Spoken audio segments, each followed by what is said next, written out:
1, 2. Oh, wait, hold up. Got a little bit of audio feedback. 1. Oh, sorry. All right, we'll get right into it. It happens every time. The Twitter. This happens every time. Yeah, I was like, okay, I'm going to mute it this time, but I forgot. Anyways, all right. Okay. All right, we'll get into it actually this time. Good morning, everyone, and welcome to this special edition of Endeavour News. We are streaming the 2024 US presidential election live. On this historic day, we're joined by many special guests. We're joined with Victor of Intriga Tropical, Brandon Martinez of the Martinez Perspective, William McGimpsey, contributor to Reality Check Radio, Will Tanner, contributor to the American Tribune, and we'll later be joined by Emmet Conner of Resolving Reality, and within a couple hours or so, potentially Mark Collett of Patriotic Alternative. Hope you're all doing well, and I hope you're looking forward to this historic day. I'm going to give it to Gilbert to introduce our guests properly. All right, yeah, so that's great. Yeah, that's right. As millions of Americans are casting their ballots, the fate of the United States and the world rests in the hands of the American people. Thankfully, we have, some of the most prestigious names in nationalist politics to see us through this intense time. So we'll be hearing an introduction about them, who they are, and opening statements from them about their first impressions from our speakers now. Would anybody like to kick us off? Well, I can start, no Go problem for it. for me. Okay, so I'm Victor from Brazil. I have a channel called Intriga Tropical. It wasn't named like this since the beginning. I covered the Brazilian protests in 2022. So I spent basically 70 days covering every day the Brazilian protests that people were camping in front of military army bases. And since then, I became some sort of political commentator. It's like a hobby for me, and that's it. Okay, that's a very short and brief introduction. Oh, that's good. That's great. Okay. Brandon, would you like to go next? Yeah, I'm Brandon Martinez. I run the martinezperspective.net website at various channels. I've been doing political commentary for many years, probably for about 10 years. And as far as the first impressions, I'm kind of excited about this one. I think Trump, of course, he's my pick in this election. The differences between Trump and Kamala couldn't be more stark, right? We're talking about, at minimum a civic nationalist versus a black race communist, right? I mean, it's a pretty obvious pick for right wingers here, and I think also we should emphasize that this may be a pivotal election in terms of the fact that if Kamala wins, this could be the last election that right wingers potentially could ever win in going forward, because most likely she's going to do a huge amnesty policy and open borders to get all these people in the country and voting Democrat forever. So I think a lot is resting on this one election. So it's going to be big. Awesome, Brandon. Thank you so much for that. That's very true, and I think which is why it makes it so tense, right? We're all locked into this, and we'll just have to see how this goes, man. William Tanner, would you like to introduce yourself and give an opening statement, sir? Yeah, I'm Will Tanner. I write at and work for the American Tribune, which I started a few years ago with some guys. My main beat or focus is Rhodesia and Southern Africa generally, particularly the decolonization process and how terribly it went for the people there. Well, for those who instigated it. And then I also talk about liberalism in America, that sort of thing. I agree generally with the take on the election. One thing I would add is just this one feels so much different. It could be a phantom delusion, but right now at least it just seems more positive. 2016 was kind of out on a limb, hoping it went well. 2020 was just kind of muddling through, but this one actually feels kind of good, and people seem excited for him. And I think like the debate or dispute between people like Kamala, the gay race communists, and then just normal Americans, that distinction is ever starker. And I think this election kind of comes down to, if America is still a country or if it's just an economic zone that they've imported all these freaks into. So we'll find out tonight. Very interesting, very true. Yeah, I'm really looking forward to your perspective on that, Will. I'm sure that'll be really great for our viewers to hear. And Mr. McGimpsey, William McGimpsey, what do you think about all this, man? What's your opening statement, and introduce yourself? Yeah, so William McGimpsey, public policy professional and political commentator now. I'm a reality check radio contributor. I host the Spin Cycle, and I contribute to the weekly the dialogue with Dewa DeBoer. So yeah, very important election. I guess I basically agree with the opening statements of the other contributors here. We've got a sort of a civic and economic nationalist versus a gay race communist.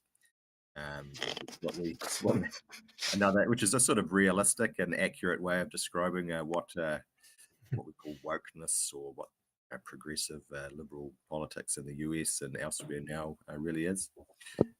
So yeah, I'm looking forward to getting into the discussion. Awesome, man. That's great, William. Thanks for that. And I see we're joined by Emmet Conner. Emmet Conner is he's from Ireland.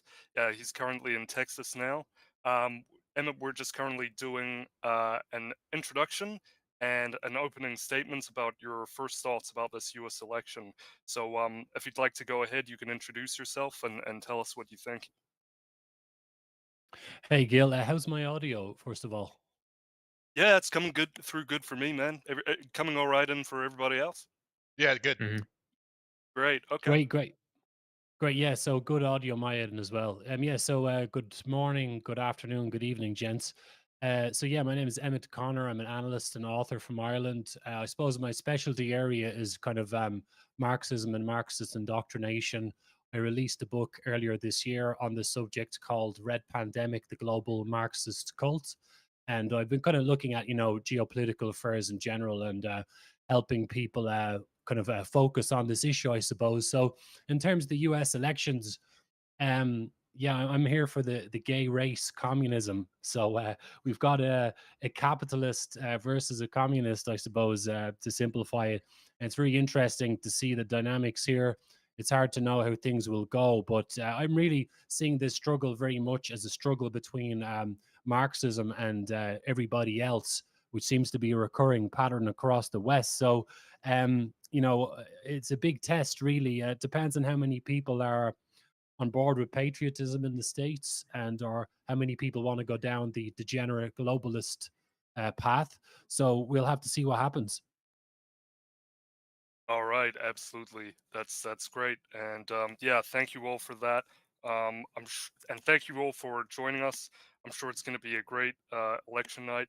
I'm sure we're going to see some amazing things happen. So just really glad and super stoked that you're all with us to help guide us through this. So let's lay out just some basic stuff before the first question. We're going to go into a bit of election analysis, and we'll just go around the table as we did again. But just to lay some of the groundwork, we're seeing CNN, or as I recently saw, predicting a GOP advantage. Currently, they have an advantage with early voting. Republican registration is way up. And it seems like women voters are lower, and we all know what that means. So compared to men, especially. So it's also interesting because typically Democrats tend to vote early, and Republicans are stronger on the actual election day. So that's quite a different thing we're seeing, and we're also seeing the betting markets seem to be quite bullish on Trump, which is also very indicative. People are willing to put their butts on the line for this election, and it seems to be aggregating quite strongly in favor of Trump. So I guess to kick the first question off, does anybody have any election analysis that they might like to share with us on the stream right now? Okay, we've got Will Tanner first. So yeah, what do you think, Will? What's your rundown? Yeah, one thing to add, you mentioned the betting markets. I think even more interestingly, financial assets associated with Trump really rocketed up this morning, crypto particularly, and then also Peter Thiel's Palantir shot up like 20%, which I think would indicate some of the financial types who have been trending towards Trump, or at least less hostile to him this time around than they used to be, might both be more accepting of him and then also think he's going to win. Like, I don't see why else crypto, which Kamala is very hostile to, and just that side of things generally is very hostile to, would be shooting up if there wasn't more sentiment kind of behind the scenes on Trump's sides.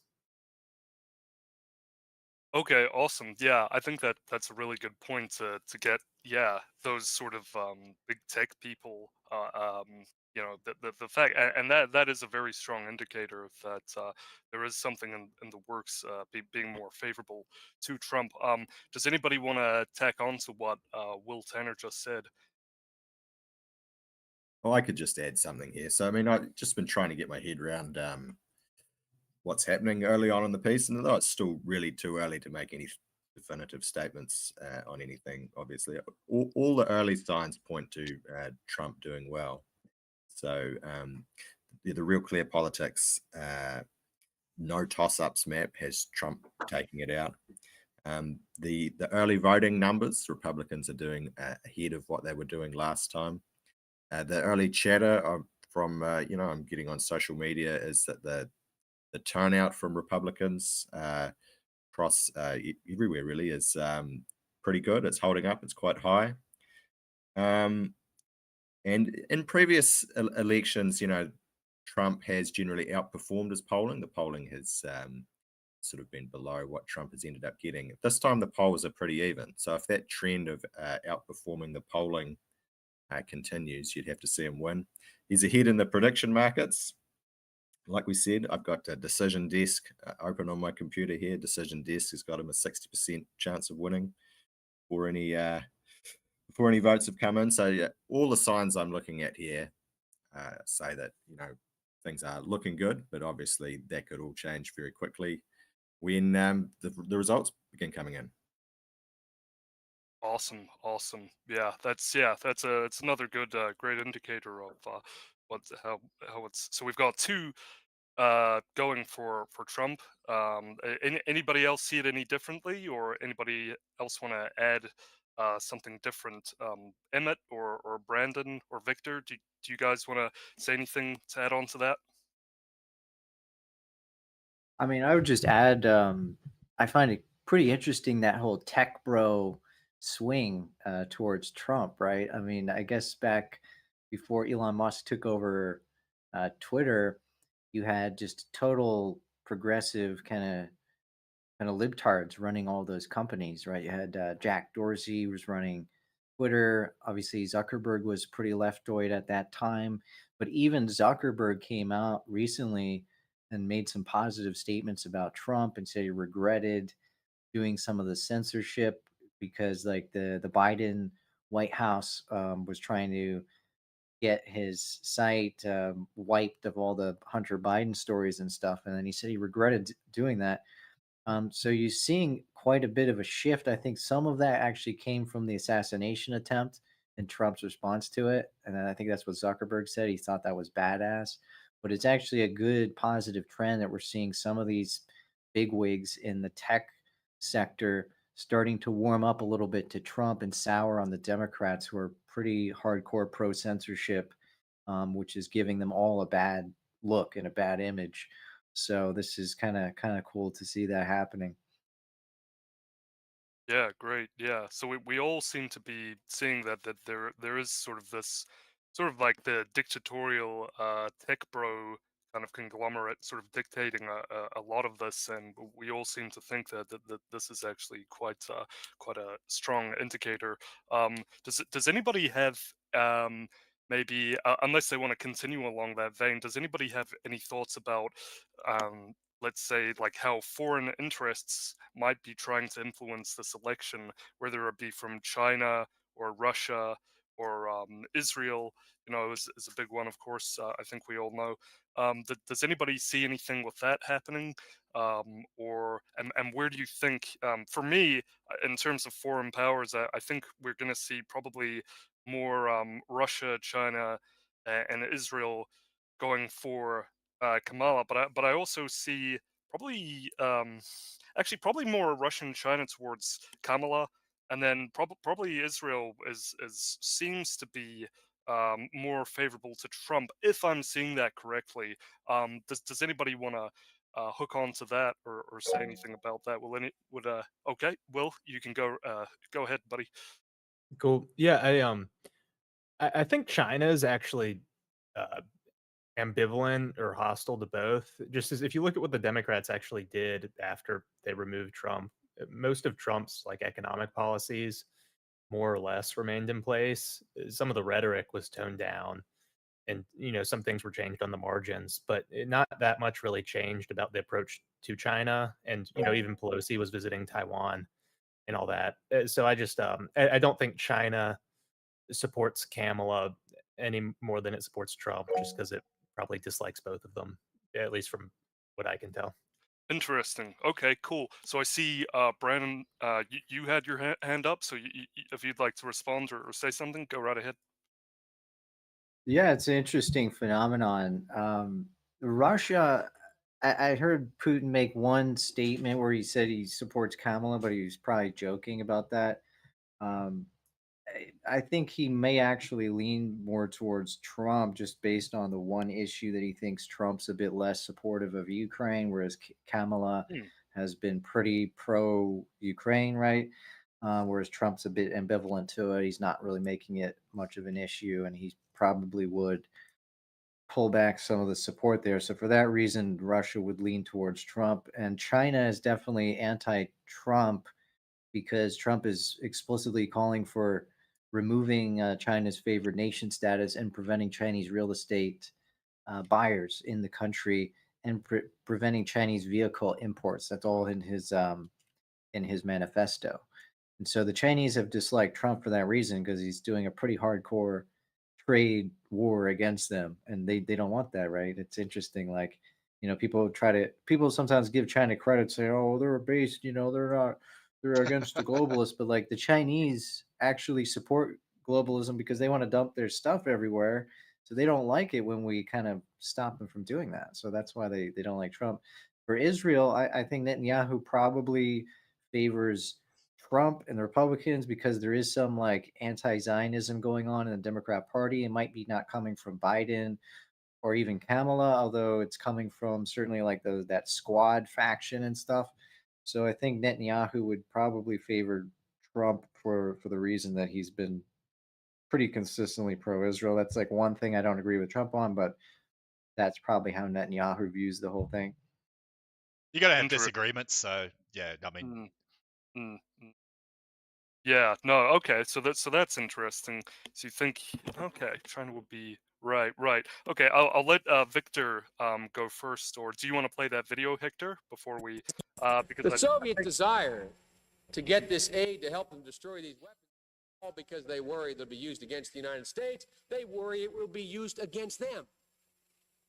The Ukraine has a significant number of nuclear warheads on their landmass. They declare independence tomorrow, Mr. President. They nationalize, in effect, all those weapons that are now on their territory. They become an instant nuclear power, Mr. President, with a government we know not of, in circumstances we cannot contemplate, and, Mr. President, at least for the Russian Republic and other republics, a new dimension with which they have to deal. In the context of a civil war or anything approaching that in the former Soviet Union, Mr. President, I do not find it reassuring to know that there are a number of tactical nuclear weapons, from nuclear landmines to artillery shells, that are sort of floating around the landscape there, Mr. President. So it's not just our concern, I acknowledge. But Mr. Gorbachev and what's left of the central government's leadership, they have a concern. that in that context, those weapons present a dimension to civil war unlike anything the world has ever contemplated. Moreover, Mr. President, Mr. Gorbachev has called for early negotiations of a START II treaty that would cut the current START levels sharply, so that reductions begun under START I would continue without interruption to just a few thousand at most, the precise level to be determined by negotiations between our governments. We have an important long-range task, Mr. President, that is to negotiate these lower levels. But, Mr. President, I want to again, as I yield, thank Senator Nunn and thank Senator Lugar for being willing to underscore for all of us at this moment that although we have a long-range task, we have an urgent task to help the Soviet Union get the reduction started and to accelerate the process of actual weapons elimination. Mr. President, the question before the Senate, the question put to the Senate by the Nunn-Lugar Amendment, is whether, having won the Cold War, we're willing to join with our former adversaries to eliminate the Armageddon arsenals to which the Cold War gave genesis. Or do we do nothing, hoping the Soviet arsenal will somehow safely disappear without our involvement? The defeat of the Nunn-Lugar Amendment, Mr. President, to which I'll speak to more after they speak to it. Yeah, so that's Senator Joe Biden on November 25th, 1991, arguing to actually disarm Ukraine. I just want to, before we move on to Victor, I just want to get Brandon's take on that quickly, because I think you said that Putin, sorry, I can't really remember, I'm too caffeinated right now. Putin doesn't really have a much of a preference. Was that right, Brandon? Or what do you think about that clip? I think if he does have a preference, it probably would be for Trump, based on the idea that Trump will be less pro-Ukraine than Kamala, and then he thinks that Kamala would continue the Biden policy of supporting Ukraine with weapons and so on, whereas Trump has kind of been a bit wishy-washy on it. He says, I'll make him sit down and make a deal, but he doesn't really say he's going to support one side or the other, right? So for that reason, I think they might lean towards Trump. Oh, okay, yeah. So that makes a little more sense, and certainly we've seen a coalescing around people who are anti-Trumpers, kind of who have more of this nonchalant take on Ukraine and the American empire, sort of take seat amongst the Trump administration, and we can get into all that later. But yeah, that's very interesting. So yeah, he probably that's a good point. Yeah, that video though, just one thing that's interesting. I'm not. What year was that? That was November 25th, 1991. Okay, so that was quite a long time ago. Yeah. So it's kind of interesting that he did support Ukraine giving up their nuclear weapons, which in my opinion was the big mistake that led to this moment. And if they had kept their nuclear weapons, they would never have been invaded. So kind of strange that Biden has sort of changed his opinion about this, or whatever the case is, which he's done before on different issues. But I think he probably sees the situation differently today than he did back then. But yeah, cool, interesting video. Yeah, and I want to get to Victor in a sec, but yeah, that was from Jason J. Smart. He might be joining us later on. He's currently in between TV stations. It's also important to note that Biden was a part of Armand Hammer's Council for a Livable World, who Armand Hammer was shown to be a KGB agent connected with other KGB agents. And yeah, it seems like if you go back through Biden's history, he seems to have sort of what would amount to a pro-Russian stance, or not aggressive on Russia, at least as far as Hector and I could see. So yeah, no, cool. But then again, you have a lot of people saying Russia this, Russia that. But in Biden's case, it seems to be quite clear there. But yeah, I do wonder if he has a different perspective on it now. So Victor, what are your thoughts, buddy? What are you thinking? Oh, Gilbert, I would like to stay on the topic of foreign affairs, but I will just say about a neighbor from America. I would like to talk about Brazil, and I think Brazil right now is having a very ambiguous positioning regarding their foreign policy because if you see, recently we have Brazil basically denying Venezuela entrance to BRICS, correct? And Maduro went crazy against Lula. But we had this public show, right, from Maduro and Lula. But 1 week later, we had the Workers' Party alongside Lula recognizing the Maduro's regime election, the most recent election, in a document from the Foro de São Paulo. And I see that on the first Trump mandate, so 2016 to 2020, I think this is my opinion, all right, but I think Mr. Trump has ignored some of their neighbors. For example, you see Venezuela. Venezuela is I think it's an easy job to America to resolve. They didn't. And now you have Venezuelan gangs taking apartment complexes in America, right? But I'm sorry if my point looks all over the place, but I would like to focus especially on Brazil because what is strange to me is that Bolsonaro, our former president, he sold himself as a great patriot and a friend of the United States. And what we actually saw from his regime, from Bolsonaro's regime, was basically an alliance with China and letting America on the sidewalk. And now we have a so-called communist government, and they are indeed communists. Lula and the Workers' Party and the Foro de São Paulo, they want to recreate the Soviet bloc here in Latin America. And you see, these guys, they want to stay on the good side of President Trump, and they want to make a good relationship with America. So it's like I really don't know what's happening. It's a very, as I said, ambiguous positioning, and I think in the second mandate of Mr. Trump, he can't ignore his neighbors. America has to pay attention on what's happening in Brazil, on what's happening in Venezuela, for example, because we are probably going to see. So a lot of people are saying that if Trump gets elected, we are not going to see any type of war. We are going to see peace. And I don't think it's for Trump, to decide this, because we have the communists, we have especially the Chinese. They are now discussing and arguing that, yes, it's only a matter of time until the conflict starts. I like to quote the article wrote by Mr. Nyquist, by Jeffrey Nyquist, about the secret speech of General Xi Haotian. And in that speech, you can see that it doesn't matter if Trump wants peace or if Kamala wants peace.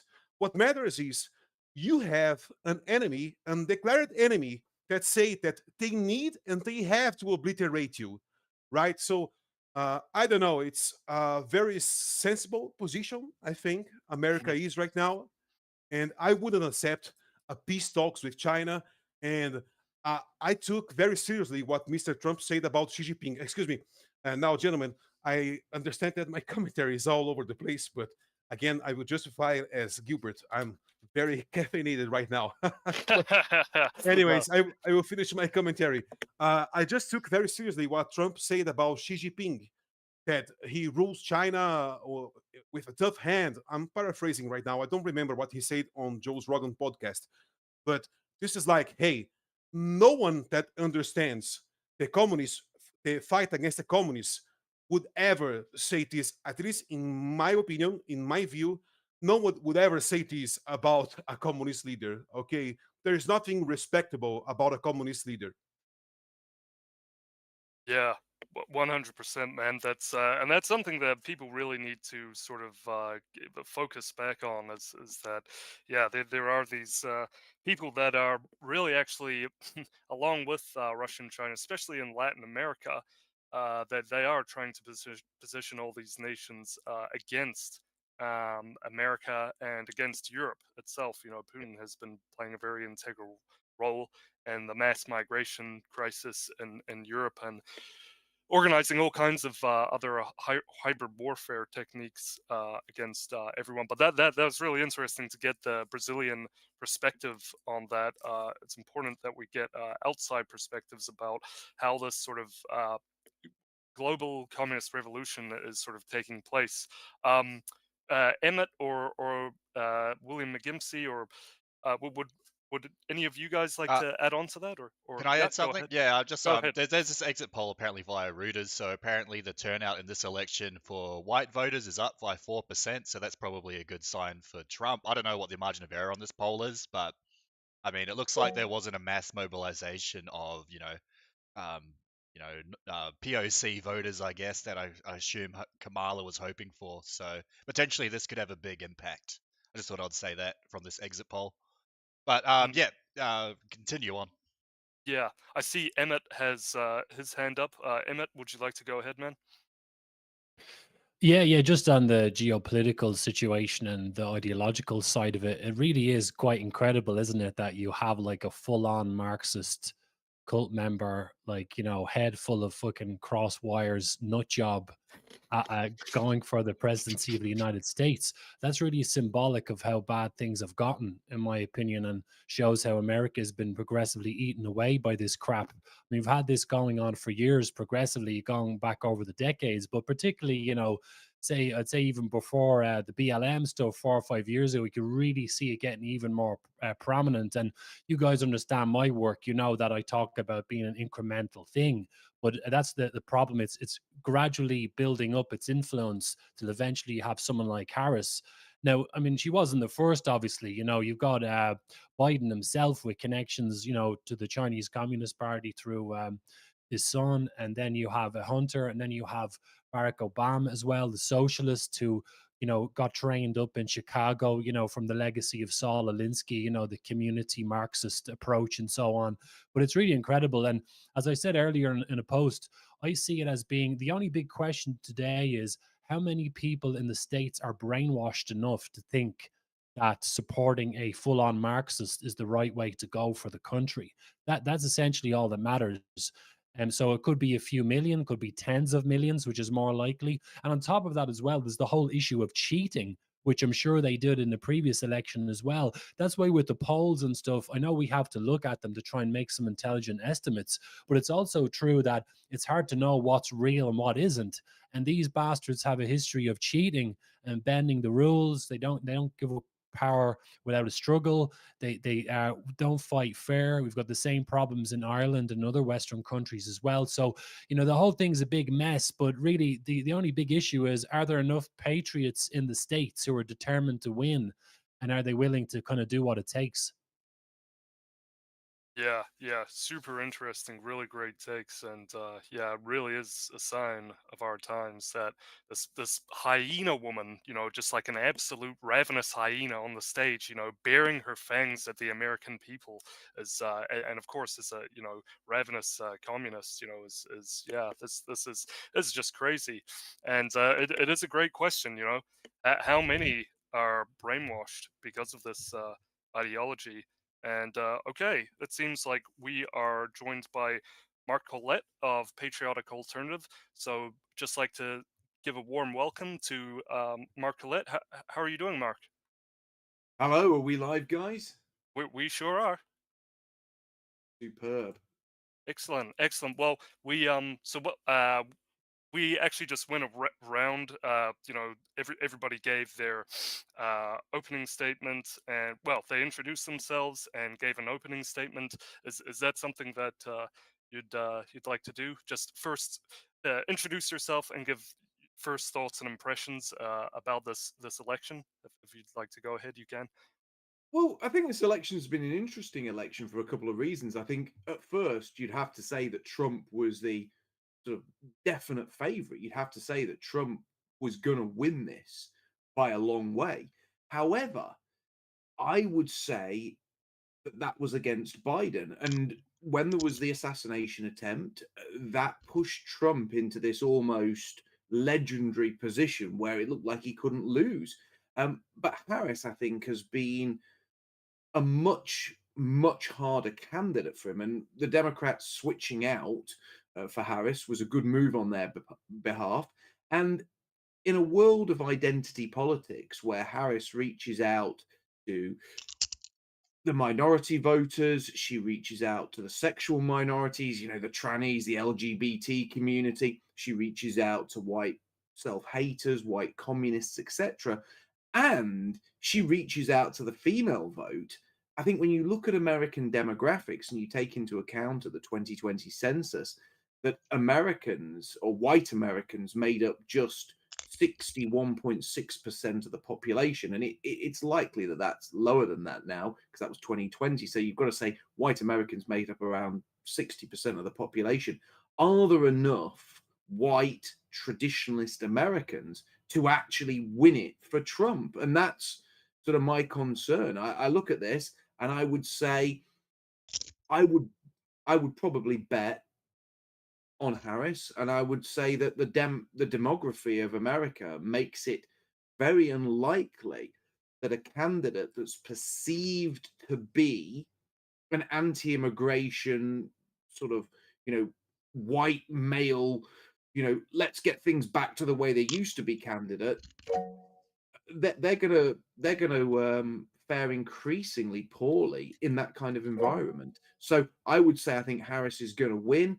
I think both will be almost identical in terms of foreign policy, but in terms of domestic policy, I believe that Trump would be slightly better for white people, and I think Harris would be extremely anti-white if she gets in. That's very interesting. I think that's just a perfect, outlay of everything we're seeing. And yeah, you pose some really important points that will let Will and William McGimpsey. But I just want to say, if you guys want to eat anything, any chips or apples or anything, please put yourself on mute. So if you decide to, eat some food, Hector, then please Oh, please sorry mute about that. I yourself. thought I was on Yeah. mute. Sorry. Yeah. So okay. So yeah. Thank you for that, Mark. Great to have you with us. Will Tanner, would you like to add something onto that, please? Yeah, I think a lot of that's good points. The problem is like Harris is uniquely dislikable to the like bio-Leninist style coalition the Democrats have to throw together. Black men really don't like voting for black women or having them tell them what to do. Black women tend to be put off by other black women, and then Mexican men or Hispanic men tend not to really like black women telling them what to do. So I think you're probably not going to see percentage changes that much in favor of Trump amongst like those groups for voting, but I would be very surprised if you didn't see somewhat depressed turnout amongst like the blacks and Hispanics that Republicans never really win this time around just because they dislike Harris so much. And some of their ballots are harvested. That's always the joke that they're sold for $20 or whatever. But I just even with some of that going on, which there certainly is some, the states have changed the rules somewhat where it's not quite as prevalent. And if it's about getting them out to vote, it's not like this is Obama or anything. These people just don't really like Harris. She's unlikable in reasons additional to just her personality. Just some of these groups have almost white blood cell like just dislike of her and people like her. Yeah, right. Great points. And the black person angle is very interesting. I guess when they look at Harris, they all think, "Oh, my mama, no, she ain't getting none of my fried." Well, maybe I better keep it professional, but I was gonna say she ain't getting any of my fried chicken. But anyway, that aside, we all love that stuff. William McGimpsey. Would you like to add on to that? I'm very interested in what you have to say, and then we'll go on to Victor. Yeah, just following on from Mark's point about, are there enough patriots left to sort of outvote Harris? I was just going to bring up the idea of the sailor strategy, which I'm sure many of you will have heard of before, which is, for a long time, the establishment sort of political consultant class have always said that Republicans, they need to be reaching out to, Hispanics and blacks and expanding their reach into these multicultural and diverse communities and turning out more of those sorts of people. And Steve Saylor came up with the opposite strategy. I can't remember how long ago he came up with it, but he said that if only Republicans could focus on turning out larger proportions of the white vote, particularly in some of these sort of Midwestern battleground states, then that would be enough to, win elections. And Trump, although I don't think he ever acknowledged that that's what he was doing, effectively that's what he did, and that's why he was able to win in 2016. Tried the same thing again in 2020. It didn't work. And it looks like we're doing a very similar thing again this year. It would be whether he's able to sort of turn out enough of the white vote to combat, the changing demographics and the increasing number of these multicultural communities. I think we're sort of running up, as the demographics change, we're sort of running up against the limits of the Saylor strategy and how effective it can be, and whether, continuing to implement and use that strategy is actually going to be an effective way of winning an elections.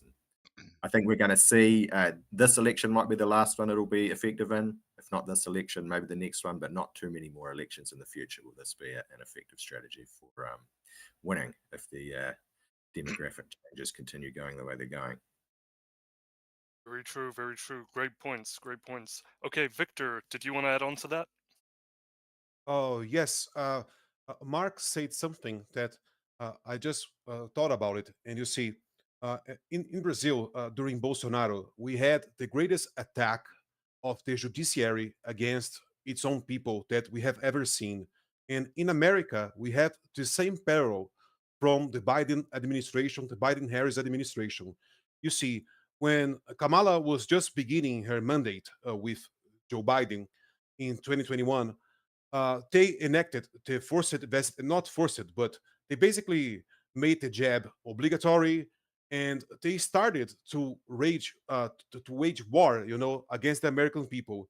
And another thing that Mark just added, that I remember a commentary of the late Professor Olavo about Lula.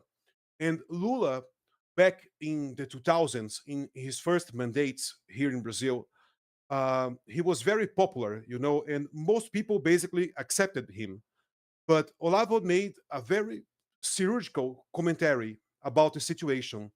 And I think that Kamala Harris frames herself in the same situation, which is the only bit of sympathy she raises on people.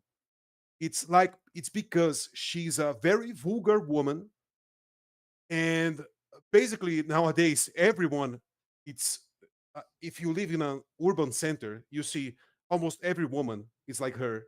It's just unsufferable, woke, and full of herself. And I think the only way that Kamala can raise sympathy on anyone is that you can be like her. You can be as shitty like her. So I think that I think this election is an humiliation for Mr. Trump, and Mr. Trump not having questioned Kamala Harris' nomination, because it was a very unusual and unique nomination to a presidency, and to see the extent of this absurd. Miss Harris was nominated in a virtual early voting, so they held a virtual roll call and they selected the nominee, and it was super fast. And there wasn't no questioning. Basically, it was all about, no, we have to just dispute this election. And after the results, we are going to be able to do something. Oh, and gentlemen, I have seen this theater in Brazil, and this does not looks good. All right. Wow. Wow. It's just that. Okay. Yeah. That's really interesting. And maybe Will Tanner can chime in on this as well, because this is, very much all the traits are there of this, communist overtaking of America, and quite frankly of all our countries. It has all the hallmarks. So you're saying that, Victor, that this is very similar to what you're seeing and how they are overtaking Brazil and much of Latin America. Is that right? Yes, sir. Overall, this election climate, let's put it like that, it's almost equal to what happened in Brazil in 2022. It was like, oh, we have to choose Bolsonaro or else it's going to be the end of the world. And I'm not saying that in the case of America, this is not true. I think that this is true to many degrees. That yes, indeed, America will see if Harris wins tonight. We will see America changing a lot. A true revolution will begin because, as we saw in her first mandate with Joe Biden, they already put their guns, to the test against the American people. I think Americans are in a great trouble, especially this because what I witnessed from outside was the Harris campaign. They never conceded anything to anyone. So they always radicalized it more, their speech, and their agenda. And Trump was moderating himself to try to appeal to people who don't care about anything, anyways. So I don't know. I have a very strange feeling about this election, and I don't think if Trump wins or Harris wins, I think it's indifferent.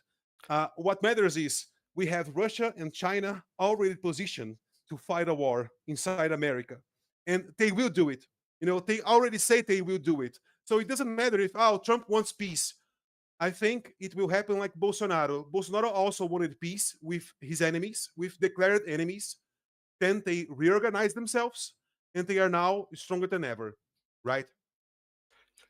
Great points. Yeah, and yeah, that's something we all have to be aware of. There are many different levels we have to consider with that. With I want to get to Brandon in a second, but just like to announce that the first results will be out in 15 minutes.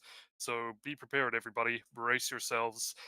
Murky waters ahead, as Victor is saying. It's very uncertain, but all will start to become clear very soon, my friends. Okay, Brandon, I see you have your hand up. Would you like to go ahead? Yeah, what I found interesting is I saw a couple videos of dudes asking women why they were voting for Kamala, and virtually all of them said because she will let us have abortions. So it seems like of course, the entire feminist movement will support Harris for that reason alone, whereas Trump was blamed for putting the conservatives on the Supreme Court, which overturned Roe v. Wade. So of course, all the left wing women are going to be voting for Kamala for that reason.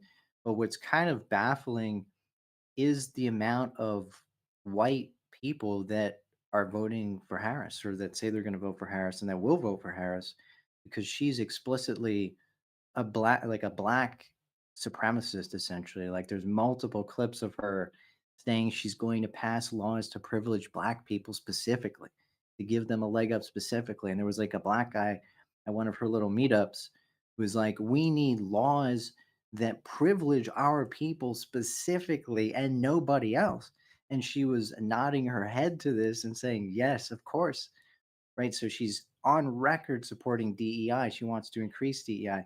So it's just incredible the level of kind of self-hatred that exists among some white people, that they would vote for someone like that who's directly going to discriminate against them on every single level, employment wise, college admissions wise, and so on. But that's kind of where we're at. Oh yeah, and they're outright doing it now. We're seeing how far gone we are with all these laws and just the culture and everything they try and foist onto us. So really excellent points. I see Emmet, you want to would you like to add something onto that, please? Yeah, I just want to back up what both Hector and Brandon were saying. And Hector was talking about how, you know, not that the elections are inconsequential, but whichever wins, you still have the same problem. So if Trump wins, the Marxists are going to have a tantrum like they always do. You're going to see protests, things are going to get nasty and violent. But if they win and they fiddle the numbers, or maybe they don't have to fiddle the numbers and cheat, then you've got conflict with the patriot camp who still have to go and save their country. So whichever way you turn with this, you're still left with the ideological problem. And just because the Marxists lose in an election doesn't mean they're just going to vanish into thin air. and they're not going to give up. And then what Brandon was saying there, this is typical of how people think once they become contaminated. They become self-orientated, and they just go and support somebody who's going to back up their own worldview. So a vote for Harris is a vote for degeneracy, and to allow millions of Americans to still be degenerates, and no one's going to challenge them, and to be anti-American.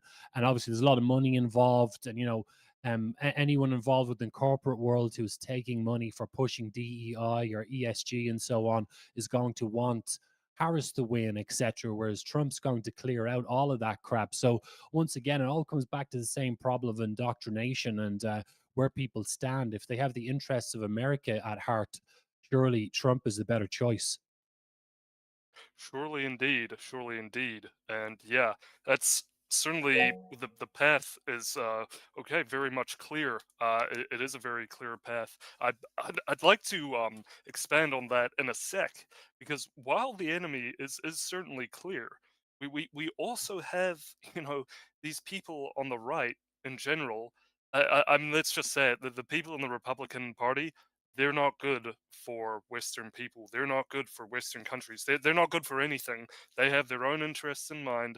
They're completely captured by foreign institutions and foreign powers. So I'd actually like to go into that a little bit, because it gets a bit more complicated than just, you've got this far left communist revolution in the left that's been going on for a while. You're also seeing it amongst the ostensible right. But before we do get into that, Will Tanner, you have something to say? Oh, sorry, Will. Would you mind taking yourself off mute, please? Sorry, I can't. I've been using Zoom for like 8 years now. I can't believe I still did that. That's cool. Go ahead. Sorry, I was just. I have to hop off in a second. I just have some other things tonight. I just wanted to add one thing to Emmett's point. I think a lot of these companies do take the DEI money and have to, just because of how it works. I do think you're getting indications that some of them would prefer not to, just because like there's the Bloomberg thing about how only 6% of new jobs went to white men, or I think it was just whites generally, not even white men, which is unsustainable for a high tech company. There's a reason that like the Congo doesn't have a JP Morgan competitor. So I think some of the saner businesses are getting closer to behind Trump, or have been behind Trump in some parts of this election, just because they don't want to deal with it anymore. You get the completely captured ones like Raytheon, but Jamie Dimon was saying Trump wasn't all wrong on some things, and I think there are a lot of people like that, or Brian Armstrong at Coinbase, who famously told employees to shut up and do their job or leave. So I think some of that is changing positively, or changed positively for Trump. Yeah, good points. Yeah, so yeah, hopefully we are seeing something in a more positive direction, in spite of yeah, isn't that incredible? Geez, I mean, do you see, Will, it like, are we, I mean, how are you feeling, because you've obviously studied Rhodesia extensively, and is it quite the same? Is it, or are there kind of little beacons of hope where we're not quite going to go down the same route of Rhodesia? And is there something of like a reaction sort of away from that well, terrible conclusion? Yeah, you get both things. The one big thing that's to our disadvantage is that we don't have a united sense of national identity or purpose like they did. They famously didn't have apartheid or things like that, but they still were able to build a pretty Anglo-centric style world, which we haven't really had since 1865. But I do think Rhodesia fell because it didn't have the resources it needed to continue the war, particularly oil. America, fortunately, isn't constrained by those material concerns. It could be autarkic if it wanted. So the world lacks the coercive power that it had in the case of landlocked and oil barren Rhodesia. So I think if we have the resources to fight if we want to, I do think also just population wise, we probably have the will to push back in some respects. I don't think it'll be a like long running bush war like in Rhodesia. I just think a lot of people see the slide towards South Africa in America, whether it's the crime problem, the welfare problem, the just kind of anarcho tyranny problem generally. People see that and dislike it, whether it's Daniel Penny or the illegal immigrants murdering girls, and they don't want to see that happen. So I don't think they're gonna like take up arms and run off to the bushes on either side.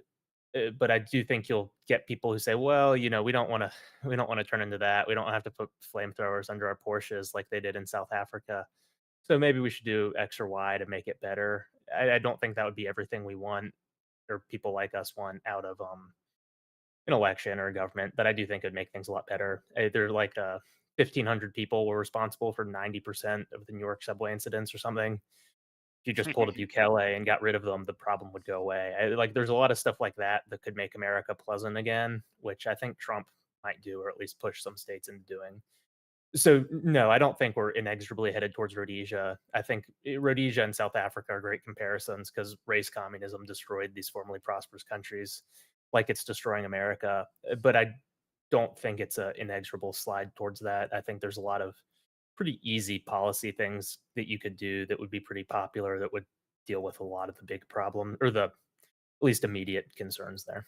Okay. Well, what? Just curious. Okay, so it doesn't sound like we're just spiraling out of control. It seems like people are getting the message, and they are even seeing the sort of technocracy side of things. Would you? I'm just really interested. Would you like to share what some of those things might be to prevent a Yeah. lot of this? Yeah. Oh, go ahead. Yeah, so South Africa, for example, has a huge illegal immigration problem. That's one of the reasons there's so much strain on their social services. America does too, but those people can just be deported, or even better than deported. There are a few tweaks you can make to the system where they don't get here, or if they are here, you can cut off welfare flows to illegals, or you can require proof of legal residency to get into schools, or you can have to show legal presence to rent an apartment in some cities and states in America. So you could just make that national, and they'd have no place to live, no place to send their kids to school, and no ability to obtain welfare benefits. And most would leave, which would take a lot of the strain off and would relieve some of the demographic pressure. Similarly, like I mentioned a minute ago, you can look up these studies where it's just a fraction of the total criminal population that's responsible for a lot of the crime in most big cities. You could just arrest them, and I won't say what you do after, but you could do the Bukele route or something else and just solve that problem where they're no longer causing chaos. And so that would take out crime and the strain on social services, which are the big two things. I think you'd also have to cut down the welfare state. South Africa has a 4-to-1 or 3.75-to-1 welfare recipient to taxpayer ratio, which is unsustainable. I think America is getting close to at least 1-to-1. It could be worse. So you just have to cut that down. I think Social Security is the big thing you just have to slash because over half of the federal government's revenue just immediately goes to people age 65 and up.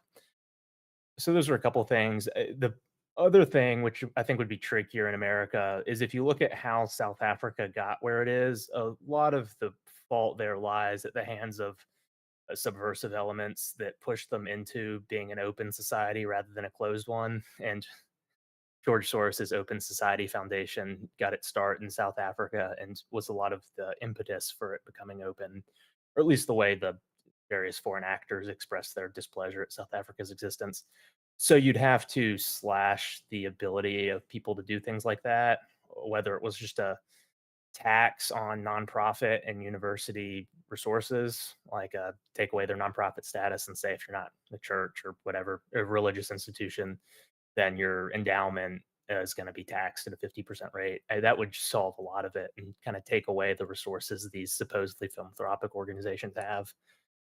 And all of that would be pretty simple. The endowment thing would be more difficult politically. I think you'd have to frame it as a way of getting universities to lower costs by saying, well, they have these huge endowments and they're not paying it for the benefit of students. And instead, people have student debt. So to solve that, we're going to tax it to a large degree, unless it's spent on helping students or whatever. That would be more difficult. But yeah, it's just a few things. Really, crime is out of control, but it's a small number of people doing it. You just have to deal with them. Illegal immigration is a problem, but you can just make them leave with a few things that make it impossible for them to stay. And we have a subversive problem, but changes to the tax code could be tweaked that nullify a lot of their ability to cause trouble.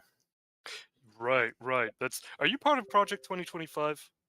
I wish. Yeah, Unfortunately, you should be. You should be, man. I wish you were. Yeah, you sound like you've got it down pat. So that was really good. And do you know Nate Hockman at America 2100? yeah, sort of. Yeah, yeah. He's great on this. I'm in, some chats with him, and we talk about stuff like this. But that like organization, I think, has a lot of good policy proposals for dealing with stuff like this. Okay, interesting. Yeah, so I mean, it is achievable. I'm glad to hear you really expand on the immigration aspect because that is really where the focus needs to go. I mean, the immigration is the key button issue for everybody. If we don't sort this out, they're just going to keep importing our enemies who want Gibbs, and this never-ending spiral is just going to. I mean, really, the never-ending surge of immigrants is sort of the catalyst to the destruction. I mean, with all its terror and nightmarish implications, it really is the thing that is bringing us down. So if we can do that, and then I like how you with the double whammy of the making those tweaks to the elite. It's where you actually de-incentivize a lot of these things that go on in government. You can actually make in tandem adjust things so that it is not favorable to continue these policies. I see that Hector wants to join in, but could I just get a quick answer from you, Will Tanner? Are you saying and then maybe we'll expand on this later, and I want everybody to talk. Don't be quiet, guys. But um, do you see this? Quick answer, and then you can expand on it later before we go to Hector. Do you see this as being something perhaps possible with the Trump administration? Yeah. Yes, I don't think it would have been in 2016 or if he won in 2020. I think that would have just been a disaster. I think now there are a lot more competent people in his orbit, whether it's Elon Musk or JD Vance or Peter Thiel. There are things with which I disagree in their political philosophies, but I do think they're competent and that a lot of this fits their objectives for the administration. So I think you'd see a lot of it. I doubt you'd see all of it, but stuff like this is stuff they could do, and I think some of it is stuff they will do. Okay, awesome. That's really great. And you're just throwing all the right punches, man. I'm loving this. This is really interesting. So we're gonna return to what Will Tanner is saying a bit later, and then you guys can jump in on that. But I want to go quickly to Hector. So Hector, what did you want to add on to that, man? I just had to say that Mark had to run because it's pretty late in his part of the world. Unfortunately, he didn't really get to say much, and unfortunately, he didn't stick around till the results actually rolled in. Because I wanted to ask what his thoughts are in comparison to the recent UK election and the lead up to the American one. But unfortunately, he could only stick around for about half an hour.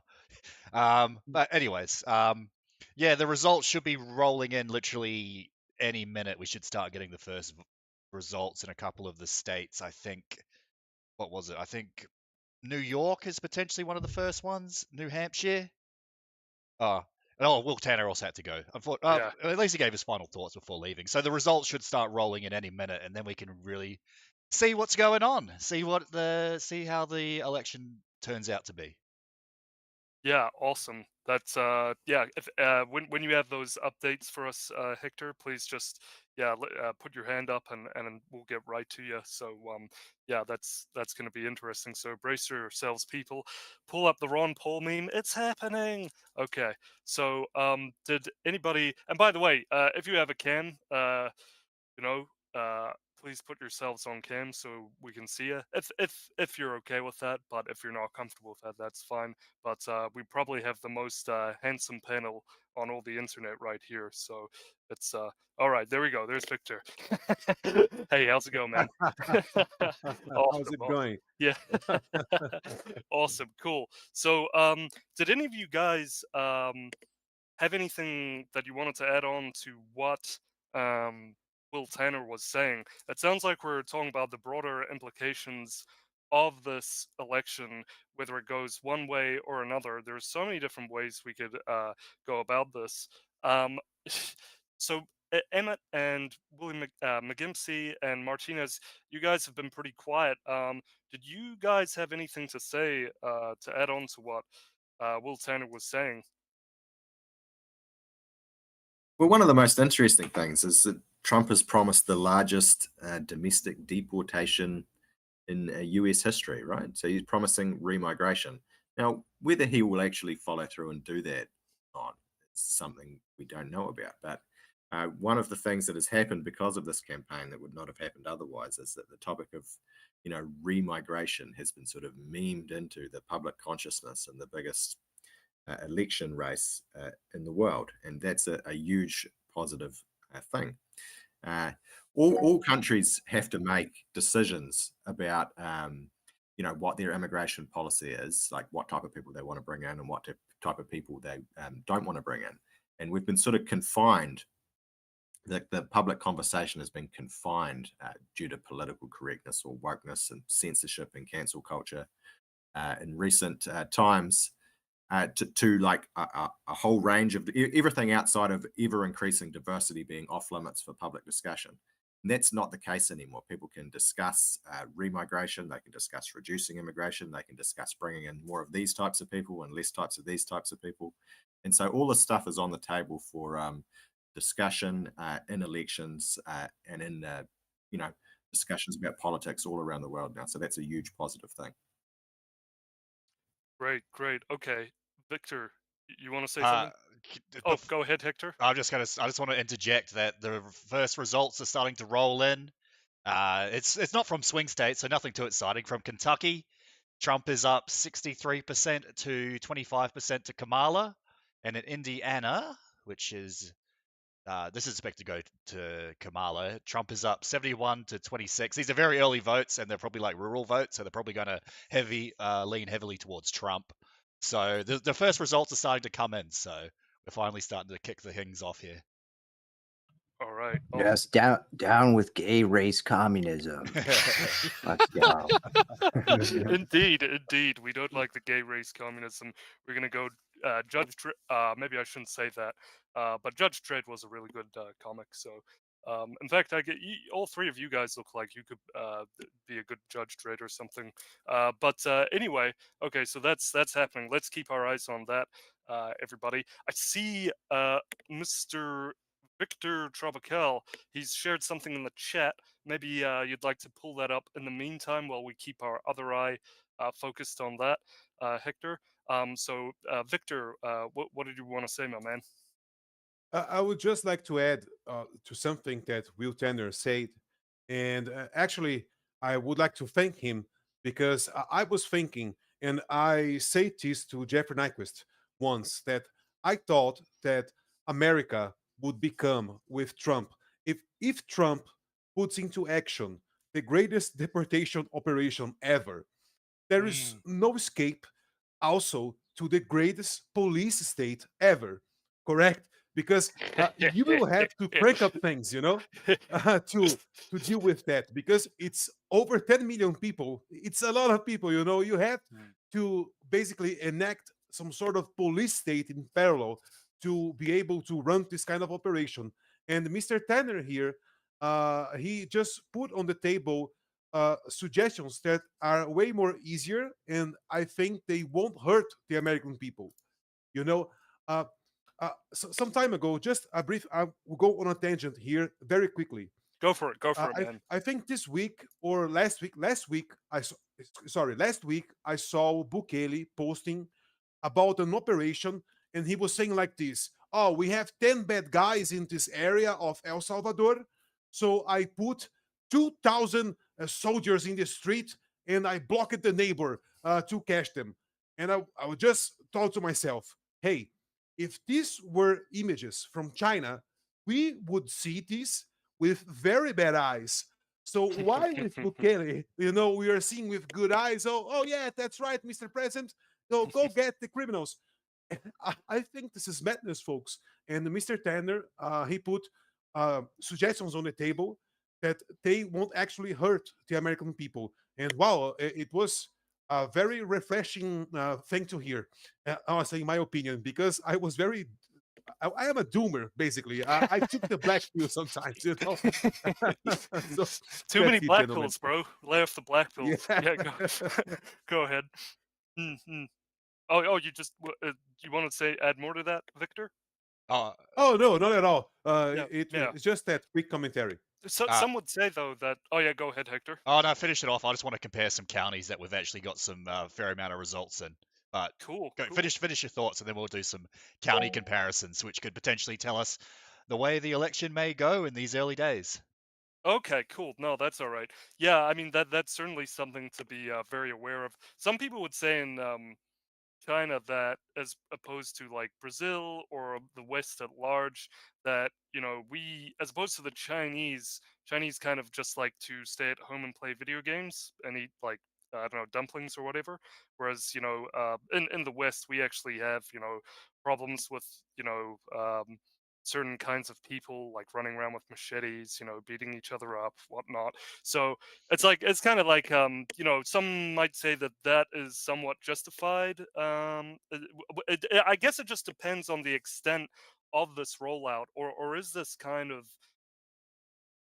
you're just telling us to be like weary of this sort of government clampdown using the pretext of foreign people as an excuse to clamp down on us. Sorry, I'm a little bit dyslexic. Does that make sense, Victor? Did you want to expand on that? Yeah. I can rephrase that. No worry. I think that the problem is not even Trump. I don't believe Mr. Trump will do bad things. With the American people. I wouldn't bet on that. That he is directly and willing to do harm. To his own people. But I think it's like this. Oh, great! You put up the greatest deportation operation in your story ever, right? And in parallel, you also have to give more power to the police and the military for whoever and whatever agents are involved in this operation, right? And I think this is not even the problem. So this is going to solve a problem, correct? But it will create another one because one, it won't shrink the government. And as soon as democracy happens again and a crazy guy gets in control, of the executive branch, what you are going to see, really, because can you imagine this type of police power in the hands of Harris, in the hands of Obama, or whoever? It doesn't matter, right? It's a crazy situation, right, that we are facing right here because I think that the communists, they put up a straitjacket on the conservatives, on the patriots, and it's like there is no peaceful solution, to you to get out of this straitjacket because we are in a straitjacket of words. Because it doesn't matter what we say, they will always find some way to blame you or to label you something that is bad. And this is what the consequence. It's not so obvious, but one of the consequences of this is that basically, folks, in my opinion, we had in this election the worst debates to ever happen in my life. It is all very vulgar, and people are using language as communists use language. So they are using terms and so, but it's just basically a scientific talk. They aren't talking about anything. They aren't talking about what they are seeing. It's just definitions. It's all about, it's like they are trying to express themselves, but they are not using the dictionary, but a sheet, a paper, an Excel sheet, So they just link the meanings to the words they invent and the terms, the scientific terms they use to describe reality. Okay, so I don't know if I sound crazy. No, no, the craziness is good. We love the craziness. That was awesome. Yeah, dead on, and that's why we have Victor on with us because that was dead on. That was perfect. We need to be peacemakers, and we need to try and be wary of how they play this game because it is complex, and we need to make sure of very clear of what they're doing. I want to get to William McGimpsey, and then we'll go to Martinez because he wants to speak, and then we'll go to Hector. So Gimpsey, what are your thoughts, my man? Yeah, I was just going to respond a little bit there. Like the idea that deportations require a police state, I think that's probably overstated a little bit. All countries already have immigration policies for people coming in. All countries already do deportations. What we're talking about here is, we're tweaking the dials. We're scaling up the deportations a little bit, scaling down the number of people coming in. A lot of people leave under their own power already. Like, people are moving around, moving countries all the time. In New Zealand, we're seeing this at the moment. We're having I think up to nearly 100,000 people, over 100,000 people leaving on an annual basis at the moment. So these are migrants that have come in and then are leaving again. We're up to about 80,000 New Zealand citizens leaving year on year. People move all the time anyway. And that's like self-deportation. So really, we need to be playing in the space where we're sort of, we're turning the dials, right? And we're manipulating the numbers of migrants who are coming in, manipulating the number of migrants who are leaving, because these are things that happen anyway. And I think, over dramatizing things and saying, oh, we're going to have a police state and all this sort of stuff, that's really unnecessary because all states do deportations already. We're just sort of, what we're really doing is we're just scaling up the size of the deportations a little bit, and more particularly focusing on the people who are self-deporting. And you can do a lot of that through changing the financial incentives. A lot of these people coming in, they're getting money, they're getting jobs, they're getting housing. If you take those things away, it reduces the pull factors enormously. So these are the type of things we need to be thinking about. Yeah, twiddling the dials. These are, change. It's just policy changes, right? We're just talking about policy changes here. Victor, would you, if you like to respond, you can respond. And I'd like to, but straight after, I really want to go straight to Martinez because he's been waiting. Oh no, super quick. Okay, so it's I just want to say again that I think Will Tanner commentary, because I was really thinking, it's just my head, just the way I am, I was very extreme because I thought, oh no, at least this is my limitations right now, sir. So it was just like I was just like a doom and gloom, like, oh no, we are done, we are fucked, how can you remove 10 million people, without making a mess? And then Mr. Tanner just say, oh, it's a policy thing, and I say, oh, this is very Get that man a beer. Give him a beer. He needs to calm down a wee bit. Give him a beer. I would say, just to jump in, I would say, police states are a little bit underrated, man. I think we need kind of a police state at this moment in time, bro. Like, how else? Look, it doesn't have to be like a totalitarian state, but you have to be authoritarian on a few issues to fix the rot. How do you fix the degeneracy problem? How do you fix the immigration problem? How do you get illegals out of the country? Because they're not going to go willingly. They're going to stay as long as they can possibly stay. And there's no other way to do it than to have an organization like ICE go and find these people and put them in the back of a car and send them off. Right? Like, there's no other way to do it.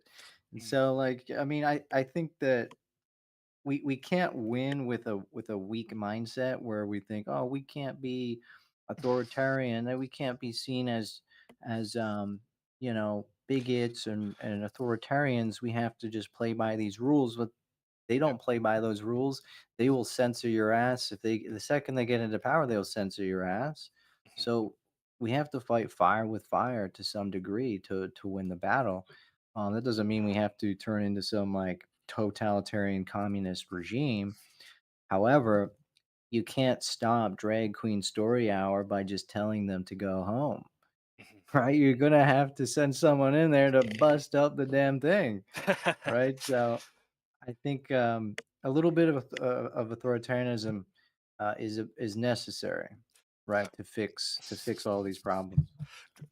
Zooming back out though, I think oh, okay, I want to get to Hector and then let's continue this discussion because I think for nationalists like us it's really important since we are pretty much at the tip of the spear or at the crux of so many different things. We got so many different people who are not in line with us or they're outright opposed to us. So I want to continue this because I feel it's very important. Hector, what say you, my friend? I actually want to talk about the election results because they're actually starting to roll in. I think it's Okay. we'll have some important analysis that we can make because we're starting to get the initial results from places like Kentucky and Indiana. While these places aren't swing states, if we go to the county level and see how Trump and Kamala are doing relative to their last year results. If we go to Kentucky, let's compare, for example, where's one with the high percentage? 40%. So Casey County. So if you can see that, I'm sharing my screen. Donald Trump is at 87% and Kamala Harris is at 12. So then if we go to the 2020 results, if we go to the same county, where is it here? And we go to, this one's a bit, I have to find the county. It's like a jigsaw puzzle. Yeah, take your time. Yeah, all right. wait, is that the right one? Sorry. Yeah, it was Casey. So in Casey But County, these are official, like, completed results. yes, the one I just showed you, that's the results now as it's coming in so far. Oh, my screen just froze. Wait, sorry. Oh, I can't. Here we go. Sorry, my computer. You had just one job, Hector. Yeah, You okay. had one job. So if we compare that result of 87% and 12%, it's pretty much exactly where Trump was last election. So it's not like he's really losing any votes, at least in like deep red states or deep red rural counties. He's about pretty much exactly where he was last time. We compare some other counties in, for example, Indiana. So this one's got a bit more results in. 5% of the results for Indiana are in. Trump is at 61%. Kamala Harris is at 37. If we compare a county such as, here we go, Lawrence County, Trump is at 73%. Oh, sorry, I'll share that. Trump is at 73% currently, and Kamala Harris is at 25. If we compare that to the counties of last election, we go to Lawrence County. And again, it's very similar.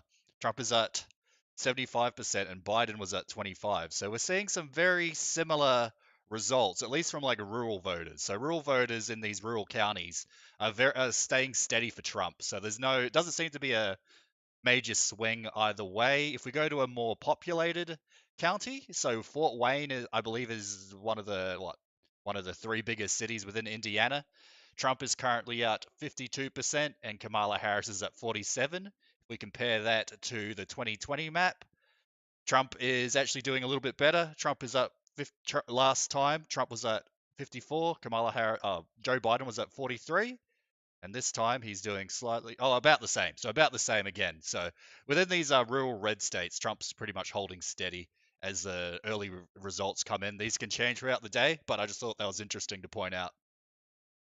Awesome. Do you guys have any takes on that? What we're seeing so far? Maybe we could zoom out and see how that looks on the general map. If you have one of those tabs open. Okay, right. All right. Maybe drill down again. There's not much in. It's a very early vote, so there's not much there. But at least we could give our thoughts on that. So the early votes are rolling in. It does look like Trump's support in like these rural red states is holding steady. Doesn't seem to be a major swing either way. I was just going to chip in there and say it doesn't look like I'm looking at the prediction markets and I'm looking at like the win-loss percentages on like Decision Desk and a few other places, and just what's come in here doesn't seem to have really changed it very much. So sort of still slight edge to Trump is what people are predicting. Yeah. I mean, again, like there's like a 1 percentage point change in a urban area. In the more rural areas, Trump's doing about the same. So sort of interesting that.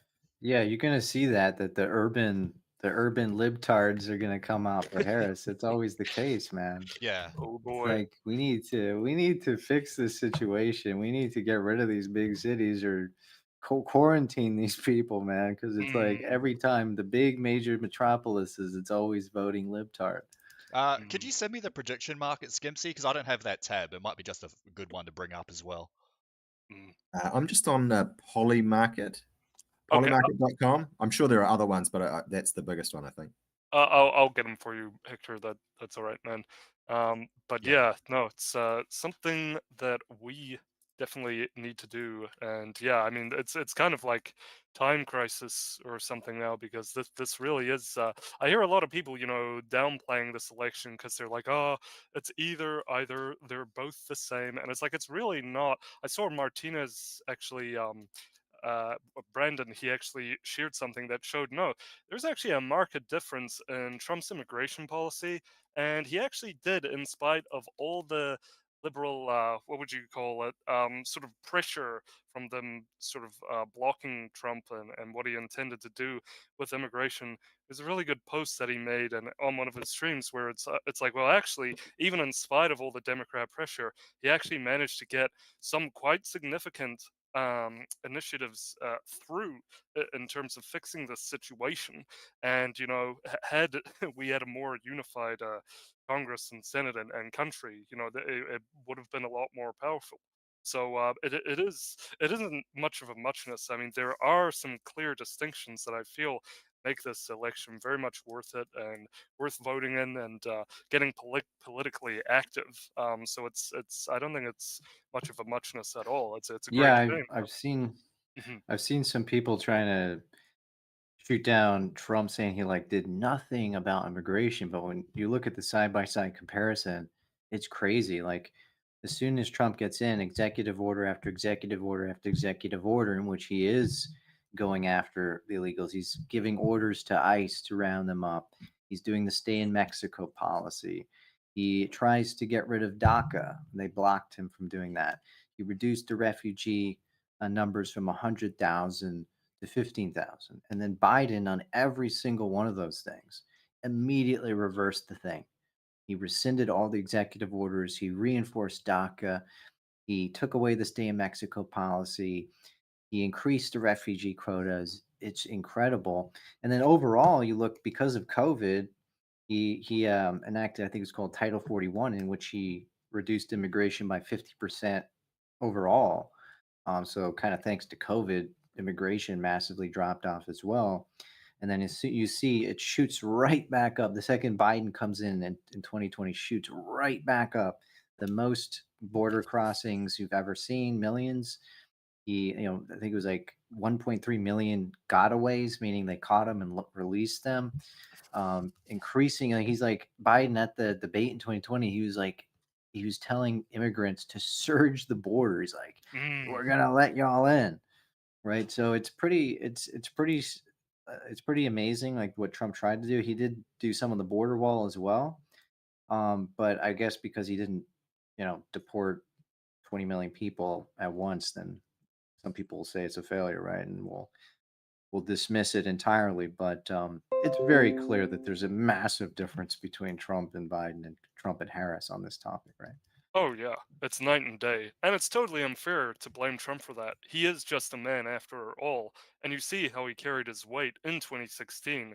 Yes, we're seeing it differently now, but I mean it's quite clear that he is a man who went into this virtually alone. He didn't have all the information and he didn't know all the names and faces. So it's kind of unfair to just put all the blame on Trump. He just, for one man to go in it, you really need a team of people to do it. And that's why Project 2025, I think, is so, or something like it, and something for nationalists all over the world, whether you're in Brazil or Spain or New Zealand or Ireland or wherever, it's these things. It's very important that we have these sorts of institutions that are cobbled together like Project 2025, because if you noticed, that was made up of Trump loyalists and people who were very nationalist sympathetic, and that really freaked them out. You could see amongst the Democrats and the shit libs and stuff that they were panicking even more than they were with Trump. So I mean, it seems quite clear to me that this is the avenue that we need to take things in. Is it can't just be one, alpha Chad like Donald Trump, because you have a whole swamp of these people. So this is something to consider. This is something to be aware of. I think our work's cut out for us in terms of what we need to do, what we really need to do. A lot of people like to be in these chat rooms like little gerbils and sort of squeak away at each other, posting memes. But in terms of actually doing stuff, we can do stuff like this, and we can have courses like that can, basically, if people are not familiar, and Hector, I'm going to get right to you in a second, buddy, but we can have courses like this is what Project 2025 basically was. Take these young people with national sympathies and rush them through just like a crash course in the government and politics and yada yada yada. And I mean that could be done. That could be done if there are the people willing to set something up like that. So great points, Brandon. And Hector, what do you have for us, my friend? I just wanted to talk about the collapse of the Libertarian Party. I mean, it seems like last election they got about 2% of the vote. So this is the 2020 results that I've got open right now for Indiana, the state that we have more votes counted for than any other state right now. So last time the Libertarians got nearly 2% of the vote. So far in 2024 in Indiana, the Libertarians have less than half a percentage. So it does look like the Libertarian vote, as I sort of thought it would, is collapsing this election cycle. So they're going to go from about 2% of a vote to about half. So it'll be interesting to see if that works out for Trump's favor, the collapse of the Libertarian vote. Although it looks like Indiana was the state that still had Kennedy on the ballot. So some people are still voting for Kennedy, even though he endorsed Trump. So And the libertarian platform is what? It's like legalize weed, legalize all drugs, man. yeah, you You can just see want to why smoke it's weed, collapsed. bro. Yeah. Those guys are clownish, dude. Like, Yeah. Yeah, do you think, well, on that note, do you think the collapse of the Libertarian, will that be enough do you think they'll either go towards the Dems or the Republicans? Because that 1%, 2% support the Libertarians got last time could make the difference in this election. it'll go towards the Republicans, I'm pretty sure, right? Because some of them are, I guess they would assume that Trump's a bit more kind of pro-capitalist or something, so they Yeah. would go for him on that point, and maybe they would suspect Trump is more pro First and Second Amendment. So Harris is known as a gun grabber and censor advocate. So I would say they're going for Trump, but I don't even know why they even run because it's the same results every time, right? Yeah. Do you guys remember that fat guy who was doing the strip show? That was weird. I still ever since then it's been down. Yeah, I think that was the final death knell in the Libertarian Party. Right. The party of Ron Paul, and then they brought that guy. It's like, what is going on here, guys? Like, what are we doing? Well, they got infiltrated by a bunch of like transsexuals and stuff too, man. I didn't know that. The trannies just like did a fucking march through the institutions and took over the Libertarian Party and turned it into the party of transsexuals. Yeah. How do you let yourself get infiltrated by a bunch of trannies? That's wild, man. That's crazy. Sorry. Go ahead. I just said it's going to be interesting when we get a state that actually has the Green Party on the ballot, because I believe in 2016 the margin between the Green Party in Wisconsin was enough for like Trump to win. So if there's like a Green Party candidate in a lot of these swing states, like Wisconsin, will that be enough to will that take enough votes away from the Dems? Because I doubt those people are ever voting Republican to push Trump over the line. Who knows? Anybody like to comment on that? Emmet, can you say something, my friend? Are you there? I think he took a break. There's a message in the chat, so I don't know when he's coming back. But it'll be interesting to see what goes on with the third parties. But it definitely looks like the Libertarian Party's votes has collapsed. I don't know what about the Greens. Green Party, that's run by Jill Stein? Yes. Yeah. I find it funny that there was a headline saying David Duke endorsed Jill Stein. I'm like, dude, man. I think he did that last election as well. What the hell? Yeah. Wait, what? Duke endorsed Jill Stein? Legit, man. Legit. I think he's gone a bit senile, but that's what I've said about some of those types, is that they're so obsessed with like the one issue of like Israel Palestine that they think because she's like a lefty, she's against Israel and stuff, right? So if you're like a one issue voter, man, and your issue is like Israel Palestine, you're missing the forest for the trees here, bro. Jill Stein is like a gay race communist herself. So right. What was his idea around Why? Why? What It was was this just idea? the Israel thing, just because she's against Israel. Like that's Oh, it. yeah. Wow, that's So silly. Yeah, that's really dumb. yeah. But Yeah. that's like the kind of monomaniacal worldview. It's just like that one issue. So you would vote. So you're telling me you would vote for like Ocasio Cortez or Rashida Tlaib or friggin' Ilhan Omar because she's anti-Israel, but like they're gay Mm, race communists, man. Like yeah. they're totally anti-white gay race communists. Who cares what they think about Israel, right? Yeah, I mean, So, people have to get like just away from these people, like these weird people that have kind of cropped up and like, because it does kind of make it like a lunatic show, and it's just I fail to see how it adds any benefit to us as like genuine common sense nationalists who really do want the best for our countries.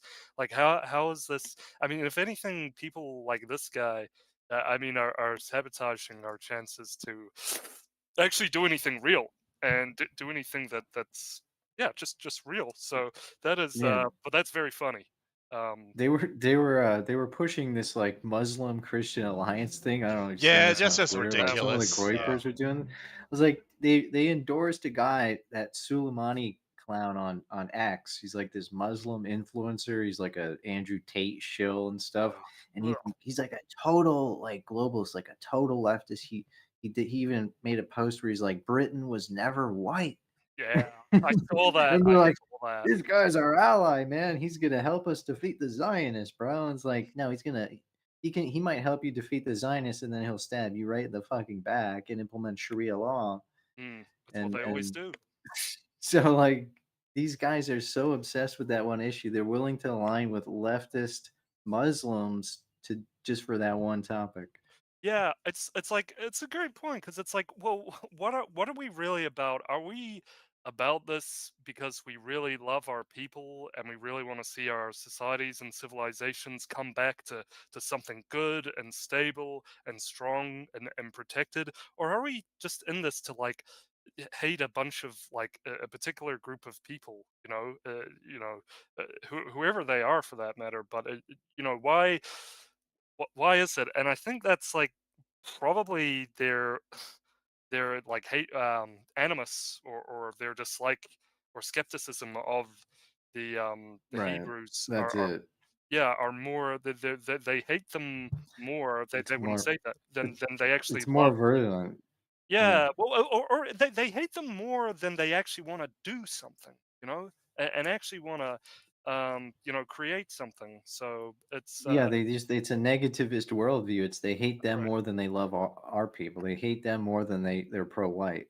Mm, And they even say that. Some of them have even said that. So we hate them more than we're pro-white. Fuentes said that too on a stream. mm, And it mm, makes sense why he's doing that silly alliance, which ended up blowing up in his face with Sneeko, who basically just became like this kind of libtard Muslim mm, globalist. Basically, he ended up getting in a fight with them over this Haiti issue, and he was shilling for Haiti.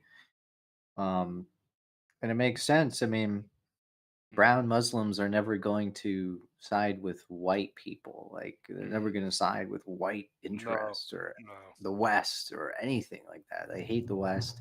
They in fact just kind of do a similar guilt tripping that the other groups do. The like maybe black people will obsess on slavery and use that as the bludgeon to beat whites in the head with, and then Muslims will use like the wars in the Middle East, man. That's You right. did that, bro. Mm. You did that, so you better take the refugees. And I see those Muslims saying that. Yeah, and yet they'll always mention like Britain and America's role in the Balfour Declaration, which Timothy Fitzpatrick really brilliantly lays out as but a decoy and really nothing else. But so I'd check out Fitzpatrick Informer. I really like that website. It leads you onto a lot of great stuff. But yeah, it's really interesting so they'll focus on that, which is but a decoy, but they'll never talk about the Soviet Union's role in, not just the creation of the state of Israel, or how they influence these terror groups, but how they, you know, galvanize the Middle East and sort of constant, which Israel did itself, but in constant turmoil. So really, again, it's like with the Muslims, it's like because because they're sort of victims of their own lack of curiosity, and they didn't see these KGB agents leading them by the nose through their mullahs or whatever into ultimately a communist sort of honeypot, I guess, grand strategy for the Middle East to re-terraform the desert worlds that they're in, and sort of reform the Muslim psychology about who they are and what they're doing. Um, because they can see that, all of a sudden they're very, anti-West, and it's all about being anti-West, anti-white, and you lump Jews in there as well, and that becomes the whole impetus of their ideology. And you see it with the Solomon and the Sneeko, and it's really a big sticking point for these guys when they really do not realize that they have been ensconced within a old KGB communist strategy for Muslims and you can look this up. There's numerous there's a sort of KGB defector testimony really laying out, this was our plan for the Muslims. This is how we're going to use them, and as such, they're very sympathetic to uh, Russia and China and what they're doing in the Ukraine. And added on to that, they're very sympathetic to the Palestinians, what's happening to them. Fair enough, that's horrible. But at the same time, they're cheering on Russia's invasion and genocide of the Ukrainians. So it's Right. just totally silly. It's So totally ridiculous. yeah, that was what Sneeko was doing. So Sneeko, he was complaining about even his friend, the Groyper, saying, "You guys are anti-Haitian, and the Haitians are Christians, man, and we need to sympathize with them because they're Christians, man." This is a guy who's on record justifying the invasion of Ukraine by Russia. Ukrainians are Christians. Where's your sympathy for them, Sneeko? White The Christian. reason he's got the reason he's got no sympathy for Ukraine, but he's got sympathy for Palestine and for Haiti is because they're brown and they're black and they're Yeah, not white, right? That's there what it is. It's racial solidarity. it is. And There it so is. you cannot work with such people. They'll never have your back. But I guess for these guys, they just see him as like a monkey branch, he's got a big audience. So let's just collaborate and get some clicks out of this. Right. But that. Oh, all right. Go ahead, Hector. Go ahead. Yeah. Well, I've got an update from the election. So if we look at Hamilton County in Indiana, this county is 65% counted, and out of the 65% counted, 50% is for Kamala and 48 is for Trump. But when we look at the 2020 map, Trump was actually ahead last time. So it looks like there's been a swing towards the Democrats in Hamilton County by about 5%. So it looks like urban voters, that's like a very urbanized area. So it looks like urban voters are swinging more towards Kamala. So it'll be interesting to see if the rural voters are able to counteract that swing. But I don't know. We'll have to see. So this is Hamilton County is a. Did you say it's a rural place? No. Hector? It's an urban. It's an urban, It's an urban. county, Okay. and Okay. it's swung support towards Kamala with 65% of the vote counted. Interesting. Interesting. Well, we'll just have to see. We'll keep our eyes on it. But yeah. It's probably likely to. I mean, if that's how it was back in 2020. Oh yeah, and yeah. That's a stronghold. I'm pretty sure.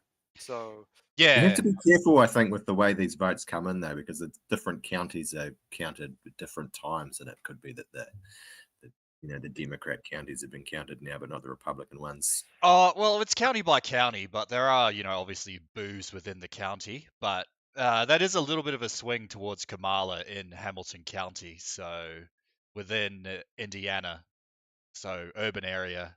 It's not really what you want to see, but we'll see what happens as the results come in.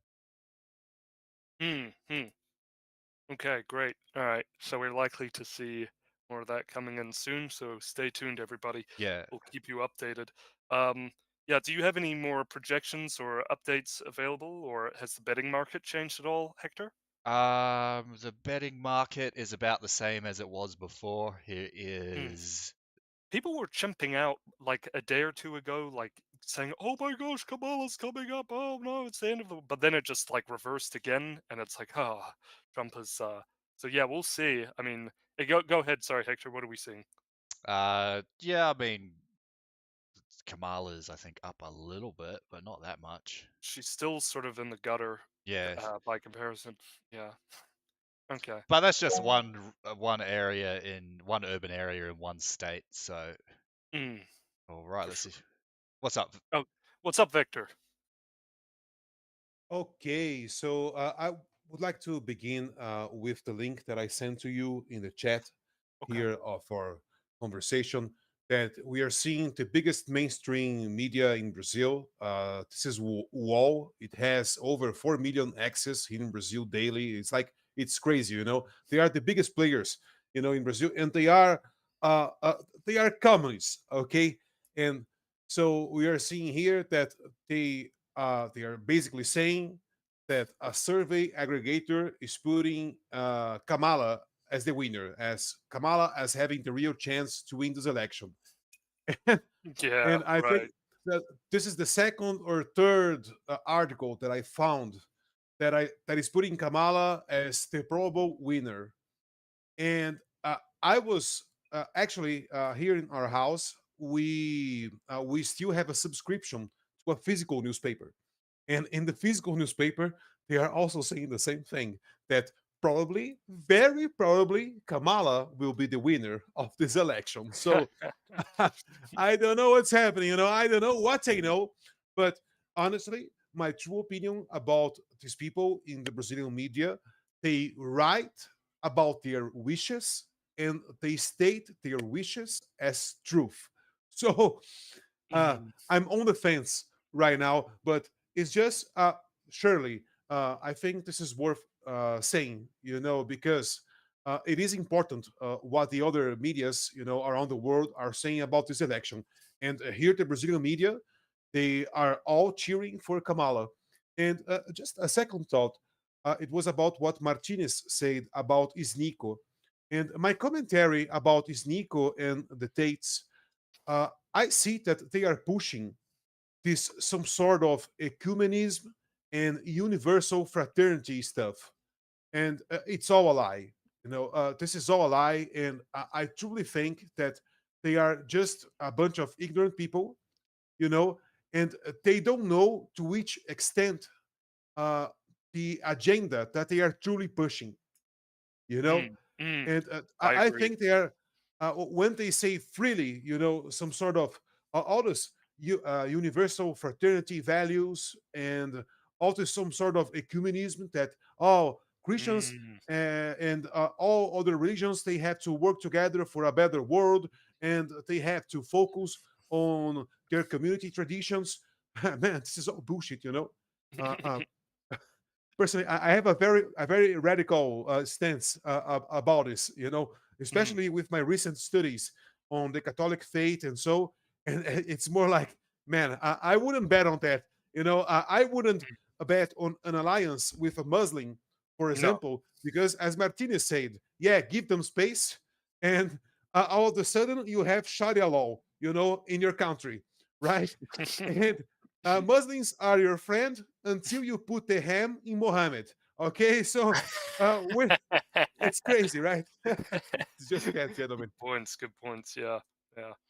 Yeah. No, it's I think I don't know how anybody but 14-year-olds would really kind of latch on to anything Sneeko or the Tates really say. It's such a shame that that people like that get such popularity, because there are people who are actually have been exposing this attack on the West for a very long time. And before I go on with that, William McGimpsey, what do you have to say for us, my friend? Oh, nothing urgent, nothing urgent. I've just been on the Twitter, and there's a couple of little sort of updates here. So Thomas Massey has been re-elected. Oh, Oh, wow. sweet. Do you have to? Are they? I'll find it. I'll Yeah. find it. Yeah, so you bring that one up. And also, I just wanted a couple of little updates here that are a wee bit funny. We remember hearing the things about pipes bursting in Georgia and the polling places having to be, you know, evacuated and, there's a lot of controversy around that last time around. People Mm. thought it was pretty funny. So there's a couple of little incidents like that going on this time. First is there's been this gas leak called in Northville, Michigan, and the polling places had to be sort of evacuated, and they've moved it to a different place. So that's something just to sort of bear in mind to see if that has any effect on the results. And then there's a series of bomb threats that have been called in Georgia.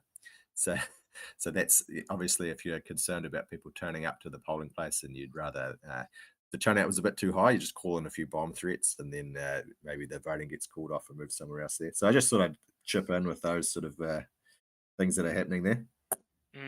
No, Cool. that's good input, because Good to hear who knows? Massey's winning. Yeah, Messi is interesting because he's I mean, I know a lot of people like him. That's fair enough. He is a bit of a little bit too libertarian for me. He talks about a military-industrial complex, where Victor and I are probably very familiar with that argument.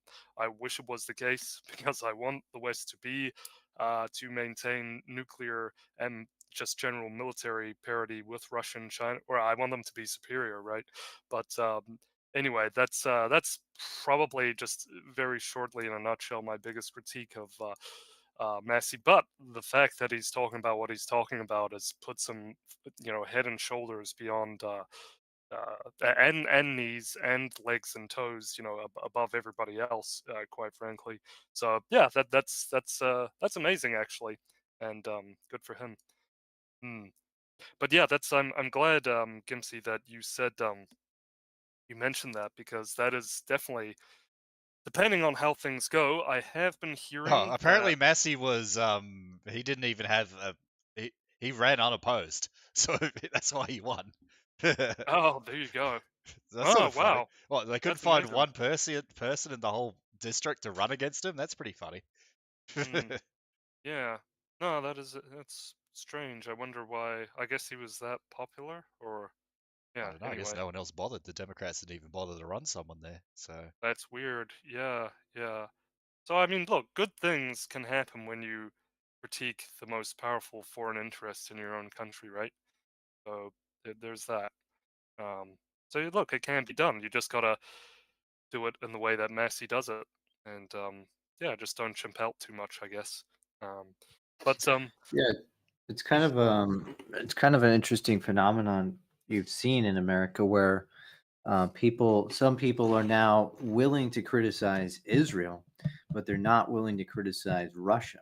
Now that's kind of a yes, weird thing, right? it's usually Because one or the other, normally not both, right? yeah, but normally it was like the Israel criticism was somewhat taboo before. Now it's like kind of mainstream. I mean, I've even seen MSNBC hosts talking about like the Jewish supremacy in Israel and stuff, right? So mm, the Russia thing, it seems like there has been some kind of payoff going on with some of these people. You saw like Tenet Media was run exposed. by Lauren Chen. She was taking money from some Russian sources, and then she was funneling that to some conservative, Trump orbiting people. And then you saw like Tim Pool's on his stream. He's like, Ukraine is the greatest enemy of America. Jeez. And it's like, yeah, the Russians did make you say that, Timmy boy, right? Fucking hell. And That was ridiculous. Yeah, sorry, go on, go on. so it seems like it's like this weird new taboo in some of these circles, like some of those libertarian circles, some of these progressive circles, like the Glenn Greenwald circles, and some like kind of Wignet circles, and some MAGA circles where like they refuse to just criticize Russia at all. Like it's one thing to be like, okay, I don't want to give foreign aid, but that's another thing to them to like come out and completely try to justify that invasion, which is what a lot of them do. And like they'll be completely outraged about like the Nord Stream pipeline being blown up, but then completely sympathetic to the invasion and destruction of Ukraine itself, which, if you're more concerned about like a pipeline than tens of thousands of Europeans, that's kind of weird priorities, right? So something going on there. Like there is like, I would say Israel has more influence than Russia in America in the mainstream circles, but within the alternative media, I would say Yeah, Russia is more influential than yeah. Israel is. I 100%. You know what, Brandon? When do you guys remember Yeah, I'm glad you said that. I'm really glad you said that. You just reminded me of Tucker Carlson's interview with Putin earlier, and yeah, that whole, Putin essentially just slapped Tucker around. That was kind of sad, but yeah, the thing with that was, um, oh, jeez, I just completely, yeah, no, it was this that, yeah, with Tucker, like when he did that interview, if you guys remember, with Putin, like the response that came out from all these, that blonde Dutch chick, what was her name? Right. Something Eva. Vladinga Eva. Ava Yeah. Vladinger broke. Yeah. Vladingo broke. Yeah, she's Ava, and who are these other people that just suddenly appeared on the scene?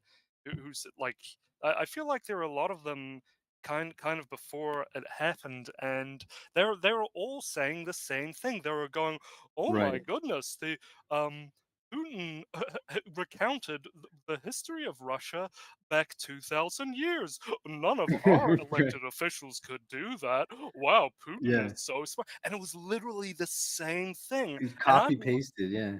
yeah, the NPC robot copy pasted, just yeah, Yeah. just crap. And it's like I'm looking at this on X and everywhere and go like it's just that was so weird to me, and it just really shows. Look at the vein, how they all just march in lockstep with this sort of pro-Russian agenda. Yeah. It is really quite alarming, and I feel like the Russians, to an extent, do use critique of the Jews to some extent to try and get the focus Deflect. away. Deflect. Thank you. Yeah, deflect off of them, and I Oh think yeah. someone. Yeah, do you want to comment on that, Brandon? Yeah. I mean, they started to ramp. You noticed it when the Gaza conflict kicked off. Putin immediately actually started to voice sympathy with the Arabs, the Palestinians, which was Mm, not normal for him because before he used to be kind of pro-Israel, right? And he changed his tune a little bit because he saw that it was a means of shifting the focus and the opprobrium away from him and towards Israel, right? And so it plays into his hands to do that. And on top of that, he has a vested interest now to pander to Muslims. He's got the domestic Muslim population he needs to pander to. They're pro Palestine. And he's got the Iranians and Syrians and other Muslim allies he needs to pander to. And so you see him moving closer to their position on this topic. And yeah, in unison, every one of these was Lauren Chen, Eva, Tim Pool, every last one of these influencers said the same thing. He's so brilliant. He relayed history, man. And it's always like a rigged comparison between Putin and like the most woke screwball in the West.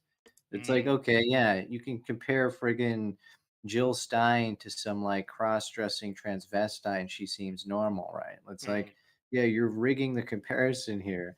And they never talk about the atrocity. They talk about how they're pro-Christian, but then they never talk about how Putin has killed Christians in Ukraine. He's blown up churches. He's kidnapped priests. He's shut down the Catholic, Protestant, Ukrainian Orthodox churches in the occupied territories. Candace Owens, another one who pushes that. that's right. So they never bring up how he's not pro-Christian. He's simply pro-Russian Orthodox Christianity because it's a tool for foreign policy, for influence operations in Eastern Europe. And so if they're killing Christians, destroying their churches and kidnapping priests and assassinating people, obviously they're not pro-Christian. I mean, they had like Muslim Chechen fighters going in, killing people and cutting their balls off Yeah, and yeah, raping people. So savages. it's just sad that all of these kind of conservative influencers have just bought in this stuff. Some of them are being paid, other ones are just repeating what they're seeing from the other guys, right? Mm, mm. Yeah, well, in Tim Pool's case, that was definitely true. He was literally getting the rubles. So yeah, it is a shame, and perhaps there has to be ways that we can kind of counteract that Russian influence, because this influence has been around for a very long time, and there are a lot of old heads like Jeff Nyquist and Jimmy from Brooklyn who have talked about this. Trevor Loudon, another great one, who exposed this from a more conservative standpoint. But yeah, it is a big problem, and as nationalists, we need to find out a way how we can get to these conservative sort of NPCs that are showing all the support towards our enemies, essentially. And yeah, I mean, this is, yeah, Russia does, I mean, they criticize Israel for a lot of the war crimes and stuff, but Russia under Putin does exactly that. And yeah, it's a terrible thing. I mean, I've literally Right. seen. I Go just want ahead. to say Indiana and Kentucky were officially called for Trump. He's winning by large margins there with about 10% of the vote counted in those states. That was pretty expected though. So Yeah, strongholds, right? And yes. looks like Vermont. Oh yeah, go ahead. Oh, Vermont. Yeah, I don't even know Vermont's being called with 0% of the vote counted, so I don't even know how that works. But Yeah, yeah, Rigged. oh, we're getting results from Florida. Florida Yeah. results are rolling in. Okay, so wait. Okay. Apparently, they're gonna get spanked in Florida. Kamala Harris is gonna get spanked in Florida. So Should we do some county comparison? So if we look for it. at Volusia County in Florida, currently Trump is with 77% of the votes counted. Trump is at 59%. Kamala's at 40. When we look at this compare this to the last 2020 election, the same county, it is 56 to 42 for previously. Now it's swung about 2% towards Trump in Florida, at least in that county. If we go to a more urban county, so Jacksonville, Kamala is at 50% and Trump is at 49.1. So this is an urban Florida county. If we look at that to 2020, Trump's up. Trump's up about 2% in the urban areas as well as the more rural Florida. I mean, there isn't too much rural Florida, but rural-ish Florida. So it looks like Trump's doing well in Florida and increasing his lead there, at least with these early votes. Yeah, I think it's pretty conclusive that after with the campaigning of DeSantis, it's probably going to go deep red, right? Is that what everybody else? Yes, probably. Hmm. Okay, so now we've got Miami sort of. Here's a Miami County, sorry. So with 70% of the votes, Kamala Harris is on 61, Trump is on 39. So keep in mind this is a urban area with a large Hispanic population. Last time, Trump was on 34 and Joe Biden was on 64. So that's about 3% swing towards Trump in a Hispanic urban area. So that's pretty good. Yeah, not bad. Yeah. So I mean, all so far pretty predictable. Yeah, so I think people expected more Hispanics to vote for Trump this time. It seems like there was signs of that. So it seems like Florida's just becoming even more deep red than it already was by probably another 2 or 3 percentage points. So we'll see what happens there. While in Indiana, it seems like Trump is actually Trump is a very Indiana it's got like a lot of whites and a lot of blacks that live in this place. So it seems like Trump's doing about the same, if not a percentage point worse in Indiana. While in Florida, he seems to be doing 2 or 3% better, at least with these early votes counted. Awesome. Yeah. Oh, we have an actual swing state. Oh, no, that's not it. Never mind. no, sorry. I thought New Hampshire was coming in, but those are the 3 votes that were counted ages ago. All right, sorry. Yep, that's my update for Florida. Looking good for Trump in Florida. All right. Cool. Yeah, and so far we are ahead. Okay. That's good. That's good to see. Yeah. Is anything kind of surprising anybody that about some of the predictions, or is it pretty much what everybody expected in terms of what the predictions are? Because I think we can all kind of say that, yeah, like even that looks a bit too blue for me. But I'd like there's no way that, I mean, the polling clearly is messed up. Have we been over this? If we haven't, I I feel don't like think we haven't. Yeah, we could touch it again because I don't think we really even talked about it this stream. Yeah, I mean, clearly the polling is off, right? I mean, let's all be real. That they're not tying. Trump isn't tying with Kamala. Like, there's no way that can be the case.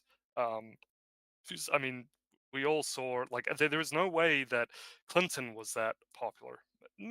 Maybe, but as you go to Biden and certainly now, it's like, man, they're really trying to polish, a piece of charcoal, right? I mean, it's just not gonna. So I mean, I really think the only attempt that they can make at this is by rigging it. It seems to be, or staging some sort of event. So, but even so, is that I wonder what the likelihood of that really is, and if they'll really be willing to employ that strategy, because especially if it is a big blowout, then it's going to be hard, to sort of fake things and manipulate data and stuff like that. And I mean, people have to some extent, people like Mike Lindell, the My Pillow guy, he has credit to him. He's an amazing guy. He actually has initiated measures to actually prevent a steal from happening. He's given people options and alternatives to actually prevent another steal from occurring again. So it's it's I really do wonder. Get your pillows for $14.88. Remember that? That's a good one. That's a good. Yeah, geez, that's I wish, but he's pretty much all the way. To be honest, that'd be pretty cool if Mike Lindell was president. I Hey, can mate. totally. Yeah.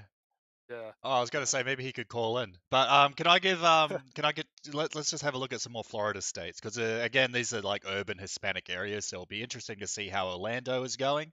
So Orlando, Kamala's at 58% and Donald Trump was at 41. So that is you'd expect that, but if we compare that to 2020 Orlando, again like Trump's just made like fairly big, like, yeah, 3 points. He's gained 3-4 points in Orlando.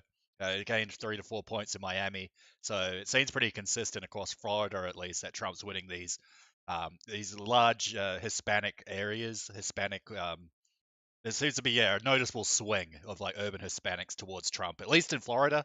Whether that will be the same in Texas and all these other states like Arizona, hopefully, but I guess we'll find out. Hmm. Yeah. Are there any sort of predictions that anybody might like to make? Is Emmet back by any chance? I'm No, not sure. Yeah. Yeah, He's okay. kind of. Yeah, I was about to go to Georgia. We're starting to get the first results from Georgia. So this is an actual swing state. Finally, the swing states are coming in. So in Twiggs County, Georgia, Trump is on 54, Kamala's on 45%. If we compare that to 2020, go to Georgia. Where is it? Wait, is that the right one? Oh no, there we go. 53 to 46. So Trump is up about a percentage point in this rural county. Actually, is that rural? Yeah, that's rural. Rural county in Georgia. So Trump's up 1% at least in this one county in Georgia. So hopefully that continues. Yeah. I think it might. I think we are going to see it. What's it like in previous years? Well, I've got the 2021 open. Yeah, Trump got 53. Now he's on 54. So it should be good. I wonder if we have any Green Party stats, because I sort of am interested to see how the Green Party does. Might have to try pull up the Green Party or something. Maybe they will experience a uptick because of all this, the Gaza situation. Yeah, just maybe there's no Green Party in Florida. I don't know. I'm trying to find the actual results for the Green Party and stuff, but they're not showing. They're not even there. They're not even there. So I don't know where they are. Like the Green Party and Libertarian Party. I don't even know how I found that one for Indiana before. Yeah. Amazing how Jill Stein's actually still there. She's just, I don't know. How's that possible that you can call it for Kamala with 0 votes counted in Vermont? I know. I mean, obviously the Dems are going to win, but that just seems bizarre. No votes counted, and they're calling it. Yeah, I don't get what that is. Yeah, maybe there's probably some like background machinations that they're not. I'm not getting conspiratorial. They're probably, I don't know what their statisticians do, but yeah, it does seem kind of weird how it's like, do you want to put the votes in, bro? Yeah, maybe at least put like 1 or 2 votes in before you call the estate. So Yeah. if we look at Leon County, this is another. I think this is actually more of like a white area. I think the more like north you go in Florida, the wider it gets. So Leon County, it is 62% Kamala, 37 Trump. If we compare that to last time, I believe that was actually one of the most. Yeah. Again, Trump's up by like 2 points. Like I think that's actually like the hardest leading Dem area was Leon County in Florida. So Trump's making gains there, some pretty good gains. He's up about 3 percentage points, 2.5. So looking good in Florida. I didn't think anyone over thought Florida was going to vote Dem. It seemed very unlikely. But we just need more results in for Georgia. Oh, we do. We do have more results in for Georgia. Great. Sweet. Also, Gimpsey has just updated us, and he says they have called South Carolina for Trump. Wait, there's results from South Carolina? I haven't Yeah, got it yet. Maybe this one isn't showing it, but Yeah, okay. if you guys want to drop links, we can pull them up. Yeah, if you have links in the chat, feel free to post them. Okay, so if we look at some more counties, let's look at a rural county. Here we go. Bradley County. So Trump is on 91%, Kamala Harris is on 6. If we look at the same county in 2020, in Georgia, oh, it's dead even. So it's exactly the same as it was last time. Wow. If we look at, here we go. Here's another one. This is a more like coastal, not quite urban, not quite rural. Carmody County, Trump is on 67, Kamala Harris is on 32, and then Trump's up. Yeah, Trump's up about 2 percentage points in this area, at least so far. So that's good for him. So he's up 2 points. Kamala Harris is down 1. So that's good signs from Georgia. If we look towards more like Atlanta, so again, this is like urban areas. So if we go to Douglas County, Kamala Harris is on 66%, and Trump is on 34. Last time, that was it looks like about the same, isn't that? About the same. Oh no, Trump's up. Trump's up, and no, he's down. Sorry. So in this urban area, he's down a bit. So at least for now. So it looks like there's some mixed signs coming from Atlanta. If we look at another sort of urban one, Kamala Harris is on 67 in Rockdale County, or 76 in Rockdale County, and Trump is on 24. Then if we compare that, it looks like Kamala's up a little bit in Rockdale County in Georgia. So see what happens there. What's percentage votes that counted? Yeah, so Kamala's up a little bit in these urban areas in Georgia. We go to another rural one. Trump is on 81, Kamala Harris on 18% in Gordon County. Compare that to 2020. Yeah, that's about the same, really. Roughly the same as last time. So we'll see what happens in Georgia. Some places are swinging towards Kamala. Some places are swinging towards Trump. We'll see what happens. Yeah, so nothing really spectacular yet. All pretty. Nothing like Florida. Florida is obviously swinging more towards Trump. So.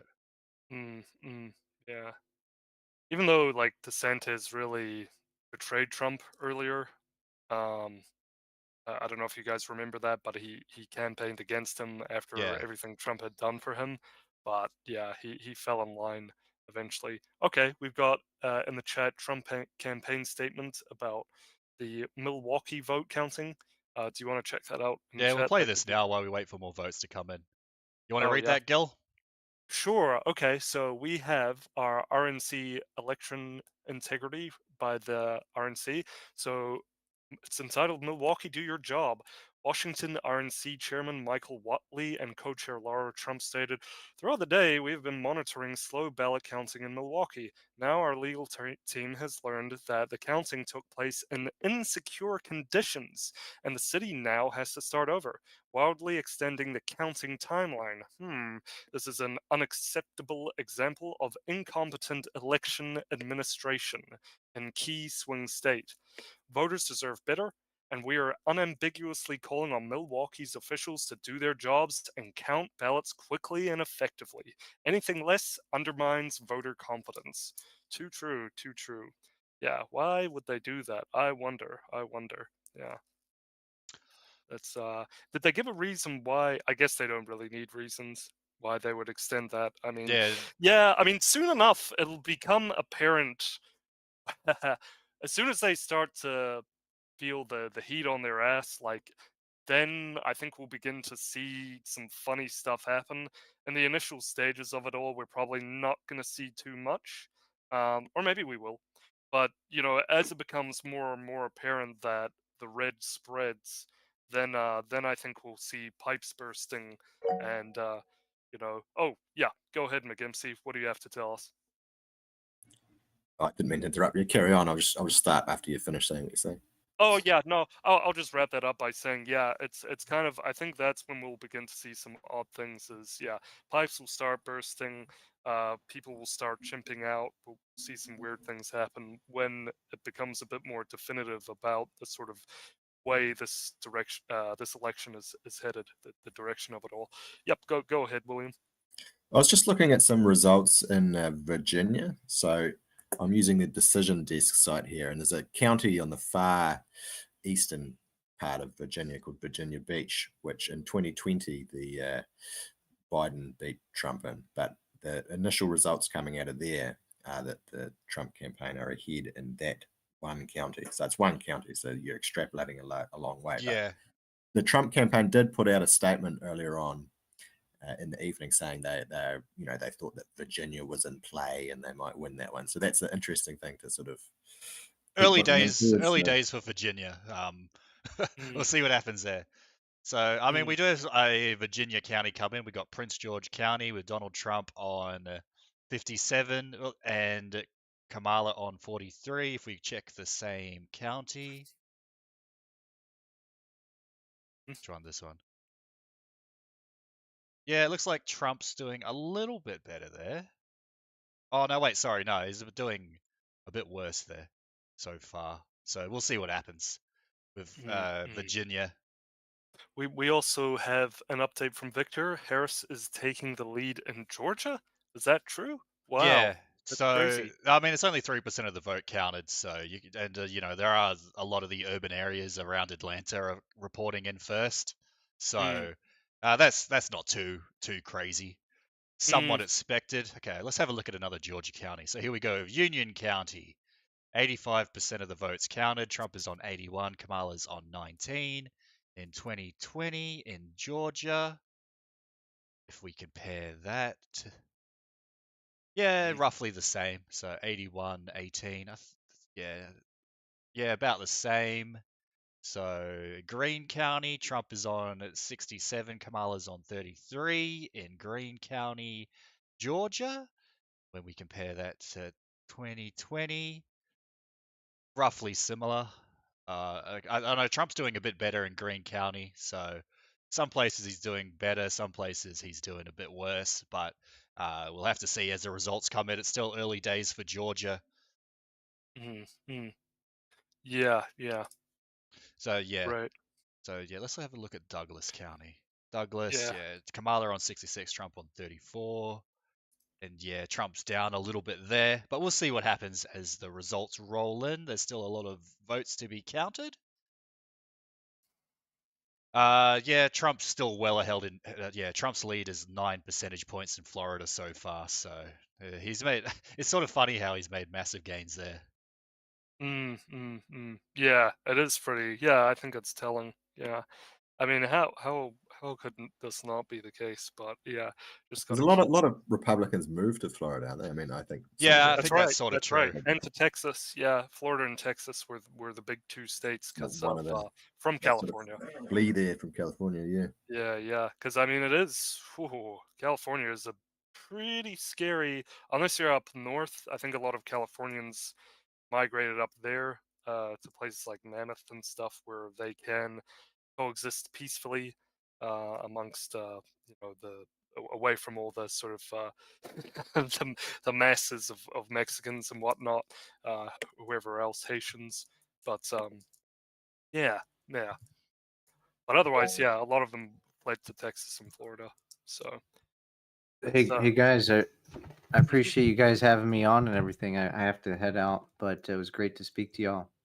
Oh wow, yeah! Thanks for joining us, Brandon. That was really cool of you to show up. We really appreciate that, man. Yeah, That's I hopefully appreciate it, and Mhm. yeah, we'll keep in touch. And I want to bring you guys on my show too. Oh, that'd be awesome, man. We would really love that. That would be super cool, man. Are you guys in Australia or New Zealand? We're in New Zealand. Okay. Yeah, I figured that. That's fine. That's all right. People get us confused all the time. Kiwis, not Aussies. Okay. Yeah, the Kiwis. Kiwis, the bitter kind, the bitter ones. Yeah.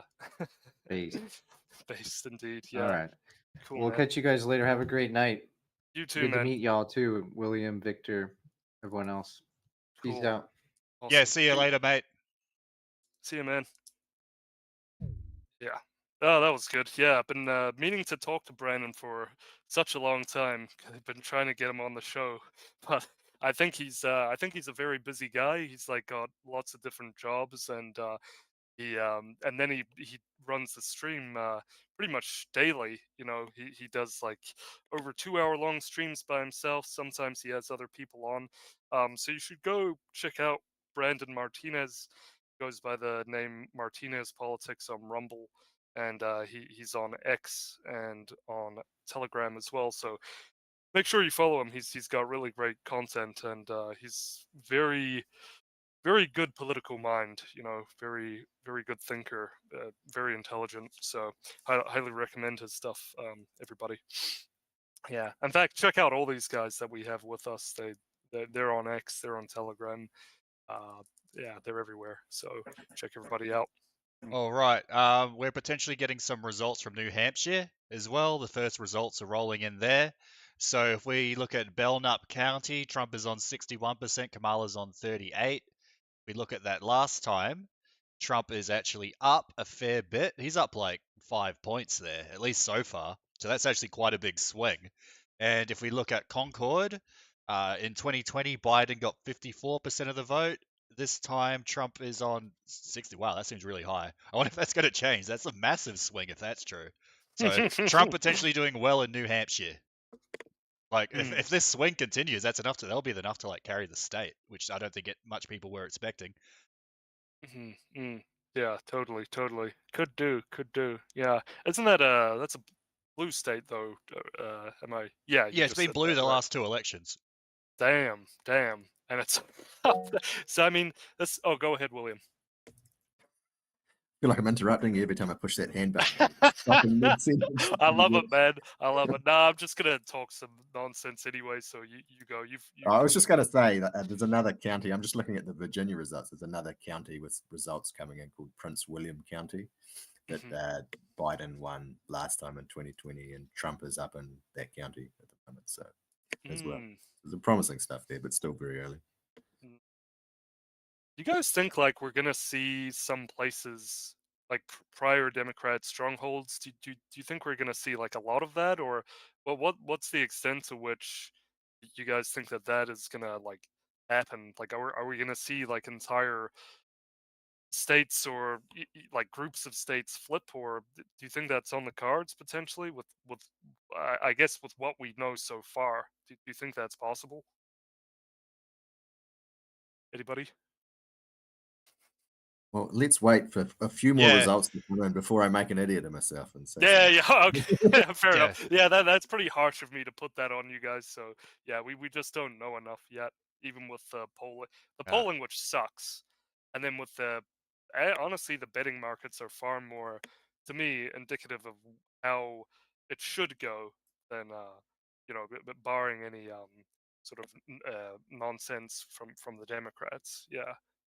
We'll see. Hey, I just want to make a quick commentary, and I'm using X tool called Radar, and I searched for this exact phrase: "Stop the count," and it's impressive because on both sides, we're having people here on Twitter saying to stop the counting. You know, because both sides are saying that wow, this election is rigged basically. So it's really fun to watch because it basically updates in real time and people are getting crazy. You know, everyone is declaring that this is a frauded election. So it's very interesting. You know.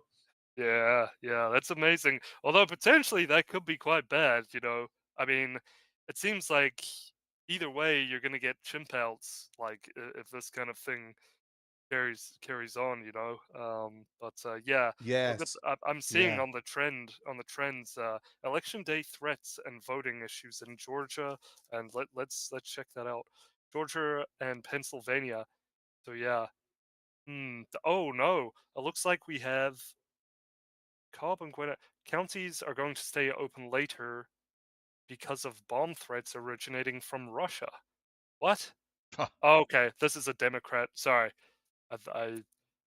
my eyes are bigger than my brain, so I just when I see stuff, I just start reading it. That's a unfortunate trait of mine. But oh no, okay, just in. Bomb threats at 2 polling stations in Georgia came from Russia, state says. Well, like maybe I called it too soon where I was like talking about okay, it's early stages, we're not gonna really see anything, but maybe it's the case that they really are. Do you want me to drop it in the chat? I can show it. But like yeah, some peeps are getting a little bit it's getting a little bit hairy Sure.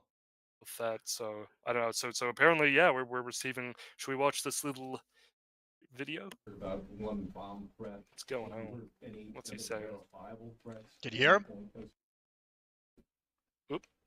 We've heard some threats. Is there volume with this? Yeah, I can hear it. The stream can hear it. I don't know why you guys and can't. so I don't know how to describe if that's viable. We don't think they are, but in the interest. Okay. Oh, if you can't Maybe- hear it, don't worry about it. Yeah, no. Well, yeah. So yeah, obviously some bomb threats are happening. That's too. Yeah, I think I bad. heard about some of those. Hmm. But yeah, so Florida's getting counted. Trump's doing really well there, doing better than he did last time. Yeah, he's up about 2 percentage points in Florida. In Georgia, it's still early days for the states like Georgia and South Carolina and Virginia. So it'd be sort of hard pressed to predict it on the little, less than 1% we got so far in like New Hampshire. But if we look at some counties, I suppose, so if we look at like Norfolk in Virginia, last time they voted, this time it's voting 71% Kamala, 28 Trump, and this time it is, about pretty similar, a little bit better towards Trump there slightly, but not a massive swing there, like 2 points towards Trump. But I think last time Trump lost Florida by supposedly by like 4 or 5 percentage points. So a bit of a swing towards Trump in Virginia by the looks. But will it be enough to flip the state? I don't know. Yeah. This is. Oh, sorry. Go ahead. I'm just No, looking at more Virginia counties. So we've got 15% of Prince William County counted, 90% Kamala, 9% Trump. We look there. Oh gosh. Oh wow, that's actually quite a big swing towards Kamala.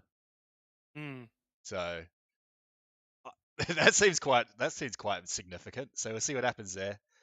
I don't know why that is. That seems pretty huge. What's that, like 25% points towards Kamala? That's massive. This is in Georgia. No. This is Virginia. Virginia. Thanks. So Prince William County has was last time it was 30%, 35% Trump. Now it's 9% Trump. So that's okay. Well, we'll wait to see. It probably hasn't gotten up to all the counties yet. So yeah, and all the right, boosts you can within see the that county. place up there if you go back to the 2020. Like you can see it's like, that Alexandria around Prince William, Fairfax, and all that Loudoun County. Like it's all kind of deep blue there. But as we progress out westward, I guess we'll see that dramatically change because that looks pretty solid red there with a lot of leaning there. But I just got this breaking Georgia. This GSCU graduate and poll worker manager mailed a bomb threat to a Georgia polling location. 25-year-old Nicholas Wimbish from Milledgeville, Georgia. Yeah, okay, so that's just what we're seeing. Georgia poll worker arrested for planting bomb threat to a voting station. So there's some weird stuff going on in Georgia. Yeah, please. Okay, that's Blair County tweet. Could you link us that? Yeah. Okay, I'll look at Blair County because apparently something's happening there. But that's really like already Already we got stuff happening. That sucks. Yeah, I just looked up Houston County in Georgia. Trump's currently on 56% there, but last election he was on 55, so slight swing towards Trump there a bit by the looks, but it's relatively small. Pull that pull that link up that Victor sent in the chat. It says precincts in Blair County, Pennsylvania, told to take all ballots to a different election headquarters due to a bomb threat. Me and the rest of my poll worker team were just informed. Okay, so that's pretty creepy. That's freaky, This man. guy and this guy who made this tweet, he is basically spamming this message along Twitter, alongside almost every profile he can find. Oh gosh, wow. Okay, so wait, Well, is that credible, or is it just something that he made up, or yeah. what? If it's just one guy. I don't know. You see, yeah, but this is getting pushed. I'll try. I'm gonna take a look if I find more tweets talking about this. But this sounds like he's an insider, you know, like he's working in the elections, right? Because just take a look what he said, you know. Me and the rest of my poll workers, you know, were just informed. So I don't know. Potentially.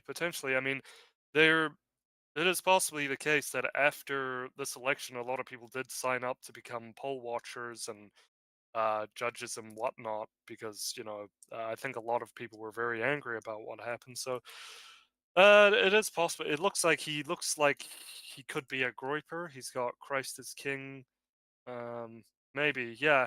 Who knows? You got to be careful, but Yeah, and when you search for Blair County on X Radar, you will basically only find his tweets. Okay, so there is no one besides him talking about this bomb threat in Blair County. So let's wait. Maybe just a prank. yeah. I'm seeing something that was uploaded just 19 minutes ago. If you wouldn't mind pulling that up, Hector, from at POD Patriot. Current line at 7:11 p.m. in rural Blair County, Pennsylvania. Swamp the vote. So apparently, in spite of, or maybe this is another polling station that they're referring to in Pennsylvania, in Blair County. They probably have multiple polling stations. Keep that in mind. But yeah, so we don't know which polling station they're talking about specifically, or if it is all of them. But yeah, 6 minutes ago, yeah. So it seems like I'm not sure what this is. Maybe you can pull this up, but at the offset, we have, as of 7:25 Eastern Time, Donald Trump has a 61% chance of winning the presidency. So seems like we've kicked off to a good start, but it's the opposite of what the Brazilian papers are saying. Wasn't the percentages reversed for the Brazilian newspaper? Yes, sir. Yeah, it is reversed. Yeah. That's hey, look, as long as they don't steal my gold on Warcraft, I'm happy. World of Warcraft, that is. But yeah, fair enough. All right.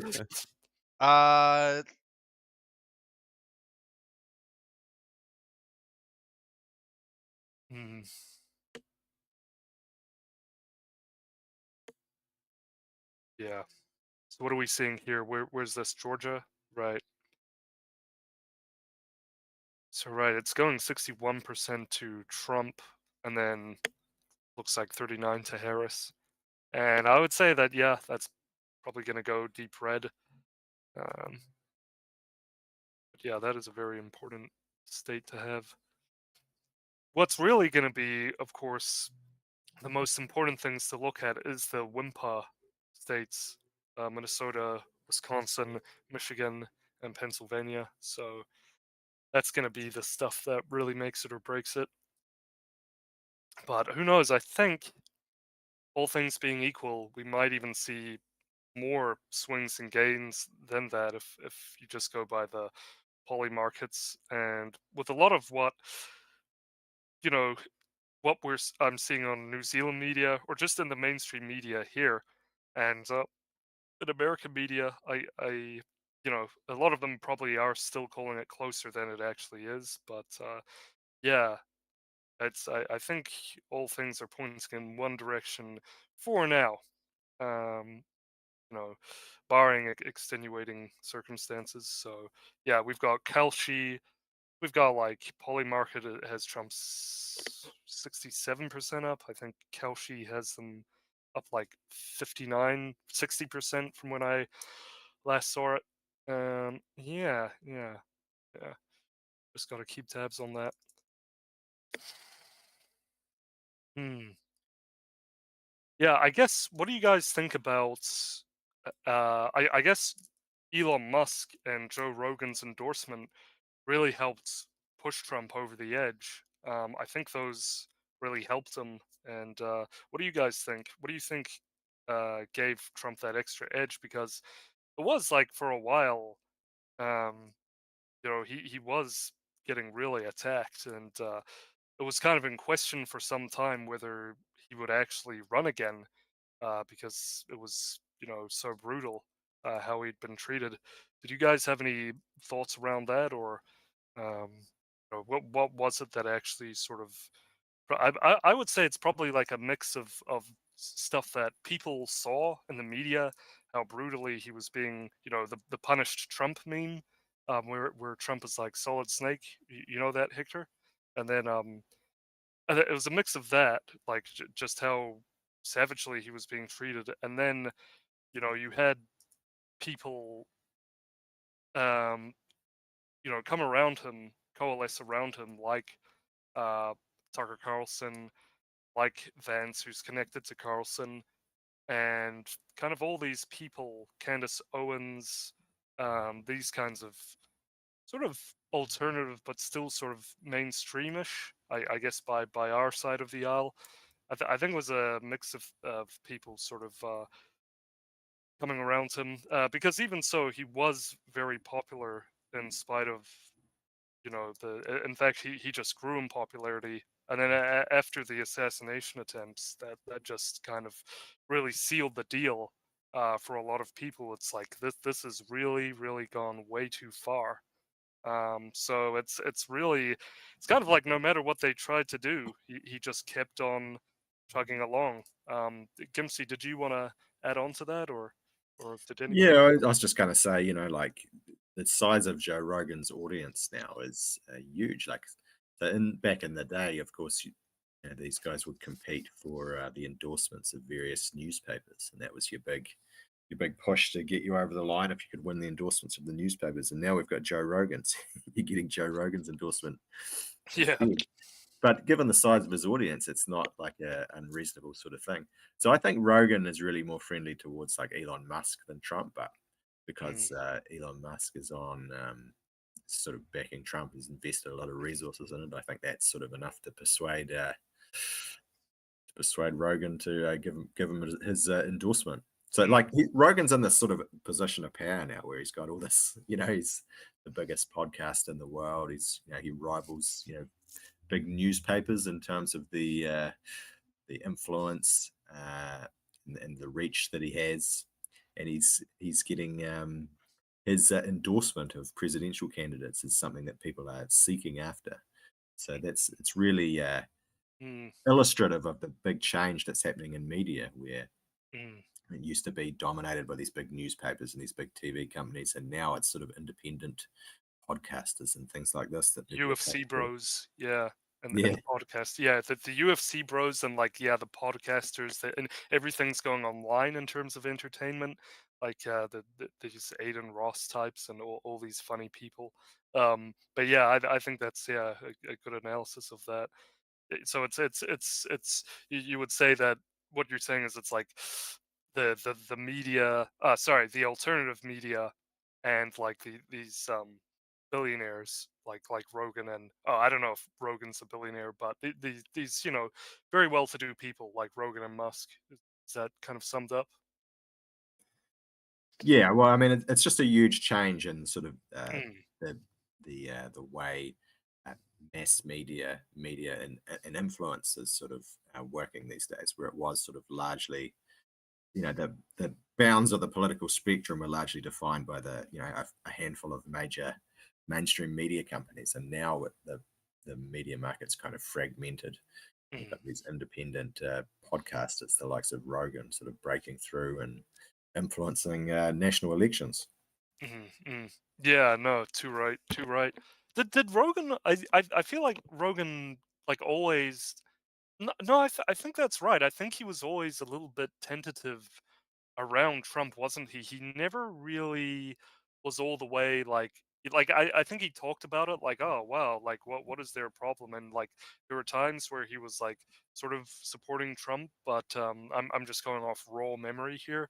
But Yeah, yeah, it's became like a meme. Like, mm, in the sort of media landscape, there's this, or in the political landscape, there's these, the sensible centrist people like the Weinsteins and these sorts of people, and it sort of felt like they always criticize the wokeness and they criticize the Democrats, but they never quite go on the side of Trump or the Republicans. They're trying to carve out this independent sort of space, and it seemed like Rogan was always trying to put himself in that box, but he's not doing that. Now he's yeah, it's interesting. You've got a lot of people like dancing on the edge of a string, sort of, should I? Or they've got their feet in both pools, like, which one do I like, And whoops, Hector, go right ahead. Do you want to unmute yourself, Hector? Oh, whoops, sorry about that. The voting in. Oh, did I close my tab? Where'd my election go? All right, wait. Sorry. Control Shift T if you did. Oh yeah, there it is. Cool. I was just saying the voting in Florida, it's 75% done, and it looks like Trump is like picked up about two percentage points there. So Florida's the state that's farthest ahead, and Trump's up by about 2% there. It is still like these Georgia and South Carolina and North Carolina. They're all still like less than 15% of the vote counted. So it's sort of tough to try estimate how Trump's doing. But in Florida, you can pretty much say that he's pretty much secured that. Like he's 75% of the votes counted in Florida, and he's up 2 percentage points. Yeah, that's right. Yeah, I think we might see good things. So this is 2020. Let's get a good look at that, Hector. Yeah. So like, yeah, so right down the middle there, like a diagonal street, right down, you have Trump country, and then just nipping around the edges, you have the Democrats just kind of neatly, coincidentally, getting all those areas. So that's do we have like projections for the Wimper states, Wisconsin, Mich, and Pennsylvania? Not Or quite. that's not quite. There's some early votes coming in from Ohio, which I guess, do you want to have a look at that now? Ohio is somewhat similar. Sure, that's interesting. 57 versus 43 to Trump. That's awesome. Early days, only 4% of the vote counted. So if we compare Putnam County, Trump is on with 49% of the votes counted. Trump is on 83. Kamala is on 17%. If we compare that to 2020, roughly the same for Putnam. So it was 28 for Trump, 16 for Joe Biden. So pretty much like bang on, like pretty much exactly the same. I think both Kamala and Trump are both up, and that's probably because there's less third parties, less popularity for third parties in these states. So it would be interesting if I could find out how to get the results for like everyone instead of just the two, because I think third party support is something to look into. So if I could find things that actually have results for that, I'll look into that now. Yeah, it's interesting. There's I didn't know this until relatively recently. There's a phrase, "So goes Ohio, as goes the nation." So that's been a long-standing theme or concept in American politics, saying that the outcome of the presidential election in Ohio is often served as like a bellwether for the national result. So I was like, it's kind of weird. Like Ohio, I wouldn't really like. It's kind of a I don't know. Oh, well, last place. time Ohio voted for Trump, but Joe Biden won the election, so not necessarily true, or at least Oh, not well, in I that mean, that's the election. official. Right. True. Yeah. So yeah. So well, actually, you could say that actually it still remains true even in that election, right? Yeah. Because if it was fair and equal, then yeah, Ohio would have been right. It should have gone. Though, as I say, the proof is in the pudding. The Ohio is in the pudding, everybody. So I mean, yeah, that's something. But so yeah, in the past, so it stems from the fact that in the past, Ohio's electoral votes were crucial in determining the winner of the presidential election. That's because of its state's demographic makeup with its mix of urban and rural areas. It's basically a microcosm of the nation at large. So yeah, that's interesting, and there's a lot of history around that. Now, yeah. However, it's Ohio has undergone significant changes. It's got a huge long decline in Oh, here we go. industrial jobs and increase in suburbanization.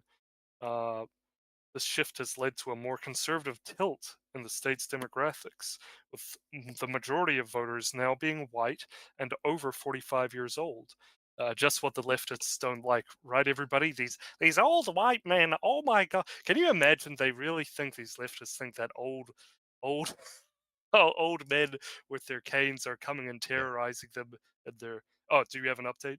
Sorry, Yeah, I go found ahead. this website that actually shows the shift from 2020, so this is actually quite good. So in Mm, Florida, you can see like in all these counties, like Trump's up 15%, Trump's up 8%, Trump's up 4%, mm, 4%, 3%. So in Florida, he's doing great at these counties that are all finished counting. So that's quite a big swing. I'm probably going to use this instead of switching between the two maps because that's sort of a bit confusing. So mm, some real big swings in Florida towards Trump. If we look at, let's have a look at some states that have already been counted a little bit. Florida's really fast at counting, so I guess that's good. What's like the mhm, second most counted? Maybe like Kentucky? Let's have a look at Kentucky, see what the swing is there. So mhm, in Kentucky, yeah, there's a lot of swing towards Trump, a little bit towards Hillary in Covington. I thought that was going to be like an urban one, but it sort of isn't. So again, there's a lot of like rural swing towards Trump by the looks of it. So it's quite interesting there. So it looks like, yeah, rural swing in Kentucky. We'll see if there's any in swing states yet, like Georgia. Let's see what the swing is here. mhm, A little bit towards Trump, but maybe that'll be enough. We just need to wait for the rest of the votes to come in. So in rural Georgia, rural voters seem to be swinging towards Trump, which is a good thing. So I think that's what made him lose, or supposedly lose Georgia in the first place, was he lost a lot of rural support. So we'll see what happens there. So real good tool, this one. And it's looking good for Trump in a lot of ways. If we look at Indiana, let's have a look at the swing here. I think Indiana swung a bit more towards Kamala. So even there, Indiana, it seems pretty consistent. At least a little bit of a swing towards Trump. So if you're in Florida, then it's a massive swing. So it seems like, yeah, rural areas are swinging towards Trump. So mm. To be expected. To be expected. I think yeah, Vermont is like the only rural place that only swings left, right? that's because it's I don't like know. Bernie's like personal fiefdom. Like Yeah, it's Bernie Sanders' personal fiefdom is Vermont. So but yeah, but why is that? It's like, are there even socialist policies like that are implemented in Vermont? I think there might be I actually something like don't know. I don't know. yeah. Maybe they've got like free dental care or something, but obviously they like isn't Vermont like one of the widest states in America? So it's sort Yeah, of interesting that. it's kind of like the Scandinavia of America in that it has those kinds of left wing, but yeah, once things change, yeah, it's might not be so much the case. Oh, and we've got. Oh no, that was 6 hours ago. Too big to rig. Um, here's Virginia. So even in Virginia, in the counties that have finished counting, there is again a swing towards Trump of about 3 to 5% in rural counties. So that seems like a consistent sort of nationwide thing that rural areas are swinging towards Donald Trump. So that's Mhm. good. So it's really a question of what are we going to see in those suburban areas, right? Yeah, Those exactly. cosmopolitan areas. That will be the interesting thing. And who knows? Because as News Talk ZB was talking about like they were saying, and I think this is fair enough. I was going to ask you guys, I wish I asked it earlier, what do you guys think the single biggest like driver is in this election? But what do you think is really driving the huge turnout, the huge registration in Republican policy? And you can comment that on it if you will, but I think it's fair to say that America has been economically under extreme duress for such a long time. It's come to a fever pitch right now, as many things have. I think for a lot of people, it really is untenable. I mean, we've seen those migrations to Texas and to Florida from California as being really the worst example of the once most economically prosperous part of the nation. Now they're going to they have to migrate to more more economically just places where you can live. And I've even heard in Texas it's quite expensive and quite hard to just live really, or there are pressures there for the average person. So yeah, I think probably that is what is motivating. People feel it in their pockets. They're gonna show it in the polls. What do you guys think about that, Victor or William? I think it's the same case here in Brazil. Mhm. People are not indifferent to inflation or to loss of buying power, you know. Mhm. And I think that in this election in the United States, just as like in Brazil, Mhm. we have a lot of people that went silent, you know. Mhm. They seem to be indifferent, they seem to not care, but they definitely have a position and they are definitely voting, without saying. Uh, let's see what is impressive, and this is a contrast with Brazil. Mhm. In Brazil, this last election that we had here, and now I want to rewind to the commentary that was made about the libertarians, about Martinez, Sure. that Martinez did. Yeah. And here in Brazil, here in Sao Paulo, my city, we actually saw that 2% that the libertarians they always get in the elections, that 2% made a difference, made a major difference to one of the candidates. And to be honest, it was the candidate that was a bank robber.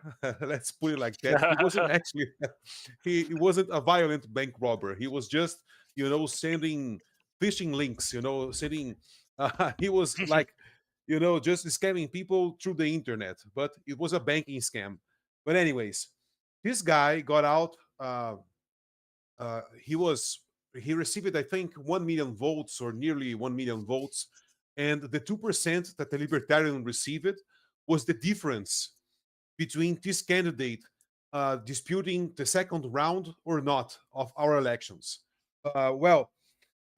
Anyways, and my commentary about the Libertarians is, to me, it's two things. One is the quote of the late Professor Olavo de Carvalho. Olavo labeled the libertarians as the condom of the communists.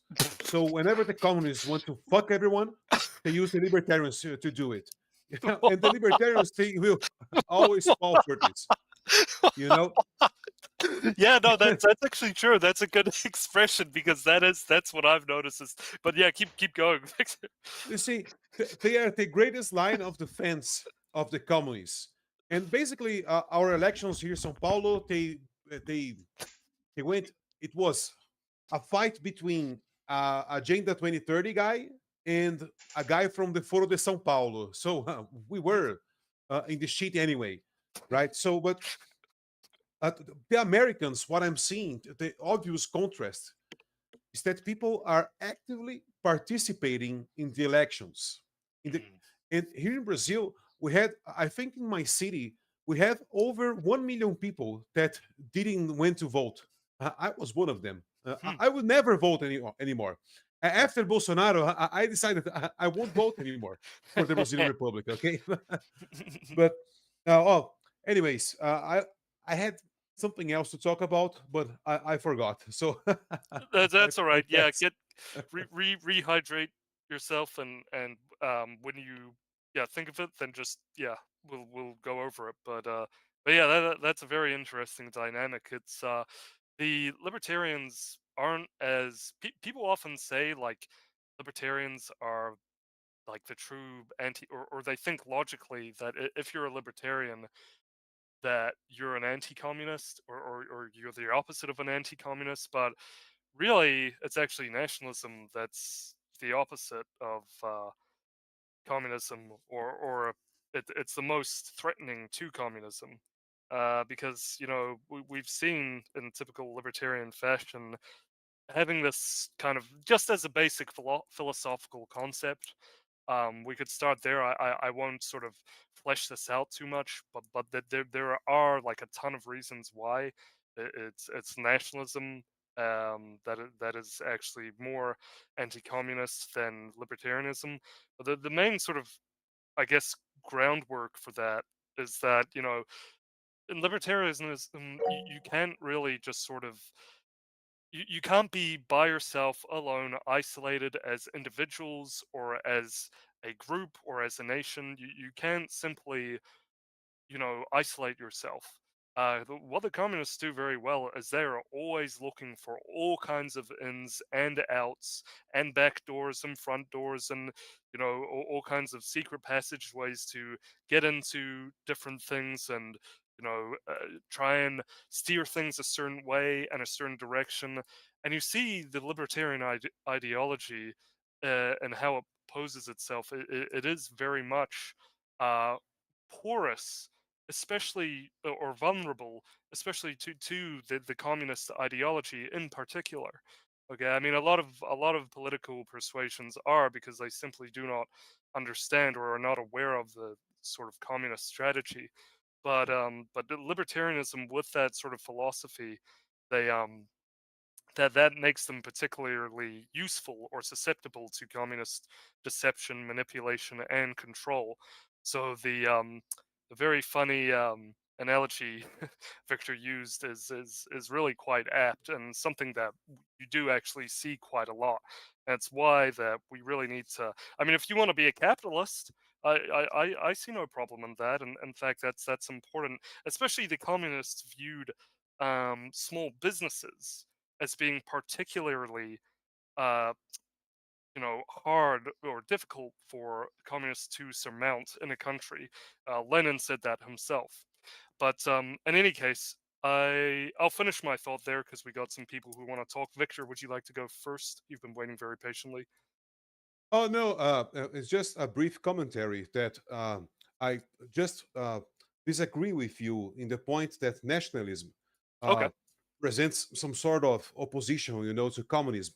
Because you see, here in Brazil, the first communist agents we know from the last century, they were all nationalists, Ah, and even till this day, we have communists here in Brazil that are nationalists. And you see, yes. I think that the only group of people that would oppose really the communists are Catholics. Mhm, But nowadays, those that present themselves as Catholics, they aren't Catholics. mhm, They mhm, are mhm, people that are very infected with Masonic values and principles, like, for example, with ecumenism and the universal fraternity stuff, that, oh, we have to respect everyone and all this sort of stuff. And I think the problem nowadays, earlier in our conversations, I think someone quoted Saul Alinsky, not quoted, but just mentioned Saul Alinsky. And Frankfurt School, basically, and this I learned it from Professor Olavo, Frankfurt School, their motto is the total critique, is the universal critique of everything. So mhm, they are always putting themselves as God, basically, because if you are criticizing everything, if you are criticizing something, naturally you are in a position of superiority. Uh, and this doesn't have to be true, and you don't even have to be. You just have to think you are in a position of superiority. And now, excuse me for my English that is very rusty, but I'm trying to talk about a complex subject in another language. But anyways, excuse me. And we mhm, are facing an opponent, that it doesn't matter what you say, it doesn't matter what you debate with him. He has a different cosmovision, and this guy wants to destroy everything.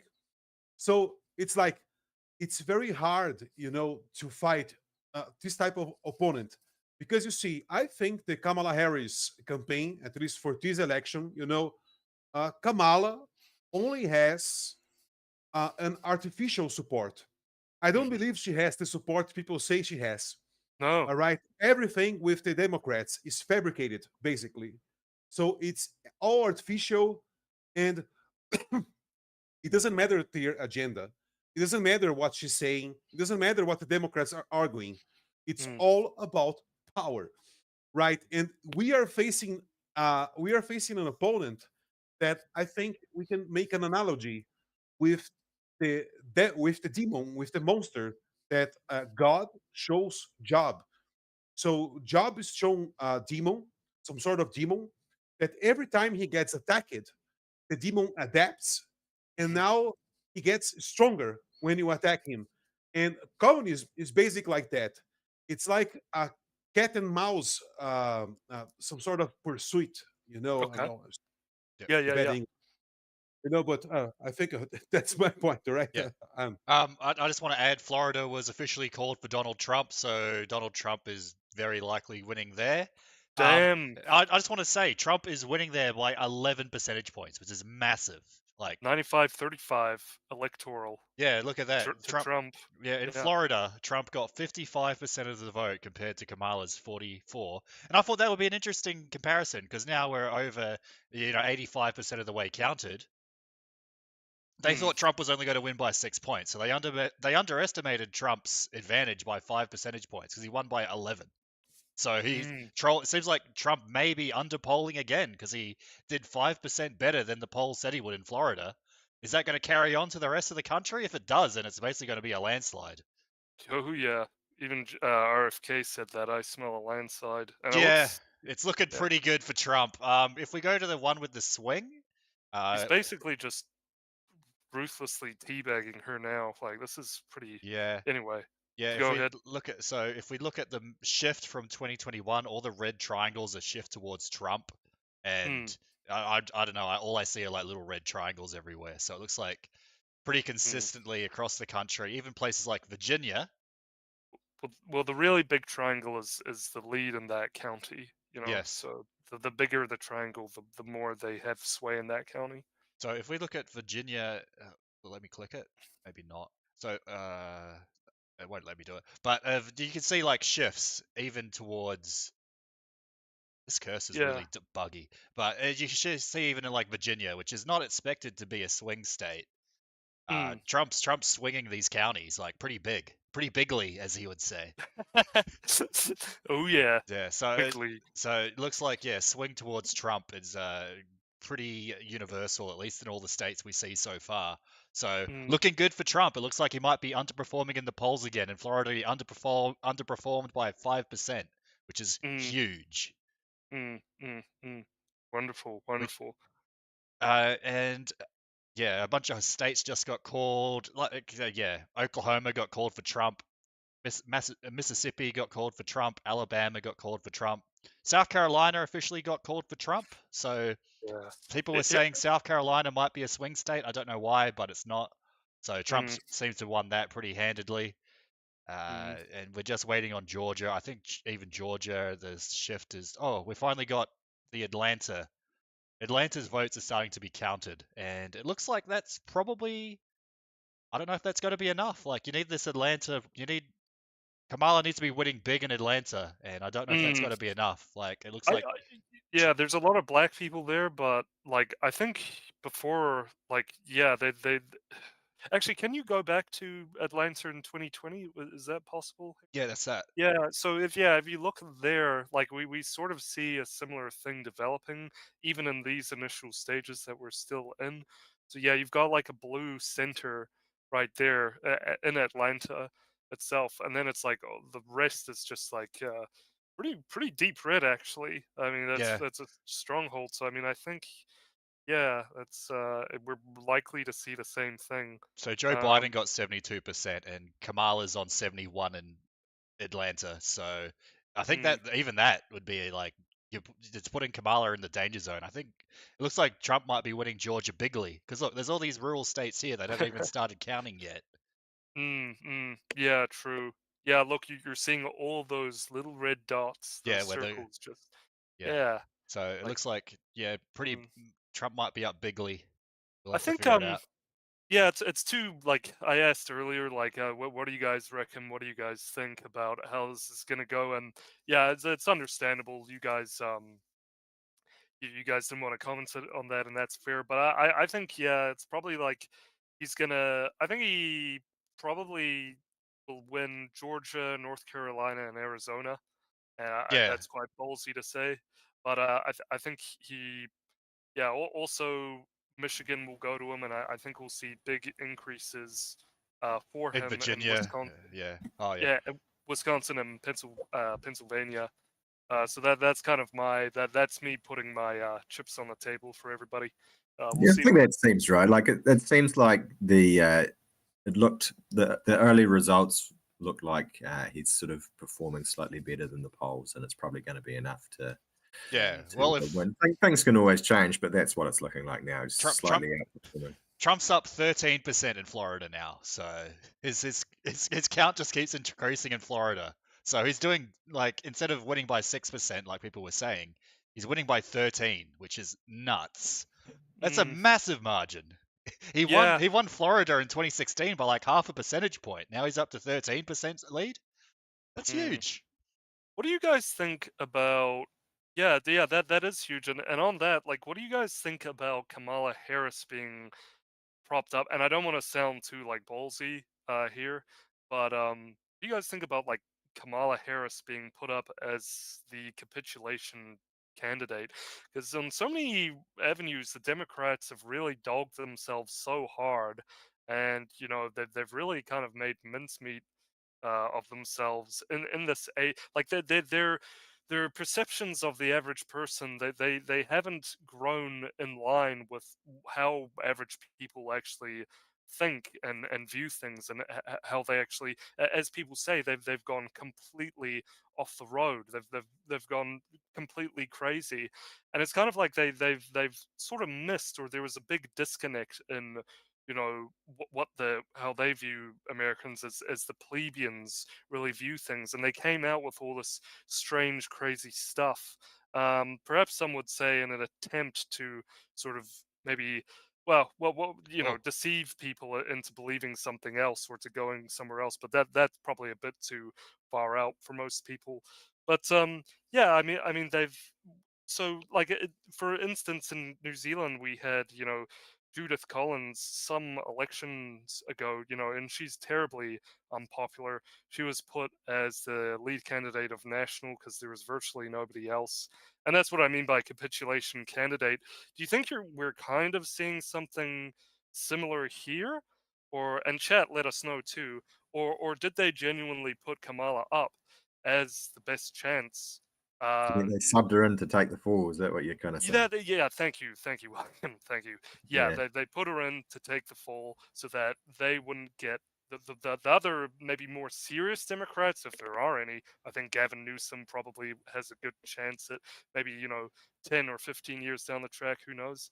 But I mean, yeah, they used her so as not to damage potentially stronger Democrat members. Future prospects, in the future. What do you guys think, William? What do you think about that?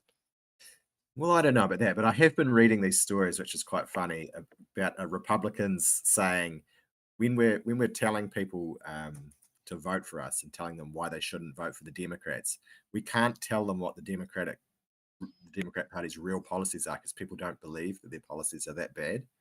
So they don't believe that anyone would really do it. So we lie about what their policies are to make them seem less bad, so people actually believe us. Like yeah, crazy sort of stuff. Like for example, the offering transgender surgeries to like immigrants who come in across the border, like like taxpayer funded trend. Like what? It just, Yeah, people child don't tax credits for when dogs. when they tell people about this stuff, they're saying, well, people just think that you're bullshitting them. They don't believe it. So. Yeah, people think like fuck off, man. Like you just screw with me, but it's like, no, you're a racist. How could you not, fund child tax credits for dogs and gender affirming health care for migrants? You bastard, get out of this country. You're clearly racist. Yeah, it's like really, yeah, it is. But hey, that's what it is. That's the. Oh, cool. We've got Emmet Conner saying that he'll join back in a bit. Oh, Yeah. that was 40 minutes Yeah, ago. I'm just saying it looks good for Trump in Georgia. All these rural areas haven't even started counting yet. Atlanta's over halfway counted, and Trump's still in the lead. So hopefully that holds. Hopefully that holds. It's looking pretty good for him there. We'll see what happens. Yeah, we'll see what happens in Athens. We should have a look at North can you just Carolina. Oh, go. I just wanted to say I want to have a look at North Carolina. It looks like at the moment Kamala Harris is in the lead in North Carolina with 8% of the votes counted. Again, we sort of have to wait. In Charlotte's last time, 60. Where's one with more percentage counted? So Orange 77-21 to Trump. Oh no, I need to fix my tab. But never mind. I need to get rid of this with the inspect element. We have our friend One Tall Order. He says, I call Louisiana for Trump. That's a shout out to One Tall Order, or Cool. at One Tall or 4 on X. He's great. He's awesome. Everybody should check him out.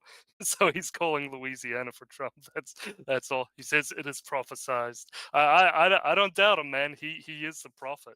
He's that guy. He knows his stuff. So there we. Hector, can I just let you man the stream? I'll just be right back. 30 seconds, please. Yeah. So in Carolina, Kamala's winning so far. I've lost my other New York Times tab because I accidentally closed it, and then I got the pop-up, and I need to inspect element to fix it again. Just have to remember there's a way to do it. Oh, here we go. Fixed it. I inspect element and hacked it. There we go. So in North Carolina, in let's say Orange County, Joe Biden got 74%, while Harris currently has. Can we go back to the North Carolina? There we go. While Harris currently has 77, with 82% of the votes counted in that county. So it looks like there potentially is a swing towards Kamala in at least that urban area. If we go towards, let's find a rural area. Here we go, Surrey County. 76 Trump, 24 Kamala. We do that here. Yeah, it looks like that's swinging a little bit towards Trump. So again, it seems like a pretty standard trend. The rural areas seem to be overwhelmingly swinging towards Trump, while we maybe don't have enough data yet, but the urban areas are swinging towards Kamala. So that's sort of interesting there. Yeah, anything to add on that? Oh, you're muted, guys. Victor, you muted. Oh, sorry. I'm sorry. I would like to add about the Kamala question that Gilbert asked earlier.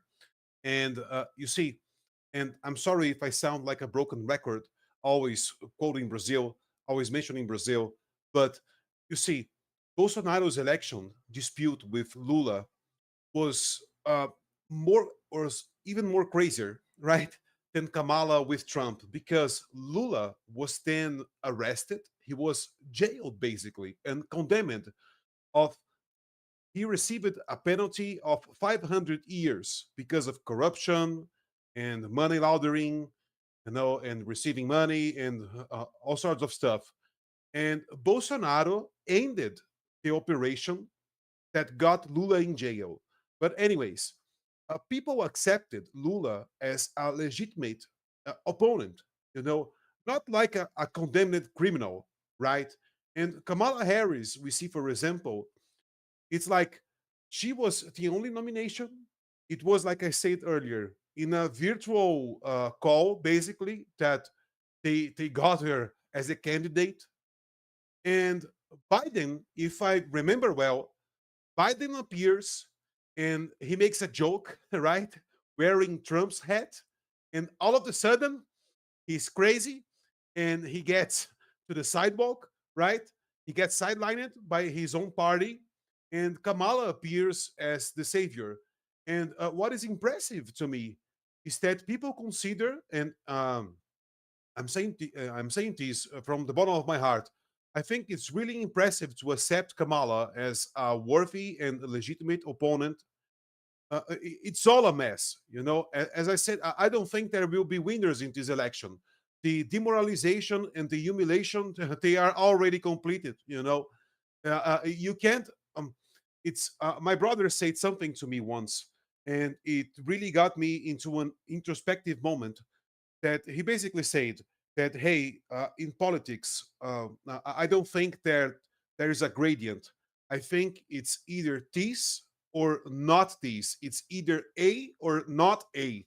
So you have to take a stance. Yeah, you know, some people say since 2020, oh, it's all a theater. It's all a theater. And the same people that is claiming that it's all a theater are begging you now to vote and go out and vote because you make a difference.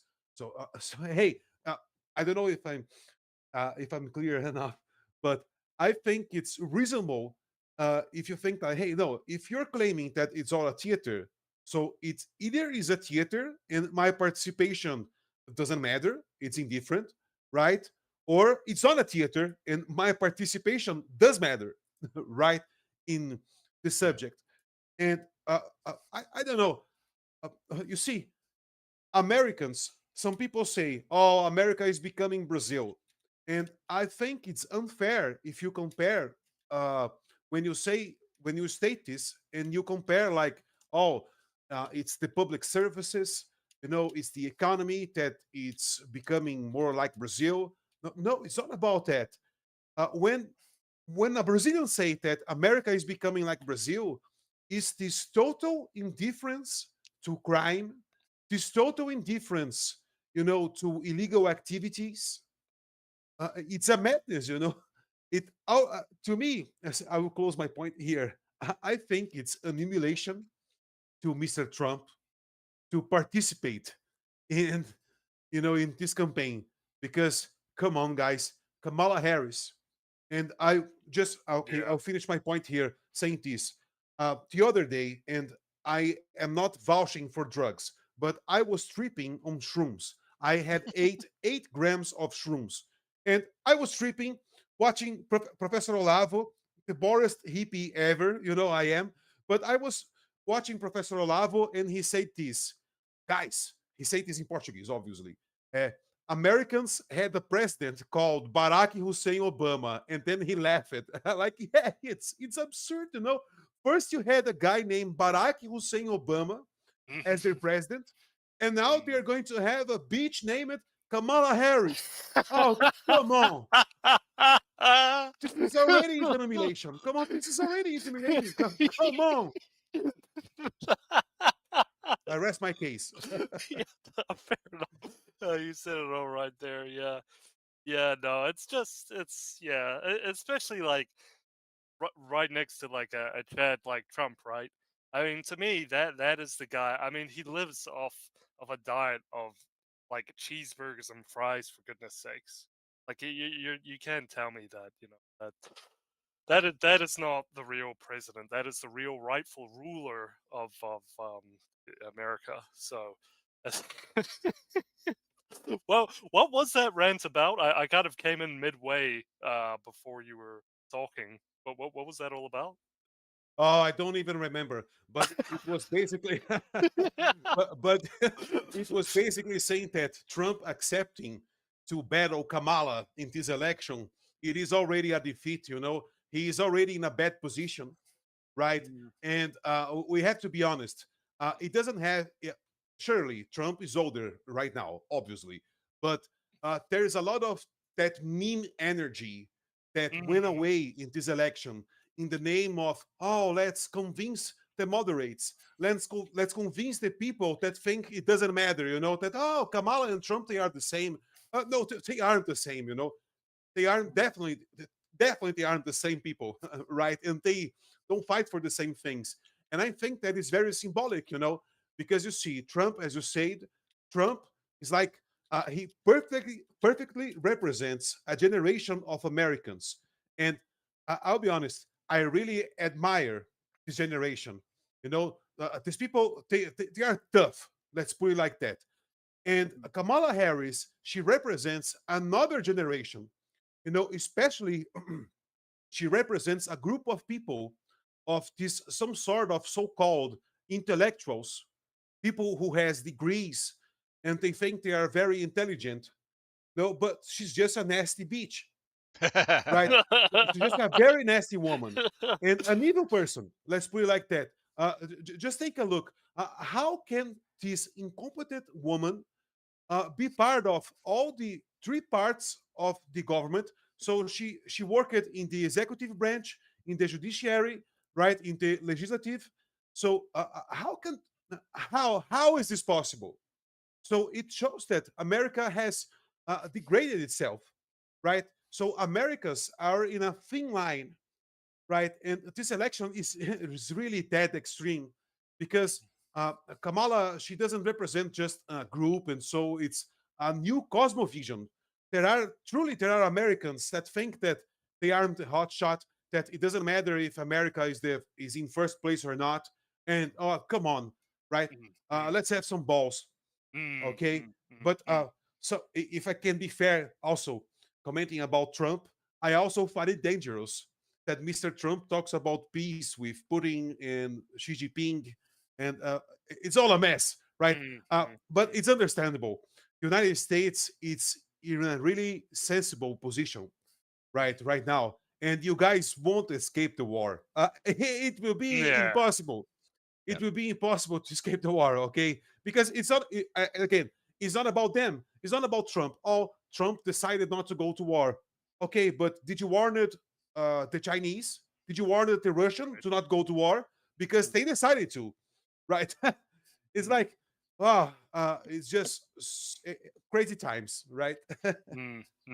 Yeah, no, that's actually kind of in their proto-communist plans. It's like Dugan talks about the world being divided up into vectors, conveniently for Russia's power and China's power, but like, yeah, it's like he thinks that New Zealand is a part of that vector of influence and control. Oh, New Zealand is in China's vector of power and influence and control. So therefore, China's like the rightful ruler of the Indo-Pacific. And yeah, there's a lot of nonsense kind of brainwashing like that, and that they employ. And like even without that, though, you just know that like if there was no if they did manage to actually successfully like really actually got America down. Luckily, Australia has some nuclear subs, which is good, and the CCP chimped out because of that. But yeah, the CCP chimped out, but they got their subs. Hopefully, they get more. But yeah, it's like China would, without America and without like our allies, without Australia even, with China would have us in like a heartbeat. So yeah, it's like I fully agree. Like it's time to yeah, for America to really stand up and yeah, to take more of a position in these things and not constantly. But sorry, we'll just go to Hector quickly if that's okay, Victor.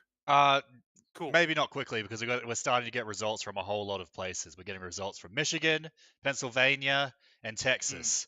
So Pennsylvania, at the moment, Kamala's in the lead. But however, a lot of the votes that have come in so far have been from urban areas. So Philadelphia and Pittsburgh, they're leaning heavily towards Kamala, somewhat predictably. None of the rural areas have come in yet, so it's interesting there. We'll see what happens there. If we come on, right, the map froze. Give it a sec. Yeah, there we go. Right, come on. Oh no. Can you hear that? Hear what? Uh, What's going on? my computer was spazzing out. All right, It seems to be back. All right. I don't know why it keeps doing that. But anyways, I think there's too many votes coming in. So at the moment, Pennsylvania, Kamala's in the lead, but that is the urban areas. In Ohio, again, votes are coming in there. A lot of the votes they seem to be more of the urbanish areas. Oh, maybe not really. But yeah, Trump's in the lead in Ohio with the votes rolling in now. And in Michigan, with 5% of the votes counted, Kamala is currently in the lead, but again, a lot of these votes are from Oakland County, which is, basically a suburb of Detroit. So a lot of these like left-leaning areas are reporting the first votes. Currently, Kamala has 59% of Oakland County in 2024. Let me just check what she got last time. Yeah, she's about where she was last time, 59 to 56. But again, it's early days. And in Texas, the votes are coming in fast in Texas. 40% of Texas is already counted.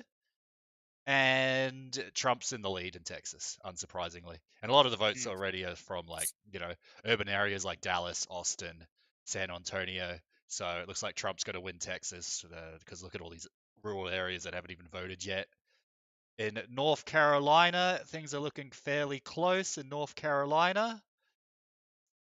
There's been a lot of areas have voted for Kamala. Kamala's currently up by 1% in North Carolina, but there are still lots of more reporting to come in.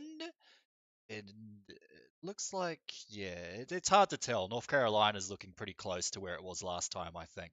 So the votes are coming in. North Carolina's looking somewhat close to where it was last time, which was a Trump victory.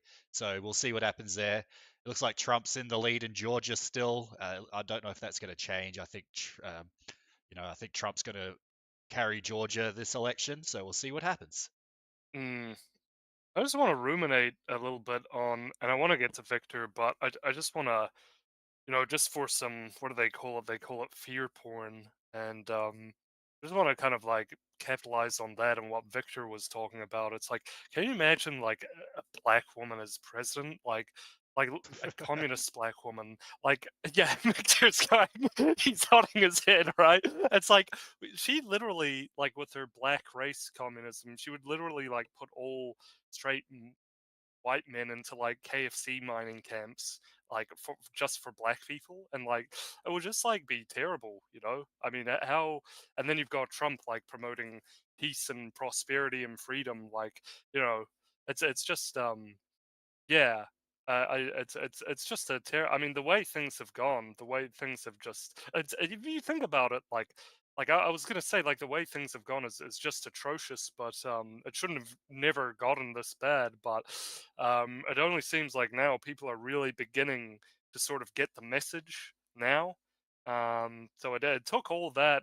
I feel like since 2016, and especially since the race-specific Sino-Israeli bioweapons.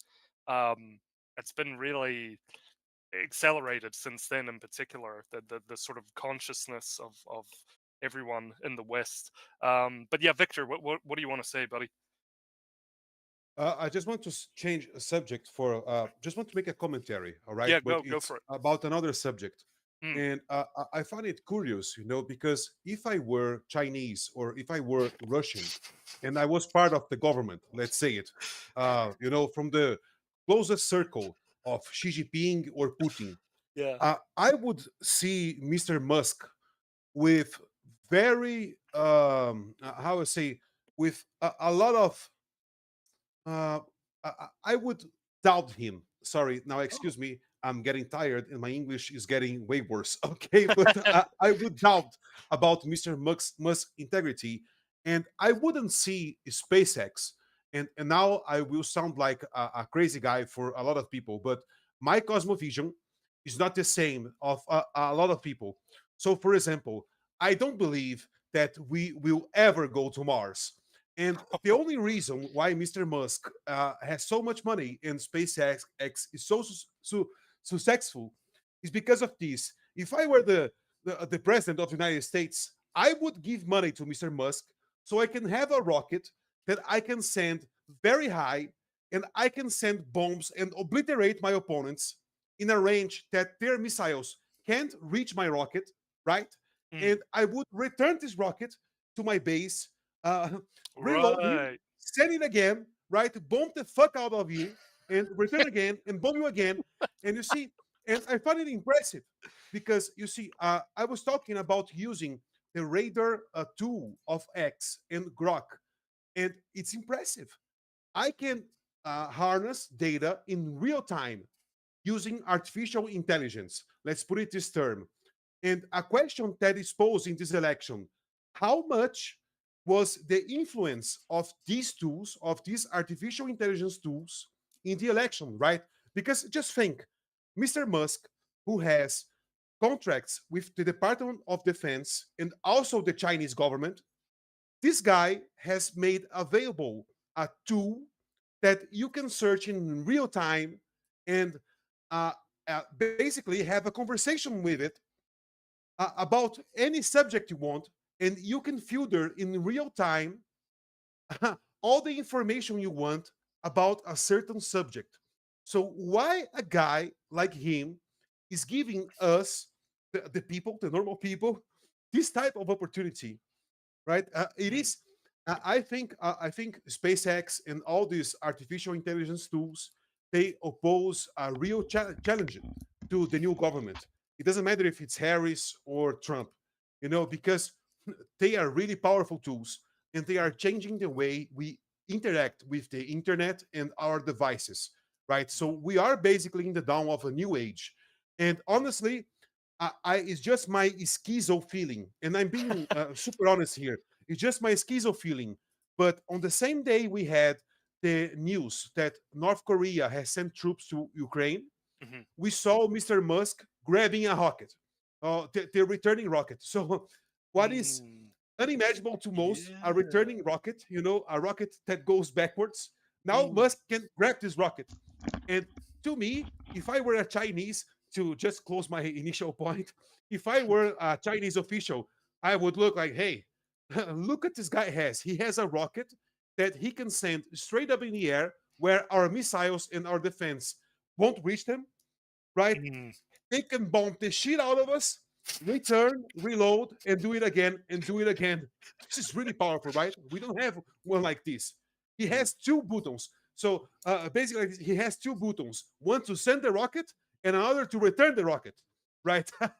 So, anyways, excuse me. Yeah, no, that's a really good point, and yeah, that's actually a really good point. I wonder what they were thinking, or what the feeling was amongst the CCP and the Kremlin when they were watching that rocket go up and then return flawlessly. That must have been because it does call into question whether a lot of their military hardware actually works, especially in North Korea, but in particular, Russia as well. There's been quite a few things that even Navrazov tipped us off to that maybe it's not as effective as the Russian hardware as we once thought. And that's due to like a lot of people like Shoigu not properly overseeing the corruption that was taking place in the Russian military.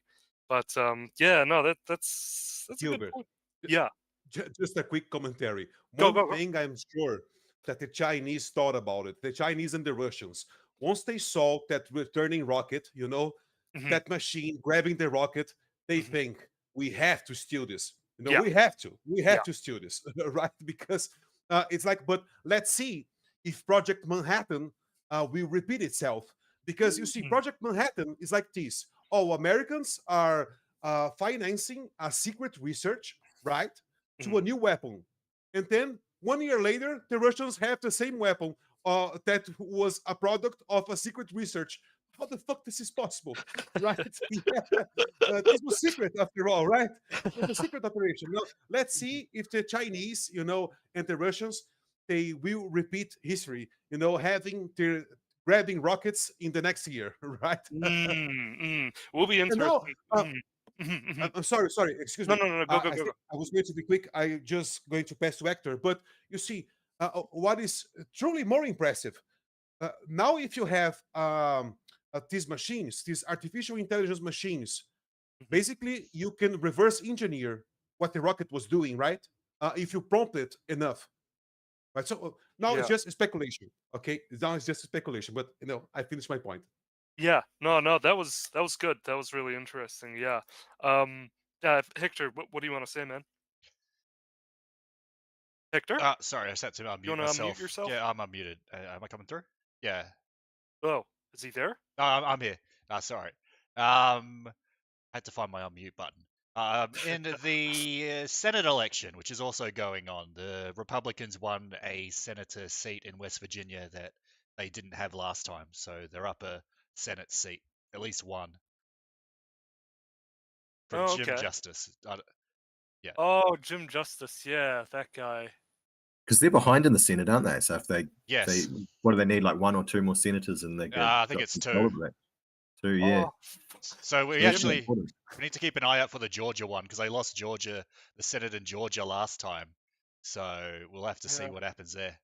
Jim Justice he's the guy and the with dog, yeah. with the fat dog. Yeah, Yeah. the obese dog. Yeah, does people remember this? So Jim Justice and his dog won the seat. Remember this guy? Where's his dog? There. He was like one of the first guys, and he's bring out baby dog. Yeah, so baby dog won the seat. So there you go. Baby dog's going to Washington. People were like, actually no, I think everybody loved it, but there were some people like going, oh, really the dog? But it's like, no, I think it's good optics. I think people like that sort of. I liked it. I thought it was. Yeah, I thought it was good. Yeah. I'd rather get baby dog's endorsement than like Beyonce's, to be fair. Yeah, I would too. Yeah, geez, no, not that MK Ultra Illuminati. Yeah. Yeah. It's looking very. Sorry, just another update. In the presidential race, it's looking very even in Virginia. There's slight. Trump's actually ahead slightly, but I think he still have a lot of votes from a lot of these blue urban areas to come in. So Trump's slightly in the lead in Virginia. In North Carolina, Trump has taken the lead. He was behind before. As a lot of these counties start to come in with their votes, Trump has pulled ahead. So there's that. And let's have a look at some other states. Georgia, yeah, Trump's still ahead. It looks, I don't know if this is going to change anytime soon. Yeah, Atlanta is still counting the votes. You still have a lot of these areas to still count. A lot of these little red areas still haven't reported any votes yet. So Trump's in the lead by 300,000 votes in Georgia. In Texas, Trump is in the lead. So there you go. That was sort of expected. I think people were coping when people were saying Texas was going to flip blue. I heard some it seems every election they keep saying Texas is going to flip blue, but it never does. Yeah. In Ohio, Trump is in the lead as well.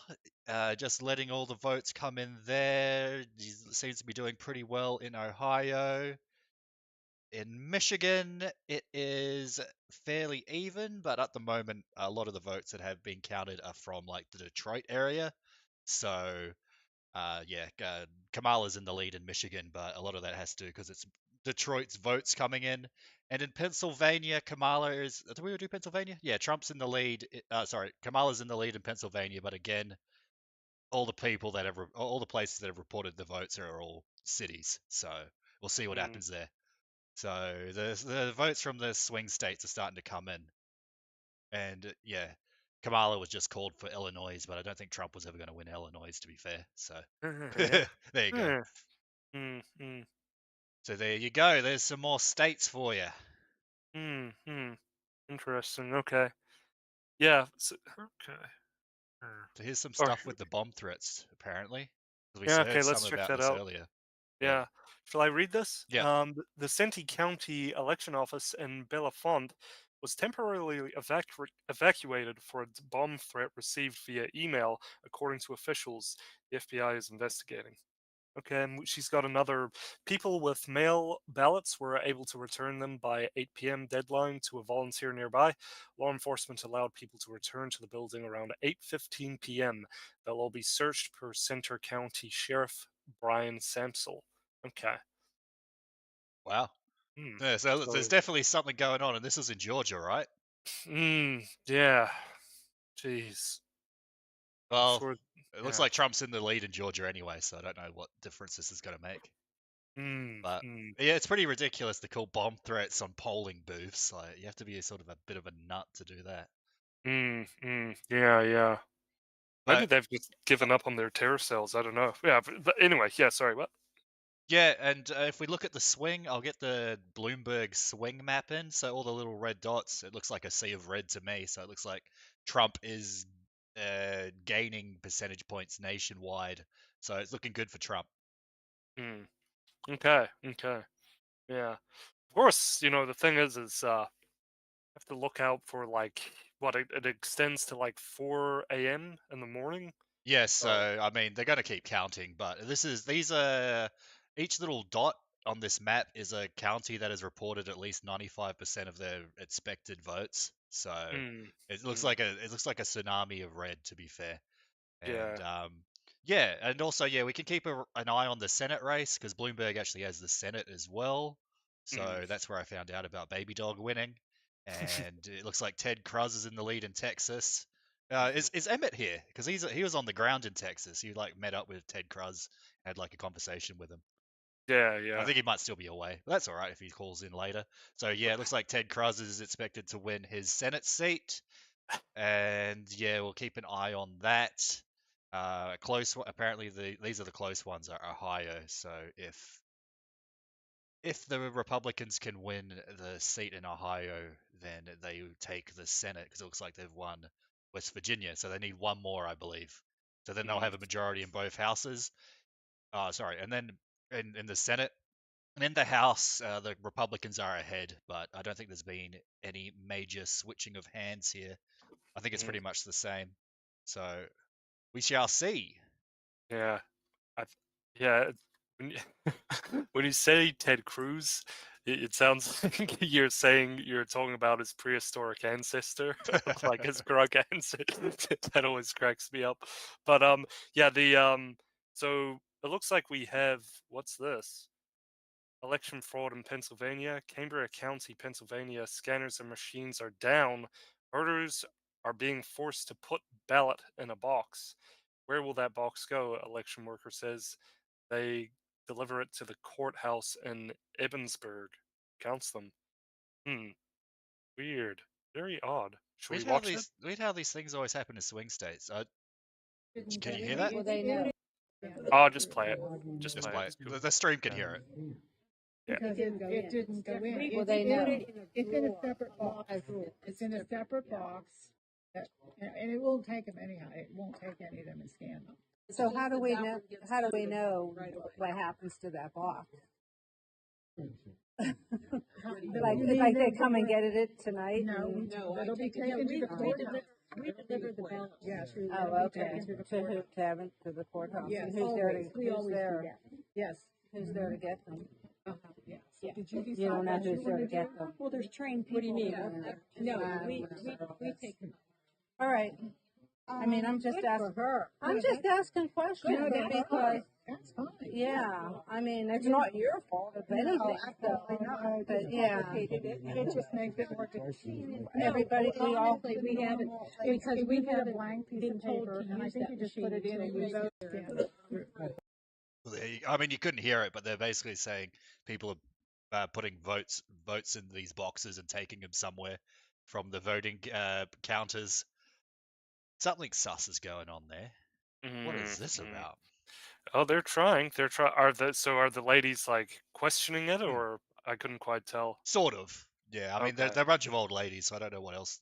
They're probably not going to do anything, but we shall see. It looks like if we go back to 2024, let's see if any more results have come in. Yeah, Trump's maintaining his lead in Georgia, which is good.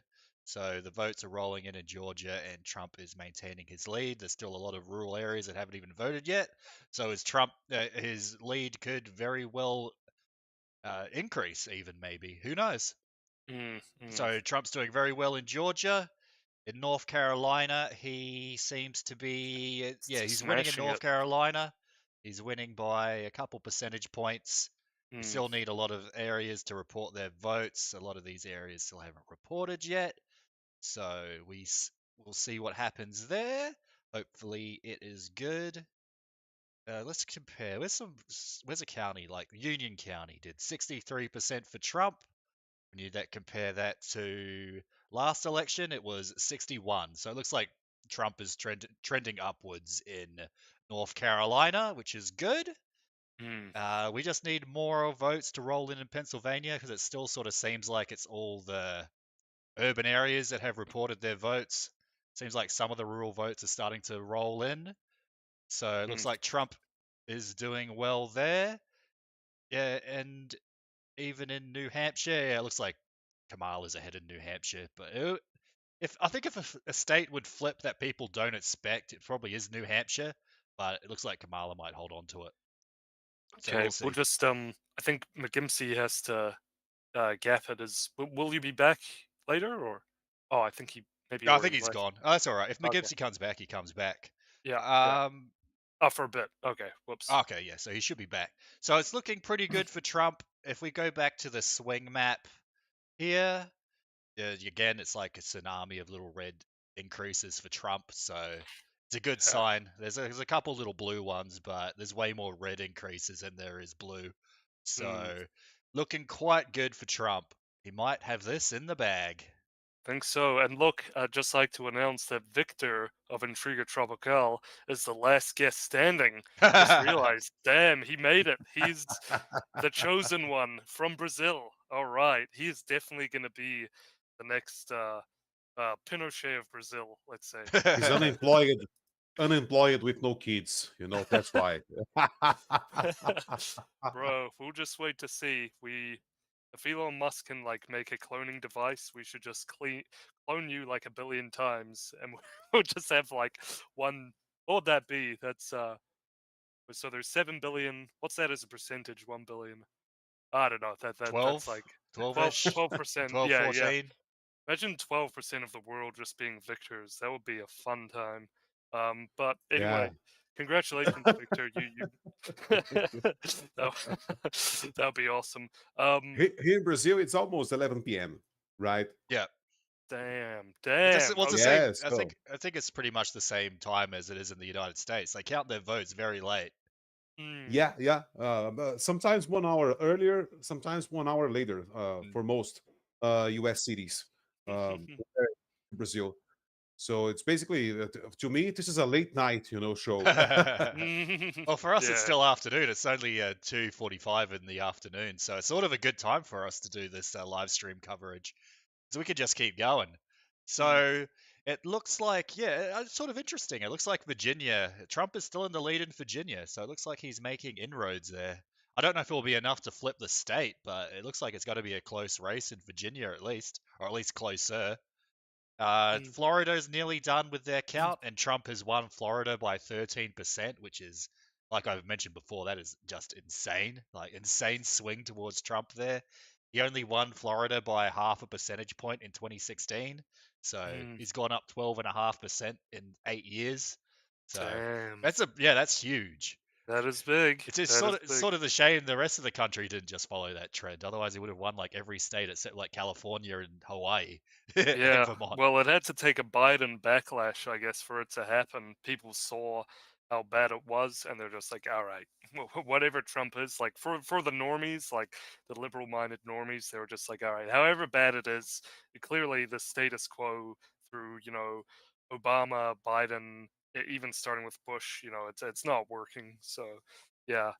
And even just the more visceral stuff of the immigration, the gangs, the crime, that's even people eating people's pets now, that's eating the dogs. Enough to... They're eating the dogs. I mean, I can imagine the cats. I can imagine a lot of the Redditors, they're like, oh my gosh, my cat! Look, my cat is, turning on the TV with the remote. Oh my gosh, my cat is in the sink. It's they probably would have seen that and just absolutely chimped out. But check this out. So. Possible election fraud in Pennsylvania again. All the flash drives on ballot counting machines in Cambria County is a little worried about North Carolina and Georgia. No, it's the former actor. Oh, right. It's the other post. All right, you're one ahead. Oh, right. Oh, I'll send it. Here it is. It's that one. okay. Yeah. For some reason, I don't know why, but my audio is not coming through to you guys. It's going through to the stream, and I can hear it. So you just might have to read the subtitles. So say it again. Oh, Flash okay. drives are not. Yeah, no, that's machines are yeah. not synced Drives up. are not synced, And so they're they're- having to get new flash drives out to all the machines. Get- That's what we've been just told. Cambria County? Cambria County, that we know. Why does this always seem to happen? say it It again. always seems to be the swing states, isn't it, where all these shenanigans happen, especially like Pennsylvania, Hmm. where people like are coming to steal the ballot boxes or flash drives are getting like broken and the voting machines don't work. So Really makes you think. Really makes you think. Why is this? Yeah, where are all these flash? Yeah, so there it is. Like they're trying funny business. They're trying to do it. I don't know if it's going to be Um, enough because it seems like the swing is pretty universal. I bring back the swing map. I mean, again, mm, oceans of red. There's reds all over Kentucky, reds in Virginia, reds in Georgia, South Carolina, mm, Florida. So it's huge. It seems like a pretty sizable swing towards Trump. And I don't know. Where's the popular vote? So Trump is currently ahead in the popular vote by nearly 4 million votes. I mean, there's still a lot of states to be counted, but he's winning the popular vote. He seems to be winning a lot of swing towards him. And as I talked about before, the Libertarian Party's vote share has completely collapsed.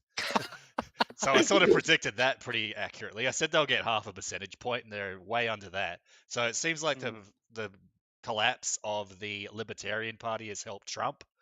So we'll see what happens there. I wonder does this going to tell me how much Jill Stein's in Michigan? So yeah, in Michigan, Jill Stein's on about 1%. So potentially, Green voters could make Trump win Michigan like they did in 2016 if she wins a percentage and a half of a result. While the Libertarian Party is they're in the gutter. The Green Party's overtaken the Libertarian Party in the United States. Not that it really matters. Yeah. But yeah. Seems pretty good. Pretty good for Trump, but we'll see. Yeah, serves them right for having fat strippers at their conference. That's among other things, of course. But anyway, I mean, even the Greens didn't do that, right? So, Yeah. Yeah, that's pretty. Oh wait, here we go. Here's the shift. Look at all this shift. This is shift towards Trump everywhere. Look, can you see that? Look at that. It's just red arrows all over the place in Georgia, in Kentucky, in Indiana, in Virginia, North Carolina, South Carolina. Huge swings towards Trump. So Yeah, check out the poly markets. It's even gone down even more. my Polymarket link didn't work. I think too many people are using the website because it just crashed when I tried to open Polymarket like an hour ago. Oh yeah. Oh wait. Oh, can you look at it on X? I sent the X thing. Okay, sure. I can look at a screenshot on X. Yeah. Oh wait, no, this is the wrong one. Okay, I'm gonna clean my tabs a bit. Just give me a sec.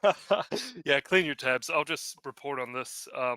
So Amy is saying I'm in a deep red part of a swing state, of the swing state Pennsylvania, and all voting machines are broken across this country, and the neighboring ones. Wow, people are stranded in line, and a constable told them they don't get the machine working by 10 p.m. They will turn people away. I'm not sure what to do. Well, fair enough, fair enough. And then she's got a little update. Cambria County is extending the voting period. In my opinion, it's not a coincidence that this is a problem in areas critical for Trump support. Interesting, interesting. Yeah, so yeah, it's like back to okay, she has a picture of the machine. Yeah, I don't know. It looks like Trump's winning pretty bigly. Like it's huge swings. It looks like he might even win the popular vote if look at this. He's getting like swings of 11%, 8%, 5%.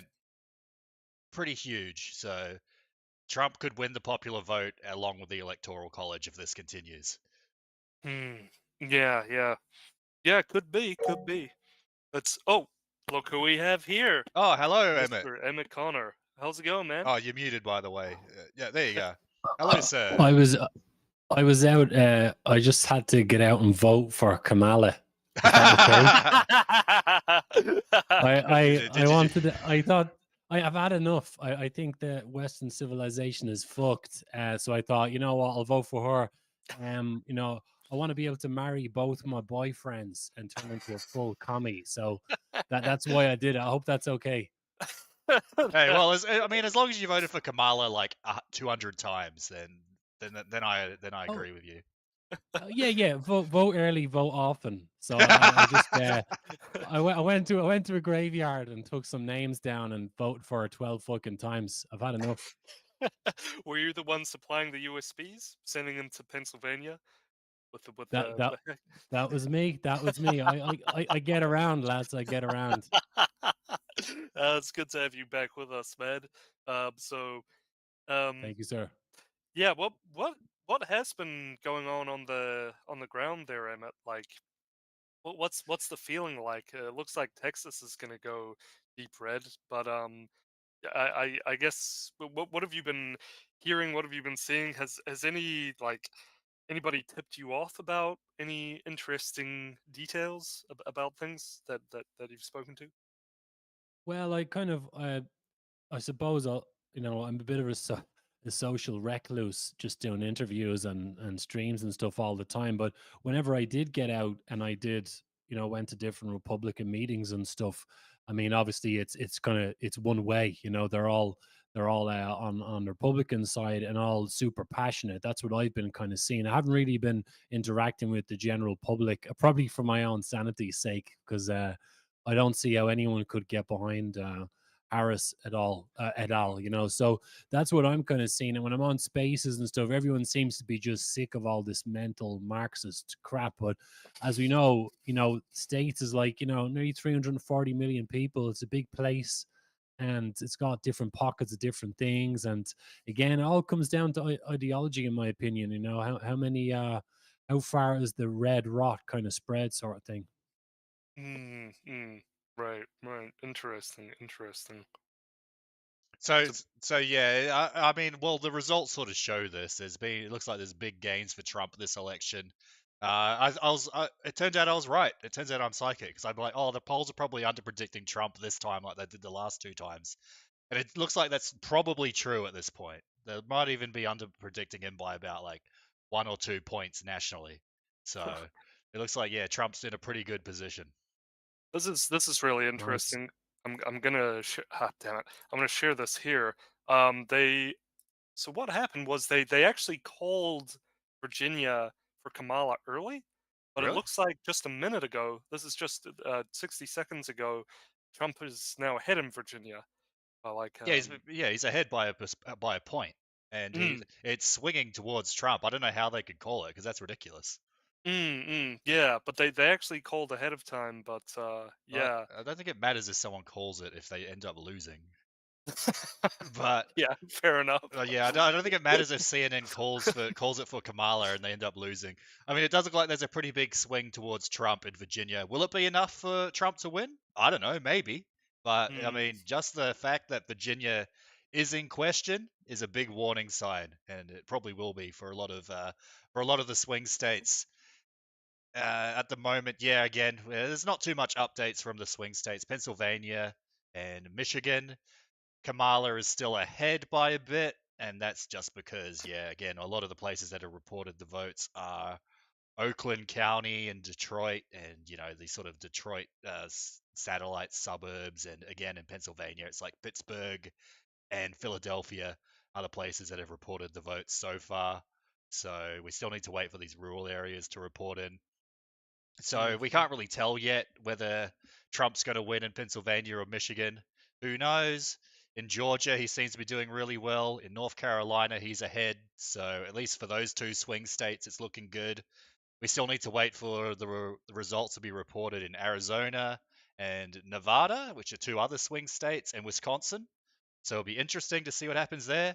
But if this nationwide swing towards Trump continues, it seems like, yeah, he's probably going to win Pennsylvania, probably going to win Georgia, probably even Arizona, maybe even Nevada. Who knows? Okay, yeah. Can I ask, so what I'm seeing on the screen now, all those, is that all confirmed now? They're all gone red? Those Or are called states. Yes. no, I mean like when I haven't got a clue. When is the voting gonna stop and shit? Like I did my best earlier. So 3 to 4 hours from now. It takes a while. How long do I have to get more votes in, lads? That's what I want. Oh, right. Oh, well, I mean, if you go on a road trip, I mean, go to New Mexico. I think the polls are open there for another hour. Then you can go to Arizona and vote, maybe do a couple votes there. Then go to California, catch a boat, and go to Hawaii. Yeah. So you can just keep voting as you keep going west. My name's Hector. I'm from New Zealand. I would like to vote for Harris, and then I'll switch the guild's identity. I'll use Victor as well, and put on different disguises and accents, and I'll fuck the whole thing up. Yeah. Oh, that's hilarious. Yeah. Well, I don't know. That's even for Emmet posing as Hector and Gilbert. That I think that's quite a tall order. That's going to be tough, but I think he can do it. Yeah. What does the chat think? Yeah. But yeah, it seems like it's narrowing in Pennsylvania. Yeah, well, Pennsylvania, like I said, he's still spanking her. Yeah, sorry, go. Yeah, in Pennsylvania, they counted all the cities first, so. Did they? Okay. So we got to see what happens there. You can't really call it yet because it's all the early votes. In Michigan as well, we're starting to get votes in here. So if we compare like Oakland, where's one that has? I want to find a county that has more than like 50% of the votes counted, so then you can sort of maybe be somewhat reliable. But so far there isn't one. So you can't really call Michigan yet. It's sort of hard to tell. In Georgia, how much is left in Georgia? So Georgia, again, yeah, seems to be doing pretty well for Trump so far. He's ahead in a lot of these counties. You still got, Atlanta, which is, a damn stronghold. But Trump seems to be doing all right in Atlanta. Last time in Atlanta, he got 26% of the vote, and he's currently on 28. So he's up in Atlanta. He's up in like these urban strongholds as well. So if he's up rurally and urbanly, like at rural and urban areas, I mean, it's good for him. So it seems like pretty likely that he's going to carry Georgia over to the Republicans. And we shall see what happens in the future. We've just had a whole bunch of states like the flyover Midwest states get called for Trump. So Wyoming, Nebraska, South Dakota, North Dakota all got called for Trump, even though they've only just started counting their votes. I sort of think that's a bit weird, though. I mean, you should at least wait till you get, 50% of the votes in before you call it. But yeah, Trump seems to be going pretty good in Nebraska, and there you go. All right, Emmet Conner wants to speak. Go for it. I just thought it'd be polite. Was going to say, does anyone else find it annoying that the Republicans are red? Does no one else find that fucking irritating? Is it something to do with the TV ratings back in the day or some shit? They had to pick colors for who was Democratic and who was Republican, and they picked fucking red of all the colors. That's why the Americans think I'm nuts. And they don't believe me because I'm trying to say red is the color of Marxism. They're looking at me like I'm from fucking space. Oh gosh, yeah. Really, I didn't think that would be a problem. I would have thought it would be obvious, like you were talking about Soviet communism. Union, communism. Yeah. The Red Terror. I mean, it's called the Red Terror because it's the color of communism. Yeah. Yes, the blue terror doesn't have the same ring to it, does it? True. The blue terror is fucking up the states. So they, as well, the word, so they don't understand Marxist and they understand liberal. They know liberal and liberalism. So I have to translate that first. So I have to translate liberal to Marxist and fucking red to blue, and it's a whole fucking mess, is what it is. Yeah, and you're coming to a place like Texas. From Ireland, that's gotta be kind of hard for you. Like, people like it's a culture shock for me as much as it is for them. It definitely, yeah. They're like, what is this guy talking about? He's saying that red is the terror. Well, I thought it was the blue wave was the terror, or something. I can just imagine. Like, all right, fuck this. I'm leaving. I'm not being understood. No, that's it's cool, man. It's cool how moved over there. And so, are you making Texas your new home, or is it just for a couple of months or something? Well, I did. I'm not really sure what happens next, but yeah, I should keep moving. Let's put it that way. That's Okay, probably Fair the enough. diplomatic answer. I probably would, stay here if I had the choice, but yeah, we'll see what happens. okay, fair enough. Yeah, I mean, certainly would help if you kept doing your thing, but yeah, who knows? Maybe. Yeah, you've been You know, talking. I know it's gonna happen. I know it's gonna happen, right? If I go back to Europe, the minute I fucking land the plane, I'll get 20 emails going, "Hey, would you like to speak at this uni, or would you like to do interviews we could do with someone who's a specialist in Marxism?" And I'll say, "It's too fucking late. I'm not in the country anymore. It's too late." Because by the time people catch on, they're in a war with Marxism. It'll be too late. I'll be in the fucking South Pole or Spain, or I don't know, somewhere safe. Somewhere safe. Yeah. Right. If we could get you on like the Alex Jones show or something, like somebody like that, that'd be pretty cool. But Yeah, the yeah, chai comes. The chai yeah, comes. You won't let me finish a sentence. And the yeah, chai comes and the yeah, Bohemian Grove and the Illuminati. Go ahead. Go ahead. yeah. And then you just like say, yeah, well, the guy comes. Oh my God, Joe Biden. Yeah, see, he just won't stop. That guy's like always interrupting his hosts. Yeah, far out, man. He needs to We chill have out. just keep the answers really, really short and just Mm. bullet points. Don't try to get out a paragraph, or you're not going to finish the fucking thing. Just give them a couple of words and then let them interrupt you, and that's it. But the funny thing is, I mean, like, okay, I'm the small fish, but like I am in Texas. Isn't it kind of incredible the way how hard it is to get the message out there? You've got like Rogan, Alex Jones in Texas and so on, but you can't even reach them. You know what I mean? You can't even Right. get in contact with them. It's really frustrating. But you give me an hour on any of those shows, or even a small segment, I would fucking smoke that show, right? Kick ass. But you can't even get noticed by them. It's really difficult. Yeah, no, I know you would. Like, I tune into what you do sometimes. It's like, yeah, you would lay the smackdown on them. That'd be really good, actually, if we could get something like that going. Yeah, who knows? Like, yeah, do you think you'll return to the U.S. then? Maybe at some later point, or because I know Destiny, that guy Destiny, he's like a liberal cuck. He literally a liberal cuck. D- He like he flies everywhere now. Like he's literally flying everywhere all the time playing video games. So like is that maybe something that's on the cards for you in the future perhaps? Would you do something like that?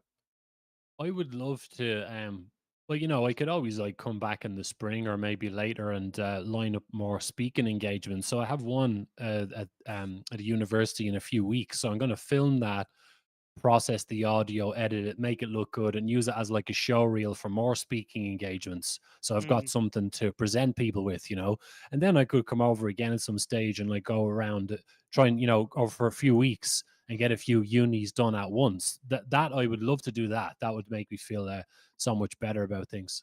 Yeah, that'd be cool. Yeah. I think yeah, you probably we just need to get you on some gaming streams or something.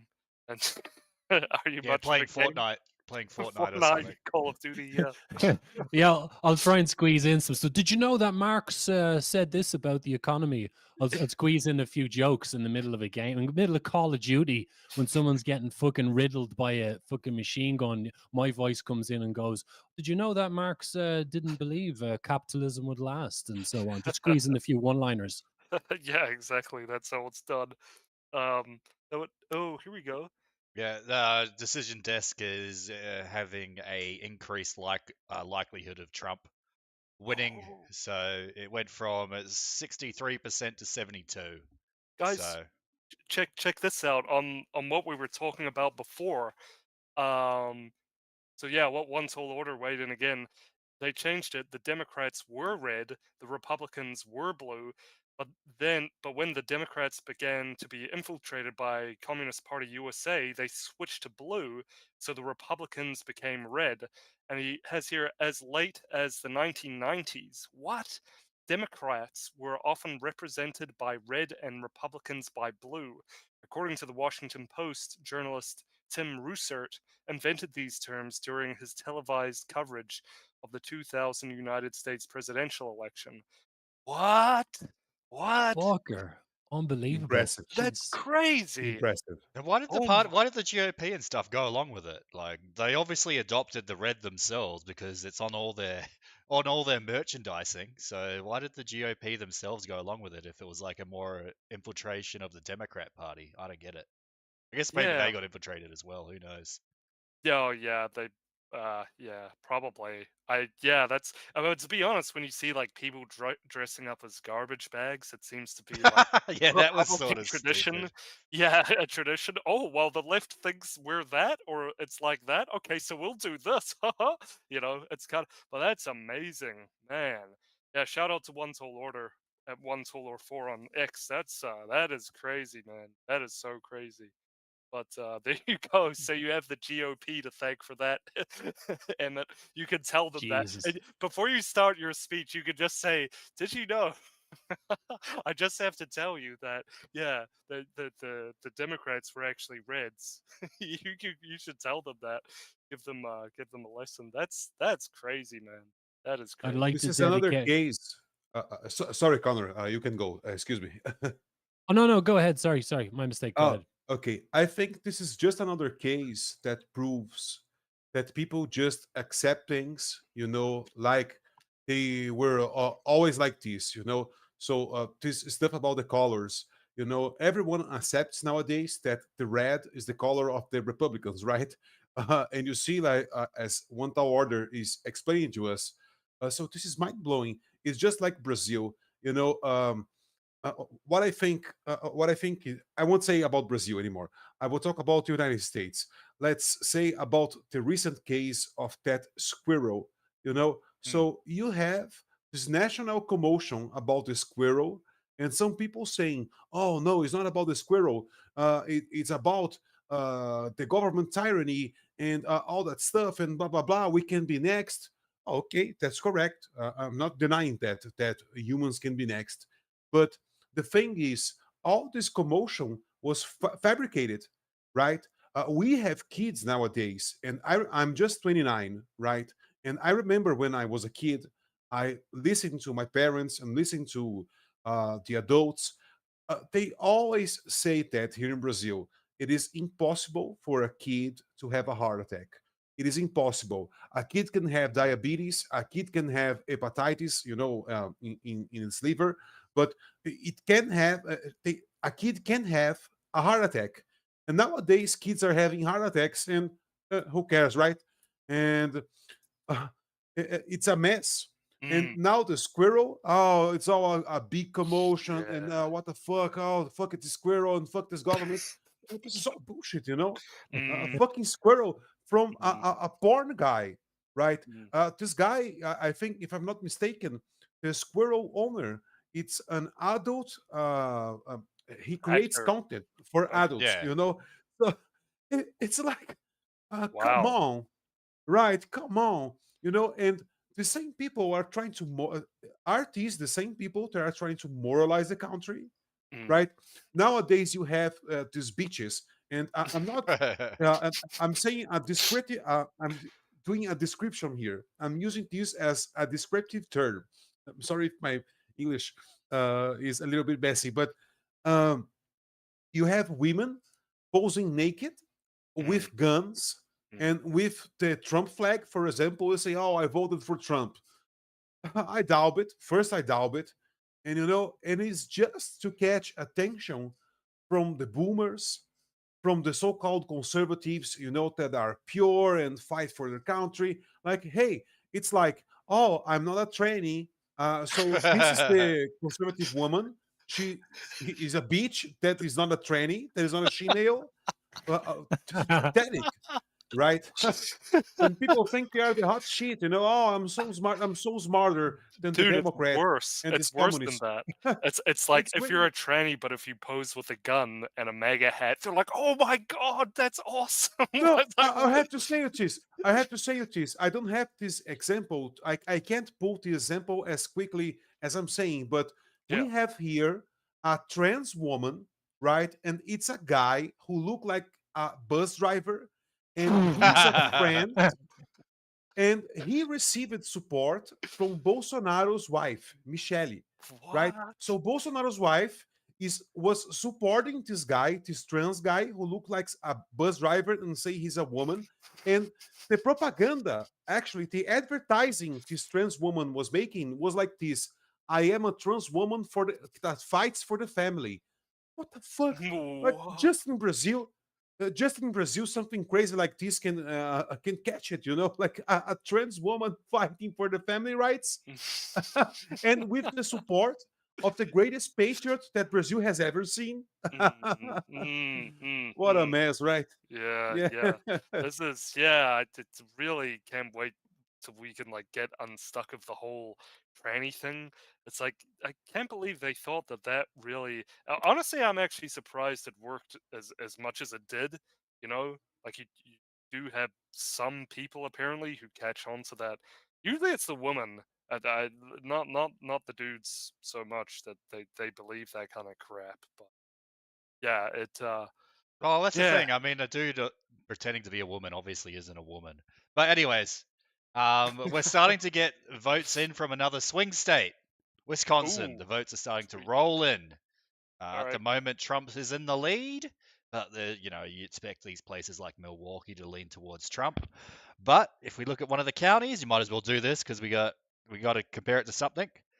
Trump is at 61%. Kamala is at 37 in Waukesha County. So this is where Kyle Rittenhouse lives. So he probably endorsed Trump and probably got all his family too. And if you compare that to 2020, yeah, 59 to 38. So it looks like Trump may be doing, at least in these early votes, trending pretty well in Wisconsin. The thing is, if he wins Wisconsin plus Georgia, North Carolina, and Arizona, he doesn't have to win Pennsylvania anymore. So, yeah, we'll see what happens there.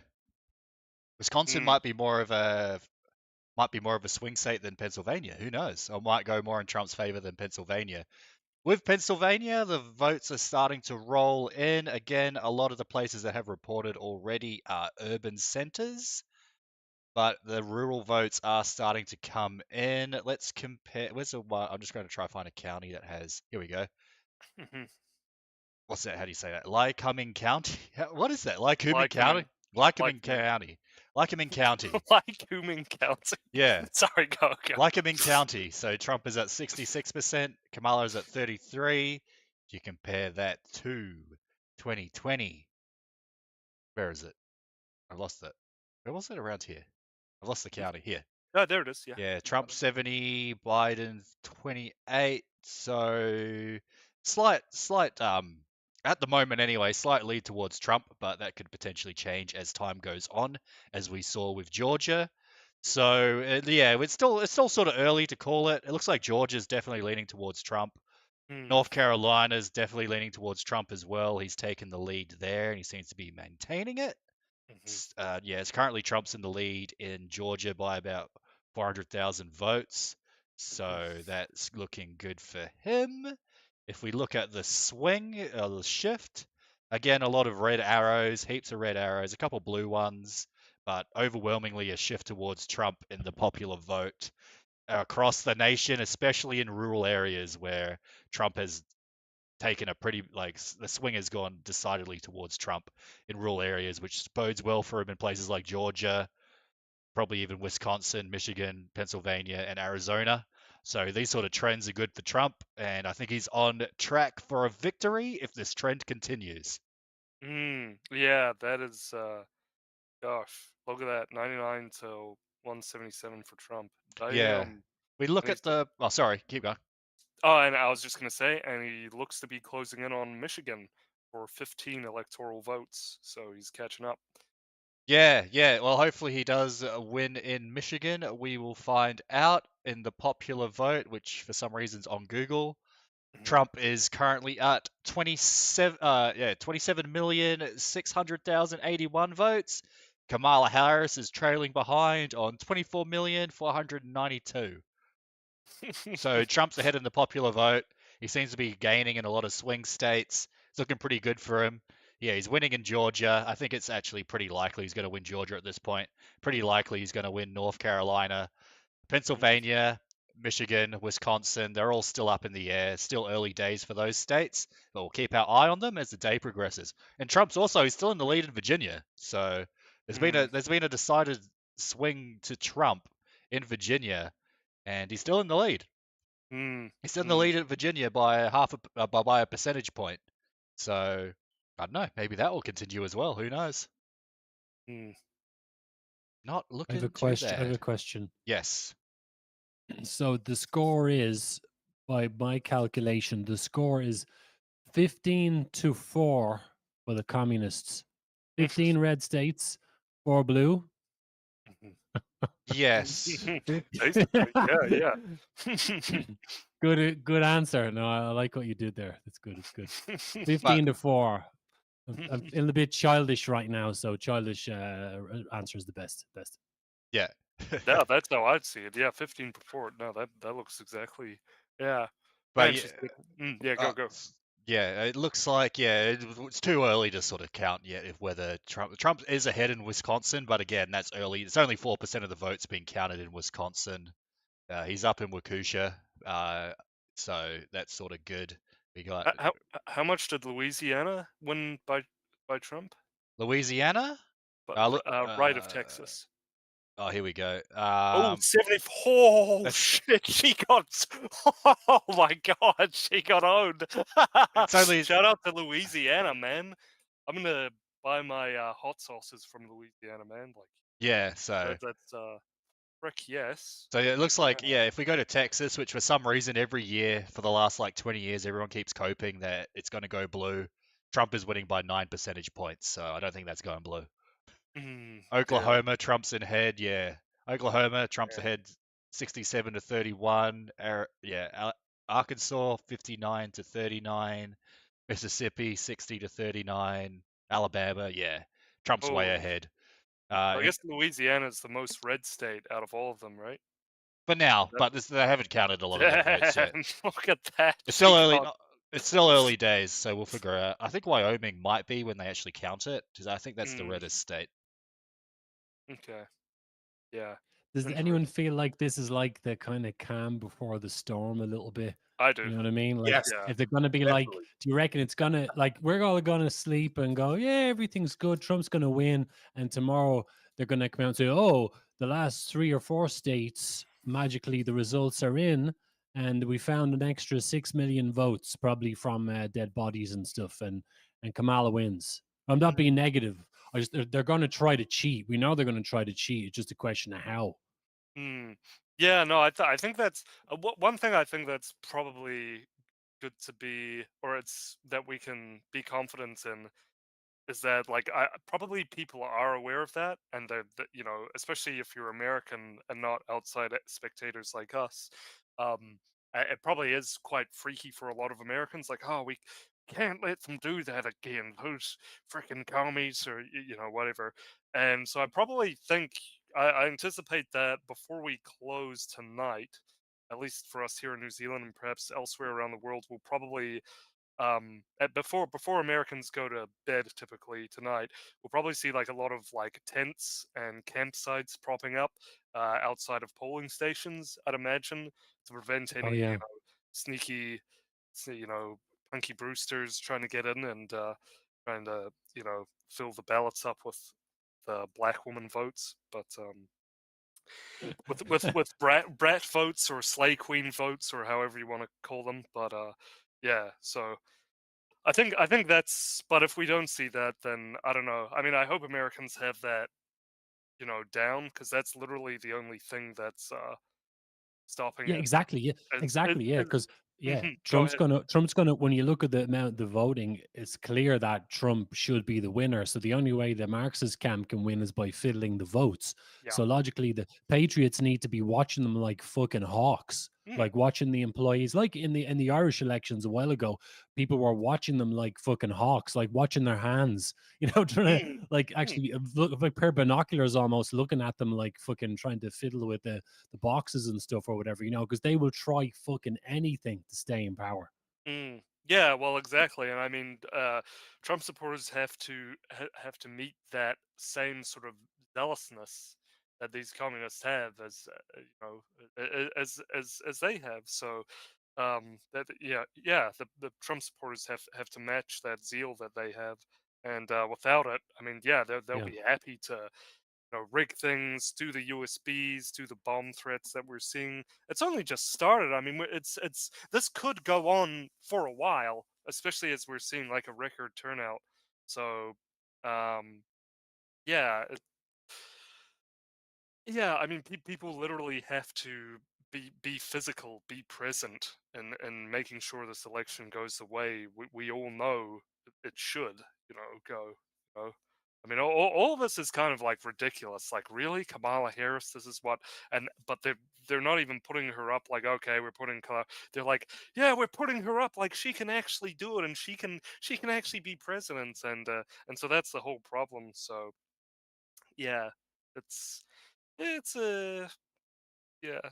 So hopefully they'll do that. I hope we see that later on tonight as it becomes nighttime in the United States, and yeah, hopefully we'll see tents being propped up and groups of people waiting outside or even inside the polling stations. But yeah. I want to see the like inauguration, or when is that due to happen? Like whoever is that's gonna happen.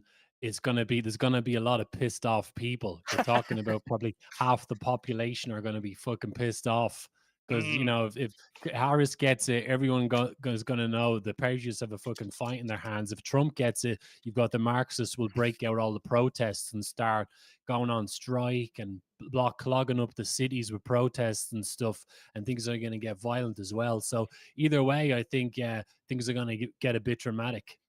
Yeah, it looks to be like it's on January 20th of next year, of course. So yeah, no, either way, yeah, that's the thing. It's going to get pretty rough. So yeah, there's still a lot of mentally ill leftists that are out there. Mainly of the I feel like mainly it is of the variety of people who are like really far left, and maybe some leftists have, or people who are formerly liberal or just not engaged have kind of come a little bit more conservative, a little more right.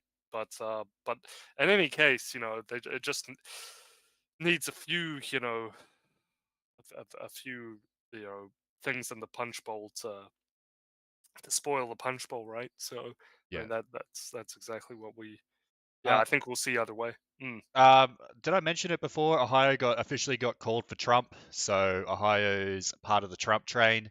I just want to compare. Can we compare some states, like just statewide, how they're doing compared to 2020? So, I'd say, so Ohio, Trump's ahead by 9%. In 2020, when it actually loads, come on. For some reason, it's not showing it. But what do you mean? I wanted to show the percentages, but I can't click anything. F5, bro. F5. Oh, the whole tab crashed. Man. Oh, here we go. It's just lagging. Then super chat so we can get Hector a better. Okay. So yeah, last time Republicans won by about 8%. Now they're up by 9 in Ohio. In Texas, they're up by 9. Last time they won Texas by 6, so that looks good. In Louisiana, maybe that's too early. Where's one with a fair amount of votes counted? Tennessee, Trump has got 68%. Last election in Tennessee, he got 60, so he's up about 8 points. In Oklahoma, last time he got 65. Now he's got 67. So again, it just seems like the swing is towards Trump of about, 2%, 3%, sometimes even more than that, like all over the show. What's the biggest swing we've seen? Florida. Not Louisiana? Louisiana's been. Louisiana still they haven't counted that many votes yet, so I wouldn't really count that. There's only 3% of the votes have been counted in Louisiana. But so how much did Florida swing? Yeah. So Florida, Trump won Florida by 13%. Last time he only won it by. Oh yeah. By 6%. So he's more than doubled his lead in Florida, which is crazy. Damn, son. Damn. Yeah. So they really have been doing a good job there under. Yeah, I guess people love DeSantis or something because there's been a massive swing towards Republican in Florida. Yeah. All right, alligator bros. Do you think Did that? it. Do you think with these massive swings in already red states, could there be a situation where Trump wins the popular vote but loses the electoral college? Do you think that's a possibility? Or do you think they might try mess it up in places like Pennsylvania and Michigan and all these swing states that potentially Trump wins the popular vote but not the college? Yeah. Emmet, did you want to comment on that? I'll just, unless Emmet can butt in, but yeah, I think, yeah, the only eventuation of that happening is if, like, yeah, is if they rig it.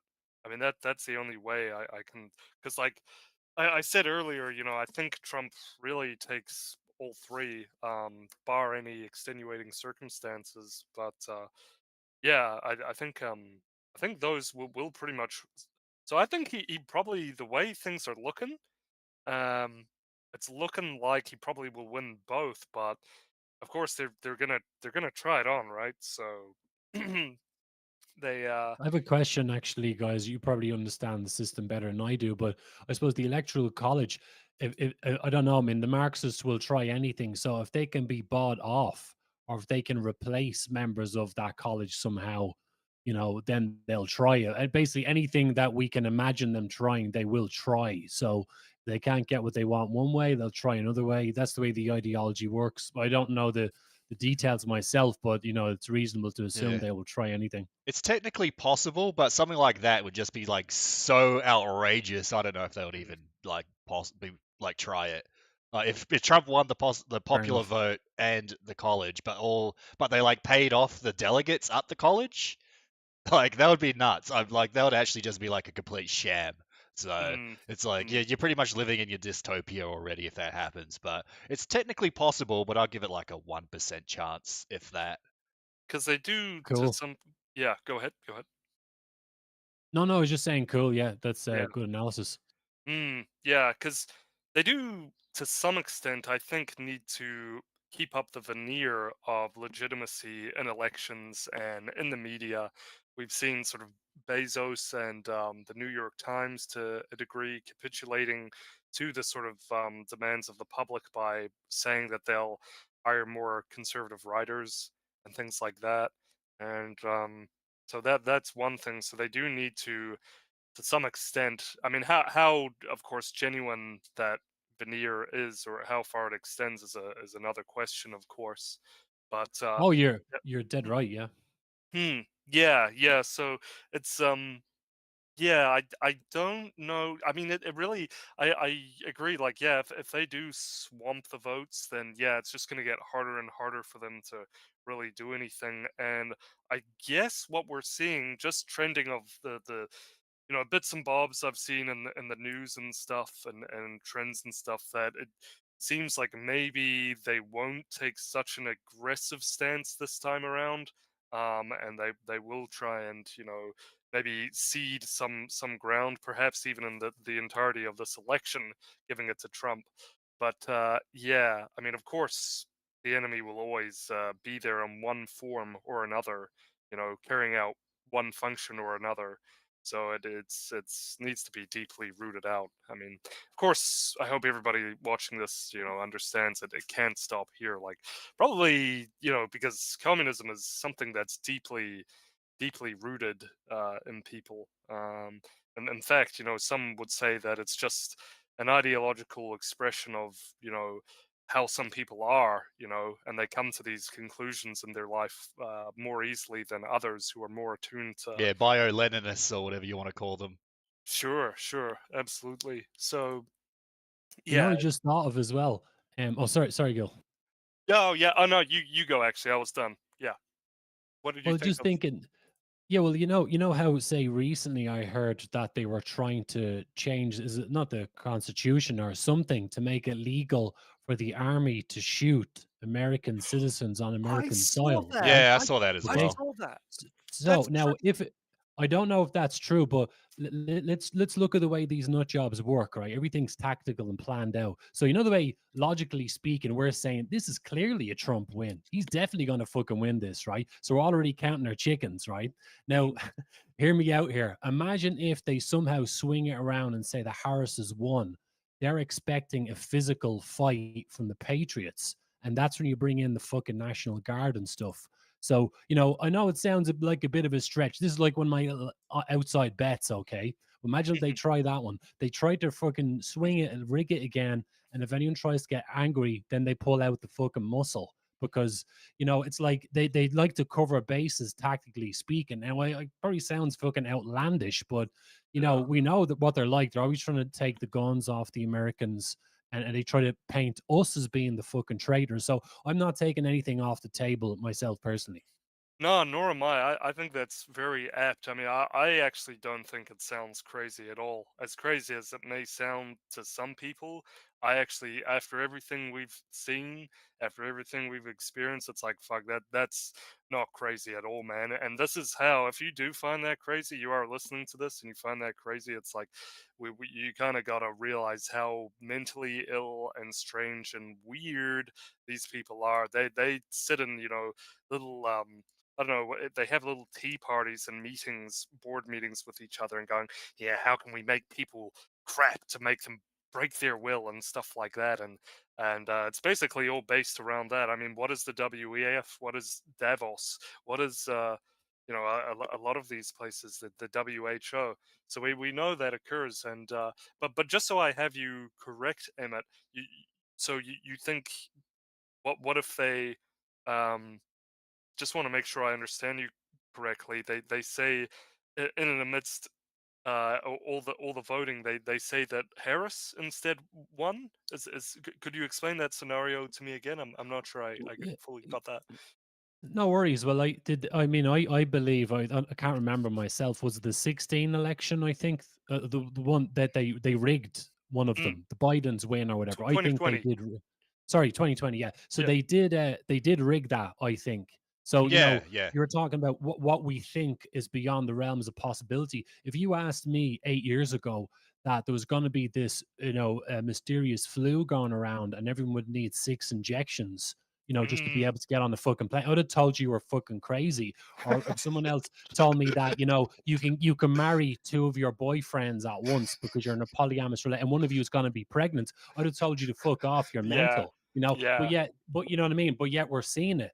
And when you look at the way the Marxists roll, they what they'll do is it's like a game of chess. They force you into position where you either take it or you get violent, like they did in Ireland, where the mass immigration centers, they bring in the mass immigration centers. If you protest up, the cops show up and you literally get beaten off the streets. So they put you in a position where you either take it or you fight back. So what they might be doing here is they might try and swing it and then try to bring in the muscle to make sure people can't have a physical reaction. It's just one of my outside bets. I think that has actually, that is an idea that has been sort of going around for actually years now. So it's not actually uncommon at all that this could be. I remember hearing kind of about that strategy. Is that like a UN document? Because I've heard a lot of people talking about that, or something, that is what they intend to do, to even to the point of getting like UN and like Chinese troops on American soil. I'm not sure if it'll get to that, although that is what defectors have predicted. And of course, we have FBI Director Christopher Wray recently, this year, even actually creating a big hubbub over the fact that we've got all these like Chinese and Iranian and like Chechen people coming over, like and we've gathered evidence about them sabotaging water pipe infrastructure and like electricity and cybersecurity infrastructure. So it's like, what are we so I mean, this could be something. The only thing that could keep me thinking that is like the Ukraine has turned out really poorly for the Russians, and I think China has viewed that and they've said, well, you know, maybe it's a best idea not to actually invade Taiwan or the U.S. mainland even. So that's But that is still something. I mean, they are intent. I mean, that's kind of like their whole reason for being as communists, but is to collapse the West. But I see Victor wants to jump in. Victor, you go for it, buddy. I want just to add something on what Emmett has said. Yeah. And I think what is difficult for most people to understand about the communists is the dialectical stance. I don't know if this word is correct or I'm just mistranslating. It Okay, is. but Oh, you're correct. Yeah, you're correct. Dialectical. Yeah. okay, all right. And you see, people can't most normal people can't understand that it doesn't matter the path basically. So communists, they will basically do what Emmett said. They will frame you onto something, right? They will put you against the wall where you have to basically take a stance.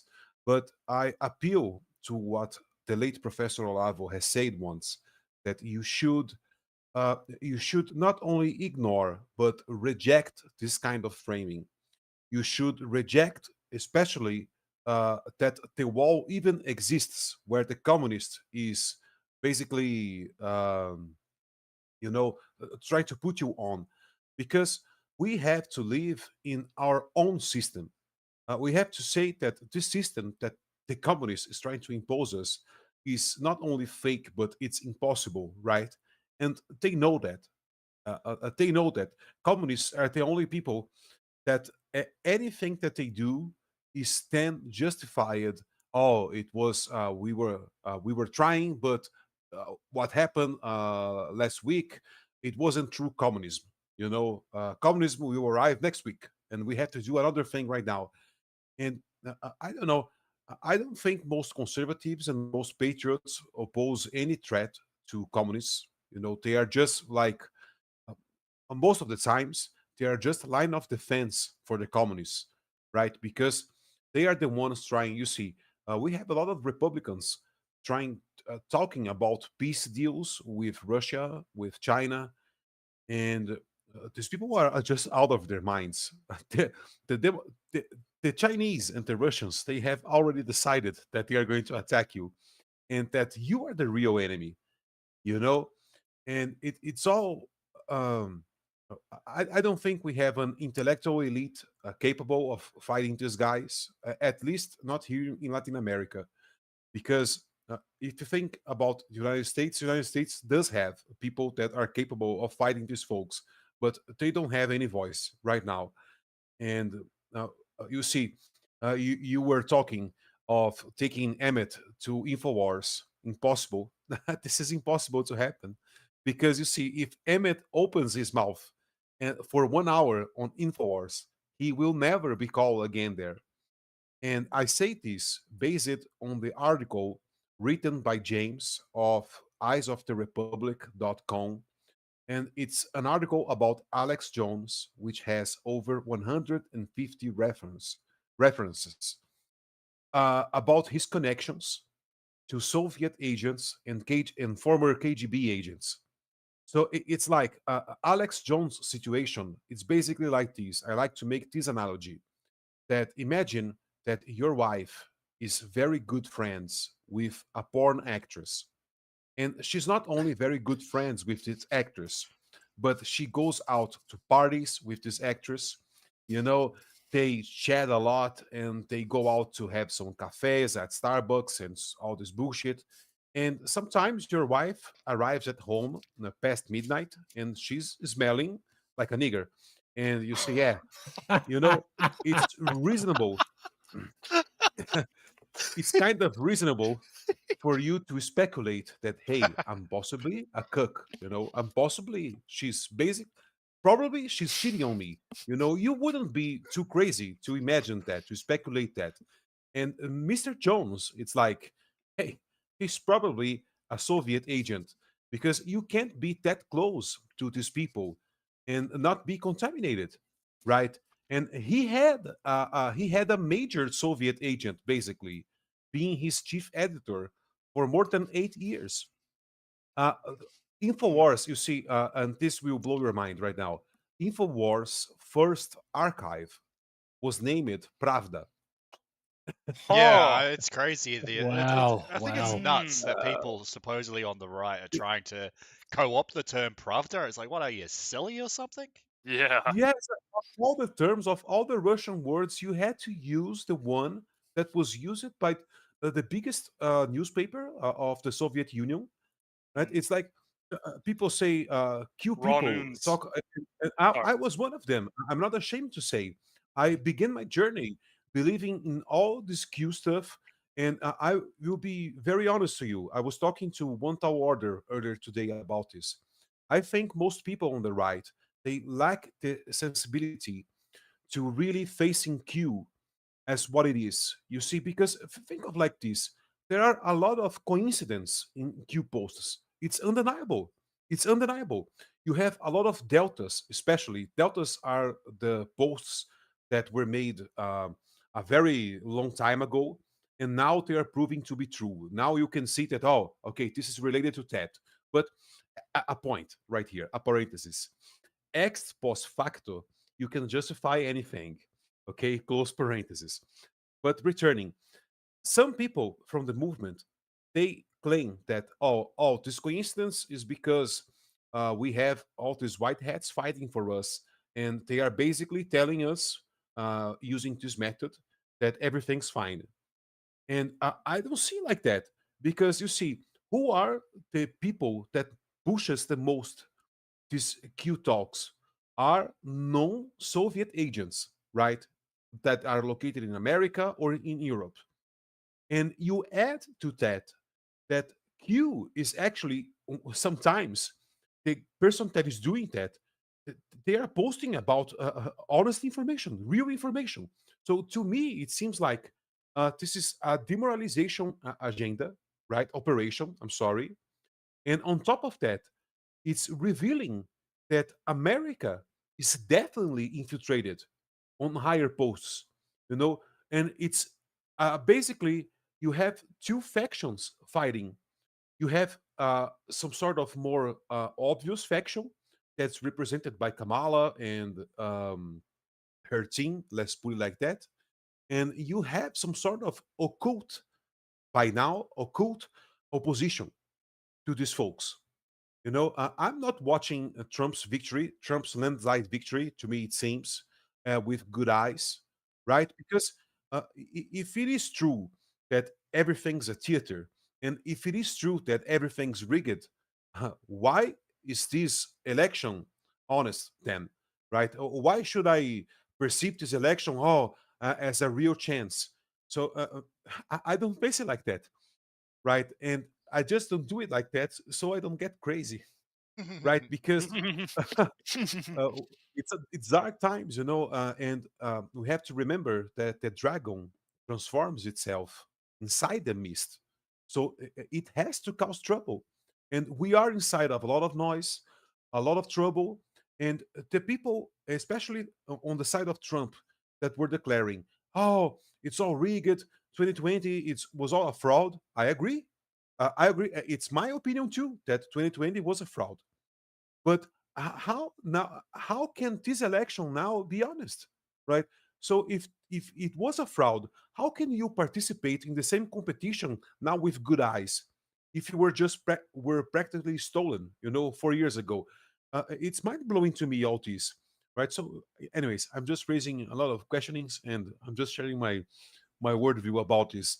And excuse me if I'm ranting. No, that but was good. Keep going. I mean, yeah, that was good. no, my point really is over. I think we have to take passion aside, from the subject, because there are. It's really strange times. We are really in strange times, and it poses. I think to Trump, it poses the same question that Bolsonaro was asked once. That if you didn't do in the first time, what guarantee do you give us that it will work now in the second time? Especially right now that the Trump campaign has accepted a lot of people that were saying that, oh, I regret to be a Democrat. Let me in, Trump, please. And then that person went in and all of a sudden it's on a leadership position inside the campaign and is dictating stuff, how it should happen. And always, you see, to me, the debates and of all this campaign, during all the election period, was more or less like this: Kamala Harris being more and more radical, and Trump being more and more moderate, to appeal to people who doesn't care. And Bolsonaro did the same thing. I'm basically vaccinated against this theater because I'm watching with very careful eyes all this development, because I think America is in for a great surprise. Is in for a great surprise. Some people, and I was seeing this on Twitter, some Americans think that it really is impossible to fight inside America. That it will never, a war inside our territory will never happen. And you have, as Mr. Nyquist has shared on Twitter, I think last month, he shared that on Canada's border, you had Chinese military, and you had Chinese mercenaries. Yeah. So you have all these reports in the Mexico border as well, and people are thinking, oh no, it's impossible, and you will be caught off guard, with a low guard. You be caught like that, and I don't know. I'm just. It feels strange. It's like Emmet said earlier. It feels like the calm before the storm. No, it's too quiet out there. No, that's really good, and I'm glad you're promoting this line of thought, because you really don't really hear it much around anywhere, and it's great to have that level of skepticism, because they're always trying to, reform and recalibrate and reinvent, reinnovate things, constantly. As I mean, this is a sort of like a multi-dimensional being that we're sort of dealing with here. So that's honestly, it's very refreshing to hear that, to give us a good sense of. I mean, yeah, it's no doubt it is theater upon theater, and when you think that that's only the theater that is, there's even theaters behind that, and even theaters beyond that as well. So I mean, it's crucial that people really get a sense of that and get sense of what you're talking about, Victor, because otherwise, if if it's not the nationalists, if it's not the Catholics, then at some point it's got to be the average people who understand these things of which you're talking about. It's crucial. Otherwise, we're not even close to what is essential in terms of defending Western civilization. Um, Okay, I think we've got Emmet and Vic. Which one of you would like to go first, Emmet or Victor? I saw both of your hands go up at the same time. Emmet, would you... Can I do an election update before we get into the next topic? Okay, quickly. Yep. Yeah, okay. So in Georgia, Trump's still ahead by about 300,000 votes. He seems to be holding that lead as the votes keep on getting counted. Again, it looks like a lot of the sort of urban Democrat-leaning areas have cast their votes already, so I don't know if that's likely going to change.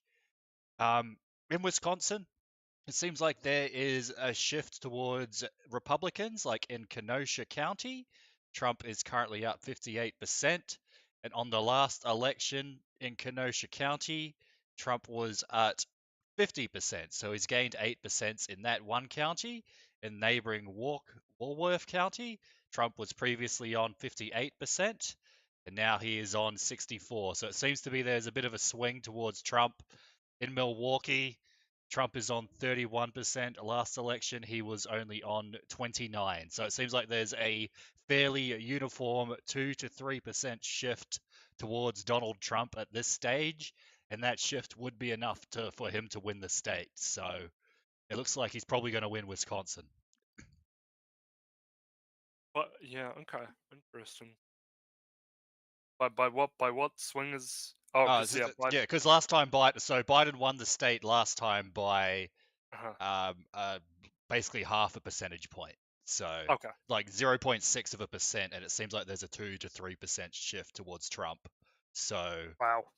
It looks like he's probably going to win Wisconsin. And if he wins Wisconsin, he doesn't really even have to win Pennsylvania. But I think in Pennsylvania, he's also seems to be shifting towards Trump. Because even if you look at the arrows, there isn't many yet. There's a 2% shift towards Trump, 1.5%, 5% shift. So it does look like Trump's probably going to win Wisconsin and Pennsylvania at this point. So Amazing. just thought I'd update you. No, that's cool. That's awesome update. Thank you, Hector. All right, Emmett, would you like to speak? Yeah, no, it's just adding on to what Victor was talking about. Victor is on the ball. I think we're going to be friends. Victor he understands communism. Let's start up a fucking gang. We'll start up the new United Nations, right? Ireland and Brazil. Fuck these commie bastards. But you know, well, you know, recently, right? Okay, right. I believe, yes, let's find the political solution. You know, let's be patriotic, let's be nationalistic. I get it. And I've been saying the same thing to Irish audiences, but at the same time, you can't ignore the ideological struggle. You know what I mean? So in Ireland, we have a problem with thousands. Well, you know, some of the Irish patriots, we had a private discussion about this.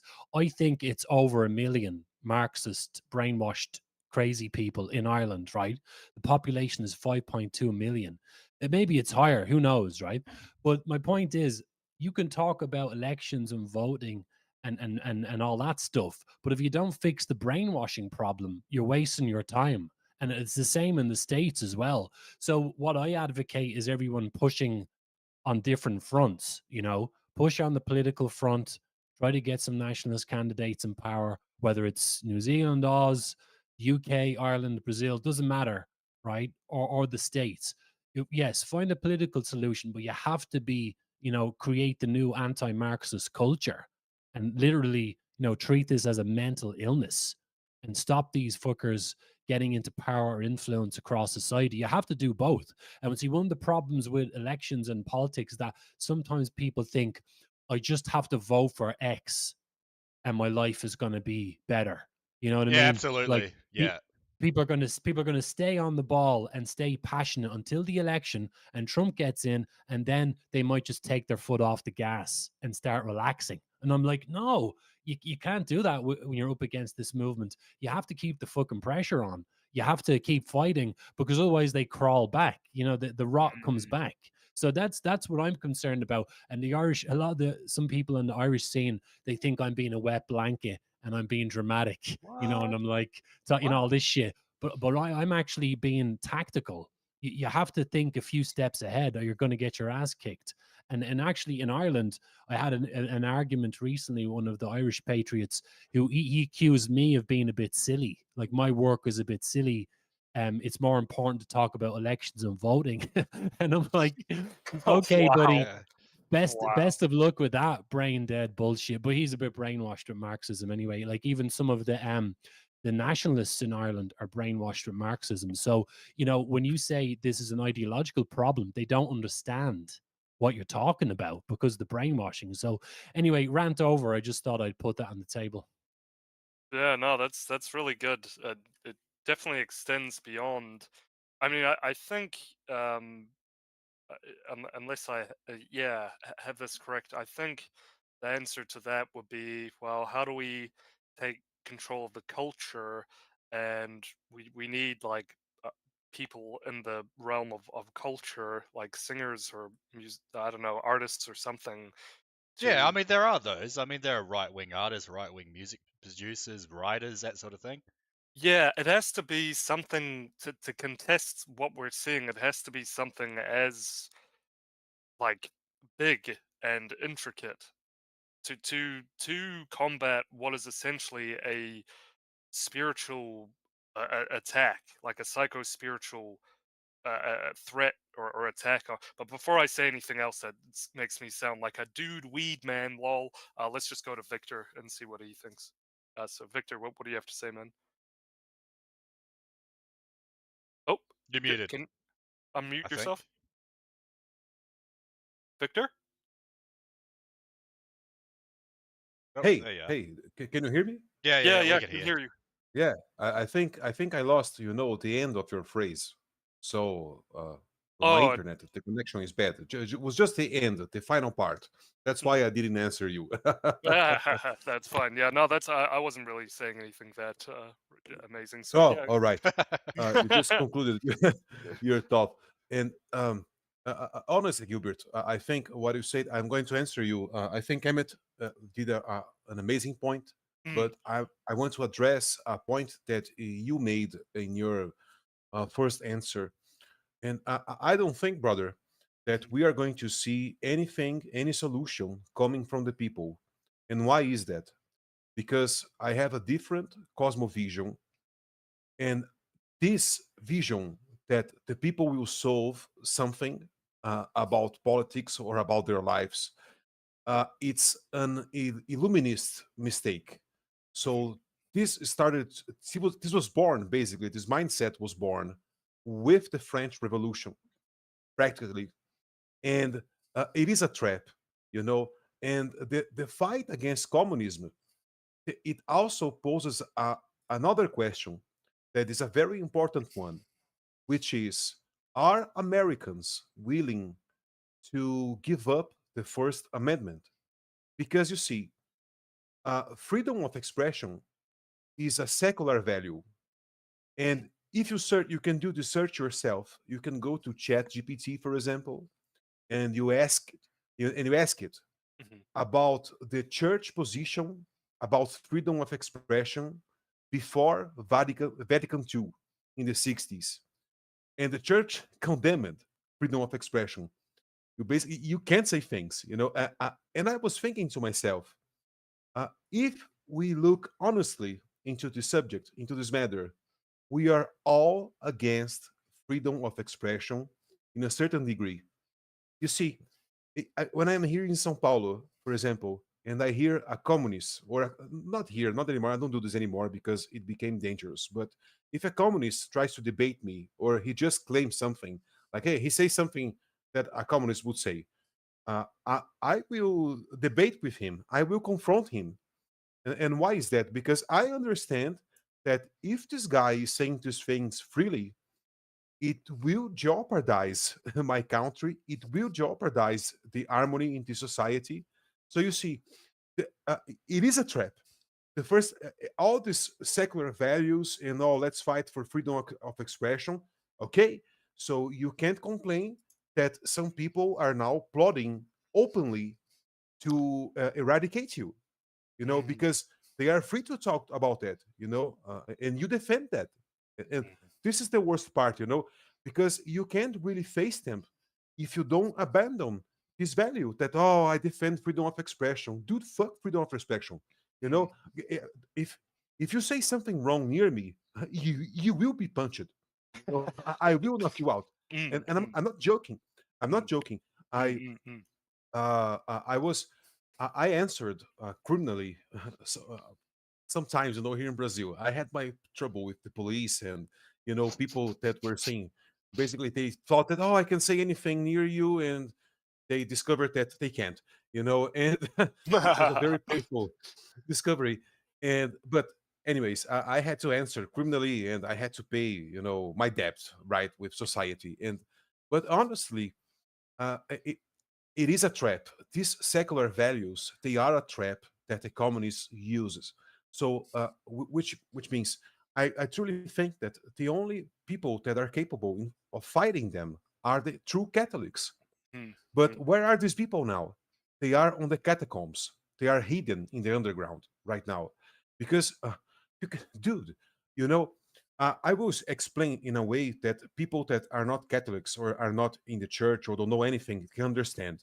Imagine this: our Lord Jesus Christ. Catholics believe that God Himself appeared here on earth, and after God has revived, let's put it like, excuse me by my bad English. No, But that's okay, after God has revived, He pointed out someone as a head, as the head of their group, and this group is the Catholic Church. It's basically like that. But let me just go back for a while. I just lost my point. I just lost my train of thought here. But anyways, it'll come back. oh shit! I truly lost it. It's the drugs and the energy drinks. But you were talking about if God was revived, and then no, it was before that. But anyways, okay. A true Catholic. Now I remember. Pope Francis is saying things that goes directly with a warning from our Lord Jesus Christ, from God Himself. God said this once: "The Good Shepherd will enter through the door." And what does the Church says that this means? It says that all the popes, they will travel the same path that all popes traveled. So if one pope 1,000 years ago said A about certain subject, the next pope 1,000 years later will continue saying A, because he walked the same faithful path, right? And our Lord even warns that the thief will enter through the window. And what the church say that this means? It means that the impostor, right, the person, the agent that is working for the Antichrist, he will not travel the same path. So he will say things that go against what the other popes saying. And Pope Francis, for example, he says something he said something recently that goes directly against the Catholic faith, which is he said that anyone can be saved, that any religion, that any faith brings you to God, and you are going to be saved in your own way. And dude, the church never said that. And It's like, Francis, have you ever read Acts? It's like, it's pretty obvious that's not true. Yeah. You see, Ever read Romans? Like, come on. It's like this is so crazy, this is completely madness, from the part of the church. And these guys now, for example, the institution that took the power over the Vatican, they are directly collaborating, with the so-called globalists, let's put it like that, with the Agenda 2030. And it's a madness, because they were the Catholic Church would be the one to fight these guys, because it's a different cosmovision fighting a lie, So at least myself, I try to be a Catholic. I'm the worst one, but I try to be one. But these guys, they have a worldview which, in my opinion, is the real truth, is the objective truth. And the communists, they have an worldview which is from the devil, is all a lie. It's all a lie, which is always postponed. So communist goals, they are not they are not only impossible, but they are always postponed. No, later, next week. Next week we will achieve greatness. Next week we will be able to do more and be more just with everyone and blah blah blah and all this bullshit. But here it is. I'm gonna finish my point here. I'm sorry for taking too long, but I think this that we are the truth is of this fight. It doesn't matter if it is a lie or not, what the communists believe.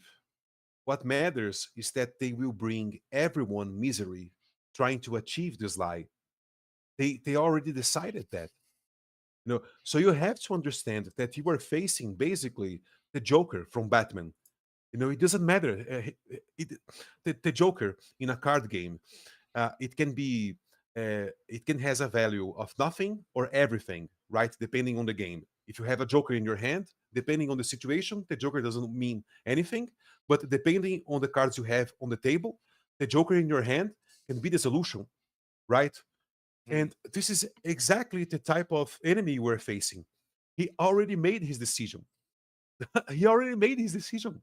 And this is impressive how people can't be like, they can't understand this. They can't understand that, hey, these people, they are really bad. They really want to kill us. They were, look, it will be impossible for us to finish this decade without talking about the mass poisoning that happened because of Operation Warp Speed and because of everyone asking for this fucking medicine, right? For gene therapy. They went they went that far, you know, they went so far to say that, hey, your natural creation, it doesn't mean shit. Just take this drug and we will basically print you a new genetics, right? I'm just doing a very rough and very absurd, you know, resume. But anyways, it's my point. Okay, I'm talking too much right now. No, All very, right. very interesting. It's good to have some discussion that's more elevated beyond the norm. And Gimpsey? Gimpsey said he wanted to speak. Yes? yeah, I'll just round it. Yeah, so I guess that's why Victor, says, that you have to ignore it and this phenomenon and not pay attention to it and try and block it from reaching others is what I think is the very, very basic sort of solution to everything he's talking about. So that is very interesting. Okay, Gimpsey, go ahead. Yeah, no, I was just going to pop back in and sort of say what's going on here. So yeah, I mean, you guys have obviously been following this, but it's increasingly looking like a Trump victory here, isn't it? So, Yeah, I mean, this is the swing, and it's just a tsunami of red towards the Republicans for the most I part. see the New York Times needle. They've got that up and running, and they've got him. The election resulted in a lean Trump. The prediction markets have got him at over 80% now. The I see on Decision Desk they've got him at around like 2/3, 68% likelihood at this point. So it's all looking like at about that direction. But I think the thing that could go wrong still here is if Pennsylvania is very close. If that doesn't go the right way, and then things are very difficult if Pennsylvania doesn't go that way. Then a couple of other, like if Michigan or Wisconsin, if those tip the other way, then Wisconsin could flip Republican. Like it seems like Wisconsin and Pennsylvania are basically as likely to go Republican at this point as each other. So you just need one of them. Yeah, so I think that's where the action is really up there, and that's the Rust Belt, isn't it? So well, Arizona's starting to come in. I actually wanted to cover that, if that's all right. So the first results for Arizona coming in, a very important swing state. At the moment, Trump is barely leading by 40 votes. Look at that. Look at those numbers. But it's early votes. It's tied basically. So we'll see what happens there. Just some other updates. Trump is ahead in Wisconsin. There is still votes coming in from places like Milwaukee and whatnot. So we'll see what happens. But it's looking pretty. It's sort of tied there. I think it's sort of leaning towards a bit towards Trump, because if you look at some of the counties like Kenosha, Trump is at 53. In Kenosha last time he was only at about 50. Yeah, at 50. So he's up by about 2 points in these sort of counties. So if he has a statewide swing of about 2 points, that will do it for him. And in Pennsylvania, I believe he is leading. Yeah, you can even see on the arrows, there's a lot of swing towards Trump in Pennsylvania in a lot of these counties. So it's looking good for Trump. It seems likely he might just win both of them, let alone one of them. So we'll see what happens there. And we'll keep an eye on Arizona as well. In the Senate, there was a Senate update. Where did I put it? There was the Republicans won a House seat. So it looks like they're increasing their lead in the House, I believe. I think they flipped at least one seat in the House of Representatives. And where's the blue? Sorry, I'll just pull up the Bloomberg map. That one was way better for Senate. Bloomberg, here we go. So in the Senate, the Republicans obviously flipped one seat. Jim Jones, the guy with the dog in West Virginia, won a seat against the incumbent Democrat. And in the House, the Republicans have won 2 seats. So they've flipped 2 seats so far, which one was in North Carolina and another one, 2 in North Carolina. So they've flipped 2 North Carolina House seats. So it seems like potentially the Republicans are on track to a majority in the House, the Senate, and the presidential election as well. So it looks like it's if Trump does nothing this time, what's his excuse? Like if he has another like 4 years of doing nothing, or I mean, I wouldn't say nothing, not doing enough. What's his excuse this time? Because it looks like he's going to win the House and the Senate as well. So yeah, it was kind of a surprise when some people said it was like he was surprised when he won last time, so he didn't have any real plans to how to take over or implement anything. But he's not. He shouldn't be surprised this time. He's had like He's got like legions of people working for him, planning what he's going to do with the new administration, like decapitating whole government departments and bringing his own people and stuff. Yeah, I'm If sort of he's looking forward to ineffective, that. They need to do what they did here and fire like 10% of all public servants. Is he really going to do that, though? I'm I skeptical on I that. hope he does, but yeah, maybe I'm I a don't bit think he skeptical. will. I think what we're seeing so far kind of shows that it's quite the opposite. I wish I could say that. Not to be a down buzz guy, but yeah, it's like yeah, if he wins, great. But I mean, then there's still this new block of people we have to deal with, who, in my opinion, are basically, I mean, how are they meaningfully different from Democrats? Really, it's that bad. In my and what I not in my analysis, what I just observe, just patiently, it's that bad. So I mean, it's like I want to get on to a discussion later. I'll let you guys finish up with this wee discussion here. But eventually, I want to talk about, well, since we can see these people are not good, everybody who's shifted over, in fact, they suck. What is what is the way forward? Essentially, what do we do? And I know Victor will go. He'll probably give me a philosophical speech about why I'm retarded, but and despite that, it's like I think. Look, I think even though Victor is on another level, I think it still merits some discussion. But yeah, anyway, I'll let you guys continue with this vein of discussion. Yeah, I just want to say it looks like Georgia will probably be called for Trump soon. He's up by 200,000 votes, and 85% of the votes are in. You have something you want to add, Victor? Oh, no. I'm just going to answer Gilbert. Go Just for it. continue, Yeah. Hector, Sorry, go. please. No, you go. Oh, okay. Gilbert, I think I think the first step that everyone can do is to reclaim our sense, our natural rights, and the most basic one. Let's start with the most basic ones. For example, I think if in the next 4 years, if we reclaim our right of perception, it will be a huge leap in basically a quantum leap, right, in the cultural war. And why is that?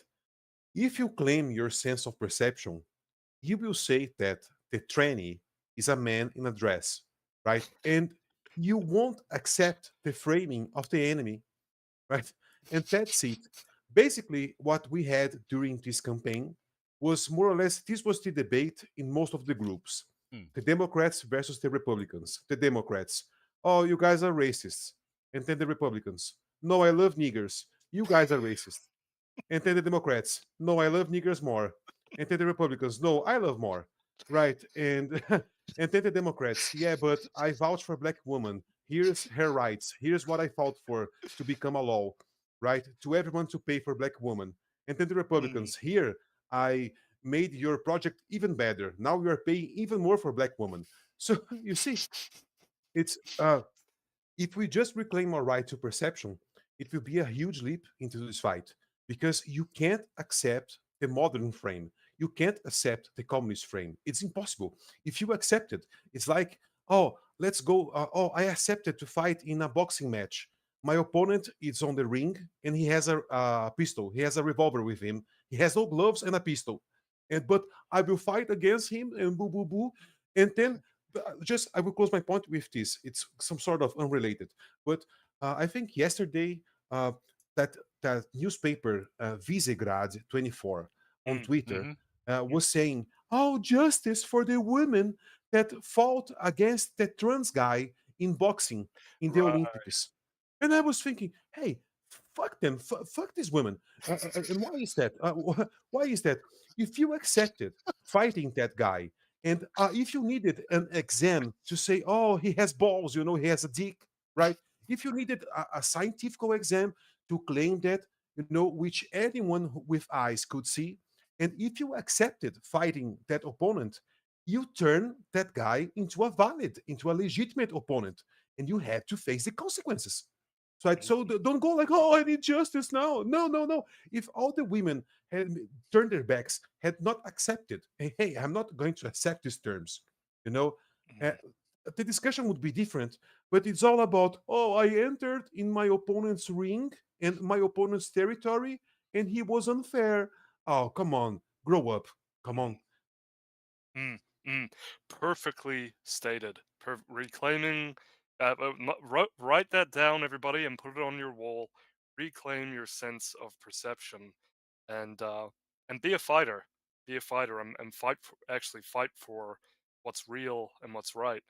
So that was perfectly Fight for said. what's real, not Israel. Yeah, I there you go. had to say it. It just is. Right. It was too obvious. That was But- good. Write that on your wall as well. Write that Yeah, down yeah. and put it on your wall as well. Yeah. I just want to say it looks like Trump won Texas by 13%. So these people talking about blue Texas are like as retarded as they've been for the last 20 years. So pretty big margin for Trump in Texas. Arizona is still being counted. Kamala is in the lead slightly, but there's still more counties to be counted. Potentially, Trump may flip this state. He only lost it last time by less than half a percentage point. If we look at the Mojave County, he's currently at 76%. Last time Trump was at 75. So if he's able to gain percentage points in all the counties in Yapavapi County, I don't know how you say that, he's at 65%. Last time Trump was on at 63. So it does seem like Trump is trending upwards in this state. In Coconino, what the heck sort of names are these? Coconino County? Coconino County. Donald Trump was at 36%. This time he is on 36%, so that's the same. So it looks like in some counties Trump is trending upwards, and that's probably all he needs. So as the results roll in, we will see which way Arizona will go. Yeah, and in terms of the other swing states, Kamala is still ahead in Michigan. Trump is ahead in Wisconsin by about a percentage point, but it's not very much really. And in Pennsylvania, he's up by 3%, which is pretty decent. And that is with several rural areas still to count. Although it looks like there's still a couple urban areas as well. So it looks like Pennsylvania is going to potentially be close because there's a lot of areas that have not declared their votes yet. So that will be interesting.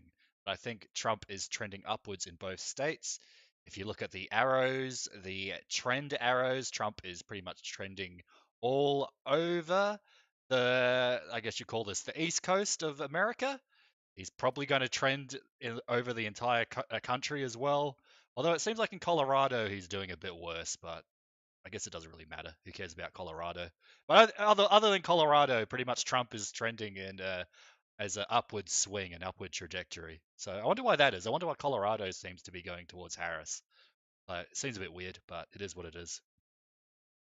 So how many are trending towards Trump out of that? It was like 5 or 7 of them. Pretty much all of them, I think, are trending towards Trump, except Michigan, maybe not, but Wisconsin, Pennsylvania, and Arizona seem to be trending towards Trump. So it'll be interesting. Oh, sorry. Sorry, no, you go. I'm sorry. So it'll be interesting to see Nevada, but that doesn't come out until later because they close they stop their polls really late for some reason. See, polls close at 10 p.m. So we'll just have to wait for that. Didn't you say they closed? Aren't they supposed to count the cities first, and then it's the rural stuff? Usually, but that's not always the case though. So, in which case, okay, it could mean that there is a huge Republican shift in Republican voter registration. Yeah, it looks like it. I mean, Trump is up with 91% of the votes counted in Georgia. He's up 3 percentage points, and he only won Georgia. He lost Georgia by half a percentage point. So he's up in Georgia, and there's not much left there. It seems very likely Georgia is going to be called for Trump in the near future. Same with North Carolina. Virginia is still being counted. Kamala has taken the lead in Virginia.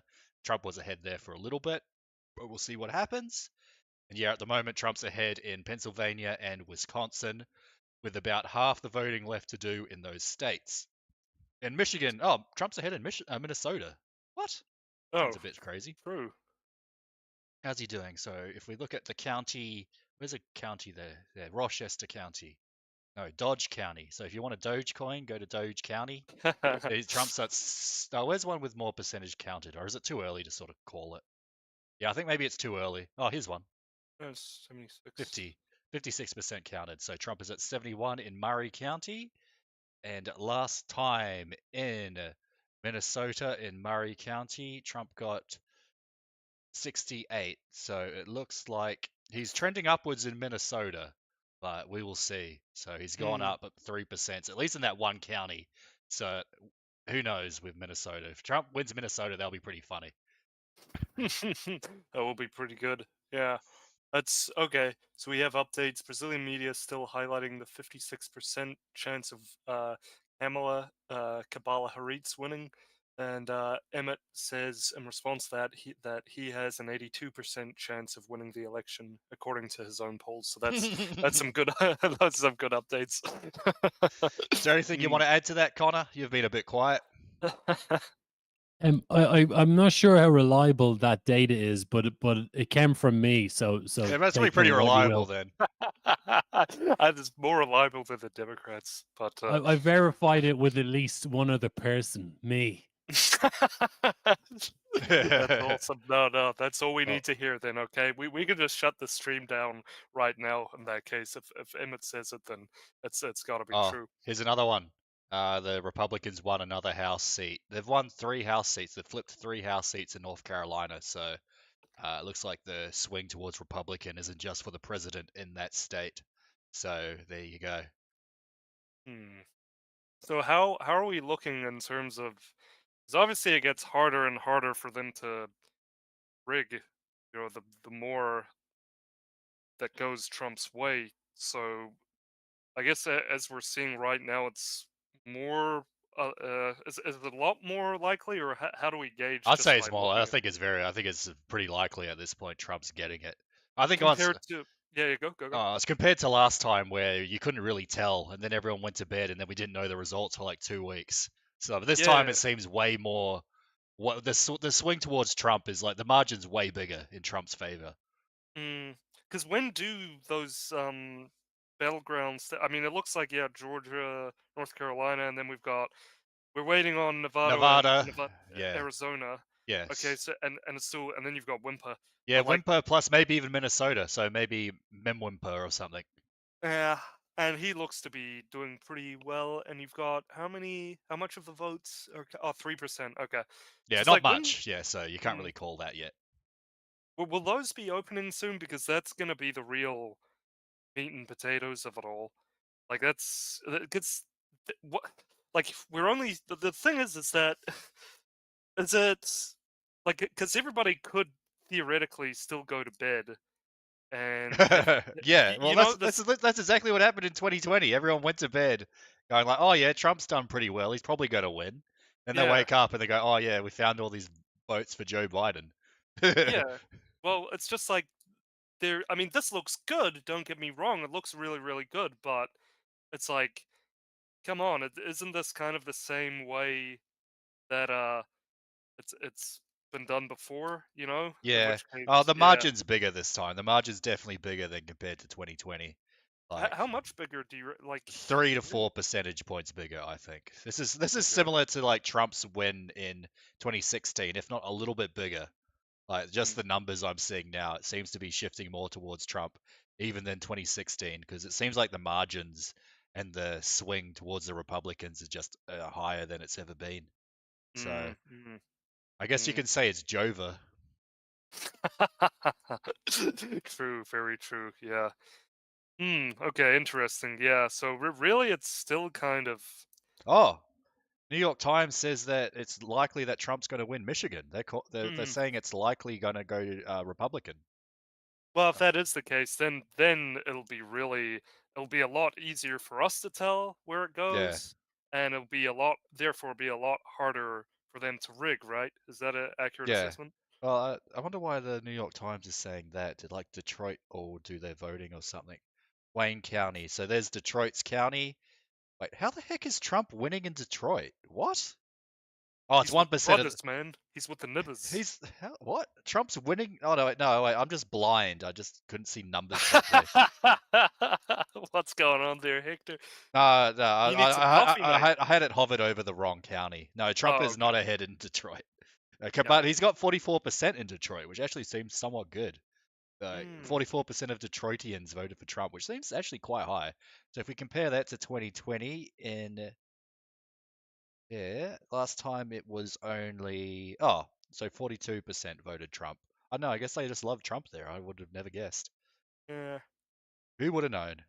It actually would be good if like the percentage points actually meant something in terms of the electoral college, because Yeah, like well, I it mean, will be Trump's better winning for the popular vote. Like, it seems like he's probably just going to win the popular vote outright at this point. Yeah. Well, it's just like it's kind of gay like that in the eventuation that by a few points in any given state, winner takes all of that state. And it's like, well, that's not representative really when like in the states that she might win, it'll be basically a tie. And then oh, William, do you want to say something? Oh, okay. He left. Yeah, no, I can say something.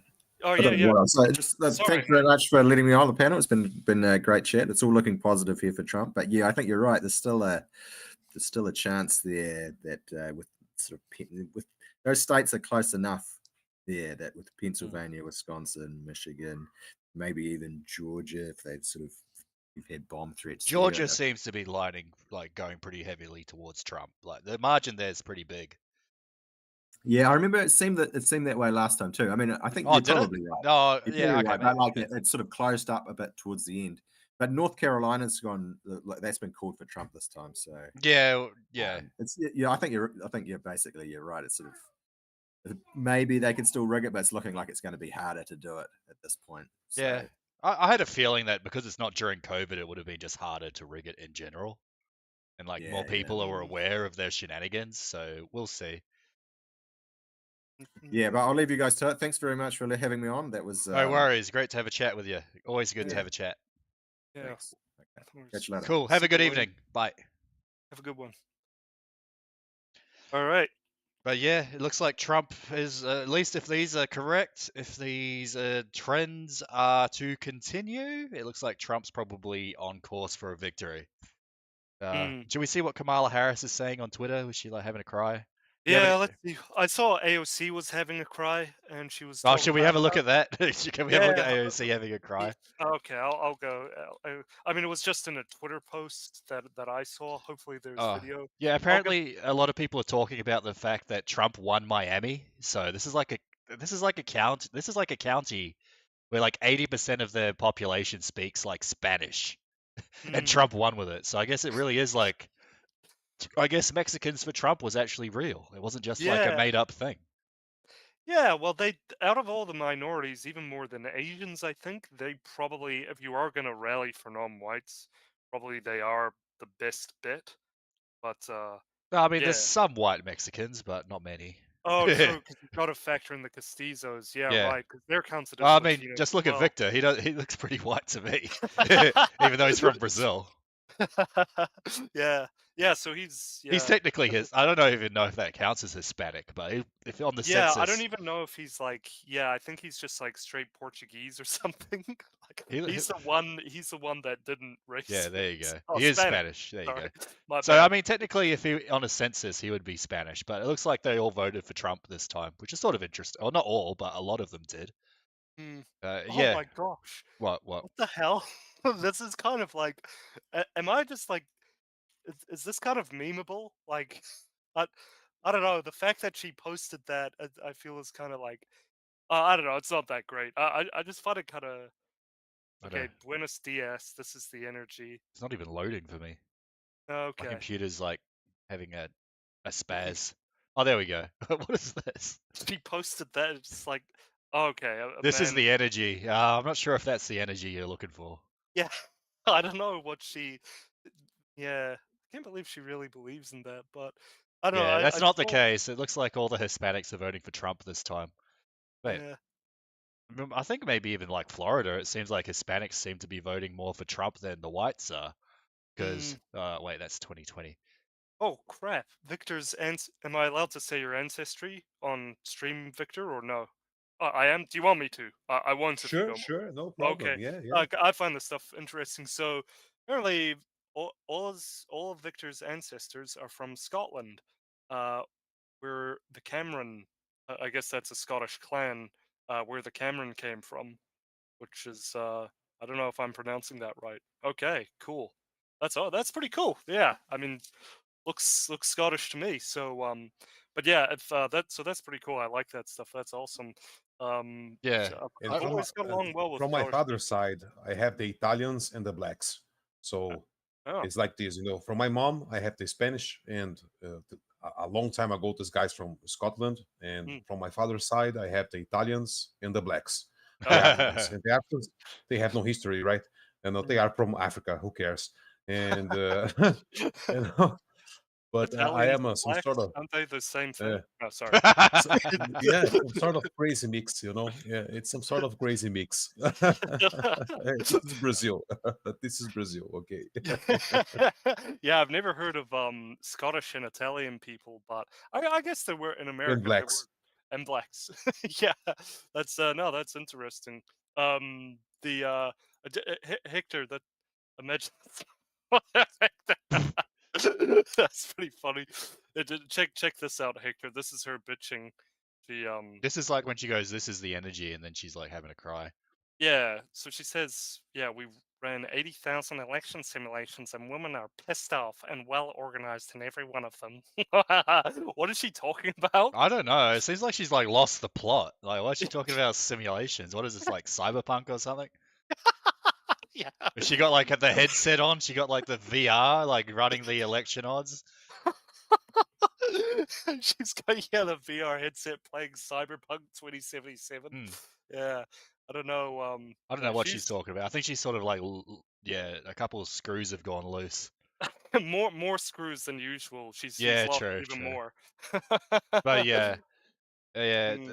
Well, that's the funny thing. At least if Trump wins, maybe he'll do something, maybe he won't. But at least like liberals and commies will see for like at least a couple years. So that's always a good thing.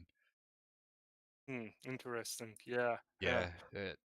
So in Georgia, the New York Times says it's very likely going to go towards Trump. So there you go. That was a state that he didn't even win last time. So this is a state that went towards Biden.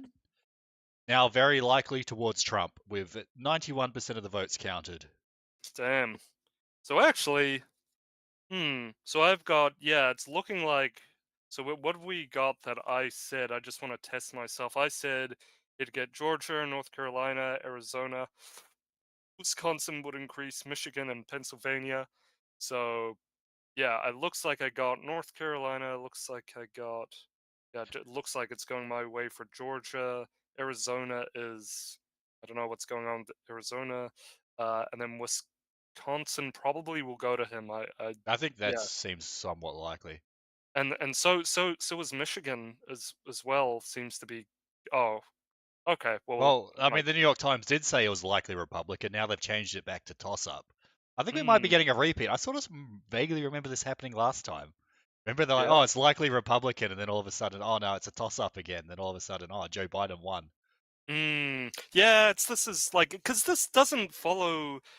Typically, Yeah, if you're seeing trends like this, where everything's going towards Trump, you sort of expect it to happen in the swing states, not just already red states like Florida and like Texas and stuff.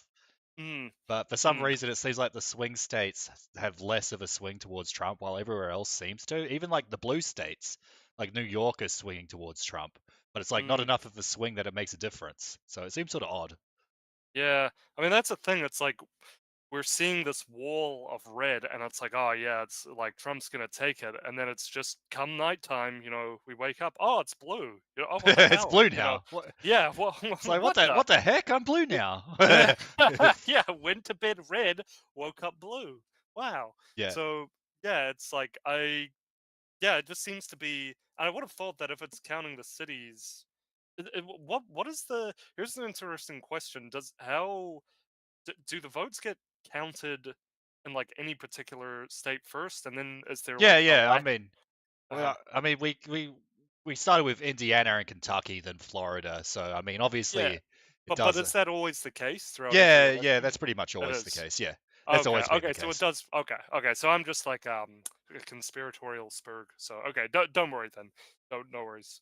But yeah, I was okay. So it does follow. Oh, sorry. I do think it's sort of funny that in places like if you live in California and like everywhere else has already voted, it sort of seems a bit weird because they've already started counting the votes while like the polls are still open in like California and Nevada and stuff.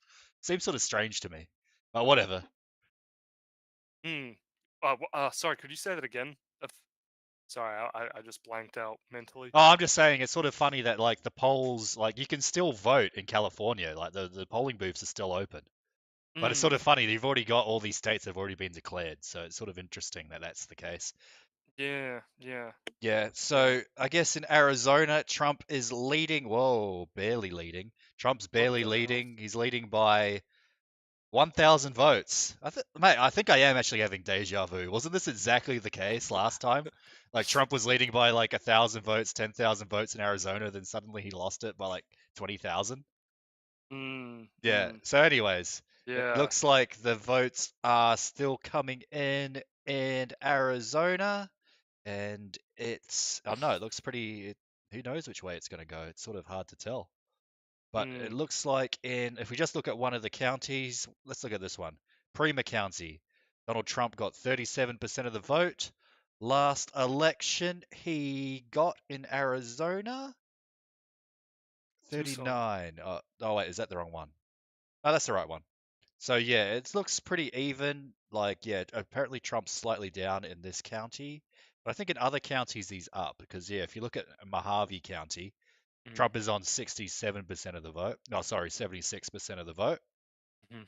And then last time he was on 75. So he's up in some counties.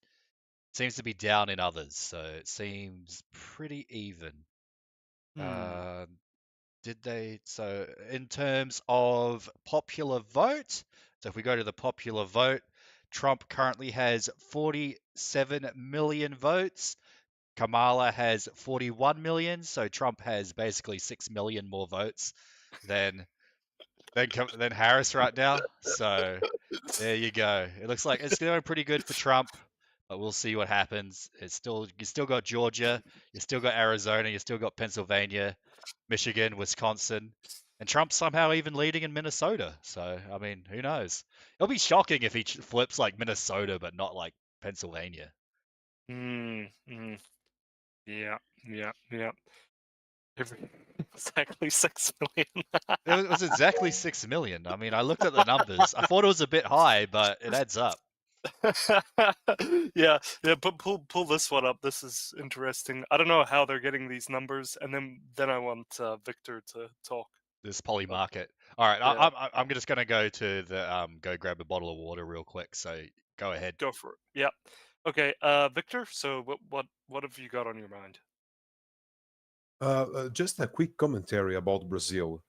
If you access the link that I sent in the chat, which is uol.com.br, uol.com.br, it is the biggest mainstream media here in Brazil. And they are saying that the results are Trump with 207 votes and Kamala with 91 votes, electoral votes, I'm saying, right? And this is completely different from the result that you guys are showing us, right, in your screen. So what the hell, right? It's just this. And that's a Brazilian publication? Yes, sir. Yeah. Okay. Yes, it's a Brazilian publication. Okay. Yeah. They're just saying that it's not the same result, and they're saying that they are doing a real time, it's a real time update here on the results, but it's not like it's not the same results that you are showing us right now. So what the hell? And you see, you have this headline of with this result that is different from what you were showing, and we have right below that same article that Kamala has 56% of chance of winning. What the hell, right? Yeah. So, what do you know? Yeah, crazy. Hector, are you back? Hector? Sorry, my microphone was muted. But I'm back. I'm just going to say the New York Times says that Michigan and Wisconsin officially are leaning Republican now. So Trump's ahead in terms of their algorithm in both states. Pennsylvania is still a toss-up. Arizona leans Republican now as well. So in terms of swing states, it looks like Trump's winning all of them. The only ones that are still toss-ups are Pennsylvania. Minnesota leans Democrat. He leans Democrat even though Trump's ahead by 61% to 36. I don't really get that, but whatever. Should we game this a little bit? So I forget, but we've got so the swing states. Yeah, we've still got Arizona. Yeah. Shit, sorry, my brain's crapping out. Arizona, New Mexico, Minnesota, Wisconsin, Michigan, Pennsylvania, Georgia, and North Carolina. So I think we're pretty confident about Georgia and North Carolina going for Trump. They're really just Yes, yeah, I think those are pretty much like in Trump's camp at this point. yeah, so that's. Could we go back to the other map? I'll just jot those numbers down to see the electoral votes. We can fairly certainly say that we've got those. Which map do you want me to go to? Sorry. Oh shoot. Okay. So okay, Real I'll clear, try is to this get you a real clear? map. Oh, sorry. Oh, here we go. Clear, Okay, cool. Yeah, I So- just wanted to see the electorates. Yeah. So we've got 16. Oh, for whoops. Georgia. Sorry. Oh. I think I can. See, look, Oh, it's okay. If we if we do it like that, so like that. Oh, cool. Yeah. I mean, that's sort of what we're looking at. Like Trump's Yeah. way over the line. 16-6. So okay, so he'll get. Yeah, but if we take those away, Wisconsin. So it's really what I'm trying to get at is it's really Arizona, New Mexico, and Wimpa that's in question, right? Yes. So Yeah, if we take- Georgia's pretty much called for Democrat at this point. I mean, not Democrat, Republican. So Yeah. Georgia, North Carolina, basically pretty much Republican at this point. Yeah. Arizona is still a bit of a toss-up. We haven't even got any results from Nevada yet. We should get results from Nevada in about 15 minutes. We'll get the first results. But Trump looks like he's ahead in Pennsylvania, Michigan, and Wisconsin, all three of them. Oh, and Wisconsin. He's ahead in those three? I believe so. Let me check. Oh, really? Holy shit. Yeah, Wisconsin, he's ahead. Michigan, he's ahead. Pennsylvania, he's ahead. Okay, so Pennsylvania by 3, and then Wisconsin and Michigan by like like almost 2 points. 2 right? points, and then 1.5. Okay, it's 2 points, basically like 2 points all the way. That's okay. That's pretty good. And Yeah. that'll probably come later. And Yeah, I mean, this could keep on going. So Yeah, and it looks like he's winning Georgia by about 3%. He only won that by about 0.5%. Oh no, lost it by 0.5% last time. So So if we go back, can we just like see what that looks like on the map? So if we take, okay, so yeah, leaning red. Okay, but so are there any of these battleground states that are in question, or is it Nevada? all? Nevada's a toss-up. Okay. I mean, honestly, Pennsylvania seems like the most toss-up of all of them. So if he loses Pennsylvania and Nevada, but wins, Wisconsin and Michigan, he still wins the election. Yeah, and then even if New Mexico goes as well. Oh, Okay. I think New Mexico's leaning blue. Let me check. I guess that is sort of a swing state. Yeah, New Mexico seems likely for Kamala. So. Those bloody okay. Mexicans. It's always the Mexicans, man. But so if okay, so all right, so check this out. Okay, let's do this. Let's put it all as toss-ups. The kind of biggery ones that we're not really sure about. Like, let's put them all that we're suspicious about, right? We're kind of like, okay, this is like we're seeing some weird stuff. Okay, New Mexico leaning blue, Arizona. So I mean, even so right now, and this is as it stands right now, right? We've got 251 for Trump Vance, because Georgia and North Carolina are basically going to be called, but then we've got New Mexico. Okay, so then it's just down to really those 4 states. So yeah, okay. So really, it's Pennsylvania that's the real. But you said what we need is Michigan and Wisconsin, right, to really get Trump over the edge. Well, what are some other combinations that could possibly work, and maybe that will. Because I'd like to tell earlier rather than later. Yeah. So if we go 277, and then it's just after those two, Arizona and Michigan, then it's just one of them, right? It could go either, right? Is that right? Hector, are you on mute again? Yes, I was. Sorry. Okay. So if he gets Arizona plus Michigan, that's enough. If I put this back to toss up, if he That's gets Arizona plus Minnesota, that's enough. But if he gets Pennsylvania, that's enough. So if he wins any one of these three plus Arizona, that's it. Like he wins. Sweet. And if he also wins Nevada, like winning Nevada's just not enough. So it needs to be Arizona plus one of these other ones. Okay. So Nevada won't take him over the line, unfortunately. Just short. He's short by two points if he doesn't get Nevada. So really, it just comes down to Arizona, and which is, as we're seeing, it's leaning red. Yeah, I believe so. I believe Okay. Arizona Ever so slightly, right? Yeah, Arizona's Okay. even then it's not a massive lead. So yeah, so really it comes down to these 4 states, not even the 3, not even these 3 states. Because sorry, how much electorates is Arizona? It's like 11. 11. So the Okay. 4 states. If he wins any 2 of those 4 states plus Nevada, that will do it. Yeah. Okay.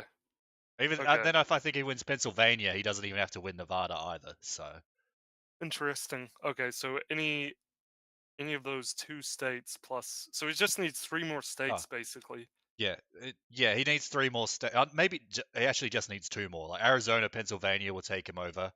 If I change Michigan to that, yeah, Arizona plus Michigan will take him over, and Arizona plus Wisconsin will also take him over. So he just needs any 2, like any one of these 2, will basically win it for him.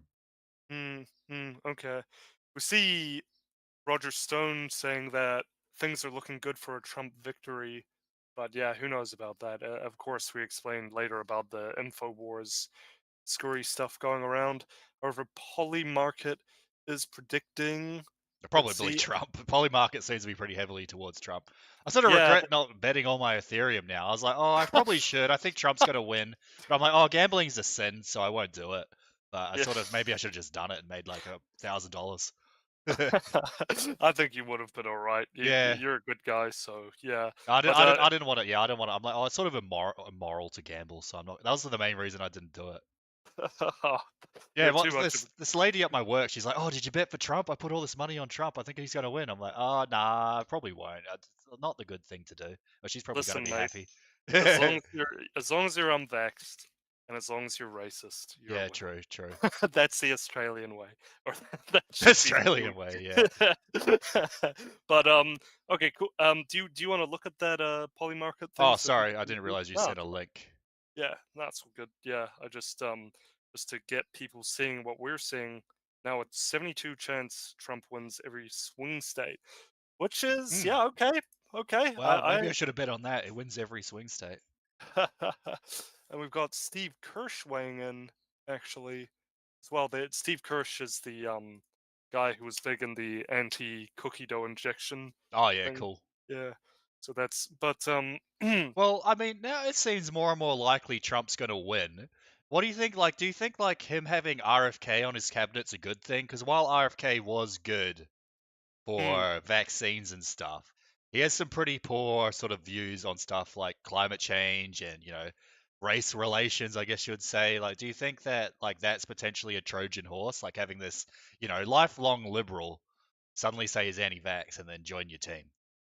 Oh yeah, I think it absolutely is. Like with all these people that are kind of parroting similar lines, like and very similar of this sort of well, it's not fair to say that they're all similar, but they do have something in the way of similar connections, and there's no reason why those connections can't break down into something similar where they can all agree on.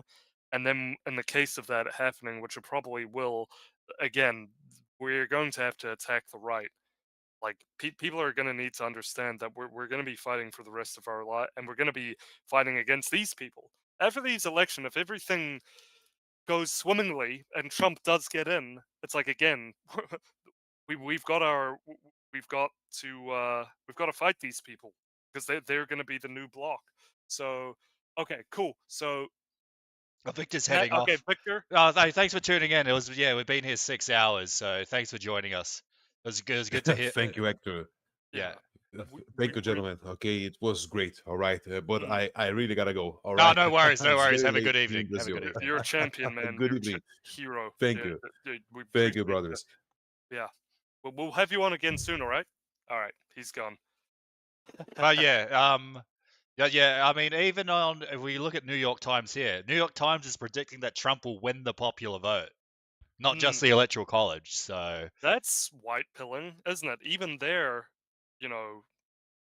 like saying fuck. So, but who knows? It is the New York Times after all. So I who knows? think like Trump's rhetoric around too big to rig might have worked because like he's winning the popular. If he wins the popular vote but somehow loses all these swing states, it's like, come on. Obviously something's up. Yeah. I think you're right. I think you've got really good sense, Hector, and really good sense about that. Look at this. How fucking obvious can it be? Am I the only social democrat that understands this? Voters fucking despise infinity migration, zero borders policies. Just be normal. Yeah, I mean it's a good point, but it's like these well, I mean, we've talked about it before. The reason why leftists push for open borders is because it essentially means that they get to bring in this new workforce that they can easily control. Like it's like communists want to replace the white worker with like easily controlled brown labor. Like that's just a fact. So that's why leftists support mass migration. Yeah, but I mean, True Pavlov does have a point. Like maybe if leftists weren't completely fucking spastic, people would support them. But they could be Denmark if they wanted Yeah. to. Like, you want to have nice stuff. Like, I agree with leftists. Like, yeah, I like the nice kind of family areas with the boutique shops, and you can get some coffee and nice kind of interesting exotic food. Even I a lot of these places are actually kind of like cool, but like it's like you can't have that. But they can't. The thing is, it's just silly because it's like you can't have those nice kind of liberal boutique places. You know what I mean? If you're pumping the whole country full of people from the third world. So Yeah. I mean, or what would you say about that? No, I completely agree. But there's a million reasons to not support mass migration, and it's like, because then people won't like socialism is like the most retarded reason ever. But anyways, just looking back at New York Times actually does have Trump over 60% chance of winning every swing state. Wow. Okay.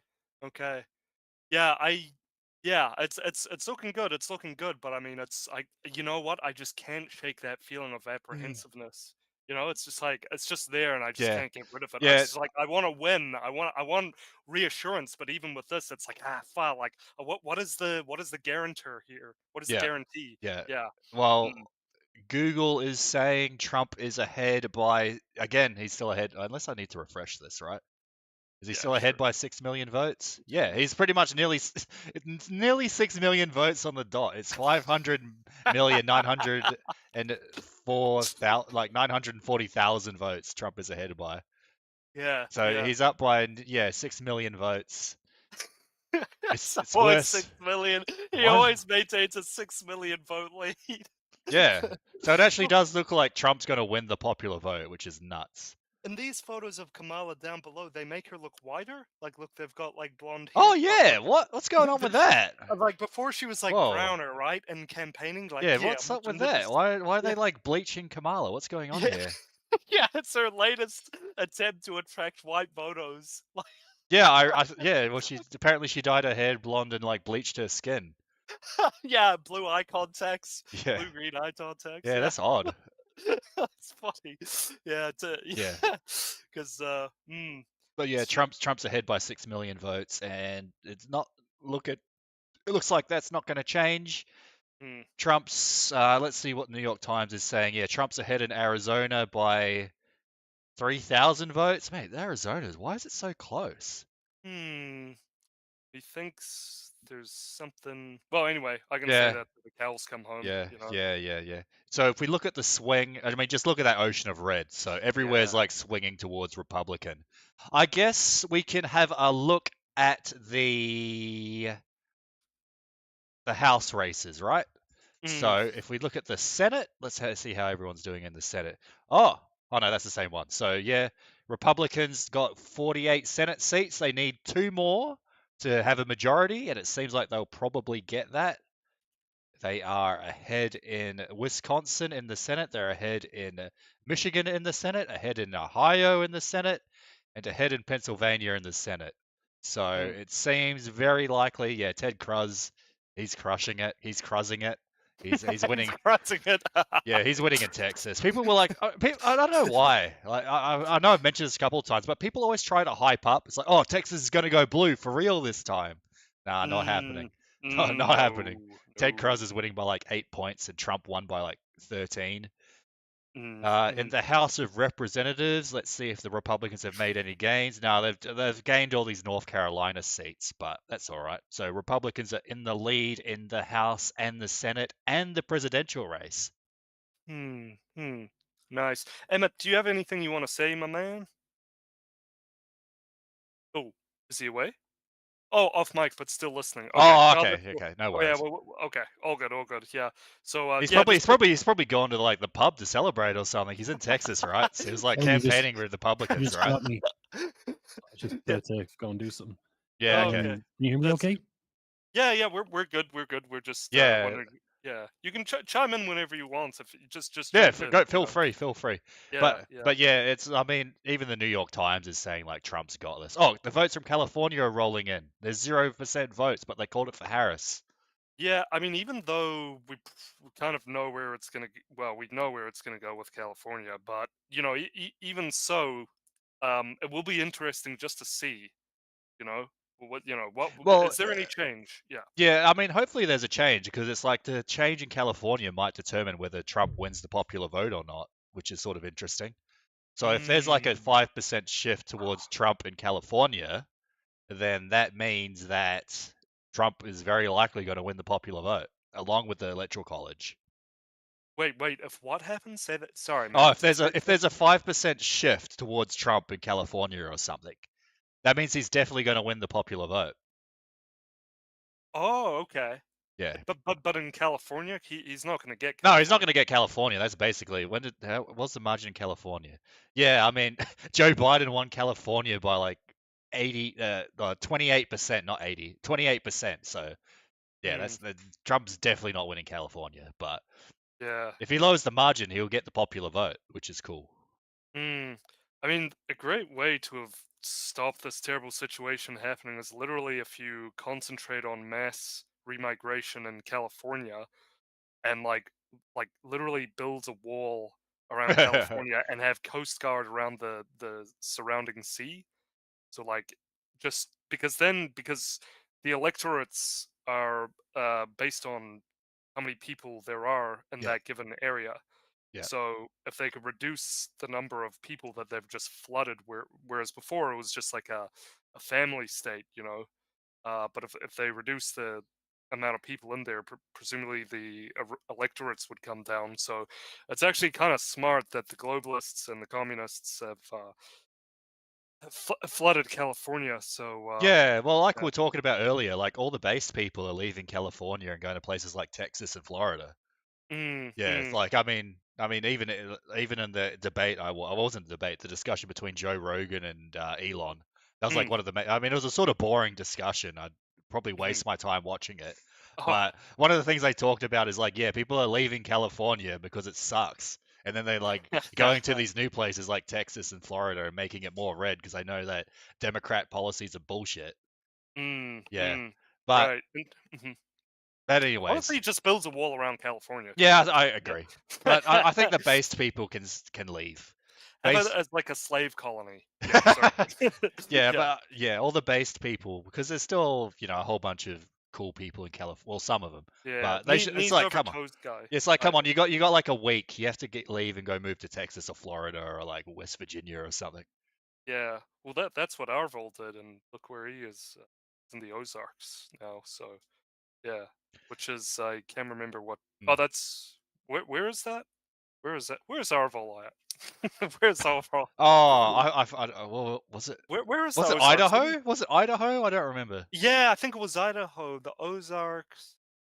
Oh, state of. Wait, what? Region in the of Missouri. Is it in? I am a retard. Where is this? Where is it, dude? I'm just gonna do this.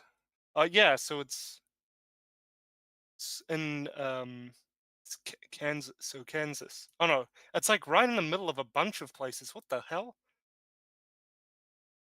Oh well. Okay, I'm just gonna stop talking and make myself sound like more of a nibber. But anyway, so anyway, Arval's somewhere there. Okay, Yeah, it's okay. in the Ozark. Okay, let's stop. So I'm just gonna stop talking now. So anyway, So let's have a look at some of the swing states. In Pennsylvania, they've got 70% of the vote counted, and Trump is ahead by about 70,000 votes.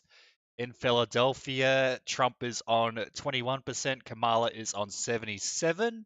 If we look at last election, yeah, actually, Kamala's down in Philadelphia. So in Philadelphia, Trump got 21% this time. Last time he only got 17. So that is actually that's like a 5% shift towards Trump wow. in Philadelphia. Pennsylvania? Yeah, Oh, Philadelphia. Philadelphia, yeah, the capital of Pennsylvania. Oh right, yeah. So it looks like it's shifting towards Trump. If we look towards some other counties, if we go to Pittsburgh, Kamala's on 59, Trump is on 40. Last time Trump was on 39 and Biden was on 59. So again, a bit of a shift towards Trump there, not a massive one. We look at Chester County, Kamala is on 60%, Trump is on 39. Last time, oh yeah, it looks like Kamala's gained in Chester for some reason. But if we look at some rural areas, if we look at, can you tell me how I pronounce this? Like, what the heck is this? It's pronounced Schuylkill. Schuylkill County, Trump is on 76%, Kamala's on 24%.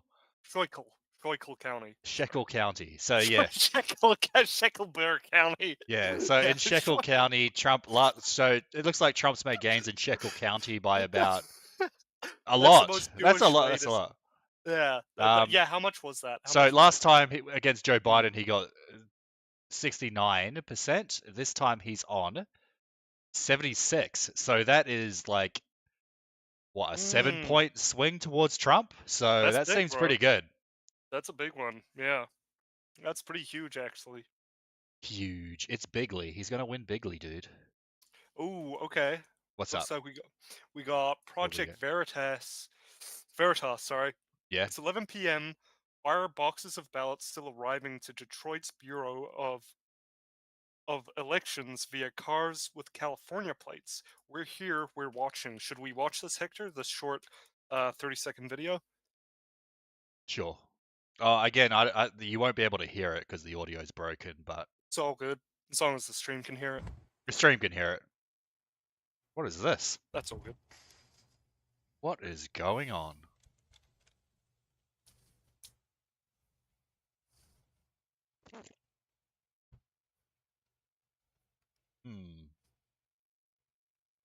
Yeah. Hey, look, they found more postal votes. Look at that. Wow. Hand-delivered postal votes. Yeah, Veritas is they're onto it, man. Very interesting there. Eyes on Detroit. Yeah, I don't know. That's pretty sus.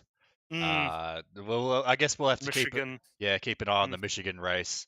Oh wait, no, that's the last one. So yeah, currently Michigan's. Yeah, sorry, go.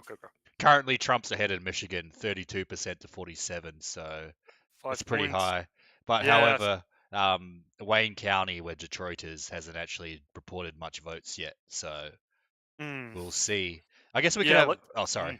Yeah, let's keep an eye on Wayne County. We're gonna keep you updated on Wayne County. Everybody listening, I think we got a lot of listeners. We got like 80 on X, so yeah, we'll keep that. We'll keep you updated on Wayne County, everybody, and see how that goes. We just saw Project Veritas potentially expose something very big, so we'll keep our eyes on that. Okay, so if we look at some other counties within Michigan, you've got Kent County. Trump is on 39%. Last time in Kent County, Trump got 45. So Trump's down there. If we look at Ottawa County, for some reason that's not in Canada, Trump is on 66%. Last time Trump got 59. So he's up in Ottawa County, down in Kent County. I guess the Canadians just love Trump. But if we look at, where's the more rural one? Here we go. We'll do the peninsula. So in Chippewa County, last time Trump was on 60%. Now he's on 59. So roughly the same. What about Delta County? Trump is on 65. Last time Trump was on 62. So it seems like there's swings in either direction within Michigan. Some towards Trump, some towards Kamala. So I guess, you got to keep an eye on the state, because that itself seems like sort of weird. You'd expect if there was a swing, you'd think it to be like fairly universal, but I don't know. Yeah, okay. Oh, Look at this. No, sorry, that's the wrong one. That's right. That was for Biden.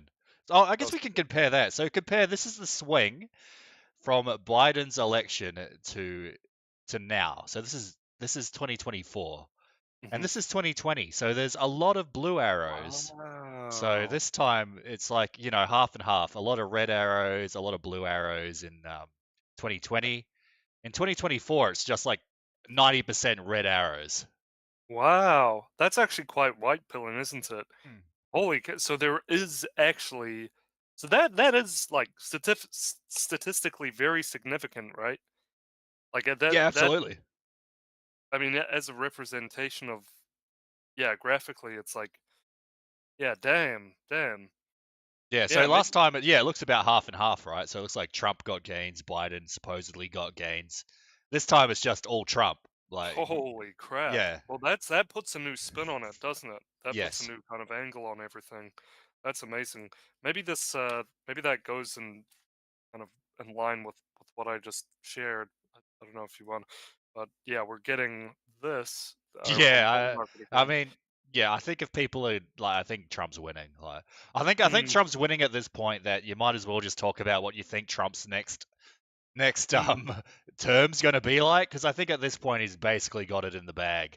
If we look at the popular vote, Trump is now winning. He's still winning by 6 million votes, and sometimes things just don't change. It's good. Yeah, the more things change, the more things stay the same. Apparently Trump's winning in Minnesota again, so Minnesota's close. Oh, really? Yeah. So he's tipped the tide there a little bit. Yeah, so let's see. Yeah, I mean, the New York Times says it's a toss-up between Trump and Kamala in Minnesota. Yeah, apparently we see. So that, that last Polymarket post, was that for? Oh, sorry, I've got it right here. That was. Oh no, that was just for the general. Ugh, I'm getting brain tied up. Yeah, I see some people are predicting that the Wimpa will go red, but just not quite conclusive for me. Like, I like to be really sure of these things, you know. Yeah, so do I. I mean, they're not even calling Georgia yet, even though it's 93% and Trump's up by over 100,000 votes. So they're not calling Georgia. Wimpa, it looks like it's trending towards Trump in Pennsylvania, because most of the counties we had a look at were, I mean, just look at the arrows. The arrows are pointing towards Trump in Pennsylvania. So it looks like Trump's probably going to win Pennsylvania. Yeah. Oh, go ahead. I'm just saying, like, it's looking good for Trump. Just look at, it's just nothing but red. Red, or as it should have been blue. But do you want to see some liberals freaking out, Hector? I don't know if this is good. I haven't watched. Yeah, sure. Why not? Yeah. Just, okay, so Emmet is still listening, but he's... Oh, that's great. Okay, what's this? Pennsylvania? Yeah. I mean, they're still outstanding. Are they not counting them here? What's going on, Destiny Vadim? freaks out. Why isn't Philadelphia counting votes? Stop the count. They're talking about why are they not counting votes. Call them. Do we have contact? Hello, if you're watching the stream right now and you work in Philadelphia, we'll put you on stream. I'll call you. I want to know what the fuck. What is going on? Oh, it's Destiny. What the hell is going on right now? I thought I recognized Send that me like pictures. I Weasley know voice. you're out there. I know somebody's listening. Slovenia? Yeah. I mean, there's. Yeah, well, it looks like we're actually getting a repeat of the 2016 in more ways than one. Is that Hussein? Is that Hussein Piker, or is that just some like That's Indian just some hipster or something? Yeah, that's like just a fancy hipster Indian. Yeah. Okay. And then you've got Booby Thought and the rest of the typical liberal types. Yeah. Yeah, So, yeah. But yeah, it's looking pretty good for Trump. Mate, we just need these Nevada. No, the Nevada results should be coming in soon, I think. So it's kind of interesting because like on the one hand like a lot of like Republicans, people supporting Trump, right, whoever they are, they're all kind of like freaking out and apprehensive and anxious, like we are, going like, oh crap, like there's going to be a rigging, and to be fair, we did just see the Project Veritas video, right, where they had all those, you know, people of various colors and shapes and sizes, shall we say, with big, you know, stacks of boxes of something. But it's kind of interesting, like on the other side, like we you know, we did see, you know, like some liberals freaking out, and I've seen some other posts on like Reddit.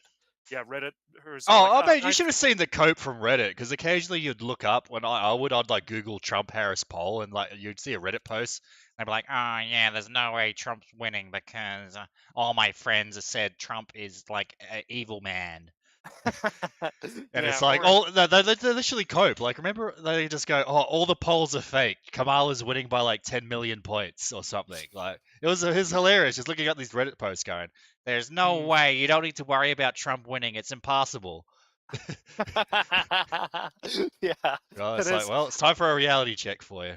Yeah, I mean, if you're a normal like person who isn't really vested in any way in this election cycle, you should still want Trump to win, because you know the annoying liberal Marxist like groups of people, like to see them melt down again for a second time. I mean, that alone, for that reason alone, to see a second monumental meltdown by the liberals is enough for me to want Trump to win. You know, I mean, that would be epic. That would be great. It's so I may be a little bit sick, but no, I think it's cathartic for everybody. You know, it's everybody. Oh, look at this, Hector. Let me send you this, my man. All right, send it in the chat, and check this out. This may be an interesting indicator. Harris, if you pull that up, Harris's campaign no longer giving a shit. Yeah, I think that pretty much. I think we might be seeing she might concede in the near future. I concede. Damn son. Their asses getting whooped. I mean, at this point, you might as well just send Twitter posts, because all we're doing is just waiting for these results to come in Whimper plus Arizona and Nevada.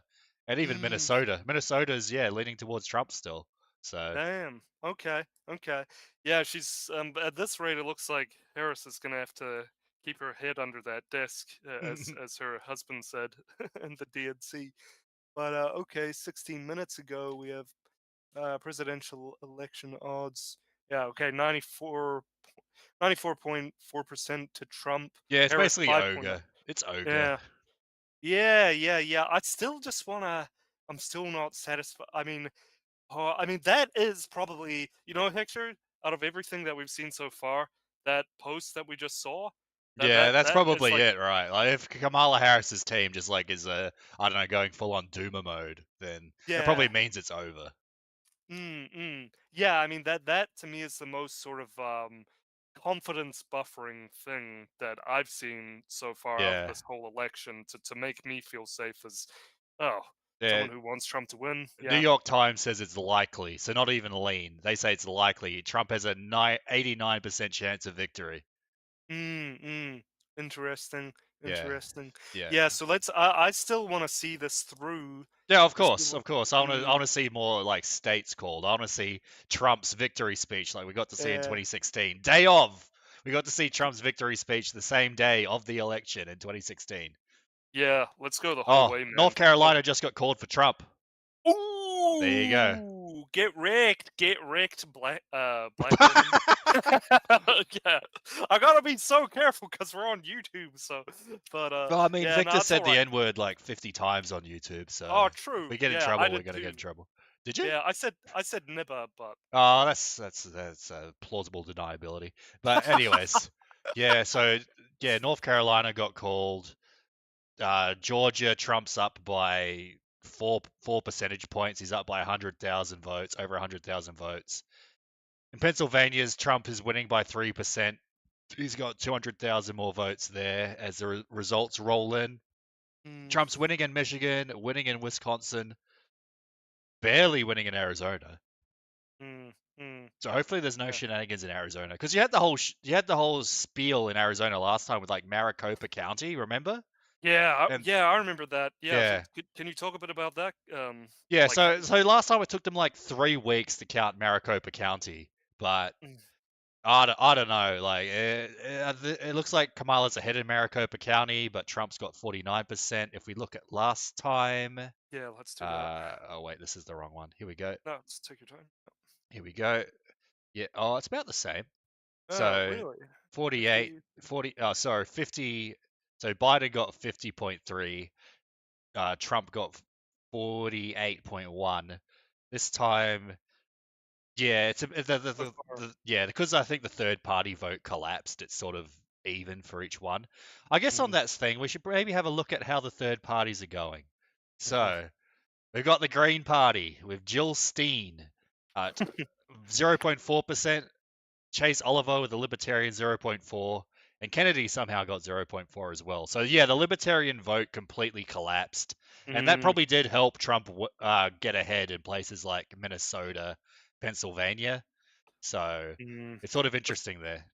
The thing is, it's like, I don't know. I don't know how to speak to those people exactly, but it's just like you're not gonna get it. Like they say, "Oh, protest vote," and it'll show them something. It'll tell them something, but it's like, well, do you want something to be realized in real life, or and just work with that, and try work with that and work with what you've got, or do you just want to show people that you're not happy? Yeah. And it's like you're not gonna win anyway, so. I mean, if a chunk of those people who voted for Stein, Oliver, or Kennedy, like, kind of just thought about it that way, maybe. Well, why even vote Kennedy? It's like Kennedy endorsed Trump. So. Yeah, that's the least. That makes the least sense. Those people who voted Kennedy, like, why even like at least with Greens or Libertarian, you can kind of say, okay, they're gay, but like At least they're a different party or whatever. Like they didn't yeah, endorse they're the trying to make a Democrats. statement. Like they're trying to say something or some. But with the RFK, it's like, what are you doing? Like, why? Yeah. Why you It's do like, this? yeah, why you do this? Yeah. RFK's people. So Yeah. In Pennsylvania, we're still waiting for the results to come in. Trump has got 22% in Philadelphia. I think I remember that he got 19% last time, so he's up 3% there. Let's look. Montgomery County, Trump has got 34% of the vote. Last time in Montgomery County, he got 36. So he's actually down there. We look at Chester. Oh, we already looked at Chester. What about this one? Allentown. Trump got 45% in Allentown. This time he's got 47. So it looks like some places are leaning Trump. It's sort of surprising Philadelphia's leaned Trump a bit more. Yeah. If we look at maybe, there's a rural one. So yeah, here we go. Bradford County. Trump's at 74%. Kamala is at 25. And yeah, last time Trump was on 71, so that's a 3% increase in like a rural county. So do you think the Trump campaign was trying to get Amish people to vote? Do you think they all came out this time and voted for Trump? Because they all live in Pennsylvania and like Ohio and stuff. Yeah, I think. Yeah, I don't know if they campaigned. Or sorry, rather, if the Trump campaign campaigned to them. I think they try to did. get- They did. Yeah. Oh, okay. Wait, here we go. Look, I just found an article about it because I looked it up. Okay, Amish great. voters turn out in unprecedented numbers and tip the election in winning swing state in Pennsylvania. So look, there's some Amish Wow. guy going to vote. See? Wow, look at that. Oh yeah, I remember. I've even seen that picture around it. I went, huh. So that's I sort of like the Amish. I think they're sort of based. I sort of respect their lifestyle. Unironically, it's so funny to say, but the Amish people are the future. Like, it's true though, isn't it? Like, they're having all the kids. This Oh, is absolutely. Like, yeah, they're having the kids. They're the healthiest. They haven't taken any like Vaccines or GMO Yeah. or even like Yeah. processed food or anything. anything like that. And guess what?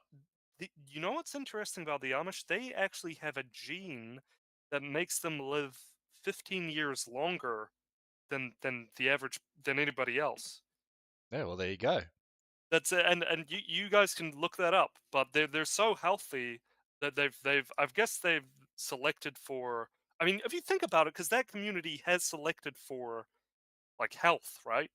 Yeah. In a way, so it's like healthy food, healthy lifestyle, religious, all indicators of very healthy things. So it's like that. I mean, it makes sense that over time and you look at how their demographics, how they've really just exponentially risen in population, and it's still exponential. They're still, popping Yeah, right off. there's about 500,000 Amish people in America.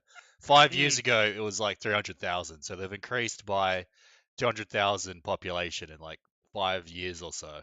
Yeah. So basically, if you're a good man, like an actual good, moral, decent man who has his stuff together, and you're saying to yourself, "Yep, okay, I think I would like a wife now. I think I want to settle down. I've got my job. I've got my house. Things are looking. I'm stable now." And you don't want to, play games with, hoes on Tinder. You can't be screwed doing that. Go to Pennsylvania, is it, Hector?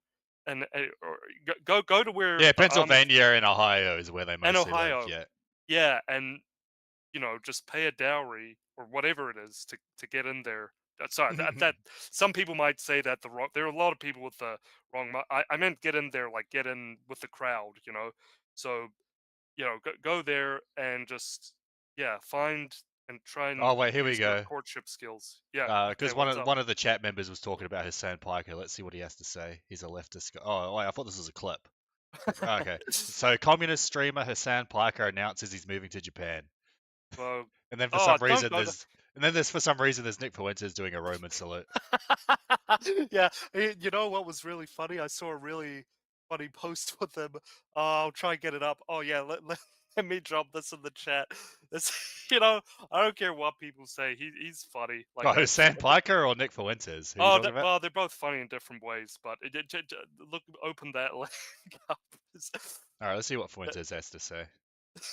I thought Fuentes. Your body, my choice forever. Yeah. Oh man, that guy's. But Nick Fuentes said he wanted to support Kamala, right? So is he gonna what is he gonna suddenly say he supported Trump all along, but it was secret? Like, what's he gonna do? Well, yeah, I mean, I guess maybe you could argue there was a tacit support for Kamala since he didn't support Trump. I think he did a poll and it was like 60-40 to Trump that said of his supporters that are gonna vote Trump, or was it 70-30 or 60-40, somewhere around those margins. But yeah, he doesn't. He didn't explicit. I can't recall him saying he supports Kamala. Yeah. He may have memed it, but yeah. Here we go. I mean, you won't be able to hear it, Gilbert, but here is CNN confirms Kamala has gone radio silent.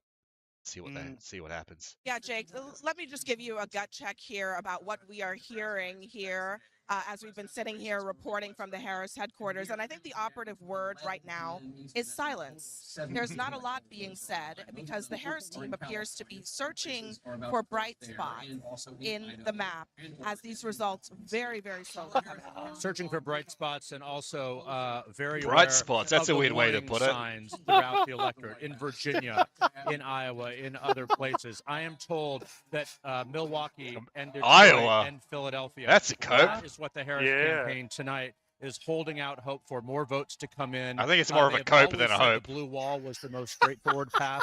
Now it may be the best, not only at all, because Georgia is also something that is developing tonight. Yeah, I still hear from Harris aides that they feel good. What should I just say, Kamala? No, yeah, no. Say what you said. It's yeah. It's not a, it's not a hope. It's not a hope. It's more of a cope than a hope. Oh, right. It's more of a cope than a hope. And repost that once you reply. I want to remember that. Oh no, just just reply and then do the little switch. Yeah, the little button thing. How do you do this? You use Twitter more than me. Oh no! Click away from that, and then it's the green one. Oh no! Yeah, that one. Repost. you use Twitter more than me. That's well, that sort of shows. I didn't even know how to do that. It sort of shows who runs the Endeavor News Twitter account. Oh, it's like I don't know how that I feel about that. Like you saying you use Twitter more than me, but whatever, it is what it is. I think it's sort of true though. To be fair. Yeah, no, it's true. I can't deny it, but it's kind of like it's kind of like a subtle own. You use Twitter more than me. Yeah, I'm not gonna lie. It's not that subtle. No, I'm just kidding. Come on, man. I thought we were a team. Hey, come on. Why are you breaking my balls? But anyway, Angela Van Der Plum liked it. Yeah, cool. Oh, gee. All right. Anyway. So, if we look at the swing states, the New York Times predicts that it's very likely that Trump will win Georgia. They say it's leans Republican in Pennsylvania, leans Republican in Michigan, leans Republican in Wisconsin, and leans Republican in Arizona. Holy shit! Wait. So let's go through that again, and let's mention the percentage margins. So go through that again, please, Hector. Okay, so they say it's very likely for Georgia. Trump is up by 3%. Okay. For Pennsylvania, they say it's leans Republican, and Trump is also up by about 3%. Mm-hmm. In Michigan, Trump is up by, he's up by 6%. 6%. And they say that's likely. Have they counted where is it? No, they still haven't counted Wayne County, so yeah, I don't know. There's going to be something going on there. And in Wisconsin, Trump is up by 3%, and they say that is lean Republican. Arizona, Trump is up by 0.2%, and they say that is also lean Republican. New Mexico is likely Democrat, and Kamala's leading by 6%. So it's only New Mexico out of the 5 that the 5 important ones. Yeah. New Mexico is the only one leaning Democrat at the moment, and Virginia also leans Democrat, which is some people were saying might be a swing state. Okay. So what is that? What is that exactly? Yeah, it looks good for Trump. All right, we'll bring up the map. So yeah, please. Here it was before. So Trump is currently thought to win all of those states. So that gives him 306 compared to 2. So yeah, I think that's sort of it. And then even if like Kamala wins Nevada, like Trump wins by a landslide. This is pretty much his results in 2016. Like this is exactly his results. Amazing. Okay. So what's oh wow, should we look at something? It says Joy Reid is having an absolute meltdown on MSNBC. She calls Florida an extremist right-wing. Hey, do you want me to send that? Just not all the essays voted for Trump. I'll chuck it here, then we can watch it together. What's like a Mexican term for homie? Is it like essays or what? Like all the essays are voting for Trump. Hombres, yeah, all the hombres are voting for Trump. Oh, the amigos, we go for Trump because he make the really good wall. I don't know. That sort of sounded Italian. You know she's black though, right? Wait, Joy who? Reid. Oh yeah. Yeah. Oh wait, where is it? Where's the link? Is this it? I just chucked it down there. Conceptual James. Oh, here we go. Oh, that person. Okay, I know who you're talking about. Yeah. All right, let's play it from the start. It's a pure Project 2025 in miniature in Florida. And that kind of extreme, sort of extremist, right-wing, fascist type government in Florida, really does that make it a more attractive place? It's a pure Project 2025 in miniature in Florida. And that kind of extreme, sort of like extremist, go outside, enjoy restaurants, like be with their kids and their grandpas and grandmothers, you know, like and choose the way they, choose their own healthcare. They have freedom of choice in terms of how they.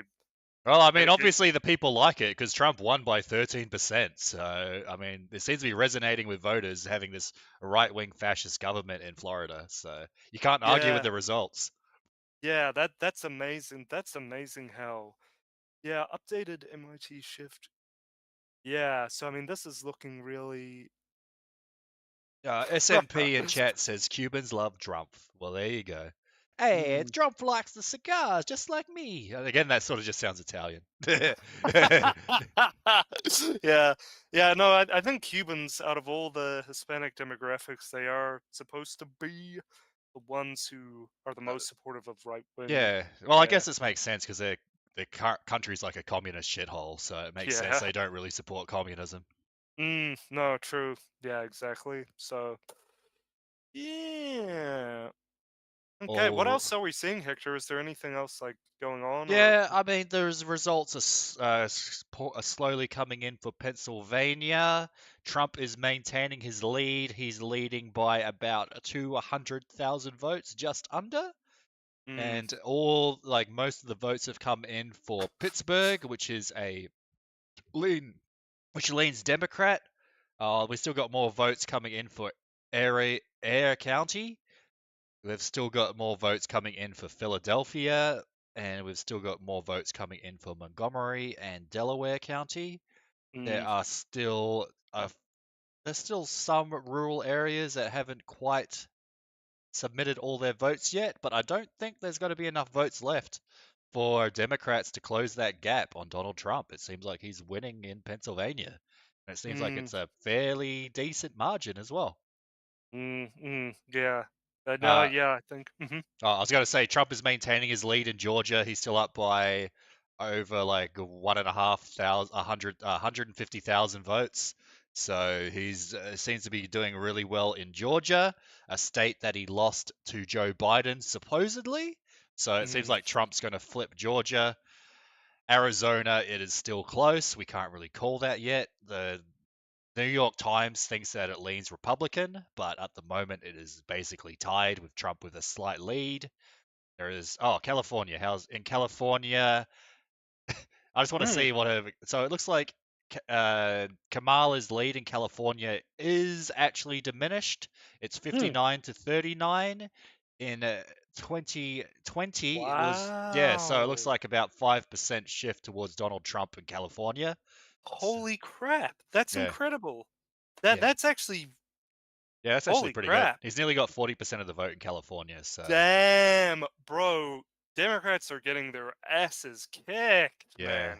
They're getting their asses kicked all around the house, man. Yeah. Holy crap. Yeah, I think This is- Trump's going to win the popular vote now. If we look at Google, Trump is the lead is it's not 6 million anymore. It's only 4.5 million votes.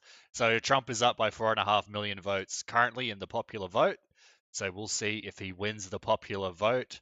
We will keep our eyes out. In Oregon, Kamala is ahead. Kamala has 55% of the vote in Oregon. Last time, Joe Biden got 56, so there's a slight shift towards Trump there. In Washington, Kamala has 59. Trump is on 39. There is, that's roughly about the same as where it was last time. It is Washington. Yeah, Washington sort of sucks, but Oh, yeah. we will see. So it looks like Washington is one of the places that is shifting towards Kamala. If we look at the swing, yeah, again, it's just arrows, red arrows everywhere, a couple blue ones, but not that many. Look at all these, these are like all the Oh, wait. Aren't all these places, aren't these places like majority like Mexican? And they're like voting for Trump now. Yeah, you're right. I think, because Mexicans or Hispanics outnumber, whatever, same thing. They outnumber white Texans, or they're the most dominant demographic in Texas now.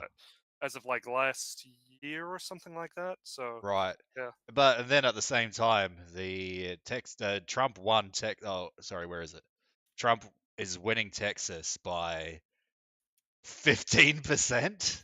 Wow, Yeah. that's huge.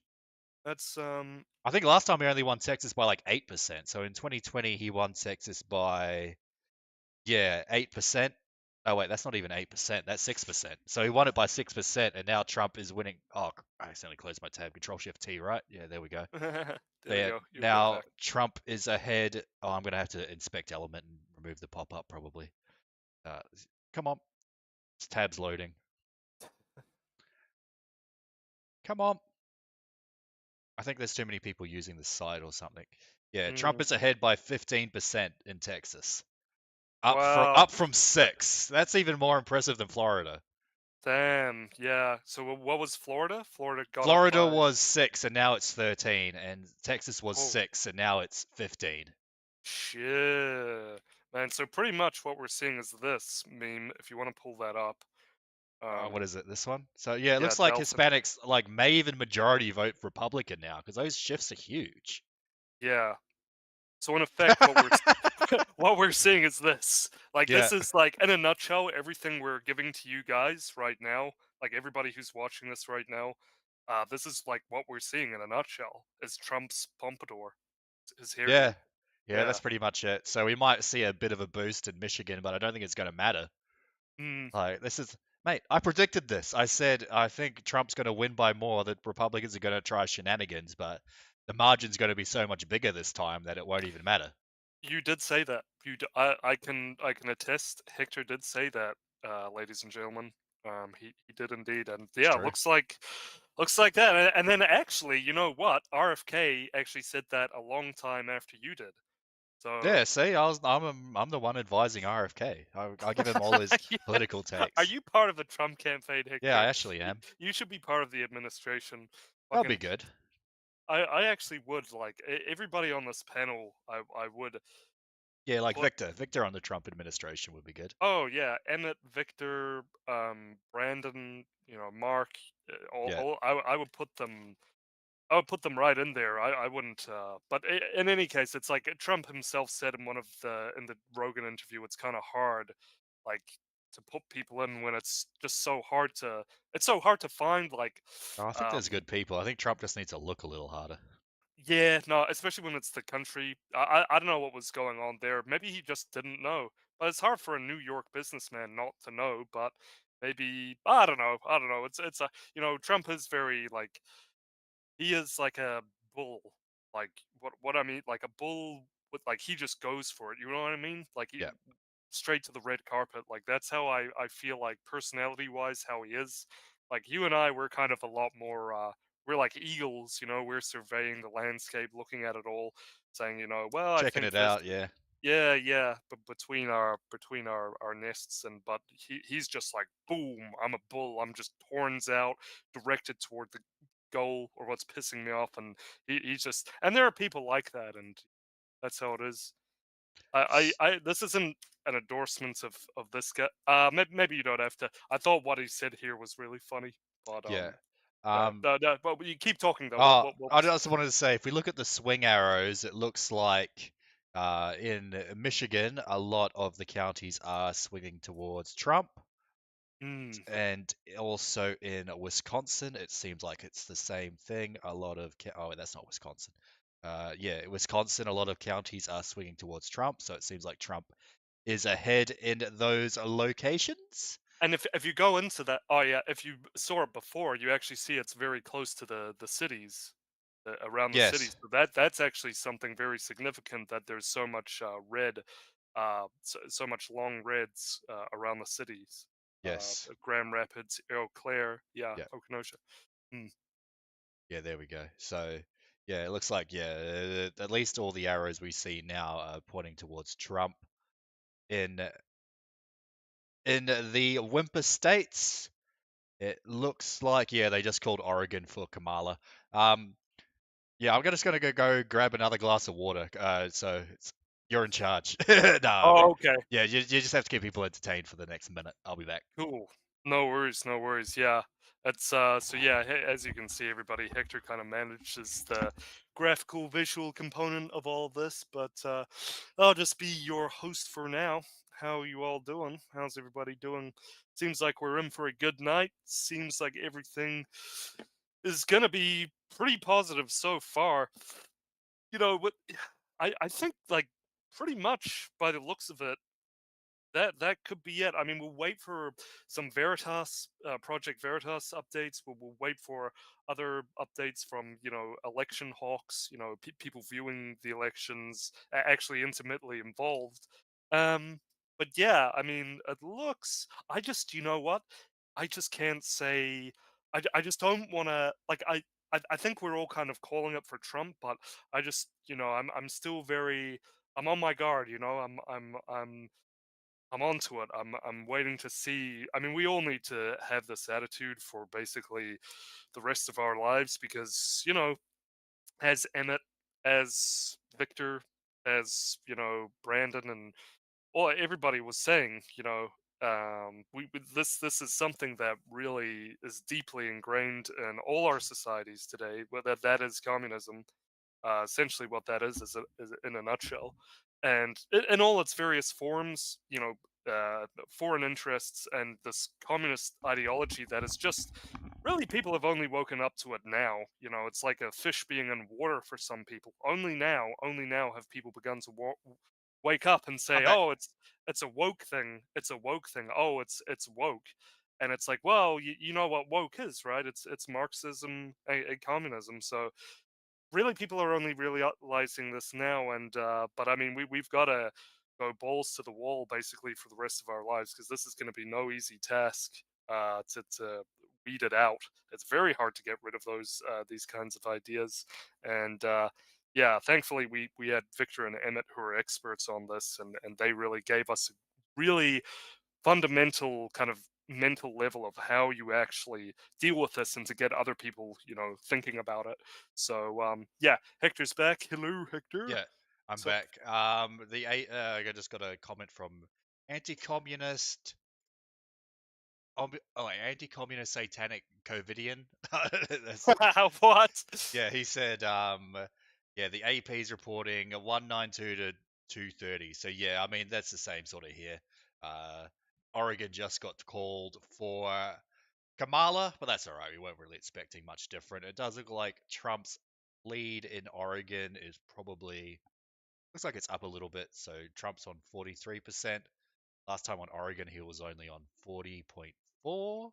So it looks like there is a swing in Oregon, anyways. By We're how doing by 3% or 2.5%. That's all right. So yeah, I mean respectable. I mean that's all he needs.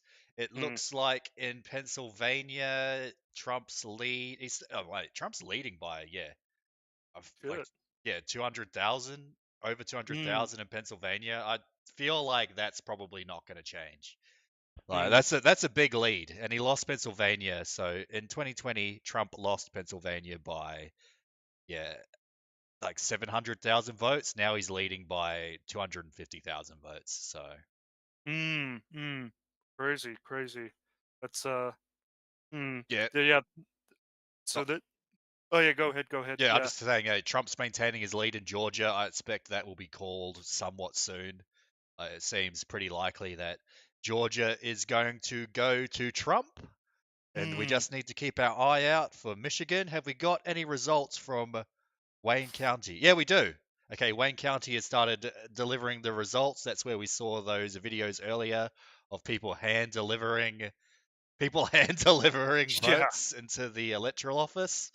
So Trump is on 36%, Kamala is on 62. If we compare that to Cook County last time, yeah, it's about the same. Trump's up by about 2% in Cook County. Last time he got 30.3. Now he is on he's up 36. So that's actually quite a lot. He's up by 6 points in Detroit so far. But we'll see if that changes. So Trump is not doing too bad in Detroit, and the rest of Wisconsin seems to be swinging towards Trump.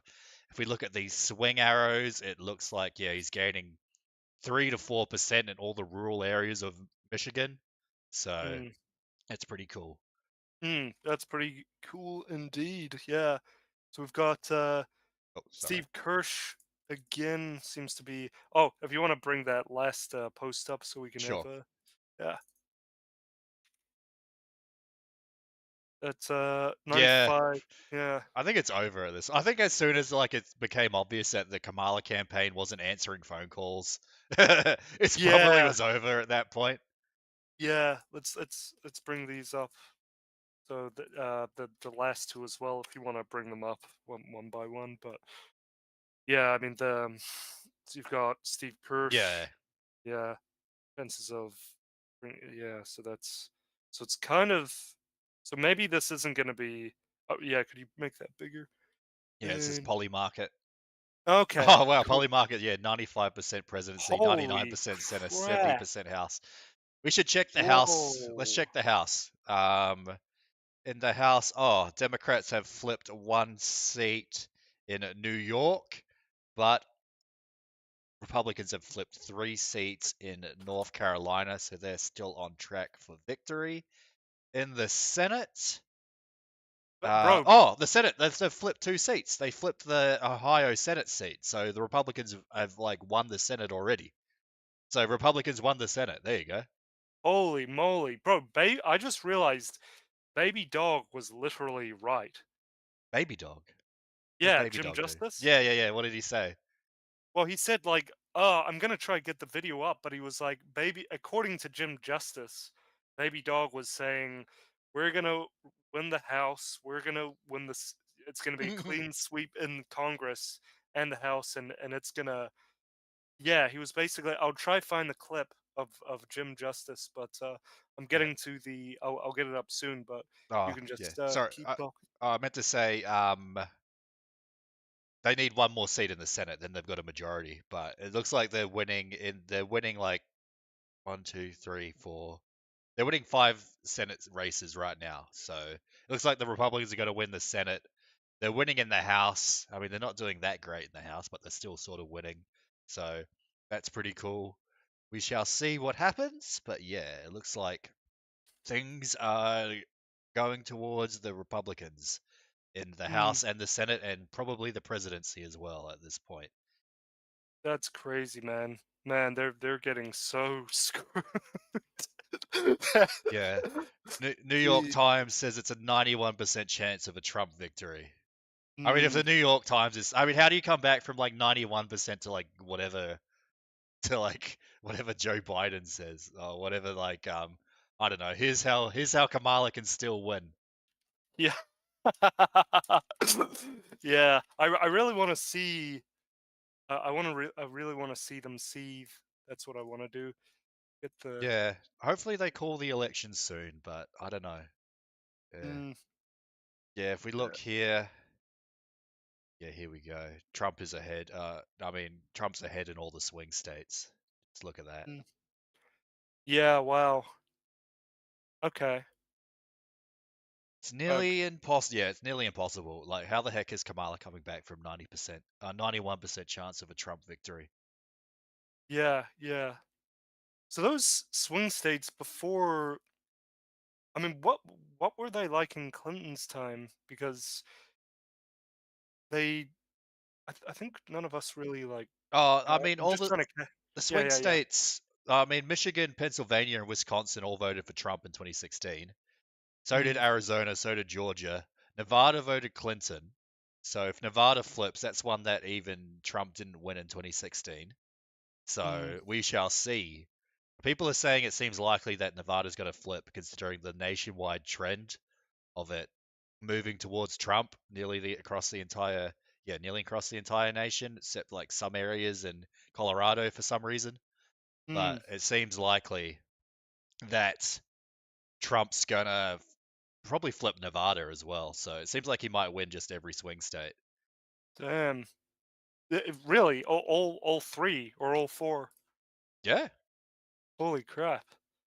Man, how are the so that's going to be interesting to see how I don't know how they can respond other than like, oh, well they're never going to admit they're wrong because that's just of the course, people there yeah. are. But they're going to have to. They'll just say it's like disinformation, or that's what they did last time. They went, "Oh, it was Russian hackers. Oh, it was disinformation." Yeah, the Russian hackers told us to.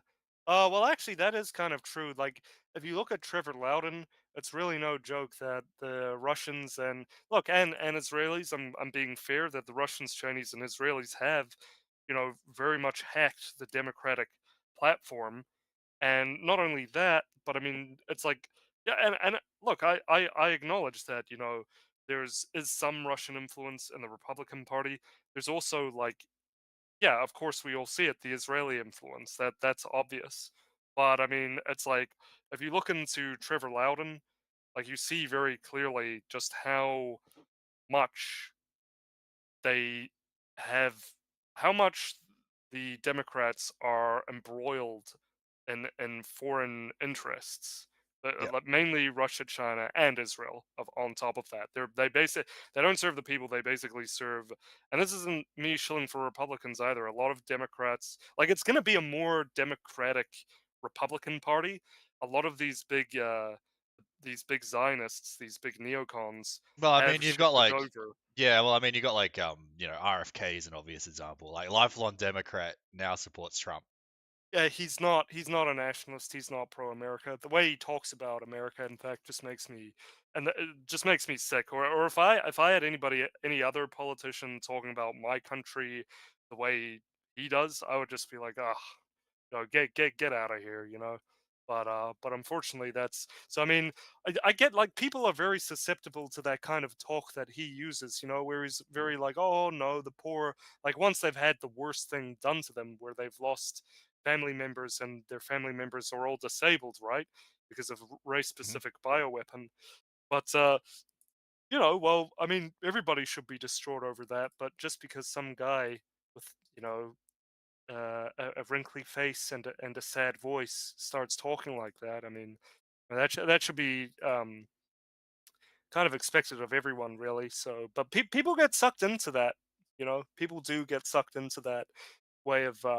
It's mainly liberals that are susceptible to that kind of talk and way of posing oneself, but it's very manipulative, you know, to come across in a very what Hector, women do it a lot. They're always like kind of the sobbing sort of tone, like, oh, this poor people, oh, they're just poor people from Guatemala and Haiti. So, oh, did someone come in? No. I thought I heard something, but I think that was William McGimpsey had the thing there. So. Oh, okay. Yeah. No, that's how it is. Damn it, I can't find Baby Dog. Oh, that's all right. Yeah. Baby Dog. Jim Justice. Just a update on the House. It looks like the Democrats have actually flipped a House seat in Alabama from Republican to Democrat. So the Republicans are only leading in the House. I've only flipped 3 seats, while the Republicans have flipped 2. So they're only up by 1. And this is in Nevada. Oh, that was in Alabama that the Democrats won in Alabama. Yeah, they won a Congress seat. Oh, okay, right. Oh, that's kind of weird. But what is the spread between the Republican and Democrat seats in Alabama? At the moment, the Republicans have 170, Democrats have 125, but there's still a lot of California seats to count yet, so it's probably got to be a bit more even. Okay. Weird.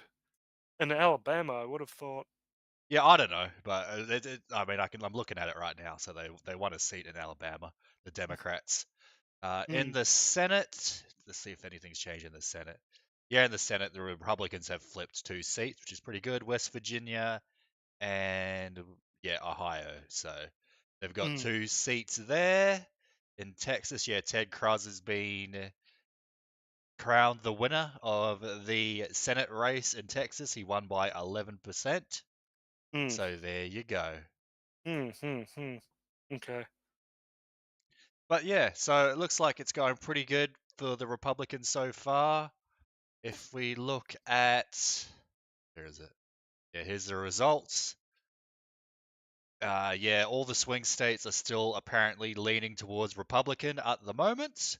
So we will see what happens there. They seem very slow at counting.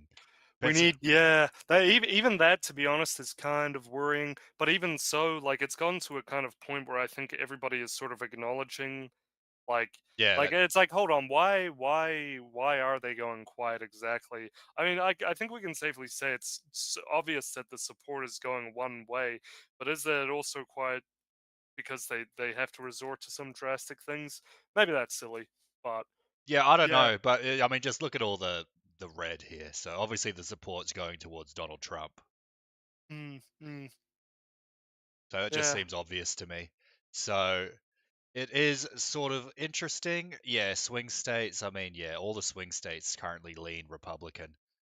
I think it's weird they haven't called Georgia yet. Like, Trump's up by 150,000 points and they still haven't called it. Yeah, where's Project Veritas there? That's Yeah, I something. know. Because it's like obviously it looks very good. Like any normal person would call it now, right? Yeah. But then we're not dealing with normal people. We're dealing with very bad people who never want to admit that they're wrong. So Yeah, seems a bit odd.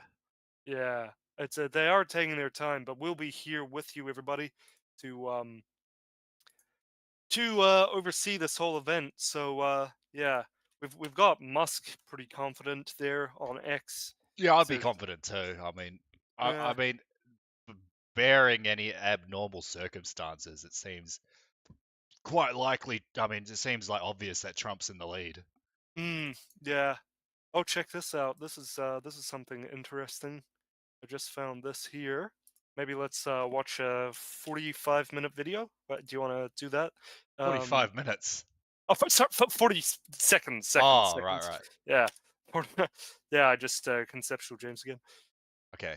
S Not in chat says Trump single-handedly stopped women presidents from being elected 2 times. Yeah, I saw that. Yeah, what a record. Yes, that's awesome. That is so cool. Like I saw the meme too. It said it's got Trump AI image of Trump playing basketball, and he says Trump blocked a woman from becoming president twice.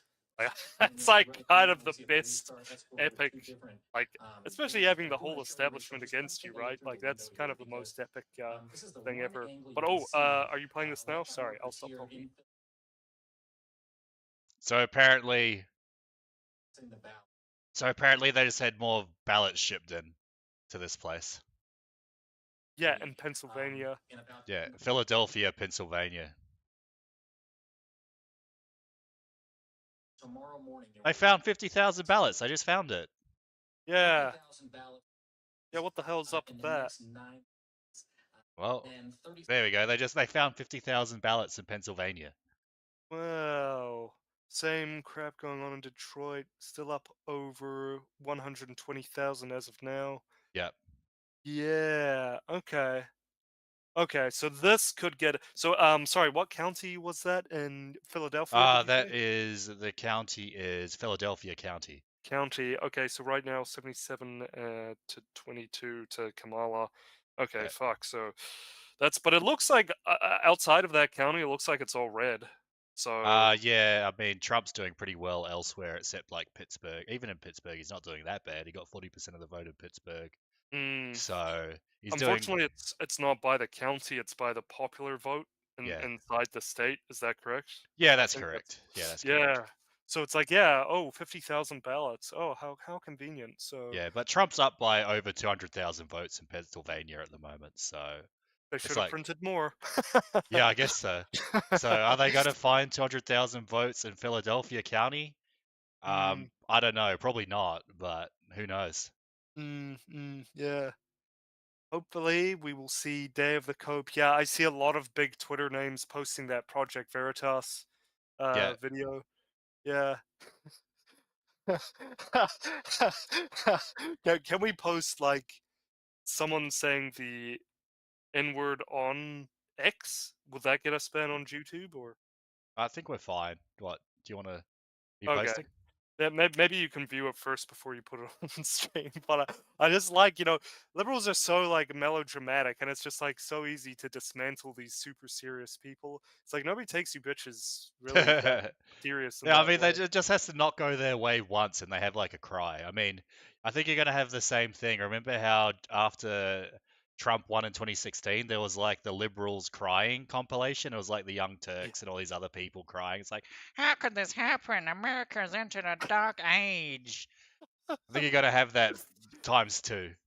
S0 says we should have Destiny come on the stream. Yeah, sure. We'll send him a link. Not?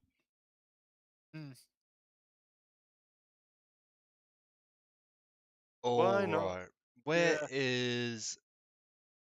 I'm not gonna play it or send you the link, but here we go. This is Joy Reid again, the unhinged, bald-headed lunatic, saying black voters came through for Harris, white women did not.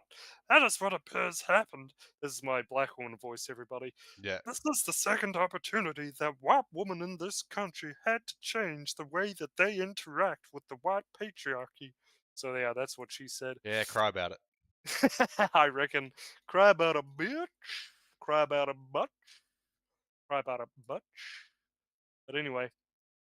So yeah, we right now 3 minutes out. We have 3 minutes. We have Trump with Dana White and Elon Musk. They look like they're having dinner together. Oh, is this like recent, like now? Yeah, this is okay. now as it's happening. So it looks like we got the electoral map in the background there. You got Trump 195 to 91, absolutely crushing it, man. Yeah. I mean, if these were sumo wrestlers, like, or if the UFC, you know, Kamala would absolutely be crushed. Like, yeah. It's like, yeah. So it looks like, I don't know. Is Dana White going to be on Trump's cabinet? Are they going to have? That would be pretty sick. Are they going to settle internal disputes, in like fisticuffs or something? Honestly, Dana White, I probably would ship him than some of the others that we've seen. Like, look, Dana White. I mean, look, a lot of skill comes from organizing the UFC. Like, you can't knock that. But yeah, it looks like Harris will have to go back into hooker mode. But you know, that's where she belongs. So that's probably where most Democrats belong. But this could be historic. Like this. If Trump, you know, you should check what Victor was saying, everybody, about James Falk on Eyes of the Republic. He does a piece on Mike Adams here, so you should check that out. But yeah, I mean, if this happens, like, this will be epic. Like a third, think about it, a third victory. Like that's crazy. Blocking woman 2 times. Like, there's so many. You know how you get those like Steam achievements when you're playing a video game on Steam, and it's like, oh, you did this for the first time. Like, then sometimes you get one. It's like, oh, you did it the second time, you get another one. So it's like he's got the stop 2 women presidents achievement. Yeah, while he's getting 3 terms as president as well, and it's like, and even just like he was stolen out of one, and then he won again. It's like such a hero's. It's a great story. It's a really great story. It kind of reminds. This is a thing of like myth and legend. Yeah. Really, it's really quite exciting. So a hero's journey. Yeah, that's right. That is really right. And Americans do love a fighter. Oh yeah. Apparently, the Republicans just won the Senate. No way. So hey. Yeah, look at that. They got 51 seats in the Senate. Republicans control the Senate. There you go. How about the House? How are we looking there? House. Let's have a look. Yeah. So they got the Senate. Do they have the House? They are ahead in the House, but it looks like it's close. Yeah. Do we have historical margins on this as well? Yes. So do you see those? It's sort of hard to see, but if you squint a little, you can see like the stripy box. Oh, that means it's a flipped seat. I believe the Republicans had, what was it, 220 seats last time. So, okay. And they need 118 for a majority. 218 for a majority. So they've won the Senate. Will they win the House and the presidency? Let's find out. Yeah.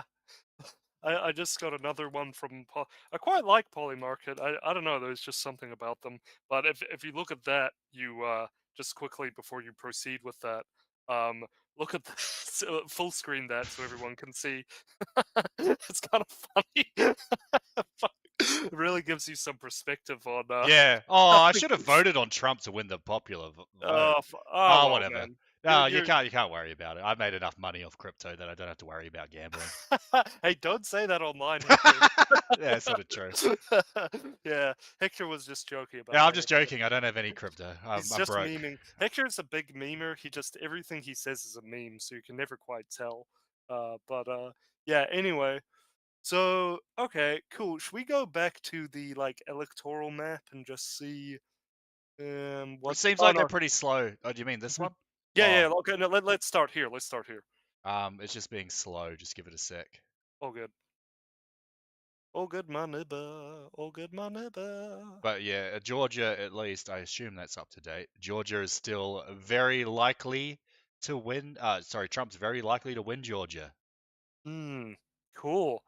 So then, if we zoom out, what does that look like? Let's just get a dealio going on. So, right. So, okay, that's one of the battlegrounds, right? Yeah, it is. It's But again, just comes down to Whimper, and we're still waiting on Arizona. Yeah, Arizona's counting slow. So yeah, that's some funny business happening there. Could be, but I just don't believe that it's. I mean, even looking at Arizona, does anybody really believe that it's I I wouldn't don't think even so. You're considering Texas swung what was it? Went from 6% victory to 15% victory for Donald Trump. You'd Yeah. expect some of that swing to happen in Arizona. It seems sort of weird. Yeah, it's I mean, then again, sometimes I'm like, especially after COVID, it's kind of well, do I really underestimate how retarded people are? I think I overestimate how smart people really are. Yeah. You know what I mean? I just don't know about some people. I still get when I say around normies, I guess I supported Trump in 2016. Things like that. People give me the a funny look. They're like, Yeah, some people are really? just stupid, but it is Yeah. what it is. Yeah, I mean, I'm not. I guess I don't really. I mean, to me, that says more about them than it does about me. So No, I'm that's just, whatever. that's the way I see it. If people want to be Yeah. retarded, it's up to them. Yeah. I'm not even a big Trump.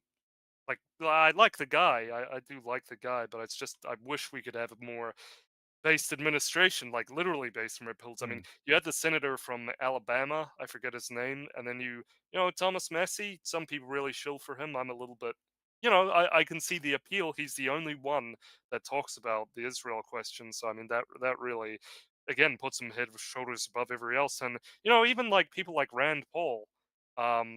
These are decent guys. Yeah, they've I got reckon decent- Rand Paul should have been the VP pick. That would have been awesome. Yeah, not Vance. Man, the guy sucks. The guy completely. Yeah. Well, it's sort of good that Vance did sink Trump's entire campaign because that was such a terrible VP pick. Yeah, that was. I was just ugh.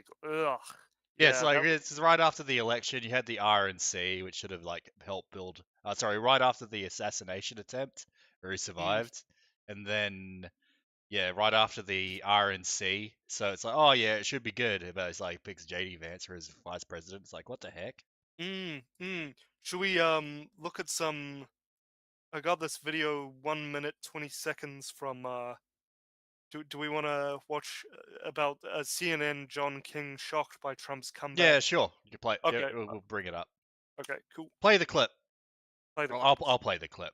Yeah. Present the clip and I'll play it. All right, here we go. John Here we go. King's shocked. All right, Get up. let's watch it. Remember January 6th. Full screen? Donald Yeah. Trump was finished. Even Oh, wait. Can I get captions on this? No. Can you hear this yet or not?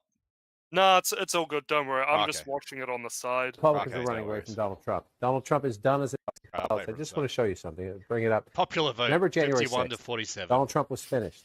Even Republicans are running away from Donald Trump. Donald Trump is done as a national politician. I want to show you something.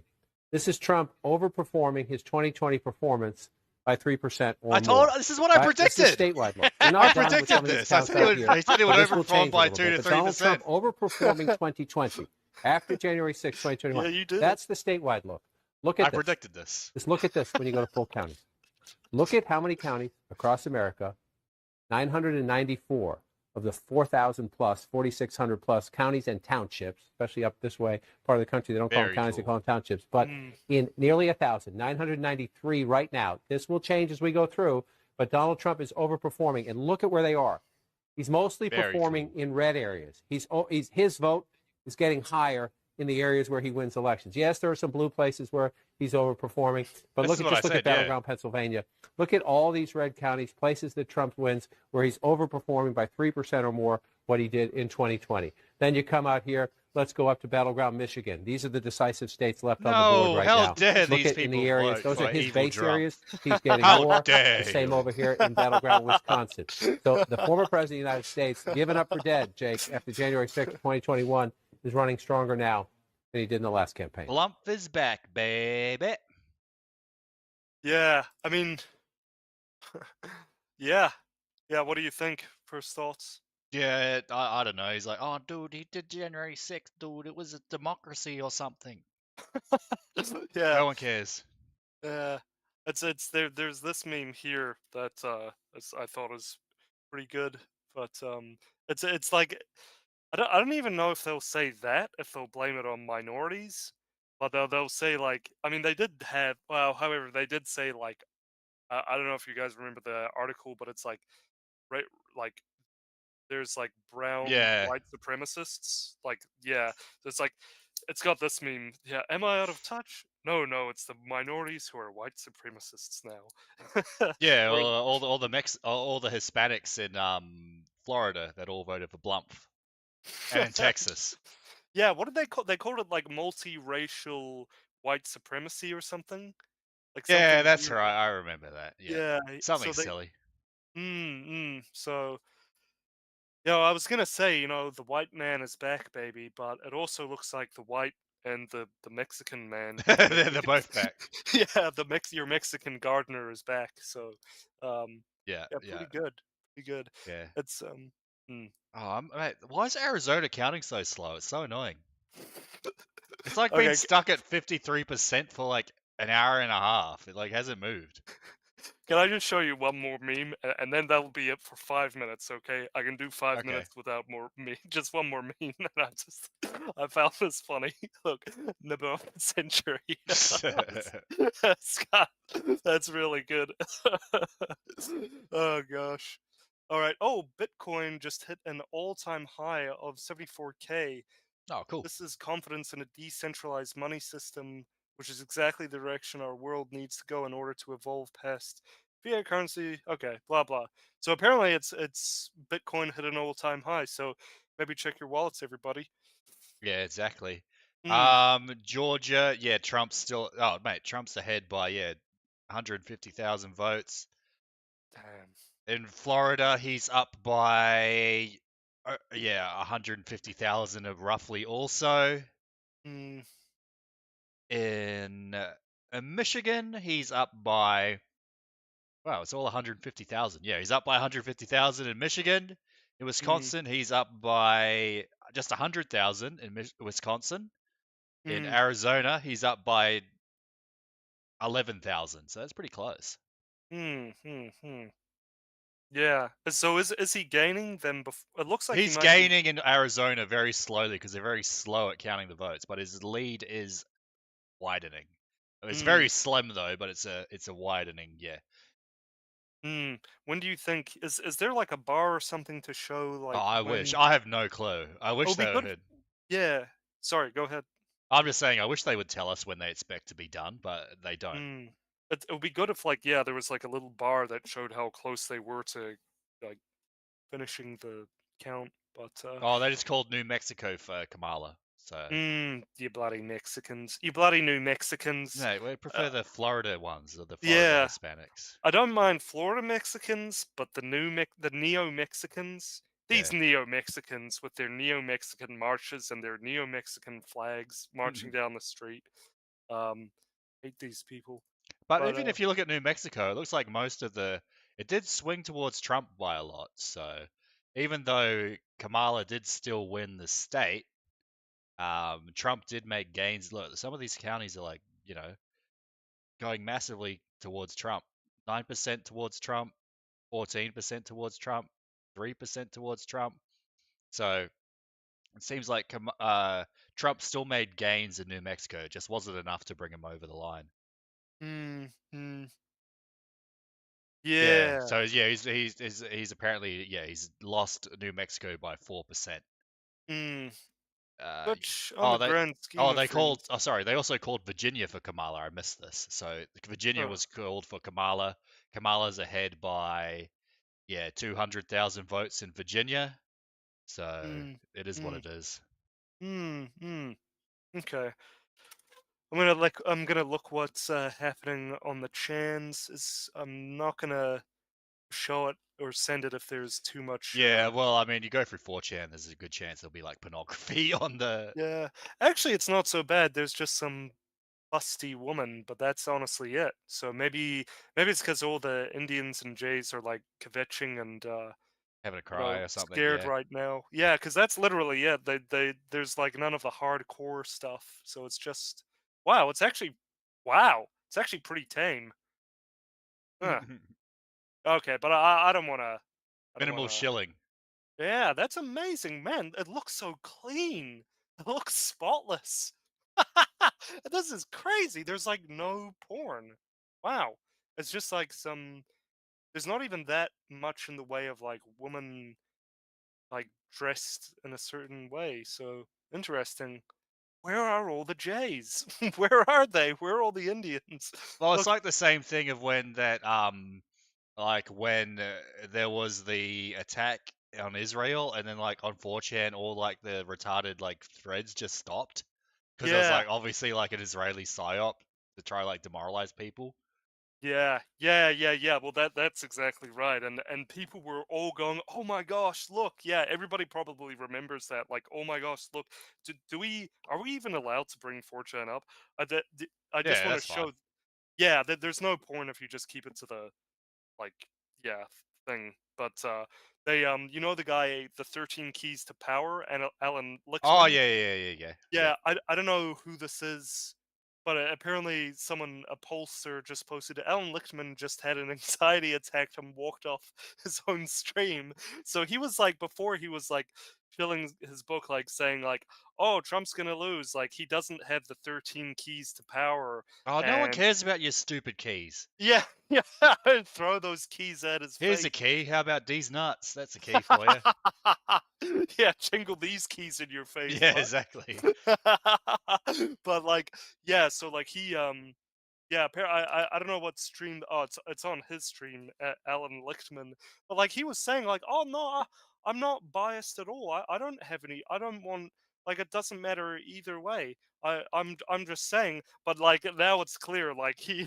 I mean, if you want a woman to win, I mean, it's kind of like. S Market has Donald Trump at 96% chance of winning the election. So.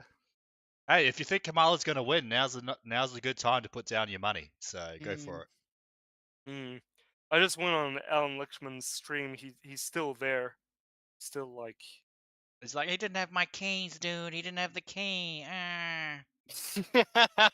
Where my key? Nobody cares about your. Yeah, no one cares about your dang keys. Yeah, it's kind of like a bit. I haven't never read the book. Oh, I know about his keys. I've heard about the stupid keys before. Yeah, that stupid key. It's kind of funny how we're just trashing his book without even reading it. Like, but yeah, I don't know. Yeah, I mean, this is kind of. I think by the looks of it, it's going to. His keys are looking a bit rusty now. Yeah, they may be a bit too old to really cope with this new situation.